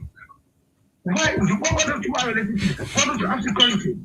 They never do that. They give you autonomy. We are not asking questions. Go back to your state governor. Occupied for 7 days. I was watching a video yesterday, my brother. That useless your brother is gathering a youth. He said that they should give him 100,000 youth. And they will go in front of state house, federal house, to go occupy the place so that we can have the dinner back. And I was asking myself, why can't you go back to your governor? You gather those youth, let them go back to the governor and ask them for their autonomy. Because if every local government has autonomy, right, the judiciary will have their own autonomy, the state will be better for it. But they are blind for the truth. They are blind because the hatred they have for this person. Naturally, some people don't like people to grow. Some people don't like somebody, when they see you, say, oh, you are making progress, they don't like it. They just want to remain the same as poor, as bad. But when they see that, oh, this person, the way he's moving, his name is going to be good. See, whether they like it or not, Tinubu name will never perish in this Nigeria until this guy comes to their head. That's what they don't know. He has written his name in gold. All those conversation is doing, nobody will forget his name. But you that you are complaining that you see a governor, you cannot ask him the question. You see a government chairman, you can't ask me a question. You see a state assembly, you cannot ask them a question. Shame on you. You understand? See, the responsibility of the governor of Nigeria relies on us as a citizen. We, the citizen, supposed to. Ask them for accountability. But no, you have some people now, they come online. What they do? They have not done anything. That's what they will say. They will open their gutter mouth and say, government has not done anything. Or you can see, look at your foreign reserve. In the last 16 years, I think it's under Obasanjo that we have this kind of foreign reserve. For the fact that out of nothing, this man is making something. Out of nothing, see, let me tell you, good news. Taiwo Yedele has been promoted, right? Now the tax regime is going to come powerfully with full force. All those state governors that they are lazy about, that they don't want to work, they don't know how to make money for them, they will make money for themselves now because this time around, what you have is what you get. If you like, don't generate money in your state. The amount of money you generate, that's what you're going to get back. So that era is going to come to an end. And the condition Tinubu is playing. Because this January, my brother, go and take the back allocation. It's as increased all because of tax reform. Just this January, they start in January, we are in March. Go and check the back allocation, the money they get. So that condition will be there. After 2022, anybody that take over Tinubu, that person will be streaming money. He'll be streaming money. So let's support this person that is doing what he's supposed to do. You know what I mean? Look at the other guys, we talk about Olympic. Look at that young chap. Within a space of 2-3 years, look at what I've done in terms of our security. There's no more what's called prison break. All the we have this prison break all the time. And do you remember? We have a prison break up and down, but now there's no more prison break anymore. These guys are working perfectly. So my people support the man who knows the road. Yeah, you know what I mean? Whether you support him, God doesn't put him there and you will sort it. The guy will sort it. Thank you very much. I have a different opinion, sir. Thank you very much, sir. Appreciate you. Yeah, I have a different opinion. Good morning. If I'm allowed. Good morning. Good morning. Please, I came first before that person. Please, I have a different opinion, and my opinion is this. I don't know if you like, if you agree with my opinion or not, but my opinion is about the commander-in-chief. You see, as of 2015, we have only 3 states that are under insurgency. Only 3 states in Nigeria, and fortunately, Jonathan was able to push it back to only 3 local governments under the control of Boko Haram before he left office. Only 3 local governments. Because Jonathan had to hire machineries to come and work for him so that he was able to push them out. But then he was also a weak commander-in-chief. Now, since then, we have never had a commander-in-chief that is strong. We have always been, including the present government. In fact, insecurity has increased to 4 states since Tinubu came into power. That means he's also a weak commander-in-chief. When we talk of commander-in-chief, I'm expressing my opinion. It's your own to counter it. Just wait. 4 states have increased under Tinubu. Insurgency has increased to 4 states under Tinubu. Whether you agree with me or not, is your own choice. I'm a Yoruba man and I'm proud to be a Yoruba man. But I'm telling you that 4 states have increased. Let me mention the states. Kwara is now having insurgency. Kogi is having insurgency. Kogi has never been under insurgency. Now, let me tell you. I can, if you like, I can give you a Telegram channel that you will see that people are killed in Nigeria on a daily basis in mass. These things are underreported. So it's because of the weakness of a commander-in-chief. What we need is that we need our commander-in-chief to wake up. I'm not saying he should not be president. What I'm saying is that the commander-in-chief needs to wake up from his sleep and improve and do the work of a commander-in-chief. Well, you can say anything about me. What I'm saying is that insurgency has increased to 4 states after he took over. Buhari increased by 8 states. Buhari increased by 8 states. Buhari increased insurgency by 8 states. Tinubu has increased for 4 states. What we are saying is that the commander-in-chief needs to wake up and do the work of a commander-in-chief. Commander-in-chief needs to wake up and do the work of a commander-in-chief. My brother, it's because you. When he hits you, you will know. Insurgency has gone to Kwara, insurgency has gone to Ishu, insurgency has gone to Ekiti. Ondo North is under complete insurgency. Ondo North is under. Go to Ikare. Can you go to Ikare today? What we are saying is that our commander-in-chief needs to wake up and do the job of a commander-in-chief. The commander-in-chief should stand on his feet and do the work of a commander-in-chief. Whether he wants to be president for 20 years, I don't care. What I'm saying is that the life of let me ask you a question. Oh, guy, why you keep repeating yourself? Let me ask you a question. When Nnamdi Kanu was sentenced to Sokoto prison, can you say that the president have done the work of the commander-in-chief? This is the work of a commander-in-chief. He has done a good job there. Perfect. So if he has done that one, insurgency has increased to 4 states when he took over power. Stop repeating yourself. Stop repeating yourself. There's no need. So he needs to wake up. Stop. It's okay. Stop. The commander-in-chief is not a sleeping commander-in-chief. It's okay. Is commanding authority. Oh God, you know the yes say don't do okay. You can't even follow instruction, and you are just talking anyhow. It's okay. So I'm happy that he was able to capture Nnamdi Kanu and is in Sokoto prison. If there is any other insecurity, he will deal with it. All right, that's my response to you. Okay, I will remove you. Your time is over. Oh. So is that any time he's not fighting? Don't worry about him. He's just talking nonsense. Lolly baby, please go ahead. It's your turn, too. Please. I'm not just here to argue with him. He's a criminal. I don't argue with criminals. Please go ahead. Yeah, I'm kind of like just want to keep this because I don't understand, or I should say I don't know why people are in so much hatred for their own. They call this country their country, and they hate its progress so badly.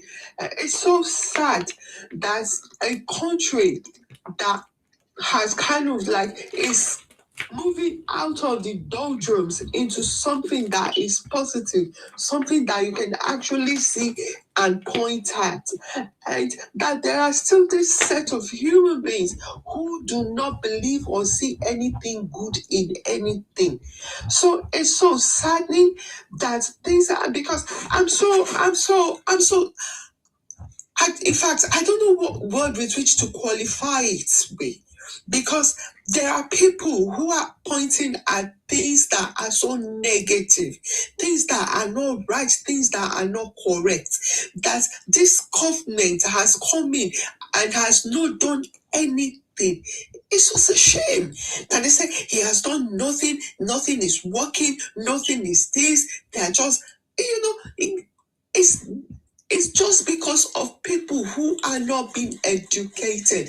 There are so many people who are so not understanding the workings of democracy. Democracy is beautiful. But the thing is that because people, they don't know, they don't want to know, they just sit down and get fed with lies. Lies. So I just don't know why you will sit down and say nothing is working.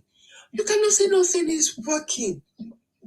The thing is that it's because people believe this narrative of those who kind of like benefit out of government, and when they benefit out of government, they kind of like want to their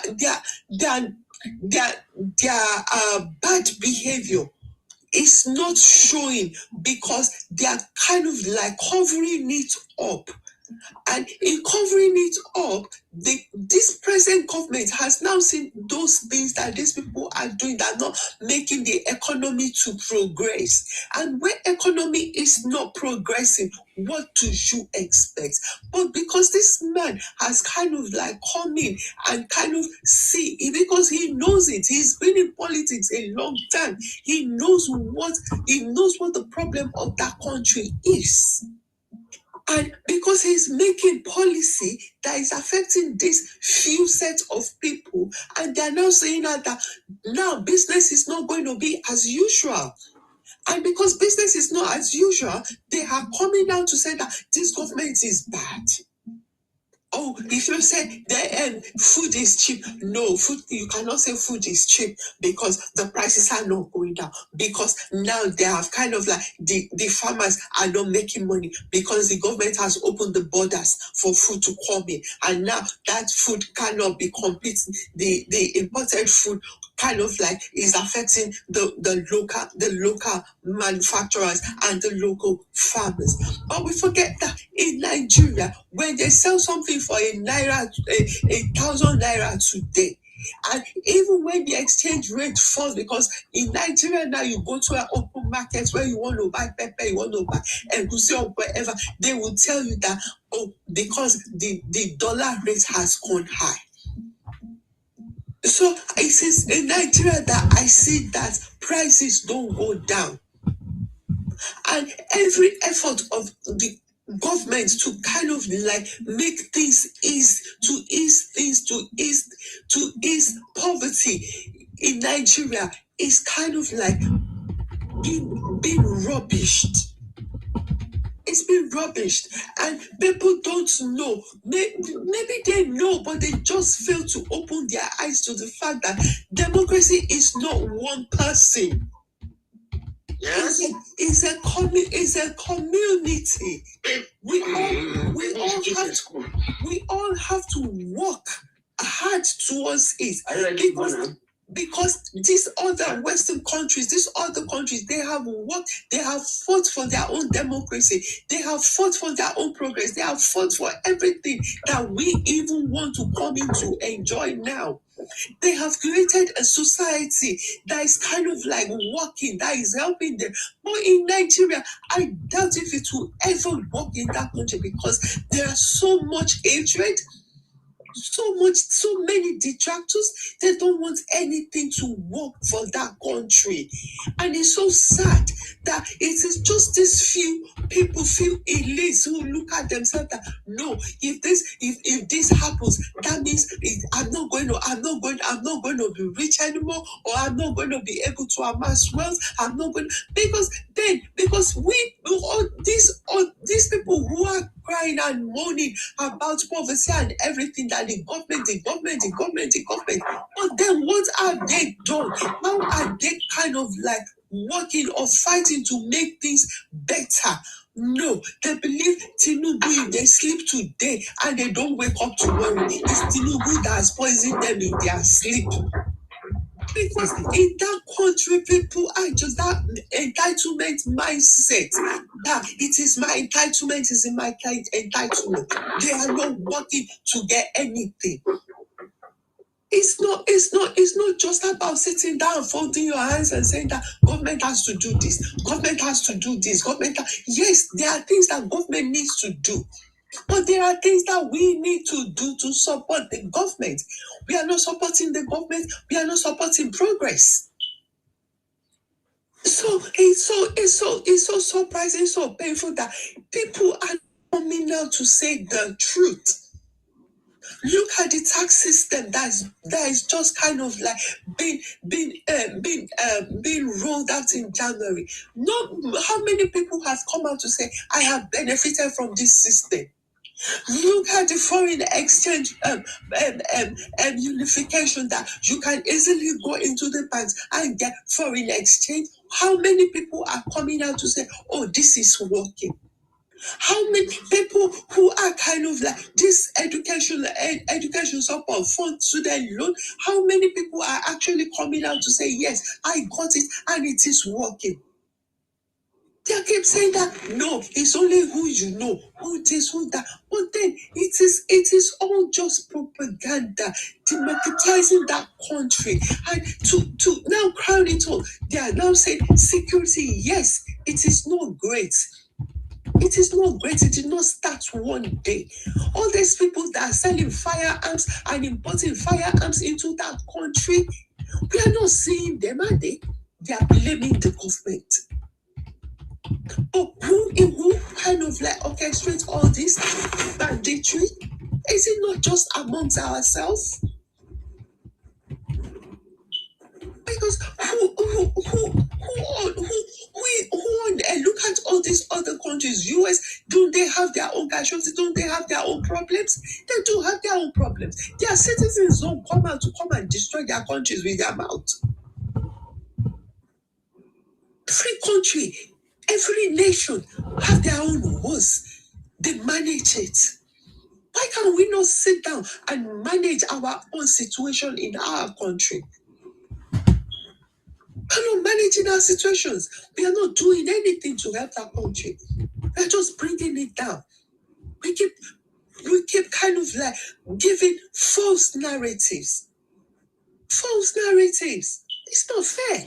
Oh, the man is an old man. He should go and sit down at home. He keeps falling. He keeps traveling. He keeps borrowing money. He keeps doing. Even with all this laudable achievement that he has done, in spite of subsidy, things are still. Yeah, he did say it's going to be hard.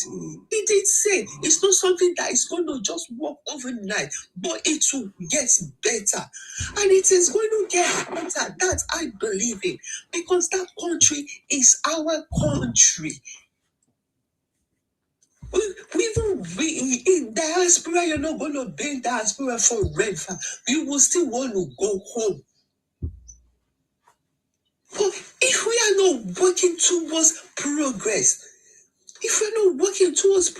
what are we doing?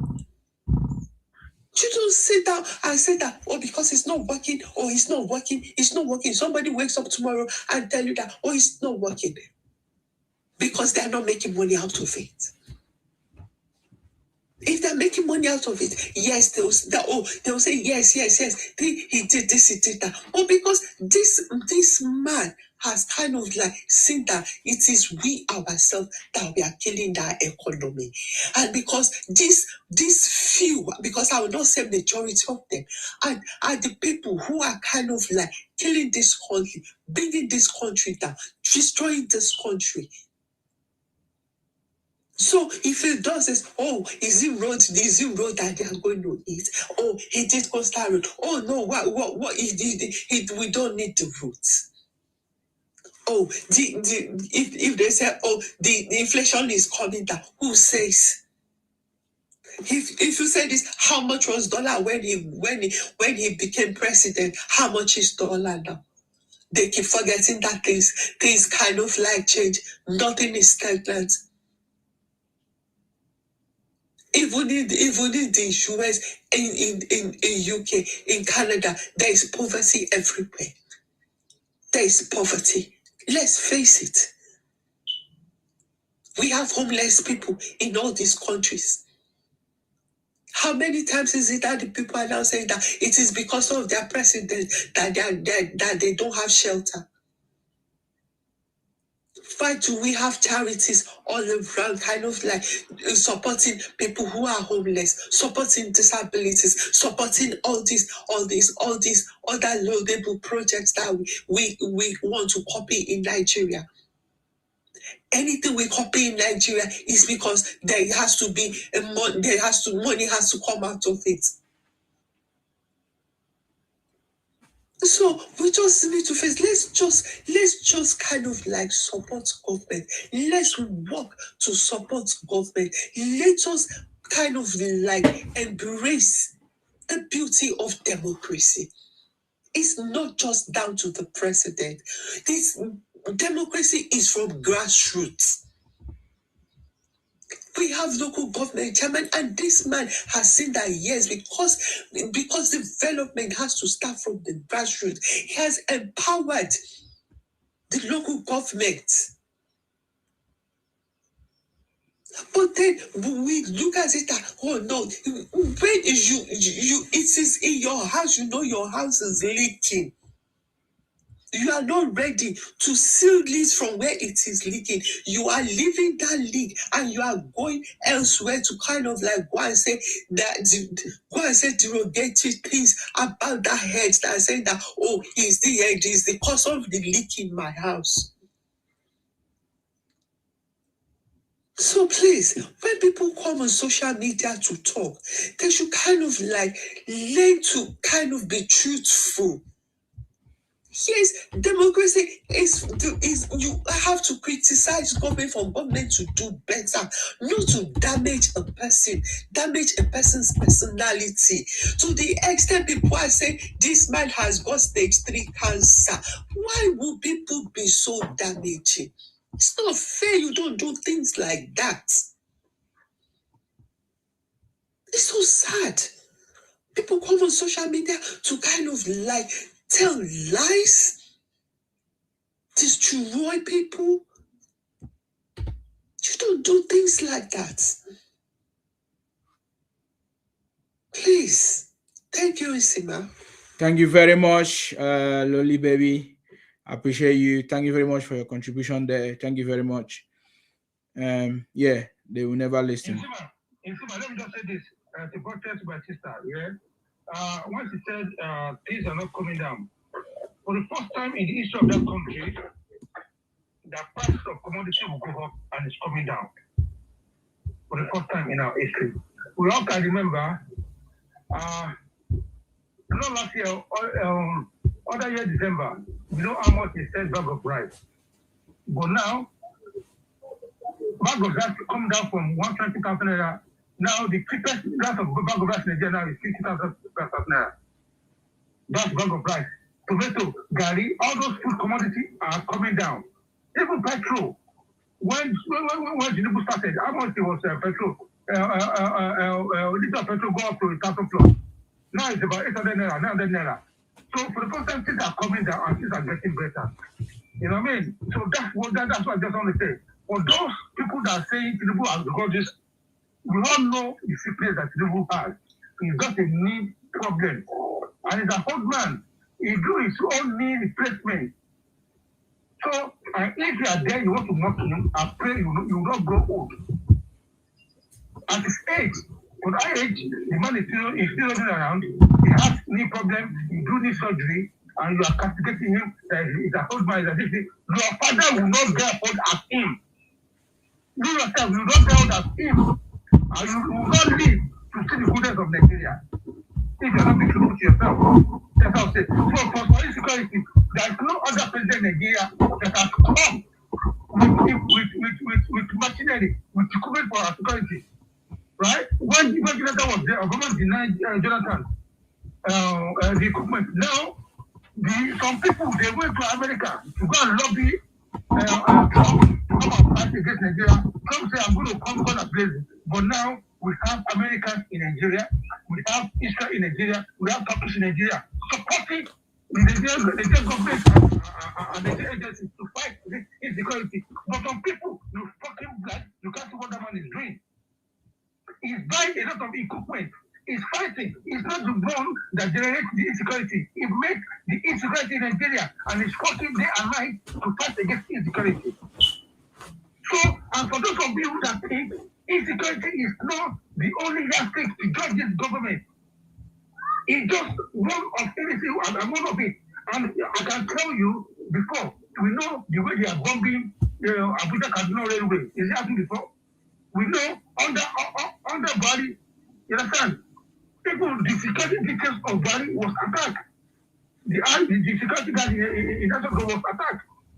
Bombing everywhere. It's no. But when we want to talk about the show, exactly, you have to increase in your house. It's like the door that make you increase because you're not open your mouth to call your people out. Because you have thieves in your family. You have banditry in your family, but you refuse to call them out.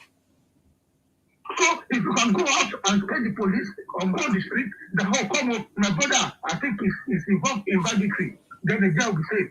Your street will be safe, your government will be safe. But you hide your people, you have your brother that's among the banditry, then you come around and say, oh, it's because that's how you cook. And we know those that are behind it. We don't know that behind it. So this man is working at it. I have not seen any president in Nigeria that they have worked out as this man when it comes to security. And we're not there yet. He's still fighting. You think Trump will come to Nigeria and God has blessed him.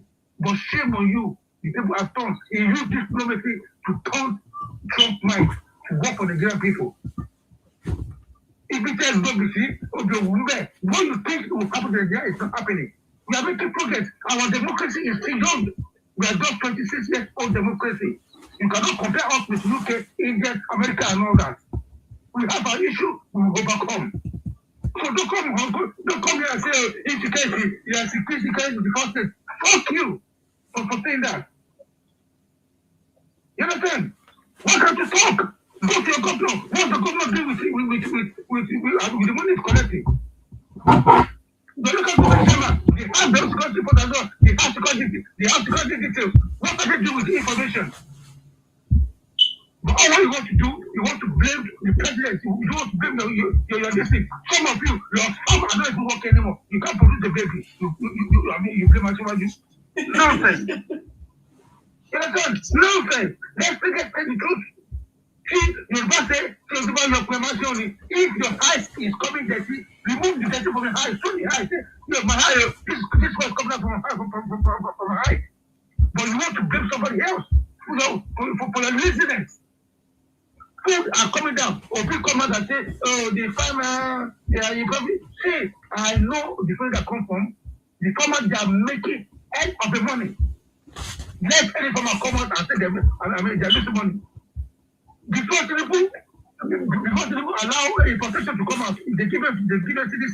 I don't know the same people that ordered the food to go send the food to in other country.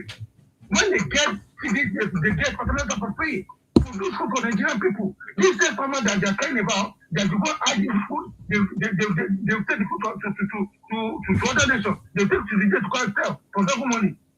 Now Tinubu now say let's feed our people. This same crooked brainless Obi is coming out and say, oh, Nigeria hungry, farmer hungry, Ogo kill him.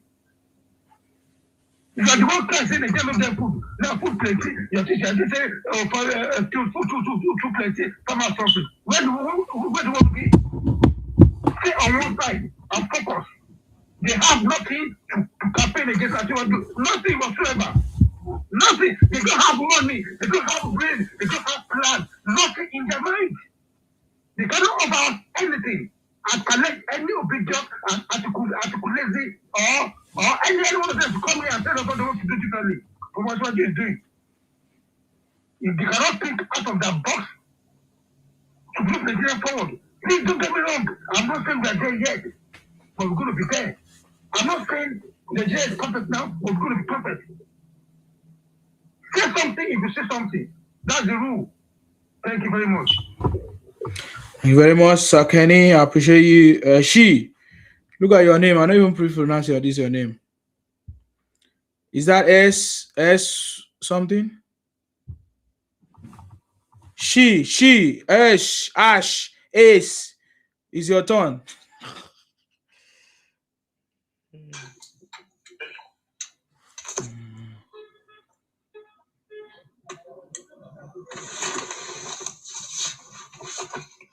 Hello? Hello? Yeah, how are you? Yeah, okay. I don't have much to say, but to be honest with you, you are doing a very good job. So most of the people, the speakers have said a lot, and they have acknowledged what the government is doing, so which is great. You know, when people comes online and trying to say negative things, country don't build in a day. You know, it's a process. And a process requires foundations and policy. And when the policy is taking effect, you know, things happens. And if you do the right things, if you put a nice policy in place, so you will see the result. And that is exactly what is happening. Initially, when those presidents came into the power, because they just want to make Nigerians happy, so they do anything just to cover up, and people will say, "Oh, they're doing well," without a tangible policy. And that is why we always go back to the old fashions, old problems, because there's no policy in place. Because there was a policy in place, that was why we say, "Oh, Lagos is improving, Lagos is better, Lagos is nice," you know, because there's a policy. You don't just come there, just say, "Okay, I build the road, I build the whatever." What most of the Nigerian government does is road. But they don't look at the other parts of well-beings of people. But because Tinubu govern Lagos, the policy is there. This is what we are following. So any governor that comes under the whatever the party they are, they will follow that policy. But when you get there, you have the policy already. You cannot make it better, but you know what you are doing. And that is exactly, I think, what is happening to Nigeria at this point in time. It is normal when people criticize the government. You know, it's just as when we are in school, not everybody can withstand the pressure. Some people will withdraw. Some people will say, "Oh, I can no longer cope." And some people will get to the promised land. And that is exactly what we are having at this point in time. So when people criticize and say insecurity increase,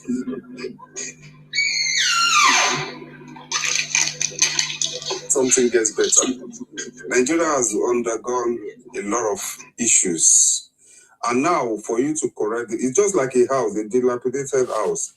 If you want to rebuild that house, you know, you're going to have dust, you're going to have a lot of mess before you now start putting things in place. And that is exactly what happened. In the process, people will say, "Oh, when when they are doing a lot of jobs in that house, people around will complain and say, oh, they're making noise. There's a lot of dust that is coming up. People will complain. But at the end of the day, when that house now built, and I say, wow, I can't believe like this dilapidated place can be made to this. And at the end of the day, they start appreciating it. So it's normal. So it's just that when people come here to lies, we just don't allow them. So, but we can see a lot of things. A lot of people have mentioned everything that is happening. Look at the tax reform. By January, everybody, they're going to be taxing everything. We didn't see anybody coming out. This is March now. Exactly. We have not seen anybody coming out and say, they have bleed me. All my money has gone. We have not seen anybody tonight. This is 3 months to when they signed this tax reform. None of these people that say, this tax reform, they want to rip you off. We have not seen a single person coming out and say, my money they have been ripping me off with the money I have in my account or whichever way. So I know there's a lot of things to be done, but we still need to give this government. We know there is a direction. Okay, when Buhari was there, which direction are we going? What plan? What can we say this man is actually doing? But this one we see student loan. We see a lot of projects coming up. Look at this coastal road. People are still criticizing. I don't care whether they spend over $1 billion or whatever. That road is going to be there for so many years. So other generation might still need that road. Look at the Tomiland Bridge. Tomiland Bridge is still there. Look at when they built that road. Either they stole the money to build it, but the road is still there today. Still useful for a lot of millions. Some people were not born when that road was built, but it's still there. That is what is going to happen to Coastal Road. Either you say they build 1 kilometer, 1 billion, or whatever, but it's still there, but we need it. Look at when they opened that place in December. Look at a lot of traffic that was there. Everybody wants to use that road. Why? But you were criticizing the road that you said it's not worth it. These are the things. So it's normal. Let's just leave them. We see the progress. A lot of students are coming out and say they are getting student loan. We can't satisfy 250 million at a point, at the same time. A lot of people will control, but we just want to see a large numbers of people benefiting from what the policy of the government is. And people always forget that this is the government that didn't take all the money, that decided that all the money should go to the local government. People don't think about that. If your area is dirty or is not well developed, you need to hold your local government responsible. Then go to your state. And federal government job is to create enabling environment for people. Fertilizer was distributed to every state. People are keeping it and rebagging it and selling out. Okay, Tinubu says, okay, do that. Maybe you want to make fun so that you can make money. Open the border. So at the end of the day, if those stay useless, you will take it out. When in those days, they hold the food, we see all the warehouses. But now when the food is now cheaper, so what do you want to keep the food in the warehouses anymore? Because it's going to be useless. And that's why they are complaining. So they're bound to complain. All these politicians, look at all the people in the ADC. They are failed politicians. Look at Amechi. Amechi, because he has never been out of power since when he came to government. That is why this thing is paining them. All these things. So it's a normal thing. But at the end of the day, Nigeria can see. We see a lot of people, all these so-called obedience. Most of them that are reverting back to Tinubu's camp now. Most of them are changing their mind. A lot of people will tell you, we supported Obi last time. But now, we can see what Tinubu is doing. So, if people come here, let them say whatever things they want to say. But at the end of the day, we counter them and say, well, you need to look at this direction. They're talking about the insurgent, like, it's everywhere. Somebody said it has increased to 4 states. Let him talk. But sometimes when you want to review something, then, like I said, there's going to be a lot of mess. But at the end of the day, that Quara or whatever the guy was mentioning, do we still have the same issue there? This is going to happen because people, when you are trying to fight something, they will fight back. And they want to make you look like you're not doing anything. It's normal because there's some people behind these situations. And that is why in the history of Nigeria, we don't just keep chief security officer like that. Look at how Tinubu is changing them. If you don't perform, get out. If you don't do well, get out. So at the end of the day, everybody that comes in will say, I don't want to get out, or let me work. So at the end of the day, we have the honest people that want to work for the country. Unlike when other government is there, one chief security officer will be there from 1st year to 4th year or to even 8th year, during the Buhari regime.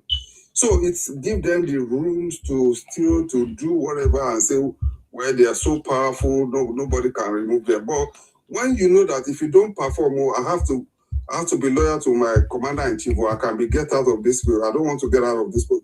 It will make you work. It has never happened before. Look at the past history.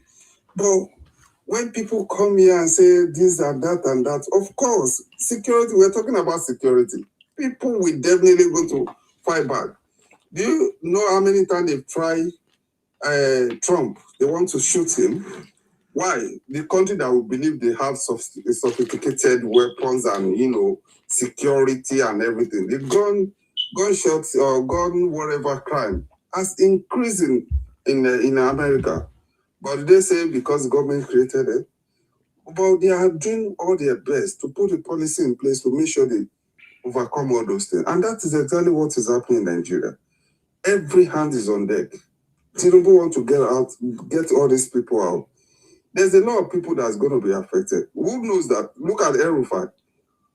Can you ever believe the way El-Rufai always thought that he can be arrested? These are the things, little things. But all these things is going to manifest because now if they start arresting every one of them, they will say, because of 2027 or whatever, politics or whatever. But we can see them. Look at everybody in the ADC. Tell me somebody that has done well that will say, that man is a good man. Is it Aregbesola you want to talk about? That hold the position for good 8 years. Tell me something. When you want to do ordinary passport, you have to wait for like 3, 5, 4 months or more for you to get passport. And also, you can't get a passport, go walk into the passport office. You have to go to another state. Say, I think they are doing it in one state like that. You have to travel to go and do a passport, ordinary passports. Just imagine, printing. And somebody just came and he made it just easy like that. You just feel like, is it rocket science? For good 8 years, no improvement, no anything that you can show of it. But this is the same person now coming out and said he's against Tinubu. So what will you say to that kind of people? You just been looking at them and just watching them and, leave them. So all these kind of things, if people say they can't see what the government has done, that means they have not been to Nigeria. Look at the airports reform. Look at all these things that we are seeing. Something is coming up. For the first time, we can see physically like something is coming down. Look at in the history of Nigeria, since I was born, I've never seen anything that goes up. That law of physics that says anything that goes up must come down. In Nigeria, it has never happened. When things go up like this, it stays there. Look at, we say, something has come down. Never. The bag of Gary now is 20,000. So you can use it to wash your hand now. So compare. Rice, the same thing. So, for the first time, things are coming down. We've never witnessed that. And people are still complaining. This opposition has still complained. When it was high, they say, somebody, one of the opposition politicians was saying, show me where I can buy so for so a month. But now when things come down, now say, they are making people to suffer all the fact. So what do you want? You want the price to go up or you want the price to come down? I don't understand. You can see they are so confused. So why are you now arguing with this kind of people? And this politician whenever they ask him questions, he will tell you about China. How can you compare China with Nigeria? We're in Nigeria, we're black. You'll be saying, when I went to China, why China? Tell us what you're going to do differently. You're saying China, when China was so thing. You can say there's no sense. So that's why there's no need to argue with this kind of people. You just leave them and just let them say whatever things they want to say. we can see. I don't need to mention what this government has done, but we can all see. People have mentioned a lot. So I don't really want to say much. So I'll give other people a chance. Thank you. Wow. Thank you very much, sir. You really, I wasn't expecting it. I thought I was thinking you were just going to say something quick, but thank you very much for your contribution there. Thank you. I appreciate you. Thank you very much, sir. You're welcome. Thank you. Okay. Hello, Sir Cliff. I salute you. Well, good morning. You're welcome. Please go ahead. Yeah, thank you. Yeah, thank you very much. Now, when I look at President Tinubu, I'm a bit worried. One of the reasons why I'm worried is that there's so much pressure on him, and it worries me silly that we will have 250 million Nigerians, and you have a very broad government. I mean, the layers of government is so broad that not one sensible person can actually look at their governor, look at their senators, look at their local government chairman. All they look at is President Tinubu. This man there's so much burden on him that he has to do the work of the governors, do the work of the senators, do the work of the local government. He's just putting all this burden on himself. Now, I want to give you an example. When he came in, we had allocation, that's FAC allocation. What they were sharing was around 600 billion naira, 650 billion naira every month. Yes, dollar became about 1.4, which is almost like times 2 what it is. But he was able to move that same allocation to more than 1.8 trillion naira. So if you look at 1.6 to 1. That's almost times 3. Good. We saw states move also their minimum wage, and they started doing 1 or 2 projects. But let me shock you. Do you know now that we have this tax reform, VAT alone, just VAT alone, for the month of February has crossed 1 trillion naira. That's VAT alone. The contribution of VAT alone to our FAC is about 1 trillion naira plus. So VAT is contributing almost 30% or 40% of our FAC, not just oil. Now ask yourself, with this increased allocation and revenue coming to states, what are the states doing? Why are the masses? I'm not talking about PIT, CIT that's going to also improve that allocation massively, because your allocation is almost going to 3 trillion now. There is another money that is coming that is going to blow the allocation again, which is the presidential order that was just given to the NNPC. Now there's a 30% of NNPC revenue that will now be going to states. That money now, they've effected collecting that money, which means for the allocation for March, that figure again will blow above the roof. But all of this money is going to the states, and the states are basically doing nothing. The governors are just pocketing this money, paying just salaries, and doing basic roads. They are not even doing monumental projects. It's like what happens in Abia, and people begin to scream all over the place, Abia is the best state governor. But when you look at the project this man is doing, it's just project that every other governor is doing. Go to Akwa Ibom. Fantastic road, wonderful roads. Go to Delta State, flyovers all over the place, fantastic roads. But what is what is Alex Oti, what is Alex Oti really doing so significant in Abia that we tell you that, it's doing so well? Nothing really. It's just the basic things that every other person does. Now, the governors are too free. President Tinubu, I think there must be laws that puts a minimum responsibility of what governors should be doing. I think the way the constitution is framed gives the governor so much room to do nothing but collect so much. Now, this president has been moving from policy to policy, policy to policy, assurance to assurance. He came up with local government autonomy. It successfully bettered that. He came up with tax reform. What do you call it? Tax. The tax reform bill. He pushed it. Did not traditional rulers, their political rulers. They all pushed that it will not work. But President Tinubu stayed on the line, stayed in power, stayed in focus, and he successfully bettered that tax reform policy. Now the governors are all enjoying it. He did NEF fund. He didn't just say, let's NEF fund be there, let's give student loan. He put NEF fund into law, making it an act. So it is very difficult for NEF fund to be stopped by any successive government, because he wanted this thing to at least what it's doing. Look at the Lagos-Calabar Coastal Highway that is happening today. A lot of people don't understand the significance of that coastal highway.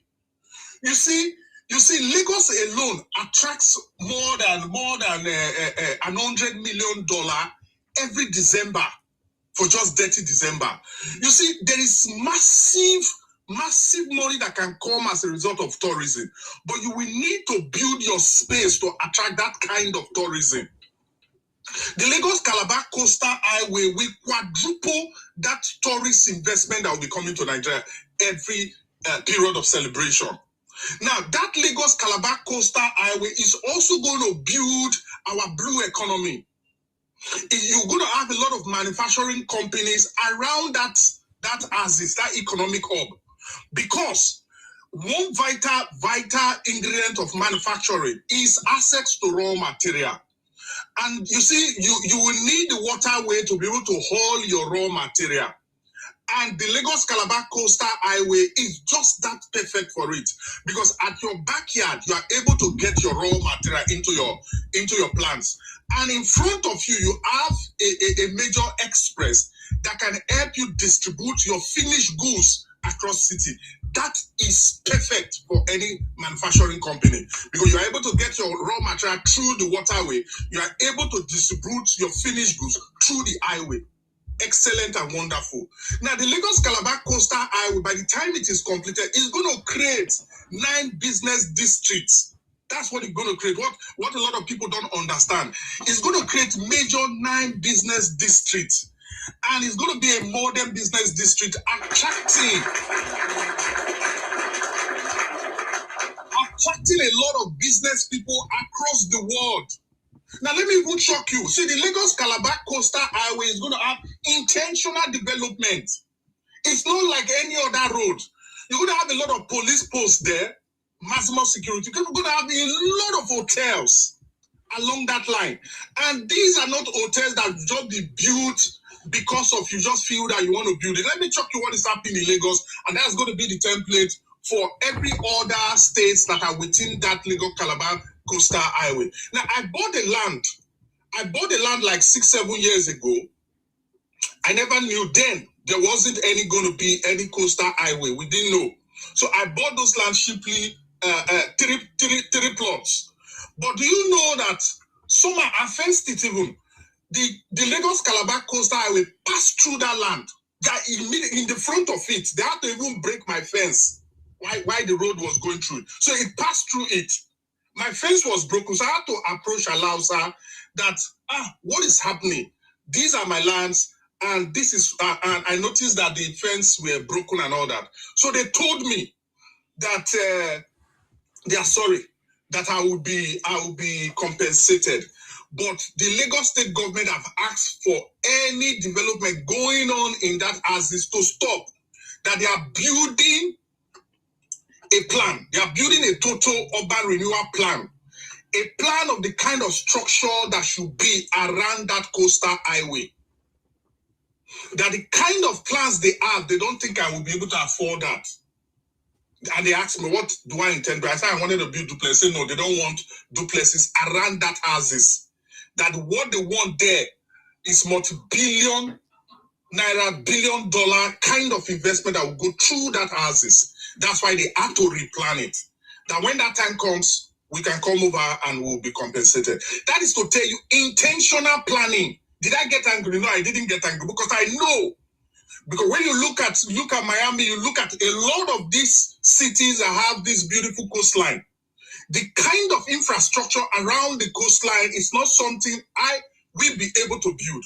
And if the Lagos State government says that they want this type and I'm not able to build it, I shouldn't be holding the government back because I have a plot of land there. I should just be paid off and let people that have the capacity to actually build something tangible along the coastline should come and invest there. And that is what is going to happen from Lagos down to Calabar. You're going to see some monumental projects, just the way you're having in Eco Atlantic City. You're going to see wonderful architecture along that line. And that is the place to be. That is the place the rest of Nigerians will be. Now, this is a man that is taking major projects that are going to be milestone projects. Look at the airport today.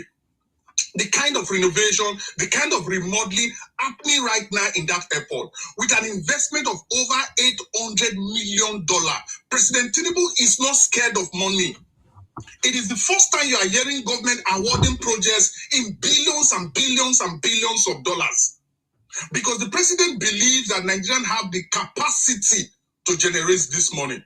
And is putting every machinery in place to generate them. But the weak link, the weak link in all of this government is the states. The states are not doing anything. The states are not improving the welfare of their people.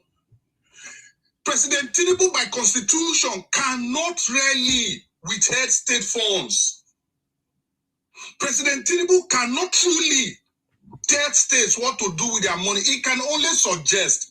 But the constitution gives the power to these states. President Tinubu, most likely before end of this year, would have moved our FAC to more than 5 trillion naira. But by the time the states still receive this 5 trillion naira, what will they do with it? You see the president constantly assuring the rest of Nigerians that the state police will be completed this year. That's another monumental milestone. But have you seen any other politician in this country putting their weight behind the president to say, this is where to go? No, President Tinubu will have to move that motion by himself, fight for it by himself, and make it work for the betterment of this country. But you will not see any encouragement coming from any quarter. The same Southeastern people will tell you that he's doing nothing, he has not done anything. That what is state police? Are we not supposed to have it? Are we not supposed to have it? Why have we not had it over the years? You must understand that. You must put pressure for certain things to happen. The president now is pushing. The new IG of police has come out to say they've set up a committee for the implementation of state police already. So which means state police is already on the move. And that will kill, that will buy insecurity in this country. Immediately you have state police, insecurity will almost go. The reason is this: security is local. And by the time you have a local architecture that fights your insecurity, it makes it go instantly. Because governors can start having sensitive intelligence report. Forget all of the nuances that will come with state police. What is most important is to first of all solve the problem of insecurity in our states. You are confused or you are complaining about the governors were abusing, that will do that. Leave all of that. Every law goes through a process, they refine themselves. But the ultimate goal of the state policing is to ensure that local people, indigenous people are well protected. They want to be policed by their own people. They don't want to be policed by strangers. You don't want a situation where your enemy is policing you. You don't want that. Because the first thing you want to have in a security architecture is trust. Where I can report a particular instance to the police and I know that my brother will not betray me. If you live in Ogbomoso or you live in let's say you live in Yoruba land and all the police that are policing you are Yorubas, the likelihood of you reporting a particular crime and the police betray you is very low because they are all your brothers. But now when you go to a police that the DPO is a Fulani man, You go there and report a Fulani crime. He will be sentimental towards his brother. It is natural. It is like me and Robo Man being the DPO of the police station in Lagos here. And you come and you bring my Robo brother that I should prosecute him, I should actually prosecute him or arrest him for a crime he commits. I will be sentimental about it. Rather for me to quickly go and arrest, I will be asking you, what did he do? And by the time you explain the crime, I will begin to use sentiment that this is not enough for me to arrest my own brother. But when it is a Yoruba versus a Yoruba crime, it's very, very effective to be caught. When it is an Igbo versus an Igbo, they can use their language, they can speak their local dialects and put that crime quickly up. So state police is very important. And I want state governors, and I want the senators, and I want the opposition, I want Peter Obi, I want Atiku to all lend their voice to the president. Let us bring state police. I know why the opposition is fighting this. They want to be the one to bring this good thing called state police. They don't like the good thing happening in this country to be done by President Tinubu. I always tell the obedient. There was an obedient I had a conversation with, and I asked him. He said, "Oh, President Tinubu have not done anything." I asked him, "Have you heard of Netfund?" He said, "Yes." He said, "Netfund is fraud. President Tinubu is giving it to only Yorubas." I pulled up the data, and I look at the statistics. The Yorubas are not even the highest beneficiary of it. It's even the Northerners. He looked at it, and I asked him, why did you say it's the Yoruba thing? He said that's what he heard. That when his kids went to apply this January year, they were told that the portal has been shut down. That why come that him and Igbo man, when eventually he's not applying, they are not allowing him to go in. And I asked him, this thing started 2 years ago. Why didn't you apply 2 years ago? He said, because they told them it was fraud. Did you try it to know it was fraud 2 years ago? He said no. Is it now that the portal, the whole program is filled up, that you suddenly get convinced that your children, your 2 children, should apply for it? Don't be deceived by misinformation. A lot of fantastic things are going on. I'm going to round up with this. A lot of fantastic things are going on today in this country. There is remodeling of our economy. Now, let me shock you. Let me tell you why you think that things are expensive. That the magic wand is with the president right now. It's with the CBN. They can turn it overnight and everything will be cheap again. But because they want to protect the economy, they are not turning it. Let me shock you. Do you know that a bag of rice, can actually come down to like 23,000 naira by next week? If the president says they should allow that. Yes, let me explain why. You see, the vice president, Shetima, came up and said that if not that the CBN is resisting the Naira would have been below 1,000 Naira today. The Naira should have been trading around 900 Naira. If Naira trade around 900 Naira, a lot of things will happen in this country. One, petrol will fall below 500 Naira per liter. Bag of rice will fall as low as 25,000 Naira. Cost of living will be extremely very, very cheap. The cars you are driving today, they will lose more than 40% of their value. I mean, if you are buying a car before that is worth 20 million Naira, if you remove 40% of that 20 million Naira car will be selling for 12 million because of the exchange rate. But do you know why the president said, no, don't move the economy this way too fast. Resist the Naira a bit. The reason is economic stability. You don't allow growth to be too abrupt or too sharp. When you do that, you're also going to collapse an economy. That's what a lot of people don't understand. Just the way an economy collapse is also, for collapse an economy, is the same thing growth can also destroy an economy. So what we want is a gradual movement. So watch it. I'm saying this because a lot of you will say that, oh, it's because of politics, that's why things are not cheap. No. Before now and December, the CBN will gradually tame the Naira and suddenly it will fall around 900, 850 to $1. And all of this crisis in this country will be over. But this is what you would have achieved. You would have achieved a post-subsidy economy without subsidy, meaning that your experience you had in 2023 with all of those subsidy, you are also not going to have that experience. Your cheap goods wonderful economic reality, cheap fuel and all that, but without subsidy. And to crown it up, with an even increased minimum wage. Now you are going to have a minimum wage. Your minimum wage at 2023 was around 30-something thousand naira, and you are buying things that cheap. Now you're going to have a minimum wage at 70,000 naira, but things will not remain very cheap. Mark my words. Before December, all that I've said, you will see it come to bear, because the indices are already clear. We are heavily industrialized right now. What people think that we must be industrialized in every sector, no. Saudi Arabia, their mainstay, is using their oil very well. So you may not need to have all of these industries in one place. You can have your energy sector very profound. Now, when you say energy sector, it comes with a lot, because within the energy sector, you are producing fertilizers, you are producing petroleum gel, you are producing a host of other products that catalyze economy.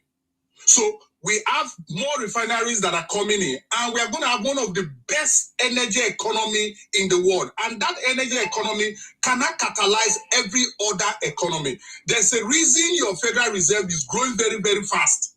The reason it's growing very, very fast is because your energy economy is very, very profound right now. There is a war going on in Iran. If we didn't have a better energy economy, by now, you should have been buying petrol at 3,000 naira per liter. Ask what they are buying in the UK right now. In the UK, it's about in Europe, it's about €2, a bit £2. Now, when you multiply that, that's more than over 2,500 per liter of diesel. So please, the country is in good form. Talk to your governor so that you can have better governance in your state. Thank you very much. God bless you. Thank you very much, sir. Sorry, Sina. Please, Cliff. Is there a way? Because I know that misinformation is what is the greatest issue in Nigeria today. Is there a way government can kind of like maybe do it as a jingle, or kind of like make it known to people what is happening, what they can do to get what, like the student loan, or things that kind of like will be beneficial to their existence? Is there a way government can do this? Because in UK, you have the government website. If you want anything, you go, you just Google it, you type it in, and it gives you the steps and procedures. Is there nothing like that in Nigeria that could help people? Maybe it will ease this misinformation, it will ease this misdirection, because I know that people are lazy. It's not everybody that wants to go onto websites to read or to know how things is being done. Like most people are graduates, they are even triple times graduates, but they still don't know the workings of democracy. They don't know it, or whether they know it, they are not embracing it.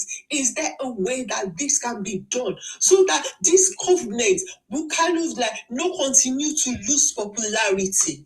Thank you. Okay.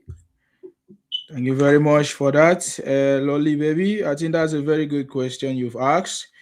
Very fantastic question. I think you see what we need to do. The president is not the type that likes propaganda. The way Nigeria is structured right now, whatever the president says, it's seen as propaganda.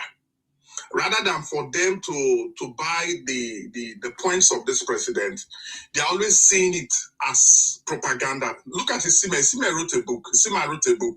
Now on be patriotic. Be patriotic to your country, sir. Be patriotic. You get it. Yes. Now these are the little attempts we as God bless you. God bless you. These are the kind of things we should be doing. It is not sacrosanct on us to start promoting books like this. Make it go viral. It is us that sees what the president is doing. We come out and make our voices go viral. And if we see people that are supporting this government, we should do our best to make it go viral.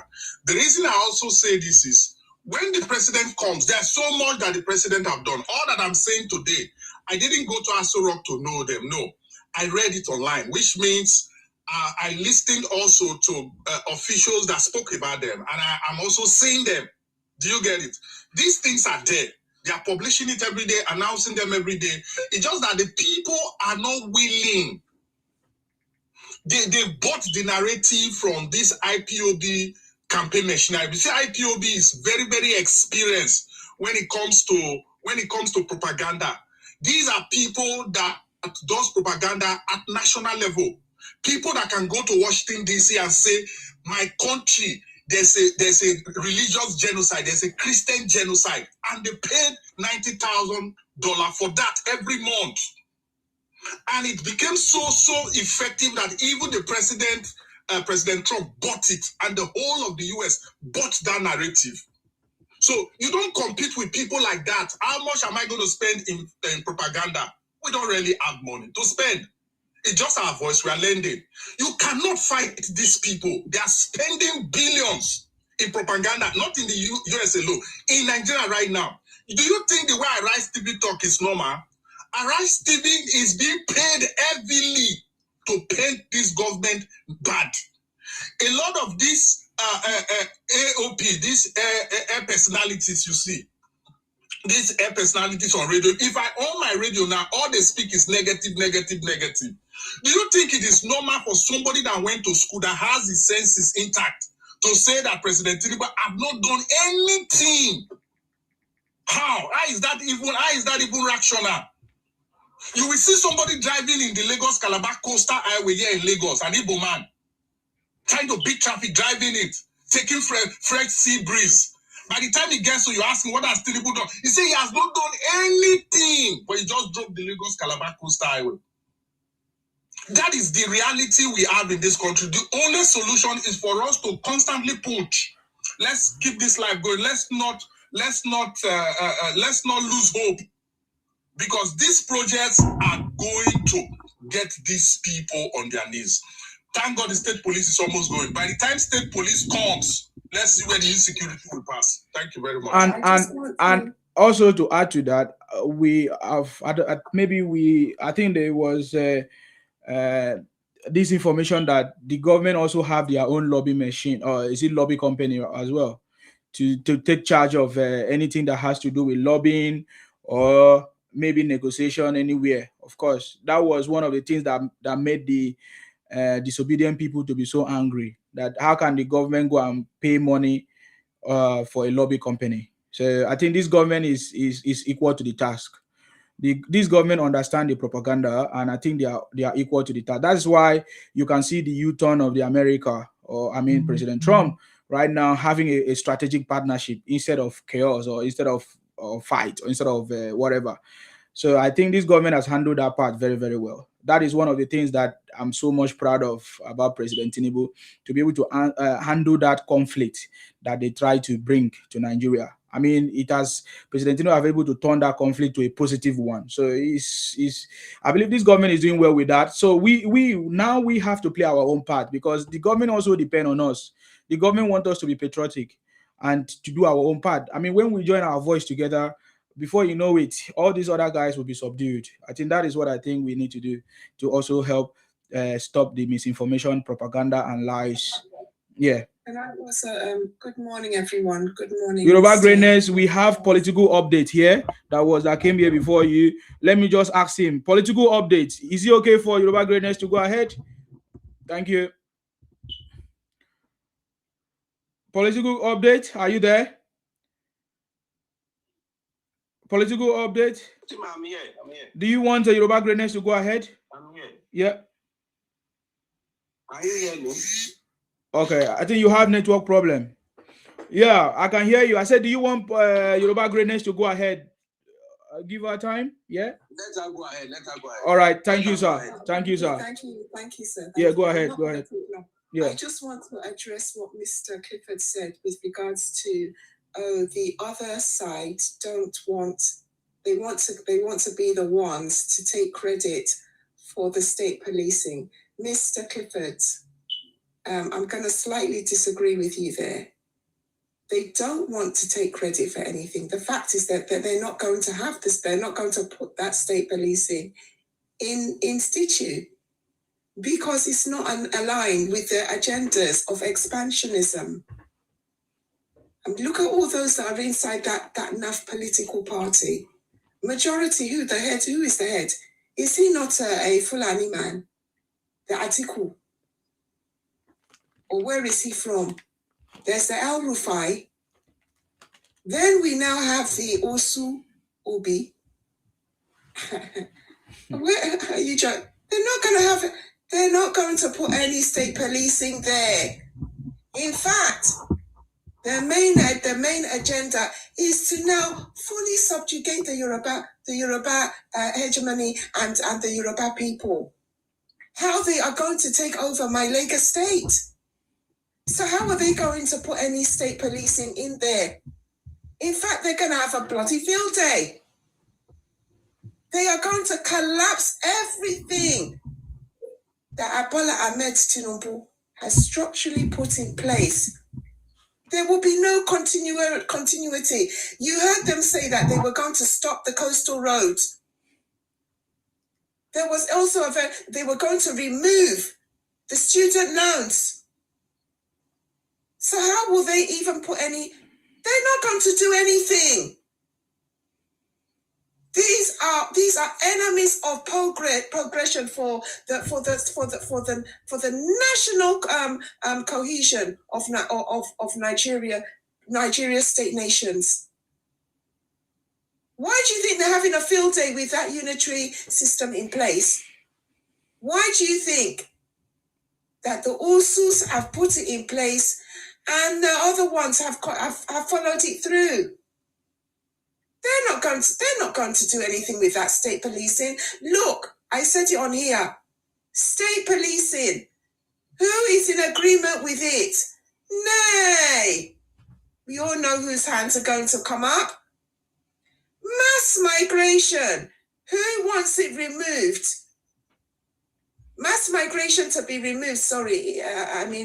Mass migration to be removed. Nay. Resource control. Nay. Inside that National Assembly, you will hear them, and inside your House of Representatives. They will never pass those laws because it's not in line with their agendas of expansionism, subjugation, and socially engineering using religion and the likes. They're never going to follow whatever that man has, whatever he wants to put in place in law. They are going to try and remove it. They have no intentions of state policing. So everything that Bola Ahmed Tinubu wants to achieve for us, wants to achieve for every state nation within Nigeria, needs to be done now. And we need to have full regionalism in place with those factors that I have mentioned, i.e., stringent laws on mass migration, state policing, and resource control. Everything should be removed from the executive list. I will even go a step further. Remove those enemies of Nigeria from all areas of power and economically destabilize them. That is where we should be going now. It's because these people are in our houses, in our powerhouses. That is why they have been able to systematically destroy everything that would have pushed Nigeria forward. Our collective native interests have been sabotaged by these enemies of progress. Yes, it has. So, Mr. Clifford, they don't want to take credit for anything. They don't want to take credit for nada. These are enemies of progress that will not even implement any of this beautiful man's agendas. So that's why I came up, because I needed to respond to that. Thank you. Okay, thank you very much, Yoruba Greatness. I think I concur with you. Those guys don't have any good plans for this country. Look at the way they brought in their portal. Is it registration portal? ADC registration portal. That is a disgrace, does not go through the verification process of NIN or whatever.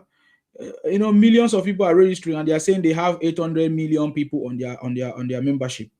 It's terrible. They don't have any good plans. They can never offer any good plans. There's nothing good about those people.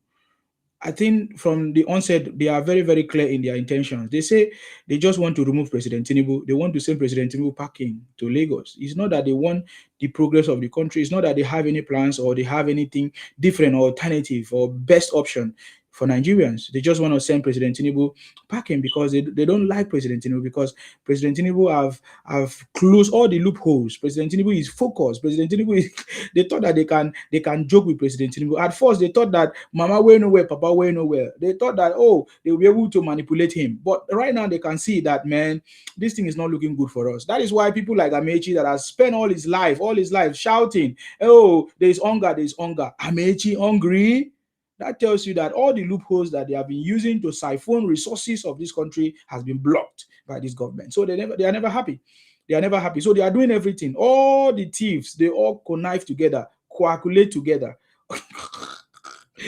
They get together in order to try to see how they can do whatever they can do to try to remove President Tinubu. And now they have seen that it's not going to be possible anyway. So they know. So I concur to you what you said. They never have any good plans. These guys never have any. They don't even know about state policing. It's President Tinubu's idea. All of that. So yeah, I thank you very much for that contribution there. God bless you as well. Thank you very much, man. I appreciate you for your contribution.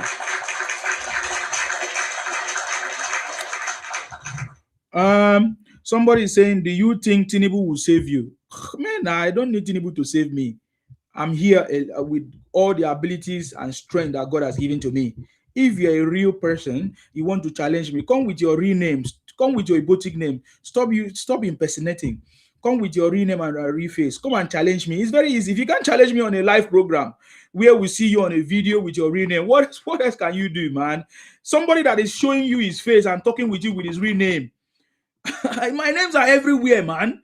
And I'm talking to you. Don't you think that person is somebody that I should be afraid of? Please stop staying in the comment section, hiding your comment keyboard and be talking rubbish, please.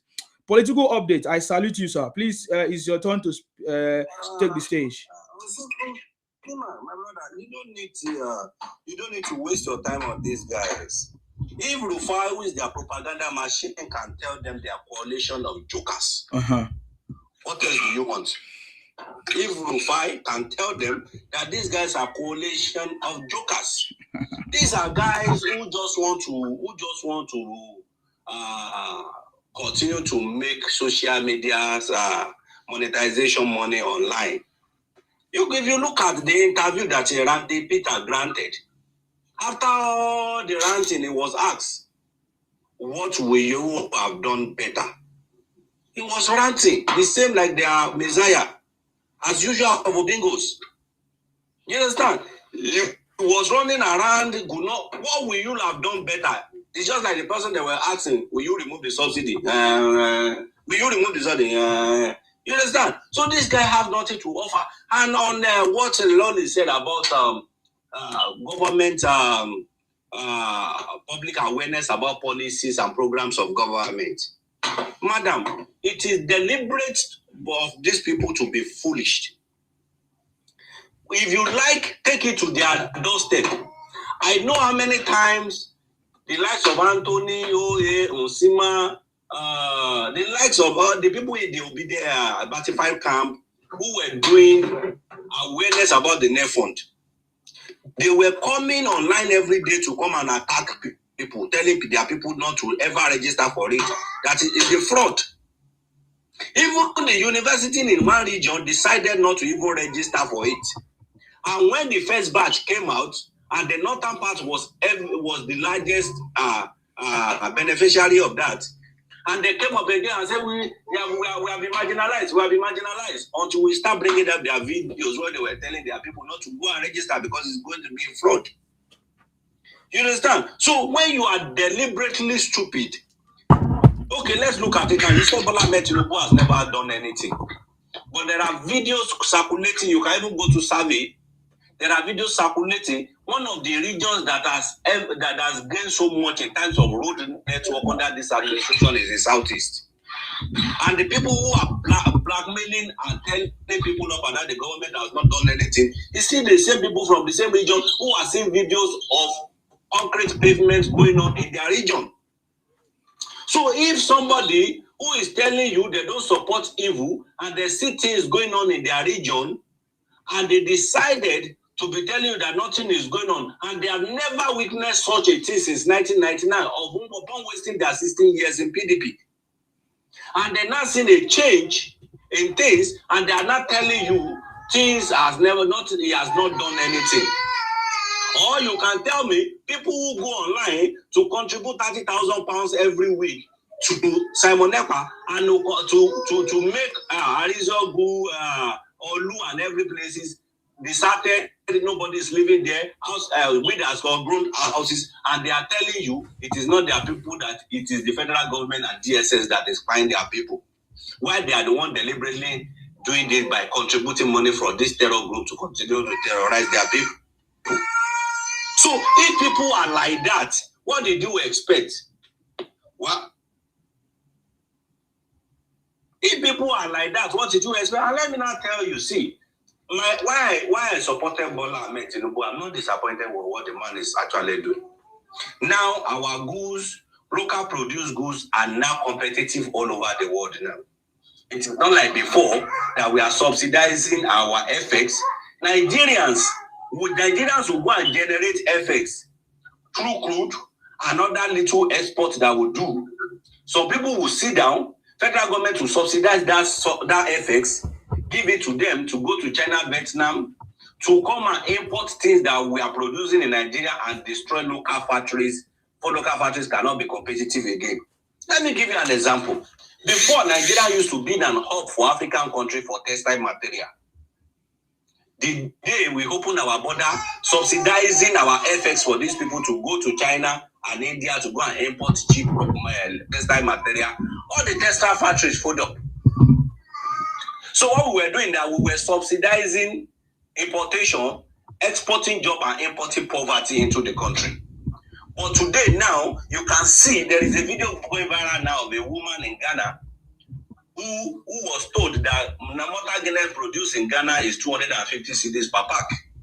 The one produced in Nigeria is 170 cedis per pack.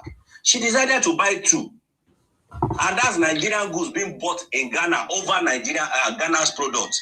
And that's what that means is that in times to come, if we maintain this policy, our goods are more cheaper outside the country. What that means is that our local factories will expand and employ more people. And when they employ more people, they will take more Nigerian youth off the street. And when they take more Nigerian youth off the street, we will have lesser insecurity to deal with. So people who don't know anything will tell you, the dollar is too high. But what you have been doing over the years is that you have been buying your local manufacturers. Today, people are now coming to Nigeria, they are coming to Tunisia, coming to Aba now, looking for agents in Nigeria from Ghana, Togo, to come and buy joggers, jeans, and shirts. Why? Because it is more cheaper to come and buy in Nigeria. And that's what China has been doing over the year. They value their currency against the dollar deliberately for them to have competitive advantage. So China has already subsidized their exports through cheaper labor and cost of production. And you are now subsidizing your dollar because you want some people to be happy, and you are living fake life. I will now go to ourselves to an extent that the federal government needs to be borrowing to pay salary, borrowing to subsidize, and even print our 30 trillion. And even sold our crude in advance. And even have backlog of FX for foreign investors who want to repatriate their money out of the country. Now you have a president within 3 years has solved the backlog. The foreign investors, especially in aviation, are back into the country. You see your stock exchange markets growing like never before. Portfolio investors are trooping in. FDI too are moving in mass. The shell that tell you that they are investing are not telling you that they are not investing about $20 billion. Coca-Cola, that over the years they have been in Nigeria, they only invested 1.5. I'm not telling you they are investing 1 billion now. More than 50% of what they have invested over the years. That's to tell you, Seplat, an indigenous company, is now growing in strength. MTN that lost immediately the policy of the government started. MTN that lost about 150 something billion. This they are 2025 now reporting about 1.5 trillion. Okomu Oil did about 800% profit of what they used to make. That's to tell you that people are now because of these policies, importation is now more expensive. People are now looking into the country. Okay, what can we do? And that's why you see that Dangote is not looking at anybody. He's not telling you they are not looking into steel. They are not looking into power generation and some other things. And many Nigerians are there. Instead of them to look at how they can take advantage of these policies. And the people will not tell you, government is exporting food. Where are we importing Gari from? It is because of the security situation. If you see Benue, if you see Plateau, the insecurity there has reduced. What we are facing in Kwara, where I live, and Kogi, where I'm from, is as a result of what is happening in Sambisa Forest. That our military has been in Sambisa Forest for over 1 month. And what is happening in Niger State, the clearance operation in Niger State, because Kogi and Kwara were docile, they were not beefing up security in that axis. That's why you see that infiltration from Niger State came into the North Central. Or else you will not be hearing all this noise that is going on. And no president since 1999 has five more bandits than this president in just 3 years. So, in all, what are we saying? The president, let me speak for myself. I supported the president because of the lacunas and the imbalance in our constitution and our system of governance. One, the power generation. Buhari, I'll tell you how Buhari was the one Buhari was the one. But the danger there was what the PDP always done in the past. You pass a bill that is not implementable, there's no framework. So the president came in and did the framework. The states now cannot regulate. And that's what is not there before. The states cannot regulate their power generation and distribution on how power distribution and generation companies work in their state. And that's why I always ask Nigerians, the president is there to come and carry out some assignments we entrust in him, which is devolution of power generation and distribution.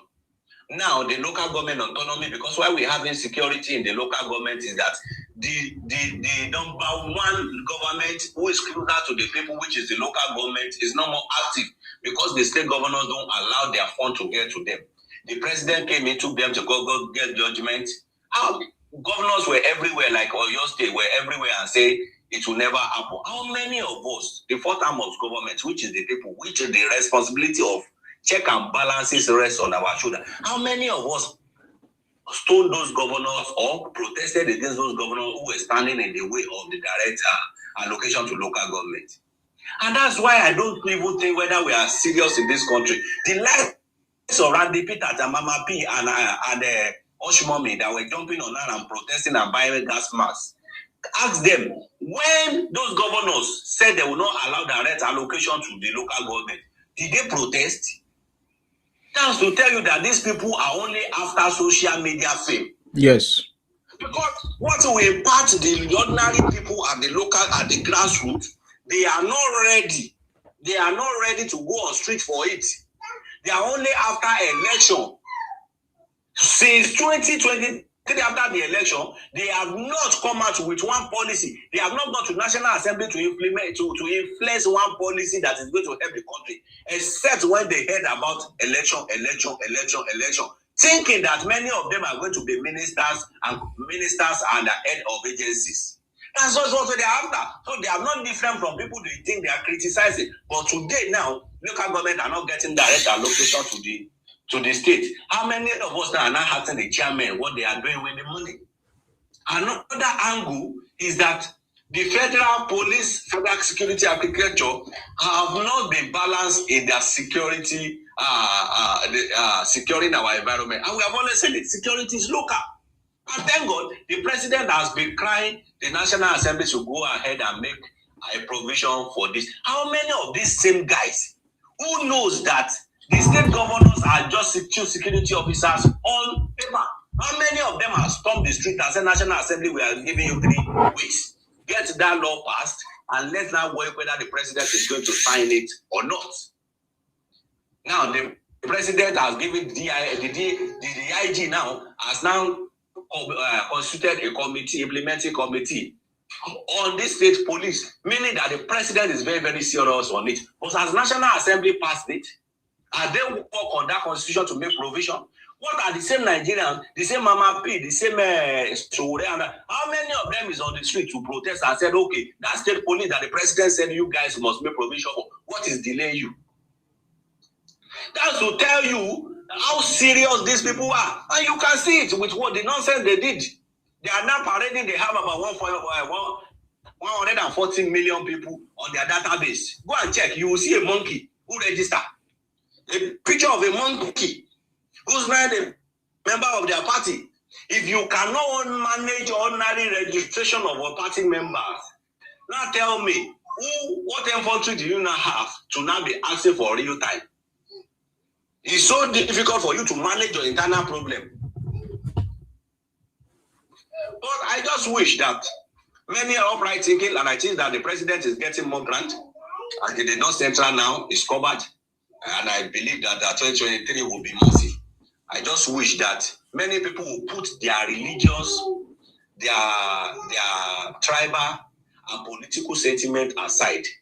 And look at what imagine the president makes 3 billion net foreign reserve. Come here, how did you want to defend your naira? How will a foreign investor comes in even when they know that they are bringing $20 billion into your economy and they will not be able to repatriate it because you don't even have that amount in your foreign reserve, which is supposed to be a guarantor for you to repatriate your money. But today, within 3 years, 32 billion net. So it's 50 billion, but the net is 34 or 32. Tell me, we just through 3 years, and the president is not even selling up to what Jonathan sold crude when he was in office above 100. I just wish that Nigerians will look at the difficulties, how the system has been bastardized before this president comes in, and now see the progress that the president has been able to make within just 2 years.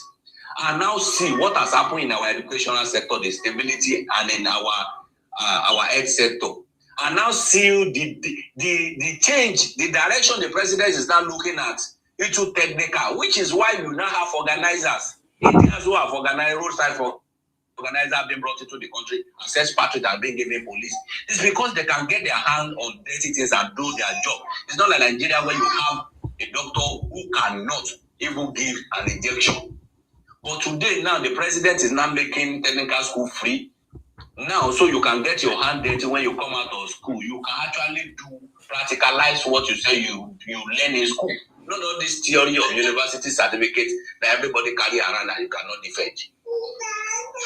And this president is looking at the structure just in 2 years, and it's looking at this political elite who has refused the country to move forward, and it's continuing to do things that they want to do, which many Nigerians have prayed for over the years. But you will see people, because it is not my person that is in Abuja, because of the temporary high in food price before 2023-24, we bought Gary 8 cup for 1,100. Today is 300. And instead of them to celebrate that, they will tell you that it's because we are importing food. Tell me where we are importing Gary from.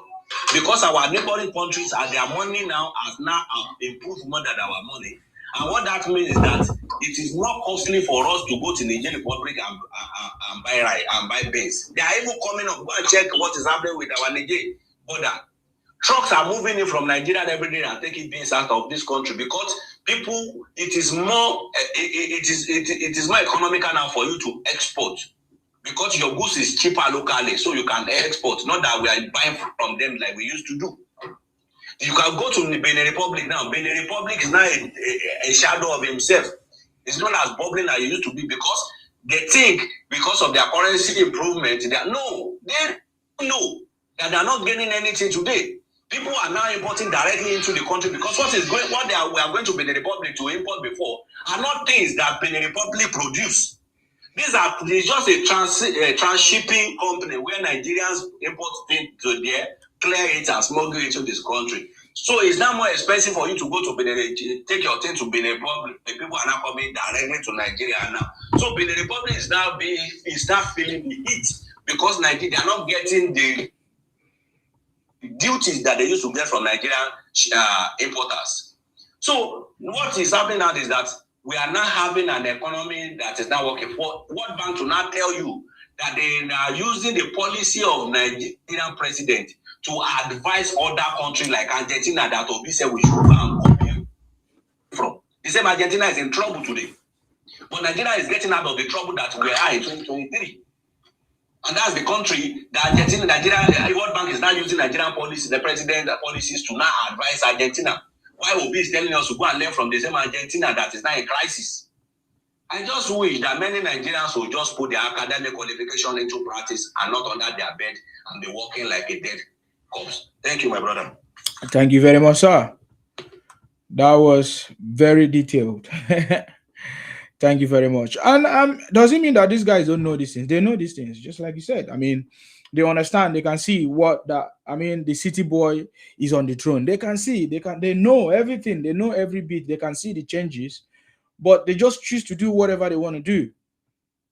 That's the way they are, because Tinubu is not, maybe they don't like him, or they want their own person to be there. So they just want to do everything possible. It's not that they don't know what President Tinubu have done. It's not that they can't see. Mr. Sima. Yes. Like you said. Sorry? The problem is that like all those imports and stuff that used to come into Nigeria, you can see the people that are crying the most. You know, all the fake, exchanging the naira, the foreign currency, where you now have to go and use the malam to exchange your money. Yeah. That's stupid, uneven rates. We were living a fake life. Yes. Now that he's balanced it, it's showing its true value.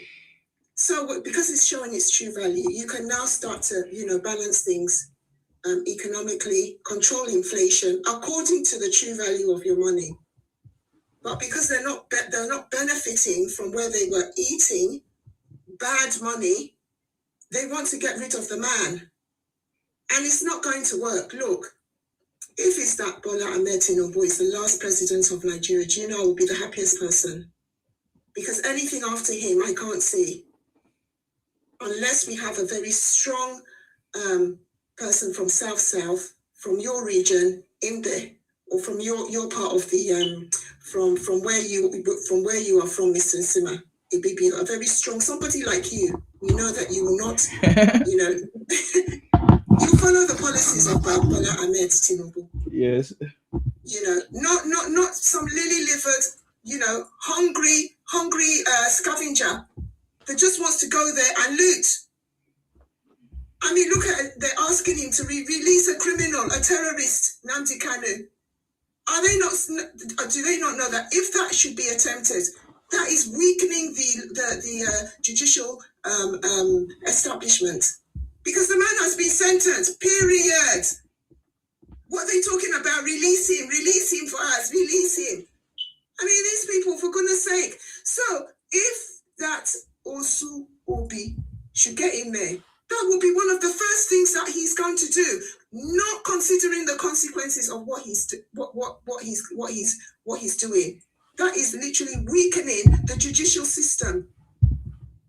Because it's sentence for life, it's sentence. You don't start changing the policy because you want it to favor your region. He's been sentenced. You leave him there to serve. You strengthen your judicial and legal systems. You don't say because it's not in your favor, then you now go and release a dreaded criminal or into society. Ha! All these things that these people are doing. Let him be the last president. I'm saying it with my full chest. Let him put in that regional system, and everybody govern their own this thing there. You know, put the stringent laws on mass migration. Release the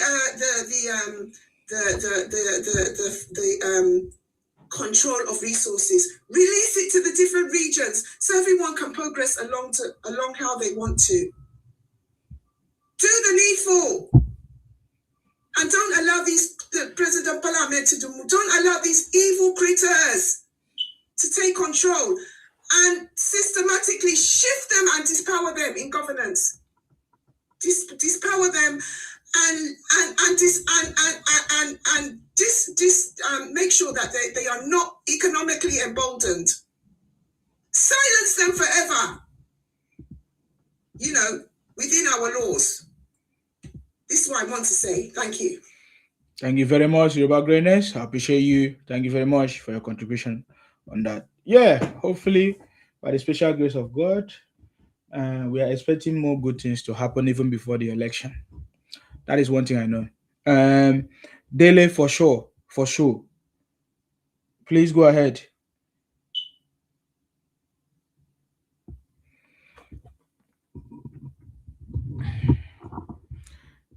Unmute yourself, Dele, for sure. APOC say Insima Idu, when are you taking us to our promised land, Idu Nation? Hello, you hear me? I can hear you now. Sorry, can I make one emphasis? When I meant silence them forever, silence them economically and politically, because they might misquote what I said. So they might say I said they should be on the land. No, I never said that. Silence them economically and politically. That's what we want. That's okay. Yeah, go ahead, sir. The other man that spoke, I really like what he said. You understand? You see, one thing that our people lack is that they lack wisdom and understanding. You cannot leave the president alone to do everything. We have local government, they are giving them money every day. Nobody is talking anything. It's the president they are attacking. It's the president. Even though some of them, if their children have problems, they will call the president. Of course. If their wife has the problem, they will call the president. Instead of them to go to hospital, they will not go there. So my whole point is that no problem.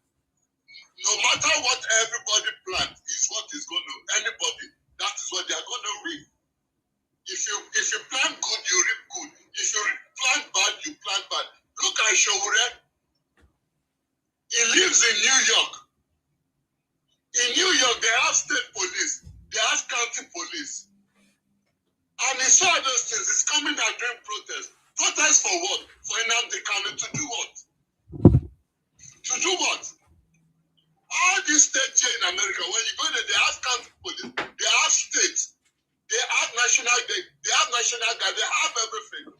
You cannot even come outside. All you know to do is just to attack the president. In his own state, I don't even know the state he's from.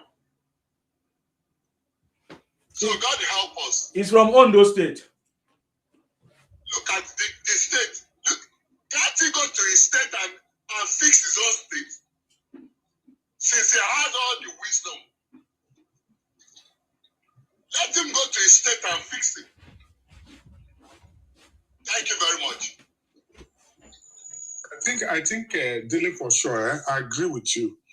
You see, I don't know why Nigerians think that the only politician we have in this country is President Tinubu. I had a conversation with an obedient, and I told the obedient that President Tinubu raised our net foreign reserve from just a mere 3.9 billion to about 38 billion. And our Federal Reserve is almost getting to $60 billion. And states is paying more money to states right now. That states are almost getting times 4 what they used to get. And that money is going to rise as a result of the tax reform and all that. And he got very angry.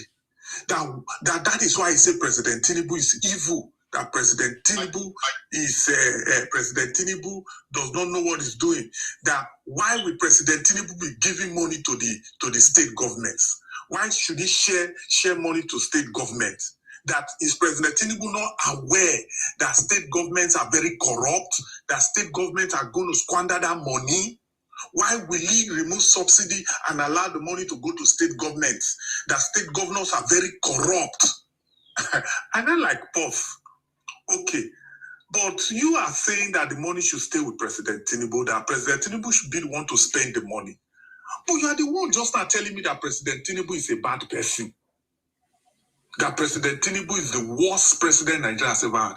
How come you are trusting President Tinubu more with the resources of this country rather than state governors? The same person you called and you denigrate on social media every day is the same person you will still come to say that in all the politicians in Nigeria, the only politician you can trust with Nigerians' wealth is President Tinubu. And that's the truth. Nobody here can come and tell me that this is how President Tinubu has been stealing Nigerian money. No. Before now, when we add Buhari, you can quickly point how Buhari and his team were looting this country dry. I'm not just talking emotion. You can see the pathway. The pathways is always very easy to predict. If you look at some of the ministries, you can quickly tell that this is how they loot money. But I want someone to come up here and tell me precisely, in this President Tinubu's government, how are politicians able to steal money? Let me even shock you. The thing that the recent budget defense and complaints they made in the Senate was a testament that the President Tinubu administration was not doing well. No, it was a testament that the ministries are being reformed. Let me shock you what they said. Let's take health, for example. The health ministry had a budget of almost 2 trillion. And that has to do with recurrent expenses, salaries, and all that. Then about 400 to 500 billion on infrastructure. Now, do you know that for infrastructure, President Tinubu did not approve more than $1 billion for them? Go to even the Ministry of Works. Go to all the big ministries you see today. A lot of the ministry, even Ministry of Finance, a lot of them, they are complaining that they did not get funding for infrastructure. But are you aware that President Tinubu has turned this country to a massive construction site? Now, where is that money used for all of the construction activities going on in this country? Airport is being renovated. More than 400 federal roads are simultaneously being constructed. 7 this morning again have been approved. Abuja Kaduna Super Highway is 80% completed and it will be completed by July. If you go to the Asabaazis, wonderful. Benin Saple Road, fantastic going on. Ibadan, all of these things going on. How come? Now, let me not shock you where it is. You will see a lot of these ministries will tell you that they want to build new hospitals. They are not building it. They are stealing those money. They will tell you that they want to buy computers in their offices. That's what they call infrastructure. That they want to buy new computers. They want to buy new cars. These are the kind of infrastructure these ministries always have. And this particular budget is always there every year. Toiletries, spoons, TVs, call it cars. They will stockpile their budget with all of this. President Tinubu said, I'm not paying a dime for any of this. You cannot be buying spoon every year. You cannot budget 500 million for newspaper. Look at Alesoti. He budgeted 200 million for printing machine. 200 million. President Tinubu said, I'm not paying any of this. Now watch. They came to the budget office. Now they thought they were disgracing the president. No, it wasn't. He will sack a lot of them. They said, in my ministry, he approved just 28 million for me to do what I needed to do. But ask them, did any of them, was their salary being paid? Yes. Were they able to have cars to come to the office? Yes. Were they able to eat when they were in lunch with the old spoon? Yes, they were able to eat. The newspaper that they used to ask that the president should give them budget for newspaper. Didn't they read newspapers? Or are they saying they couldn't read newspapers? Let them shove it. Yes, let them eat to chop it. Now, when you see them in the Senate well dressed, do they look like people that were impoverished? How come the ministry ran for the whole of the year with just 28 million given to them for assets? It simply means President Tinubu knows that where the corruption is in all this ministry is all of these frivolous budgets. You can write as you like. It will not stop you from writing, but it will not provide money for that rubbish you are writing. Take the Senate today now. If not that President Tinubu do not have constitutional right to interfere with our Senate spends money. Do you know that constituency projects, that is one of the biggest loophole again the senators they use in collecting money. I want to take my senator for example. My senator in my state, Delta State, has not done anything. Every month he collects a constituency project money. But tell him, ask him, what have you done with that money? We have seen where people will collect 2 billion, 1 billion for constituency project, and they will be buying wheelbarrows. They will buy goat, like they will just buy 50 goat to give to people to go and rear. I saw one in the southeast. He was buying a 10 liter petrol for 10 liter petrol for people to come and pick. You see, that is the funny thing, and that is what President Tinubu is doing. President Tinubu knows that good name is better than riches. He did it in Lagos. Today, everybody want to be in Lagos. Ask where a lot of these state governors, when they steal money, where they take it to. They take it to Lagos. They know that Lagos is the cash cow of this country. Money will go collect them for Lagos. Lagos is collecting it. Go to Ibadan today. See, I was in the University of Ibadan to actually go and do one or two things. When I got there, I were in a meeting. In that meeting, somebody raised a point. The person said that Ibadan used to be a very peaceful city. That the mass population that suddenly is coming to Ibadan is overwhelming. And their governor is not articulate like the Lagos State governor to accommodate this large population. That the population is growing every day. That people are trooping into Ibadan. And it is causing a lot of confusion. You see? You know what? Yeah. Let me tell you, sometimes I look at some of our intellectuals in Nigeria. They just have the certificate, but they don't have brain. Let me tell you. They don't have the certificate. I'm a master degree holder. I'm a professor. Some of them, they don't have common sense. I'm telling you, they don't have common sense. When you have such people in a state, how can you make use of these people, give to them, and get from them? That is what the white people are doing. They render everybody useless. When you don't have this, you are useless. When you don't have this, you're useless. The people that have it, have they made a difference? No. The product that you said that is going on in every tip and area of Nigeria, instead of everybody to start thinking, how can I benefit from this project going on? They are there complaining. They are there complaining. Oh, the country is difficult. This one, there is no food. To me, it's not surprising. It's not surprising. Anybody, the way you lay your bed, the way you lie on it. When it's time for everybody to live, if you have lived your life very well, you live good. When it's time, you go. And you leave other people behind. So you're the one that is going to take that decision. I will take my decision based on what is happening. I will open my eyes and look at what I can do to better myself and stop complaining. If Jesus Christ should come down, people will complain. I'm telling you. If Jesus Christ comes down, people are going to complain because they have eyes they cannot see. They have ears they cannot hear. They have nose they cannot smell. They just want something it to be handed over to them. They want them to hang out, give them money every morning. Then they go and drink, they go and carry woman. That is what they want. It's not done anyway. Even though here in America, they don't do like that. Thank you very much. God bless you. You see, the challenge we are having in this country is people that are they are tribal by God.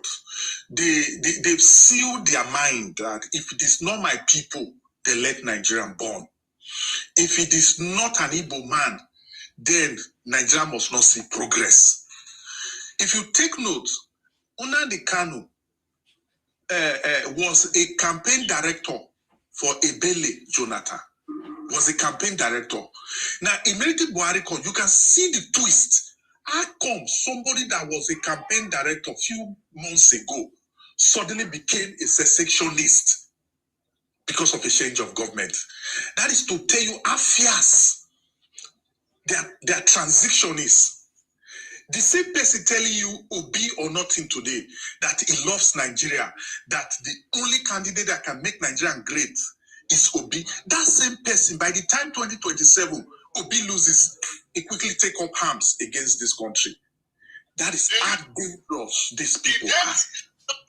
The day I stopped Obi, the day I just presume, you are calling a pastor, you're saying, yes, daddy. You want to become a president. You're calling a pastor and saying, yes, daddy, speak. Please speak to your people. Really? A president? Come on. Yes, daddy. Yes, daddy. Doing like a baby. Then you want to handle the affair of Nigeria. Do you think Nigeria is Indonesia or is Pakistan? Do you think it's like that? Everybody's eye all over the world is on Nigeria. So we don't need a weak person like Obi. Yeah, you know, Obi is kind of like, he's got fake humility. So that they'll think that he's very humble. That is why he will always kind of like allude to his times when he was cleaning toilets on his invention of British Airways, or when he doesn't have a house in Abuja. His holier than thou attitude. That is what he wants to project. And because he knows that Nigerians are religious sentiments, so they kind of like want to know he's a good man, he's got clean slate, he's got clean record. Not knowing that Obi is fighting for his own pocket as well. Because right now the economic policy on importation is affecting his business, because his business solely depends on importation. So all that people are not seeing. How will I go and vote somebody that there is a governor that only built a beer company? Come on. A beer company. You want us to drink beer and die? Really? A governor with all the resources he has, then he went to the bank. I save money. Let's go to the Bible. The people they gave talent, the one that wants to bury his talent, what did the person that gave them the talent said? That is the people Nigerians are kind. Definitely, you know such people that they don't have sense. They give you, you are in a position to handle stuff. You want that I'm saving money. I save money in this bank. I save money in this bank. Really? You see the excuse Peter Obi gave to them that when they asked him, why didn't you build primary school? He said Anambra State is already saturated with primary school, that there wasn't a reason to build a new one, that you don't need to renovate the old one. They asked, why didn't you build an hospital? The Anambra State already have robust hospitals and health care, that there wasn't a need to build any. But let's fast forward to Soludo today. Soludo has built 30 primary schools. They can fact check me. 30. Now ask them, did they build this new 30 primary school in the air? Are people going to those primary schools today? Yes, they are going. Primary and secondary school, 30. Now ask them again. Soludo is building 6. He has completed 1. He's building 6 general hospitals across the states. 6. Which simply means they were health deficiency in terms of health infrastructure deficiency in the state. It's obvious. But this is Obi that we tell you that the state doesn't need anything. Asking for pipe-borne water tells you that there's already clean water in Anambra State. Ask him, what have you done in terms of insecurity for the state, making the state safe and all that? He said in his time, he brought sanity to the state. That's not good. You brought sanity and your daughter that's a teacher, couldn't teach in Anambra. You have to come to Lagos to teach. If not for politics, that you are trying to deceive Nigerians. Peter Obi lives most of his time in Lagos. That's where Peter Obi stays all the time. Of the truth, nobody should deceive yourself. The doctor in Lagos. The doctor in Lagos. In a general hospital, the people that goes to general hospital more in Lagos are the Igbos. That went to Lagos State General Hospital. The large percent is Lagos. Let them go and check. It's the Igbos. And they are there complaining. They are still in Lagos complaining and paying tax. How much are they paying? The person is a doctor in General Hospital in Lagos, in Igodo. He said Igbo, they are the highest user of that General Hospital.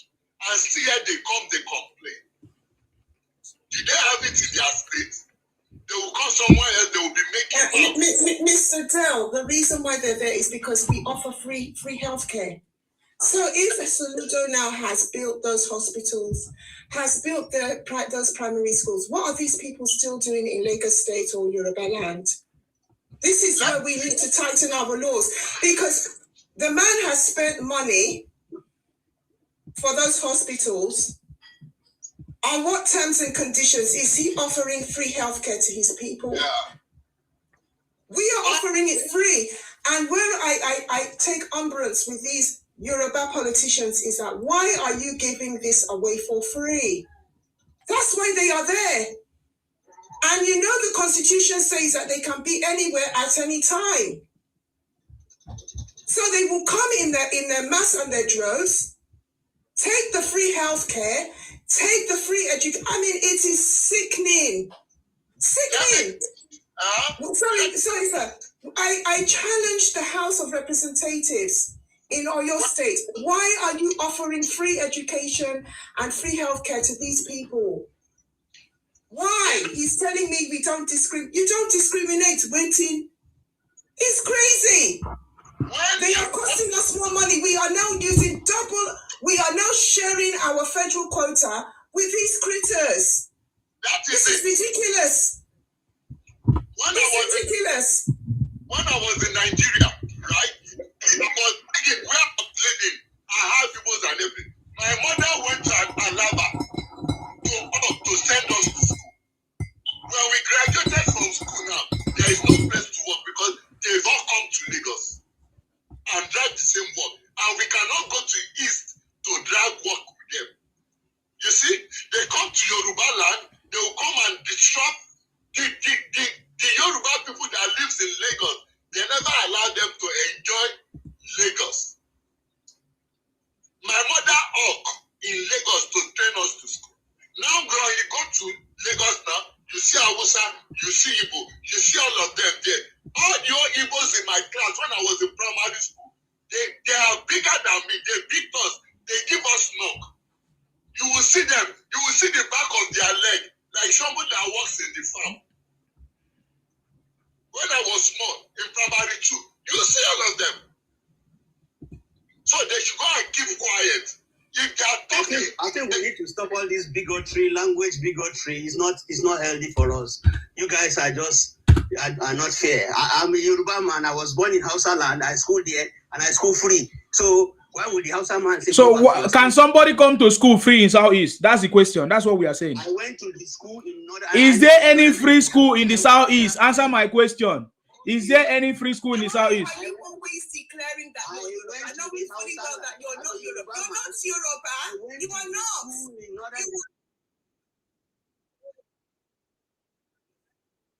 Silence us. We will not keep quiet. We just people in our land. second, and third. Let them come back to their state. It is not bigotry, because what they will not tolerate in their land, they're coming to do it in Yoruba land. And if you are a true Yoruba, you will not be speaking like this. These people are coming in mass and droves. And you're now saying you're... What are you talking about? You're a person, you would never be saying anything about bigotry. You will stand up for your rights. You're not Yoruba. Stop saying that you're Yoruba. Nonsense. The Akwa Ibom man should take his oil from you. The Akwa Ibom man should take his oil from you. Because the Akwa Ibom man, all the majority of the oil in Nigeria comes from Akwa Ibom State. If the Akwa Ibom man say, don't use my resources, will you be like... Hello? Let me tell you something you don't know. Because you don't know anything. When I was in Nigeria, my mother took me to school. Nigerian government never gave me 1 naira. So let me tell you, so if you are talking, know what you talk. You understand? If you are talking, know what you're saying. I live in England. I get free healthcare in England. Why the white man didn't say, go back to your country and go and use your hospital? The white man never tell me like that. I use free NHS in England here, and you are there. You are talking Nigeria. You use free NHS. In England, I use then you are lying to yourself. Look at how foolish you are. You are just... You are very stupid. You have just exposed yourself. Look. You're very stupid. Don't come and misinform here. Fool. Look at it. You're not a Yoruba man. You are not. Can you see how you just expose yourself? Can you tell us on your camera again? Let's see you now on the bigger screen. Tell us where there is free healthcare in the UK. Even people that don't live in the UK know that there is no free healthcare in the UK.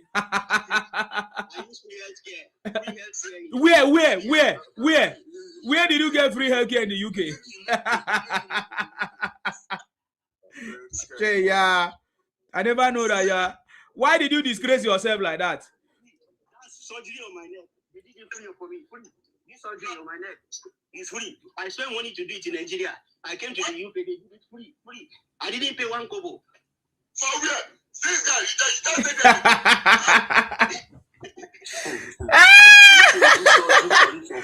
oh, why some people there? Some people there. Some people. Free of charge. Now they do. I don't pay kobo.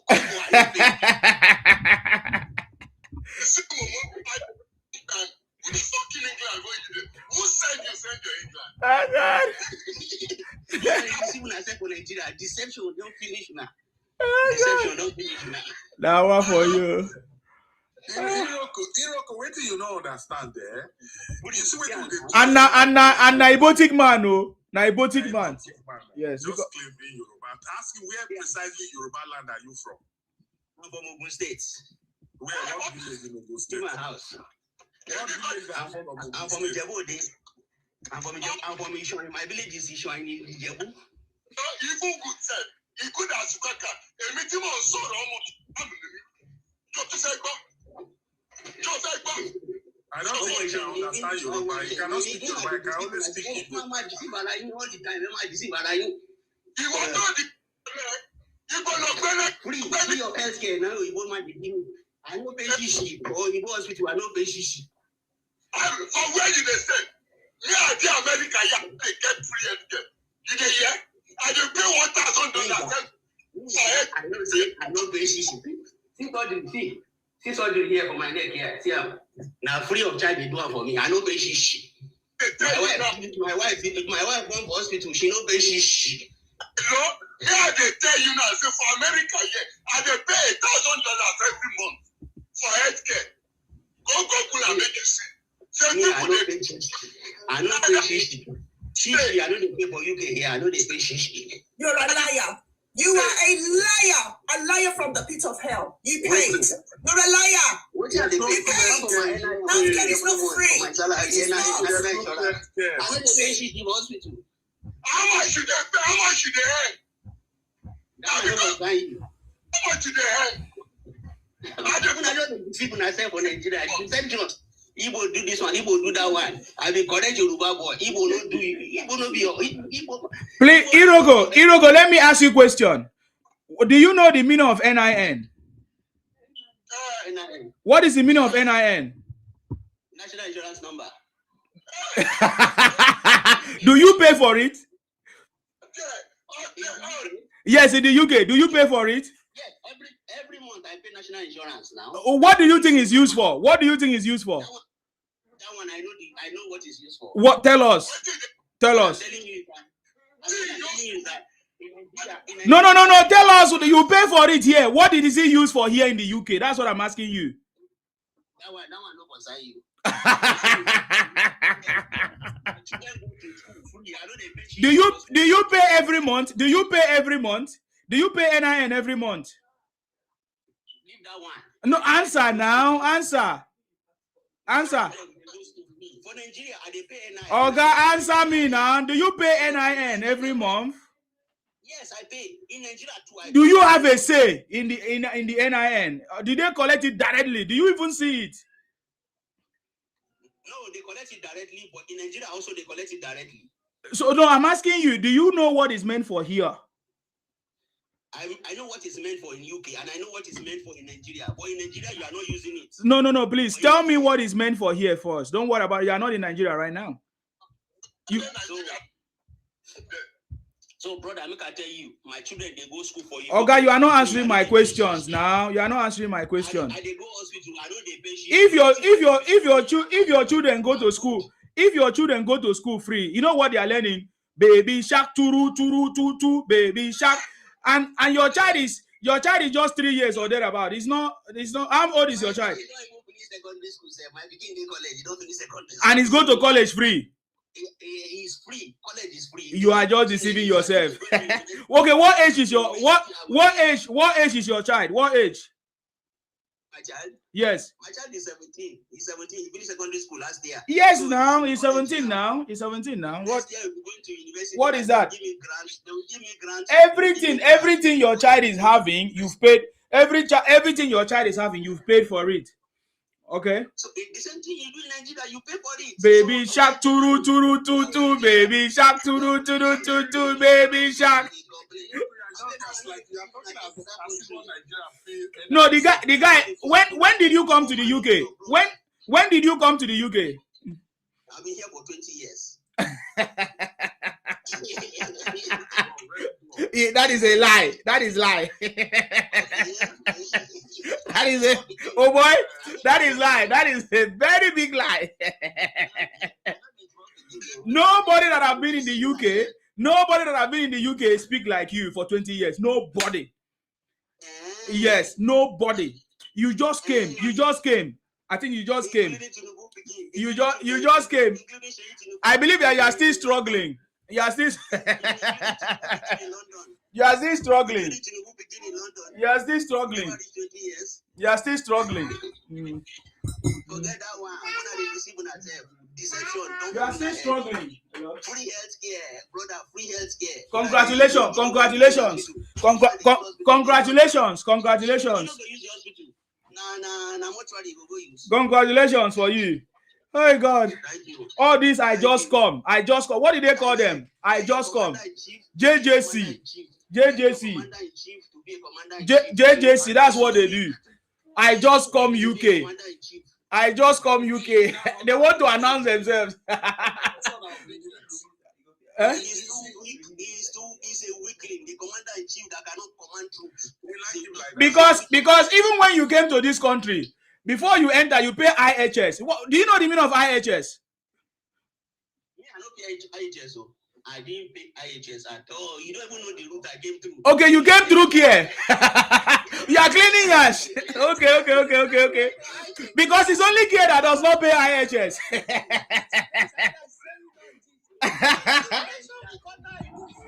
Hey, my brother, stop disgracing yourself. I beg. Stop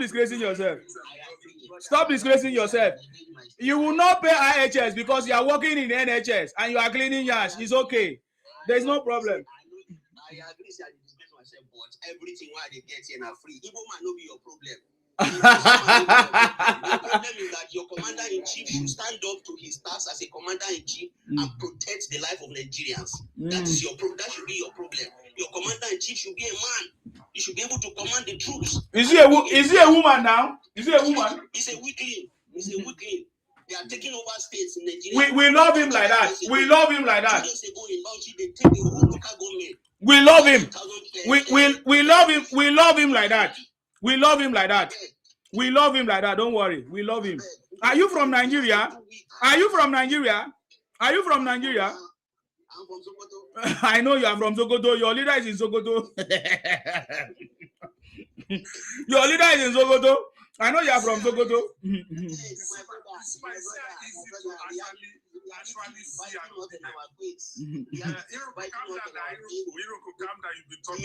the commander-in-chief is a weak man. He should stand up. Calm down. Focus on your care work. Now, you see the funny thing. They are aware. You see, they are anti. That's their concept. Yes. The obedient are anti. Wherever you go positive, they go negative.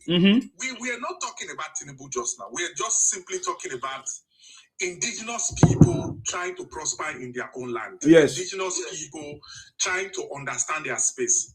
They don't want to be choked up. Now, World Bank came and told you that 40 to 50% of Nigerians by 2050 will be staying or living in the Southwest. Now, do you know the reason why Calabar is very beautiful today? The reason why Calabar is very, very beautiful because there is sanity. There is the population is just perfect for that land. The place is so clean. It is the home to the Super Eagles for a reason. Calabar is one of the finest cities in Nigeria. Now, if you move excess population now, you see, Calabar is one treasure that is hidden from the rest of Nigeria. Not Calabar, Akwa Ibom. No problem. It's okay. Don't why they interrupt. Stop interjecting, please. He thinks it's a contest. It's not a contest. We are not in a competition. You see, Akwa Ibom is an hidden treasure from the rest of Nigeria. If Nigeria discover Akwa Ibom, if that population move it to Akwa Ibom, they will overrun it. They will turn it to a dirty state. They will bring down all the infrastructure, destroy everything there.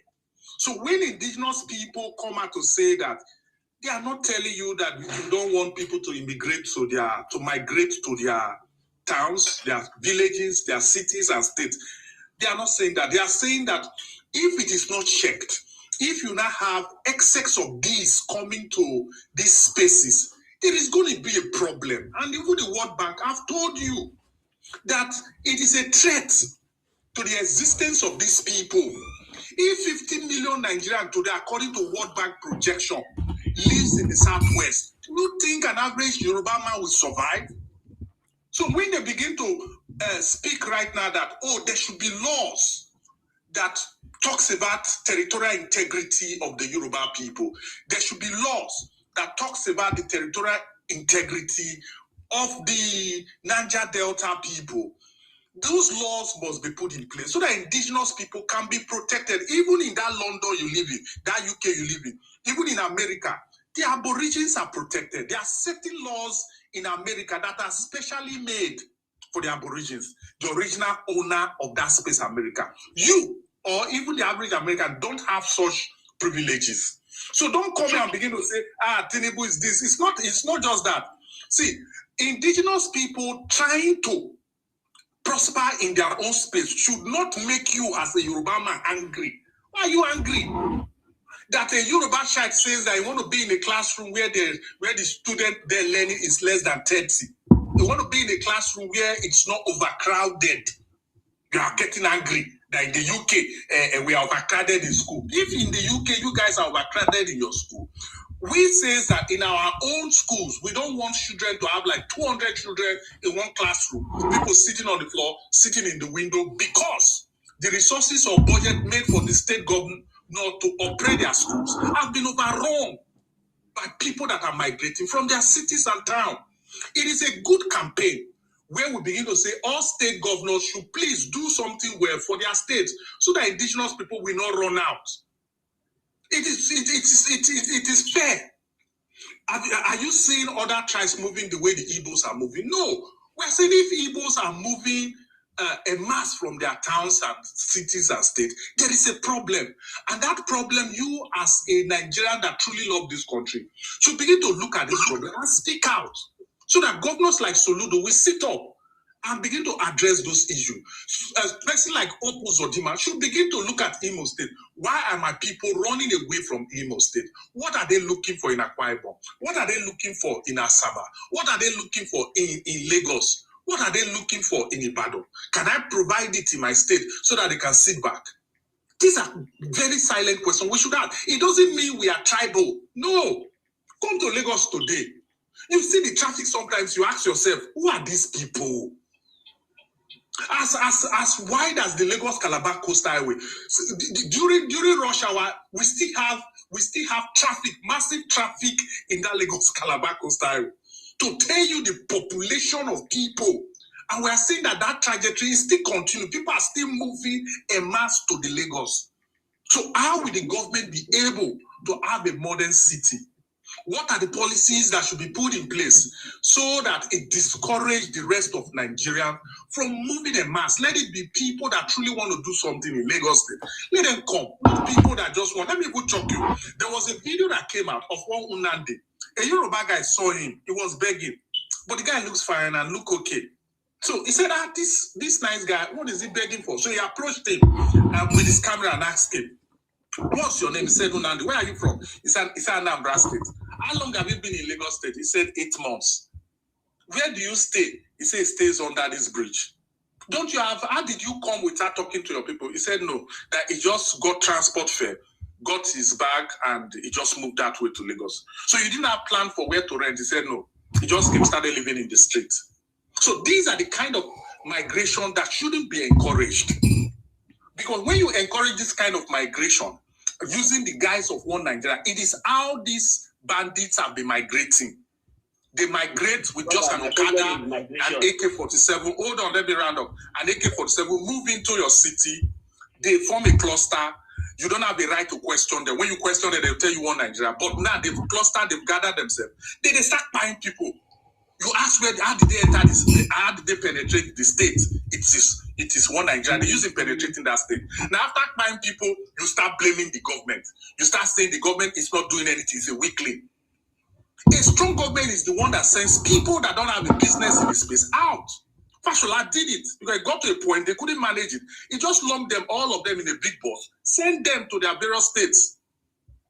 You want to, as a government that truly knows precisely what you are doing, you will want to attract 10,000 Dangotes, because Dangote will come as a single man, build infrastructure worth over $20-30 billion in Lagos State. If you have 10-20 of such kind of immigrants or migrants to your space, it's more healthy than to have a migrant that just come and start selling bonds, selling charger in the highway. You don't encourage that kind of migration. You don't do that as a state. Migration is a global problem, and there's nothing. Please let me land. Just let me land. You are Ishi. Calm down. I will remove. Next time you do that, I will remove you. Nobody just they hurt you. Now, what are we saying? We are saying that every state should grow at their own pace. They should grow according to the needs of their people. President Tinubu is doing his own sort. President Tinubu has created 6 regional commissions so that each region will grow at their own pace. Today, nobody is asking those regional leaders, those regional commissions that were created by law. Nobody is asking them what are they doing, what is their blueprint. Nobody is asking. Everybody is just, whenever growth comes up, they let it die. Now, that is one. Nobody's asking those questions. 2, state governors are now having almost ×4 their revenue. And more is coming because the tax reform is creating more revenue for them. Now, there is also this NNPC presidential order that President Tinubu just did now, that 30% of their revenue should come to states. And that is almost a $15 billion revenue that states may eventually start sharing. Now the question is, Are we going to allow state to just be this docile, pay salary, do 1 or 2 10-kilometer roads, buy printing machine with 200 million naira, just like the way Alessoti did, and put Julius Berger stone in the corner of one T junction, and everybody celebrating that Julius Berger has come to our state, or put 2 street lights. Put 2 street lights in one of these Abia states, and people start celebrating that, oh, Abia now have street lights. Is that what we should be having? Because now you look at Lagos. Lagos is about building an underwater super highway, an highway that is going to be under the sea. Lagos is building bridges like play. Lagos is building intercity rails all over the place. Let me even shock you again. Lagos State is the only state government that is building housing estate. It's muting it. If you know the numbers of housing estate the Lagos State government has built in the last 2 years, you'll be amazed. Now ask yourself, has the Delta State government built housing estate? The answer is 0. Ask Abia. What is Abia doing in terms of housing? 0. What is Anambra State doing in terms of housing? 0. What is Imo State governor doing in terms of housing? 0. Look at Wike building in Abuja. We have just what happened, Cliff? In their space. Yeah. But all you care about is Peter Obi. I'm going to round up with this. Until we, from our local places, start questioning what our leaders are doing. I mean, state governors, our House of Assembly members, our councillors, what they are doing. Until we start asking them questions, we will still having the rest of Nigerians coming to Lagos. If this trajectory doesn't stop, Southwest will be overrun. And it is the wide west that is coming to Southwest. It is the worst of the worst from other states that things that they cannot do, the crimes they want to commit in their state, they will move it to the Southwest. We're going to have a lot of gun runners, people that controls arms will come here. A lot of the IPOB people that have been chased from the Southeast, they will come to the Southwest. A lot of these illicit drugs they sell. You see, you must have conscience. True. Even though you are evil, you will never see a thief encourage his son to be a thief. You see an average Igbo man that produce fake drugs, even when he want to make money, a conscience pricks him that if I sell these fake drugs in the East, I'm going to buy a lot of my brothers and sisters. It is better that I buy people from the Southwest and buy people from the rest of Nigeria. So you're going to have a lot of these illicit drugs, fake foods, they are going to be sold in the Southwest. If the Southwest refuse to pass indigenous policies that protects their space, that protects their people, and make their places hospitable for the indigenous people, they will be overrun. They've done it in Lagos, it's going to happen in Ibadan, it's going to happen in other places. And when this rest of Nigeria overrun the Southwest, they will not do it with thank you. They will do it with a lot of insult. They will tell you, we've taken over your land. They will tell you, your land is a no man's land because anything runs, anything is okay in your land. They will tell you that without them, you cannot survive. They will take over your markets. You will see that your local women can no longer trade in their spaces. Your local artisans can no longer survive in that same space. They become beggars in their land. One of the reasons you see people selling their land to survive in the Southwest is because what they used to survive before now, they've allowed other people from the rest of the country to come in and take it from them. We had somebody here whose mother trained him with just hawking stuff. But today, an average Yoruba woman can no longer hawk because there's too much Igbo hawkers in Lagos today. Will an average Yoruba woman be able to go on the highway where you have cars moving so fast and start hawking on the highway? You see them.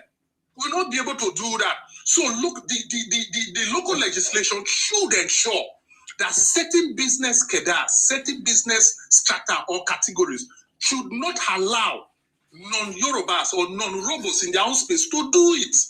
It has to get to that point. I know it's going to get to the point of destructive tendency or gets to the point of anarchy before Nigerians begin to realize that certain laws need to be put in place. I want to conclude with this. I want to thank the federal government for what they are doing. If they bring state police today, what that means, it now means that every state is a nation of its own. It means when they face internal aggression, there is enough harm to repel that aggression. The North will not like that because the North will want to balkanize the rest of the states.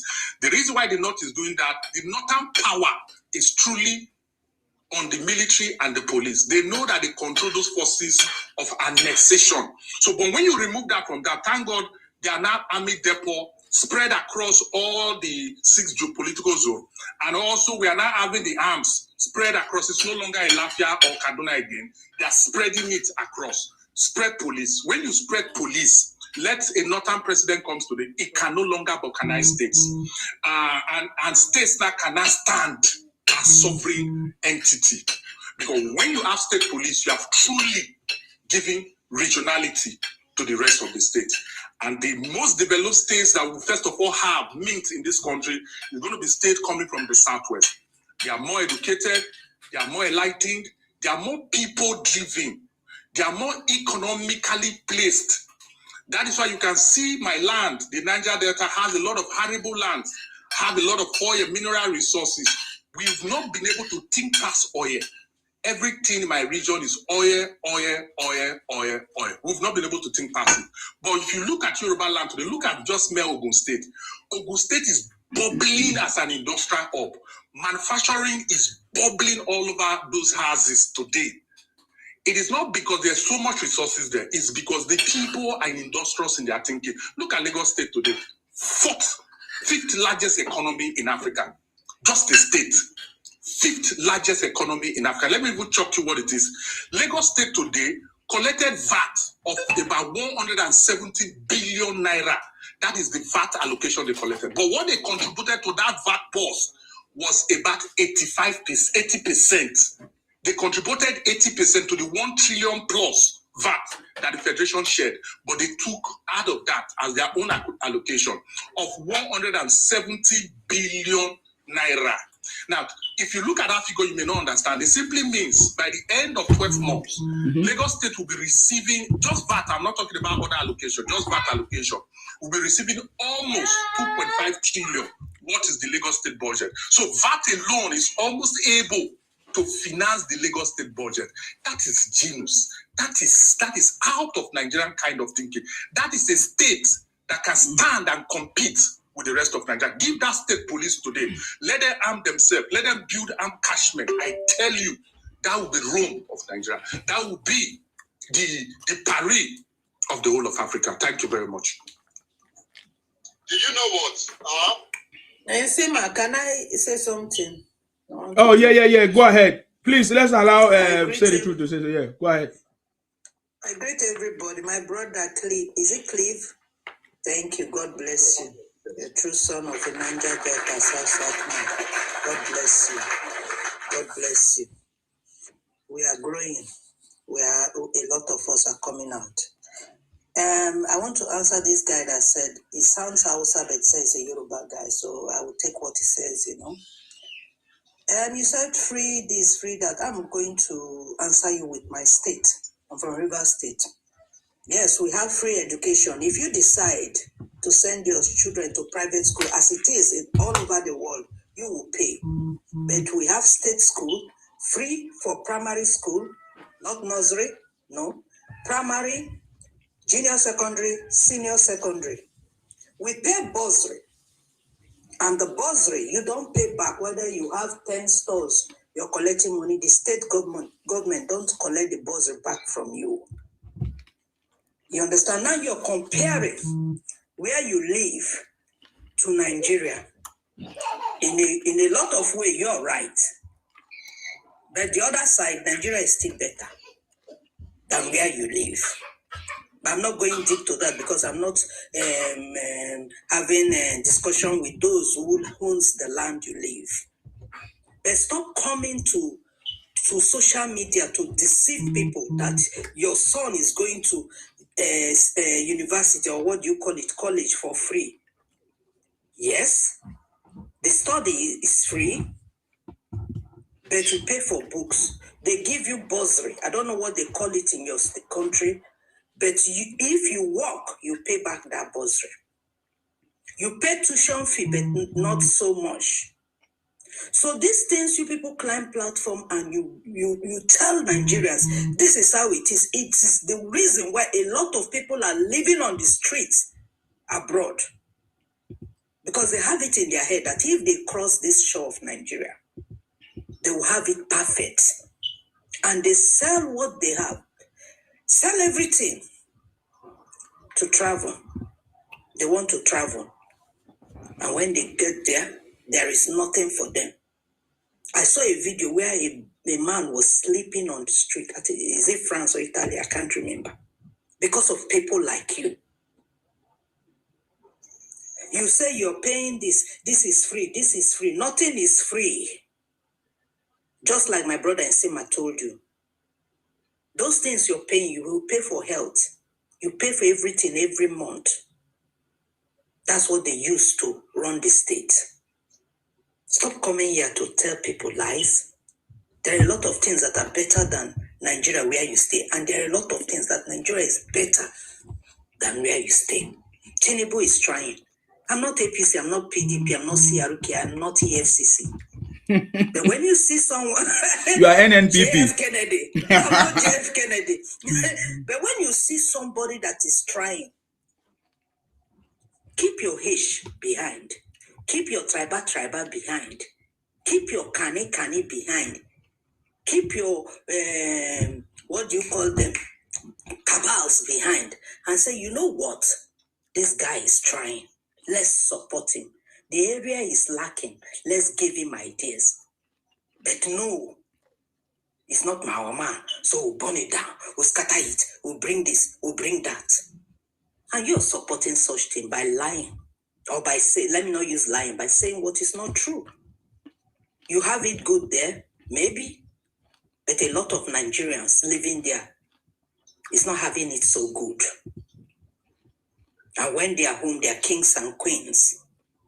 So please, stop spreading this thing. You go to school for free. They pay you hospital bill for free. Now lie. Big lie. Or not be true. So with that, that's why I came.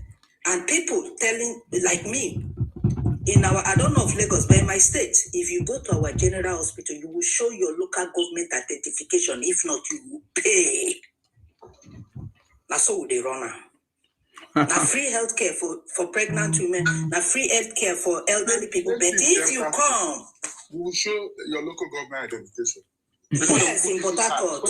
Yes, so if they want to give you, you will pay. Don't worry. So I don't know whether Lagos they do and free.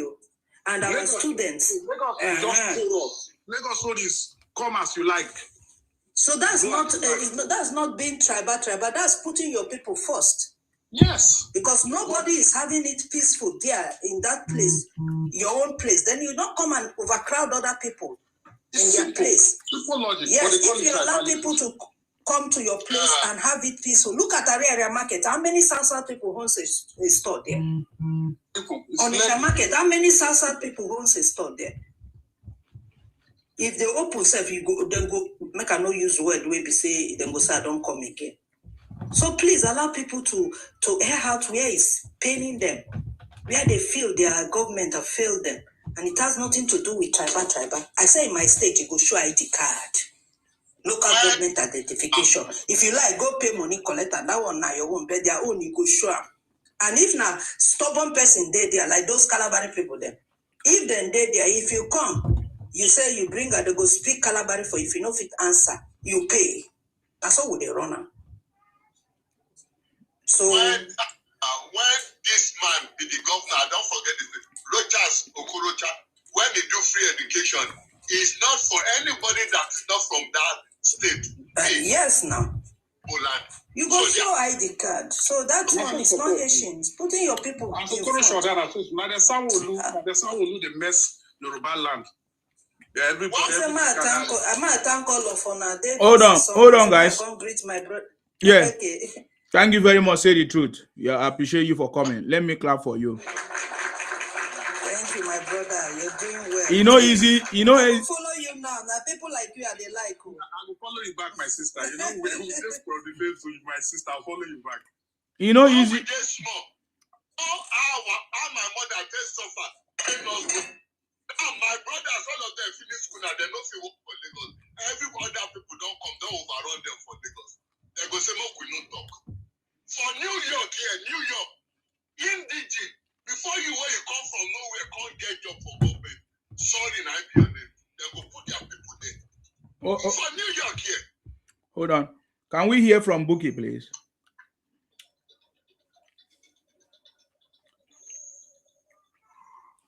Buki, are you there? Good morning, everyone. Good morning. I salute you, ma'am. Mr. Zima. You are welcome. Well done. Thank you. Mr. Clifford, thank you very much for your submission.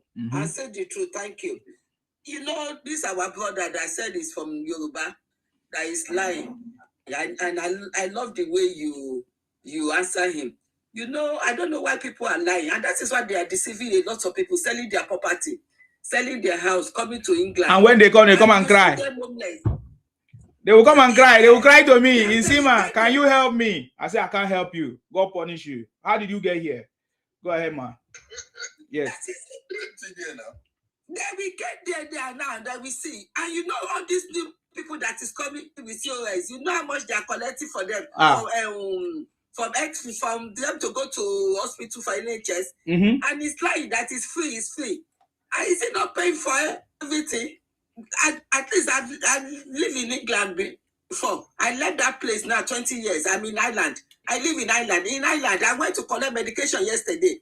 80 euro. I pay 80 euro for my medication. If I go to GP, I pay for everything. Yes, I know what they use in England is different from Ireland. In England, you pay council tax. We don't pay council tax. You pay your head now. It's taxpayers' money that pay for all that in England. But here, if you are working and you are making certain of money, you will not give medical card. Because I'm working and I make a lot of money, my husband, we are making a lot of money, we did not get medical card. So if I go to hospital, I pay. If I visit GP, if I medication, I pay. But those people that is having less money, they give them medical card. So is that medical card, they will take to hospital, they will take to GP, they will take and collect medication. So people should not just come down and be lying. They should not just say they are lying. They should not be deceiving people. And people will not be selling their land. They want to go to abroad. And they see now, even for them to get school now, those people that move here to Ireland now, most of them, when they get there, there won't be school for them. Because the school is full. So we stay for 1 year, a year plus before they will be able to allocate school because the place is full. So they should stop lying to our people. They should stop lying. Abroad is not like that again. Nothing is free. In England, here now, if you go, your daughter go to college, go to university, you pay 9,000 something as a citizen. 9,000 plus. Or you take student loan. Or you take student loan. Or you take student loan. But in Ireland, you pay 3,000 plus as a citizen. And you have to pay for accommodation. Accommodation alone is a lot of money. So they should just stop lying. So now let us go to our home place now. I'm a Yoruba. I'm from Ogun State. But I was born in Lagos State. When I was in school, when I was in college, in a higher institution in Nigeria, because I was born in Lagos State, I did not get bus fare in Lagos State. I will go to Ogun State and get my bus fare because I'm not from Lagos State. I'm from Abeokuta. So if they can do that during our time, why are they not doing it now? Lagos money is for those that is origin and indigene of Lagos State. It's for Lagos State. So if me that is Yoruba cannot get bus fare from Lagos State, that I have to go to Abeokuta and get bus fare in Abeokuta when I was in college. So they should, our politicians should make a way. They should make a law that will favor the citizen in one way or the other. In Ireland now, if they want to, maybe they are looking for employee. If you want to apply, they will. If they are looking for 10 people, they will make sure an Irish citizen will take like 8. Irish citizen, and not only Irish citizen. I live in Kerry. If they are looking for, they will make sure that they are indigene. Where I'm working, I'm the only black in the place where I'm working, and we have I met a lady there. She's from Dublin. She's an Irish. She's from Dublin. She came to me. She said, Buki, you know, two of us, we are the only sea foreigner here. So I look at her. You are white. You are from Dublin. She said, yes, because they count me as foreigner because I'm not from Kerry. Because I'm not from this place. So they will make sure they collect the people that is from the origin, this indigenous first, before they take any other place. So why can't we do that in Nigeria as well? And people will be lying. They should do that in Nigeria as well. When I was in Nigeria, I used to say, I have a shop in Balogun Market. It's these people, these Igbo people that send us out of market. Because you will go abroad, you will go and build your market. Before you open your eyes, you see fake outside. They are the one, Yoruba people. We have industrialized. We do market. We are not lazy. We are not lazy. We went to school. You will not see work to do. When I was looking for teaching job, because I trained as a teacher. When I was looking for teaching job, I went to Superb. When you get there in Maryland, it is Igbo people that is there collecting them, that is employing people. They are the one in Superb. They will not employ us. I waited for 2 or 3 years looking for when I can't get into teaching job. That is when I will start selling market. That is when I started going to Dubai to buy market and I have a shop. Still, they are the one that we drove up, because when you go to market and use your own money to buy, and then I don't know what they will use to come. What you bought for like 1,000 euro that you want to sell for 1,000 naira, you will see them selling it for 500 naira. How will you sell? How will you make profit? At the end of the day, I do that for about 5 or some years. I have to close up to the shop and I come to abroad. So why? They should do something to it. There should be an indigenous bill that will support us, that will support the indigenous of Lagos and Ogun State. I went to my father's place 2 years ago when I was in Nigeria. I cannot believe Abeokuta. What is it? They have taken over all the shop. They have taken over all our space. What is it? How will our women, how will they send their children to school? How will they survive? They have taken over all the houses that be taken over. My own father's house is there, and we are not selling it. No, and my mother's house is there in Ibadan. I will not sell it to Igbo. We will not sell it. Even when, and I know our government too, we should talk to them.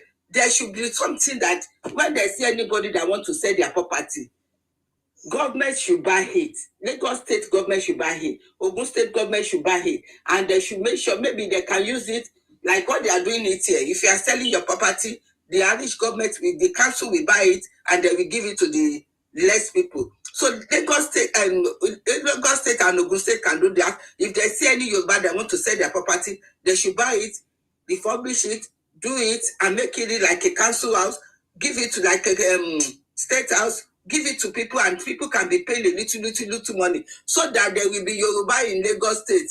If they are not doing that, by 20 years' time, there won't be any Yoruba in Lagos State, the way these people are doing. So that indigenous can be protected. They should try to protect our indigenous. Thank you very much. Easy, man. Thank you very much, man. Thank you very much for the hard work that you are doing. Thank you very much, man. Thank you very much, man, for your contribution and your support as well. Thank you very much. I salute you. Thank you very much, man. Can we hear from Dr. Ola? Dr. Ola, please, are you there? Good morning, everyone. I salute you. You're welcome. Yeah, thank you for the platform. I came here saying Mr. Cliff is the one I came here through, and everyone has made a good submission. And I just want to point out some few observations that I think we should be careful of. I'm a Yoruba man, and I see the vision, what our president is doing. I'm not an APC, I'm not aligned to any political party. I want to address one thing to Mr. Cliff. Please, you don't have the right to attack any of my guests. Can you share your own opinion? Can you share your own opinion? Can you share your own opinion, please? Can you share your own opinion? I will share my opinion. Yeah, don't direct anything to my guests, please. Yeah. I'm not attacking anyone.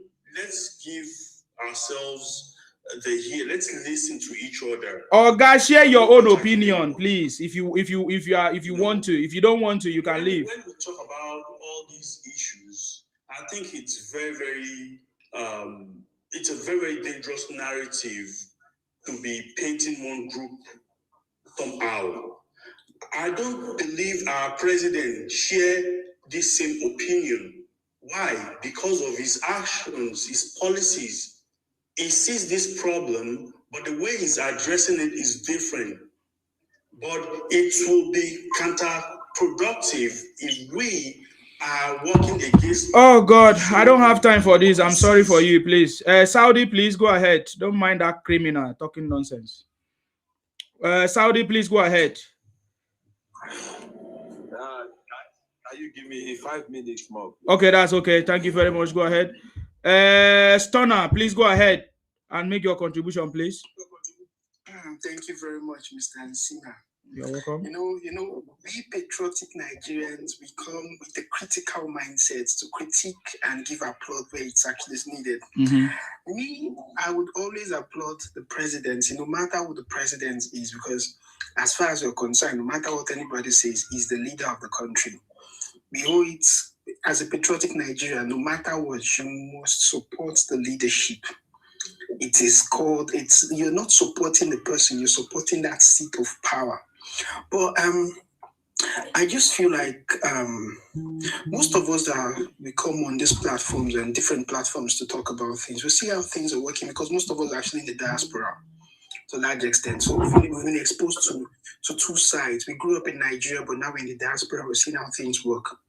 We would understand that there's certain things that needs to be changed in our beautiful country called Nigeria. For me personally, because I'm a foodie, I always come with that food has to be reduced, the price of food. The price of food has to be reduced to the barest minimum.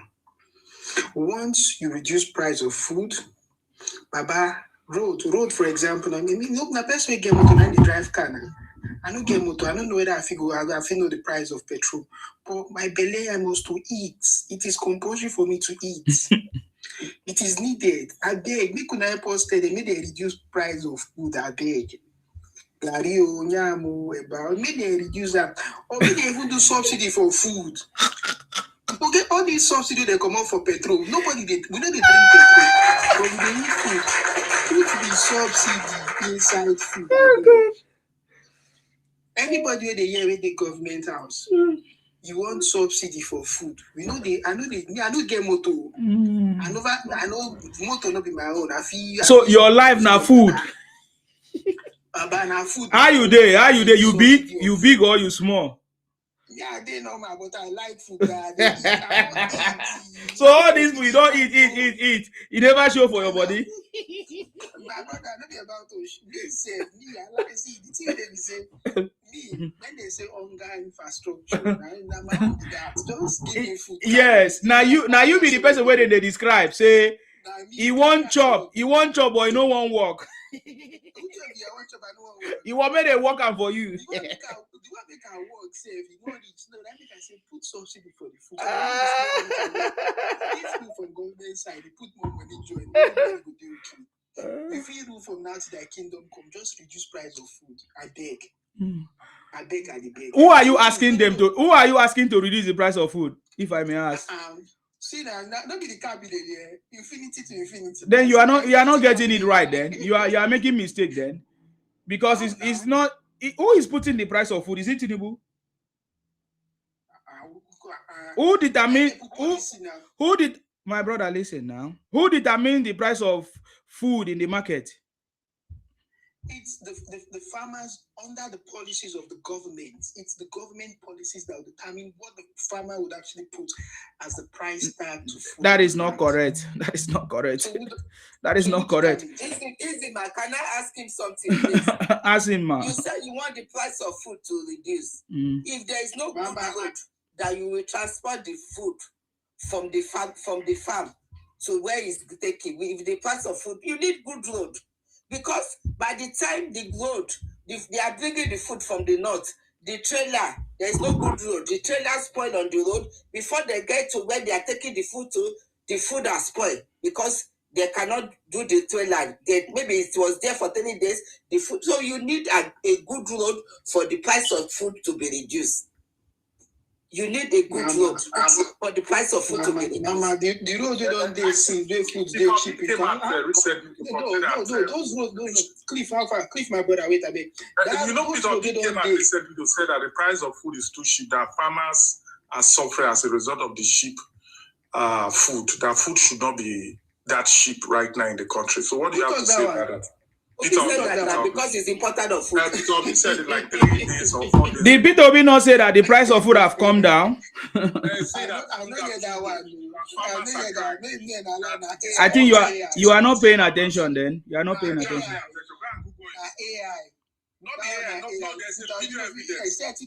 You want me to play the video for you? My brother, don't worry. If food is your problem, don't worry. President Tinubu have invested in a lot of in agriculture, very, very well. He's partnered with some people, and then there's a lot of investment already. Because I know that you are not ready to farm. You don't want to farm, but you just want to eat. So there are people that are mathematician go to farm. Which means you should make a lot of money. Food price should not be your problem. So, but anyways, the government have invested a lot in agriculture as we speak. The other day, some few weeks ago, we saw how they distributed some equipment for some farmers. And also, the state governors are also taking charge. It's not just about the federal government as well, just like I said. The state governors are also, they also have a role to play. Like our mommy here, Buki mentioned the road. The farmers have a lot of problems with the road network. The road network is a big problem. After they harvest their product, there's no road for them to transport this product. That is a bigger problem. So I think what you should be talking about that will make sense is to encourage your governors, your senators, your local chairman to make sure that all the roads that lead to the farms are built or constructed, so that it will be easy for farmers to transport their product. I think that's what we should be talking about. When you say the federal government, I don't understand how the federal government will come to your village to come and fix road for you. I mean, there are federal roads and there are state roads and other stuff. So you see what I'm saying? So sometimes you address your problem to the wrong person, the person that cannot help you. You know, find out who is in charge, who is responsible for your issues, and then go straight to the person. It will be foolishness for you to keep calling somebody that is not responsible for your problem. I don't understand. And this is what we have been talking about for years now. For so many days or weeks and months, we keep talking about the same thing. Go straight to the person that is. How come you're afraid of your governor? Your governor that speaks your language.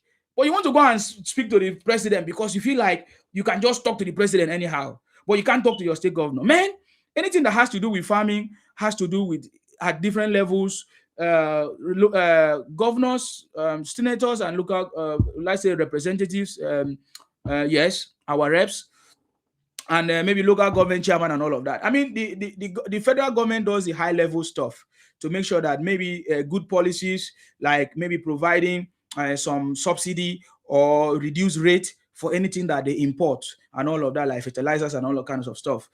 And so that's it. We should learn to address our problem to the right person, to the right channel. That way we can get it easily done and quickly done than to be talking about everything you blaming on the president. It's very, very wrong. And that is why you get frustrated. That is why you remain poor. That's why you can never progress. That's why your life will become so bitter. What about housing and house rents? How about that? Is that not also a problem in the country? You let your state do it now. Other states are building. Didn't you hear somebody? Excuse me, Oga, listen. Didn't you hear somebody talk about Lagos State building their housing?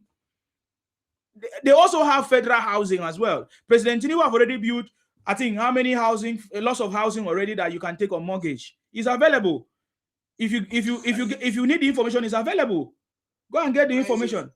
Price of house rent is over 3 million, 2-3 million, my brother. Like, go to Ikorodu then. Ikorodu. Price of what? Price of what? Can you live in Ikorodu? Oga, please carry this your personal problem. Go your house, Joe. I have. Carry your personal problem. Go your house, please. I have. Oga, carry your personal. I have other people to talk to, please. That's stupid talk. Please. But are we not talking about? But that is stupid talk. That is what you just said now is stupid talk. Go and get money. You don't get money. Why are you looking for house? Please. Why you guys? You see now, because Yoruba heritage, please go ahead. I will remove you because you don't listen. You are showing your stupidity, man. You are talking about house. What do you mean? You go to a place you can buy house. It's the same thing in the UK. There are places you cannot buy house if you don't have money. You are talking nonsense. Yoruba heritage, please go ahead.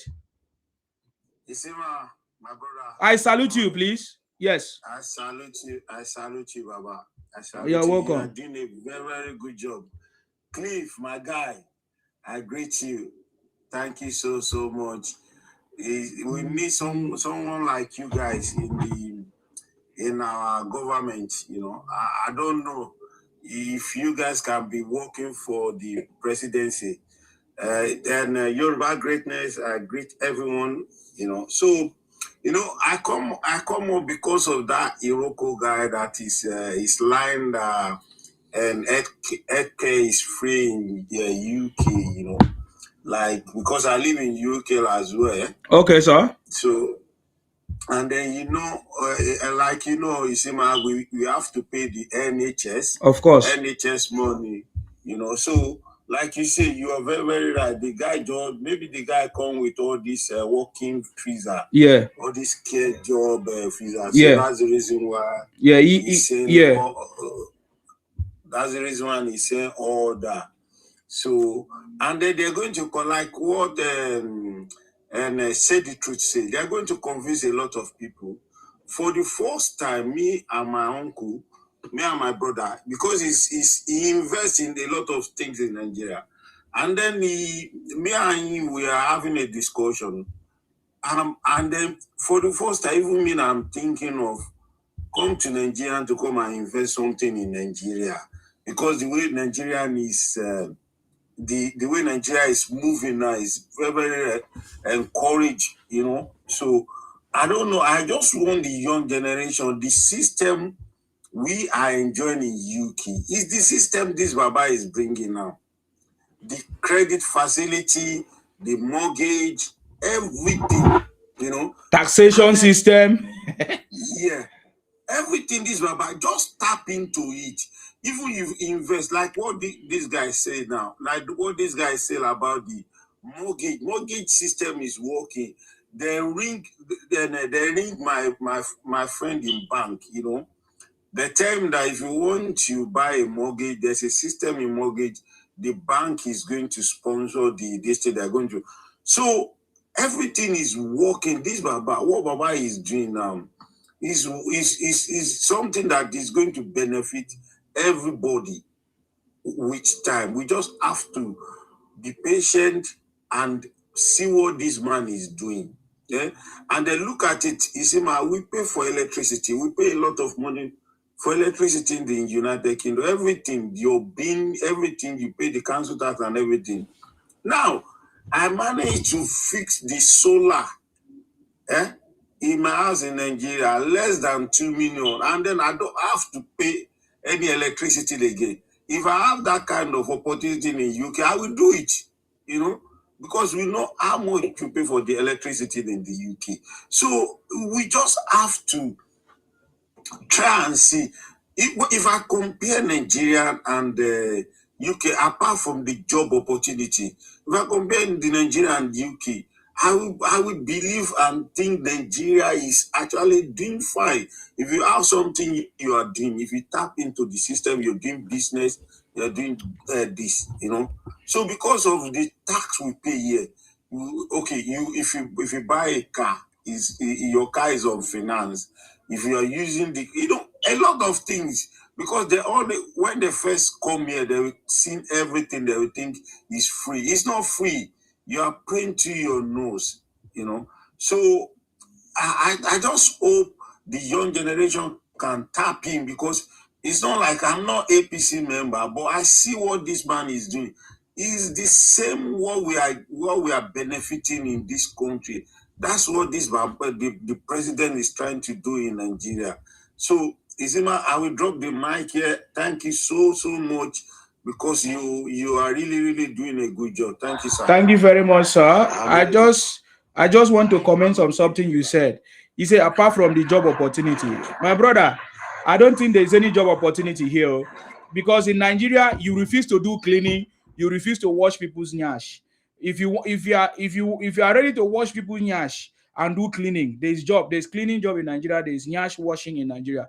So I don't know what other job our people do here, if not all those ones. So it don't make sense. I've done all kinds of stuff as an engineer. I've done different jobs at different level.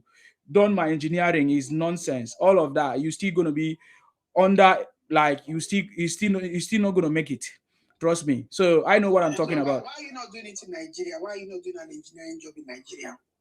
What are you talking about? That's what I'm telling you. I say UK is not better than Nigeria. That's my point. You don't listen because you're a fool. What are you doing in the UK? You don't listen. To Nigeria now. I should come back to Nigeria. You are asking me to come back to Nigeria. Are you not the one that is promoting Nigeria? What are you doing? I think I need to remove you here because I think I put you there. That's why you think that you're stupid. TJ Baba, please go ahead. So my brother, UK is not better than Nigeria. Oh, Saudi, go ahead, please. Yeah. Go ahead, Saudi, sir. I'm sorry, T. Yes, go ahead. There's a lot of noise where you are. We can't hear you. Yes. You see that boy you just removed now? Yes. That boy's brain is not working. I know now.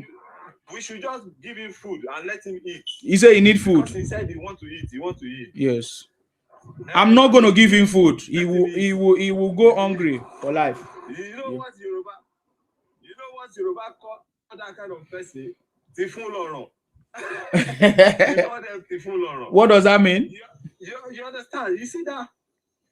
Tifun Laurent means everything is stomach. Now only stomach. Oh, okay. Stomach infrastructure. Yes, stomach infrastructure. You see that guy, you call him Ruku. He said he live in UK and it's free. Everything, NHS is free. If anybody in Nigeria, that works in Nigeria that take 1 million in a month, can that person give 600,000 for government? If you can give 600,000 for government, everything will be free in Nigeria as well. Because I wonder these people, they don't use that guy. He has stayed in London for a very long time. He has stayed in London for a very long time, and he's still talking like this. You know the work he do. The guy will work 24 hours. That stupid guy that I said everything is free. 24 hours. You pay him 2,300 a month, and after that 2,300 a month, tax will take 900 out of it. You will take 1,600. And then he will still pay for house rent too. He don't even work better job. Now he said, yes, the guy is so stupid. He doesn't know what he's saying. He's talking nonsense. Here in London, you pay road tax, you pay council tax, you pay everything. And government is using that money. The guy did not know what he's saying. The budget for NHS for a year is times 10 Nigeria whole budget of Nigeria in a year. Why are my people brain has gone? Because you support to be, you lose your brain. Why? Because these people, they don't reason with their brain anymore. They talk, they reason with their hands. They don't. I wonder which kind of God created them without a brain. This London, that everybody that is, you live in London, you cry every day. Every day you cry. If you work in Nigeria, you are getting 200 to 300,000 a month. It's better than him that is getting 3,000 every month in London. It's better than that. London, you pay for everything. Now, you see, if you spit on the floor, if they catch you, it's £100 fine. Spit. I saw it yesterday with my 2 koro eyes. Somebody spiked on the floor, and the man came to him. He fined him because he have him on record. He showed him the record, and he fined him £100 for spitting alone. No, you understand? So sometimes people just come on this place. We keep on lying to our Nigerian people. We don't want to let them get everything straight. Now this country is not rosy like the way they were thinking. When you are in London, you work 24 hours. One job can never be enough for you and your wife. One job will never be enough for one family. Yes. You have to do another extra in London. London is the most difficult place to live in the whole world. In the whole world, London is the most difficult place to live. You will pay everything you do. You will pay. Even you take too much breeze, you will pay.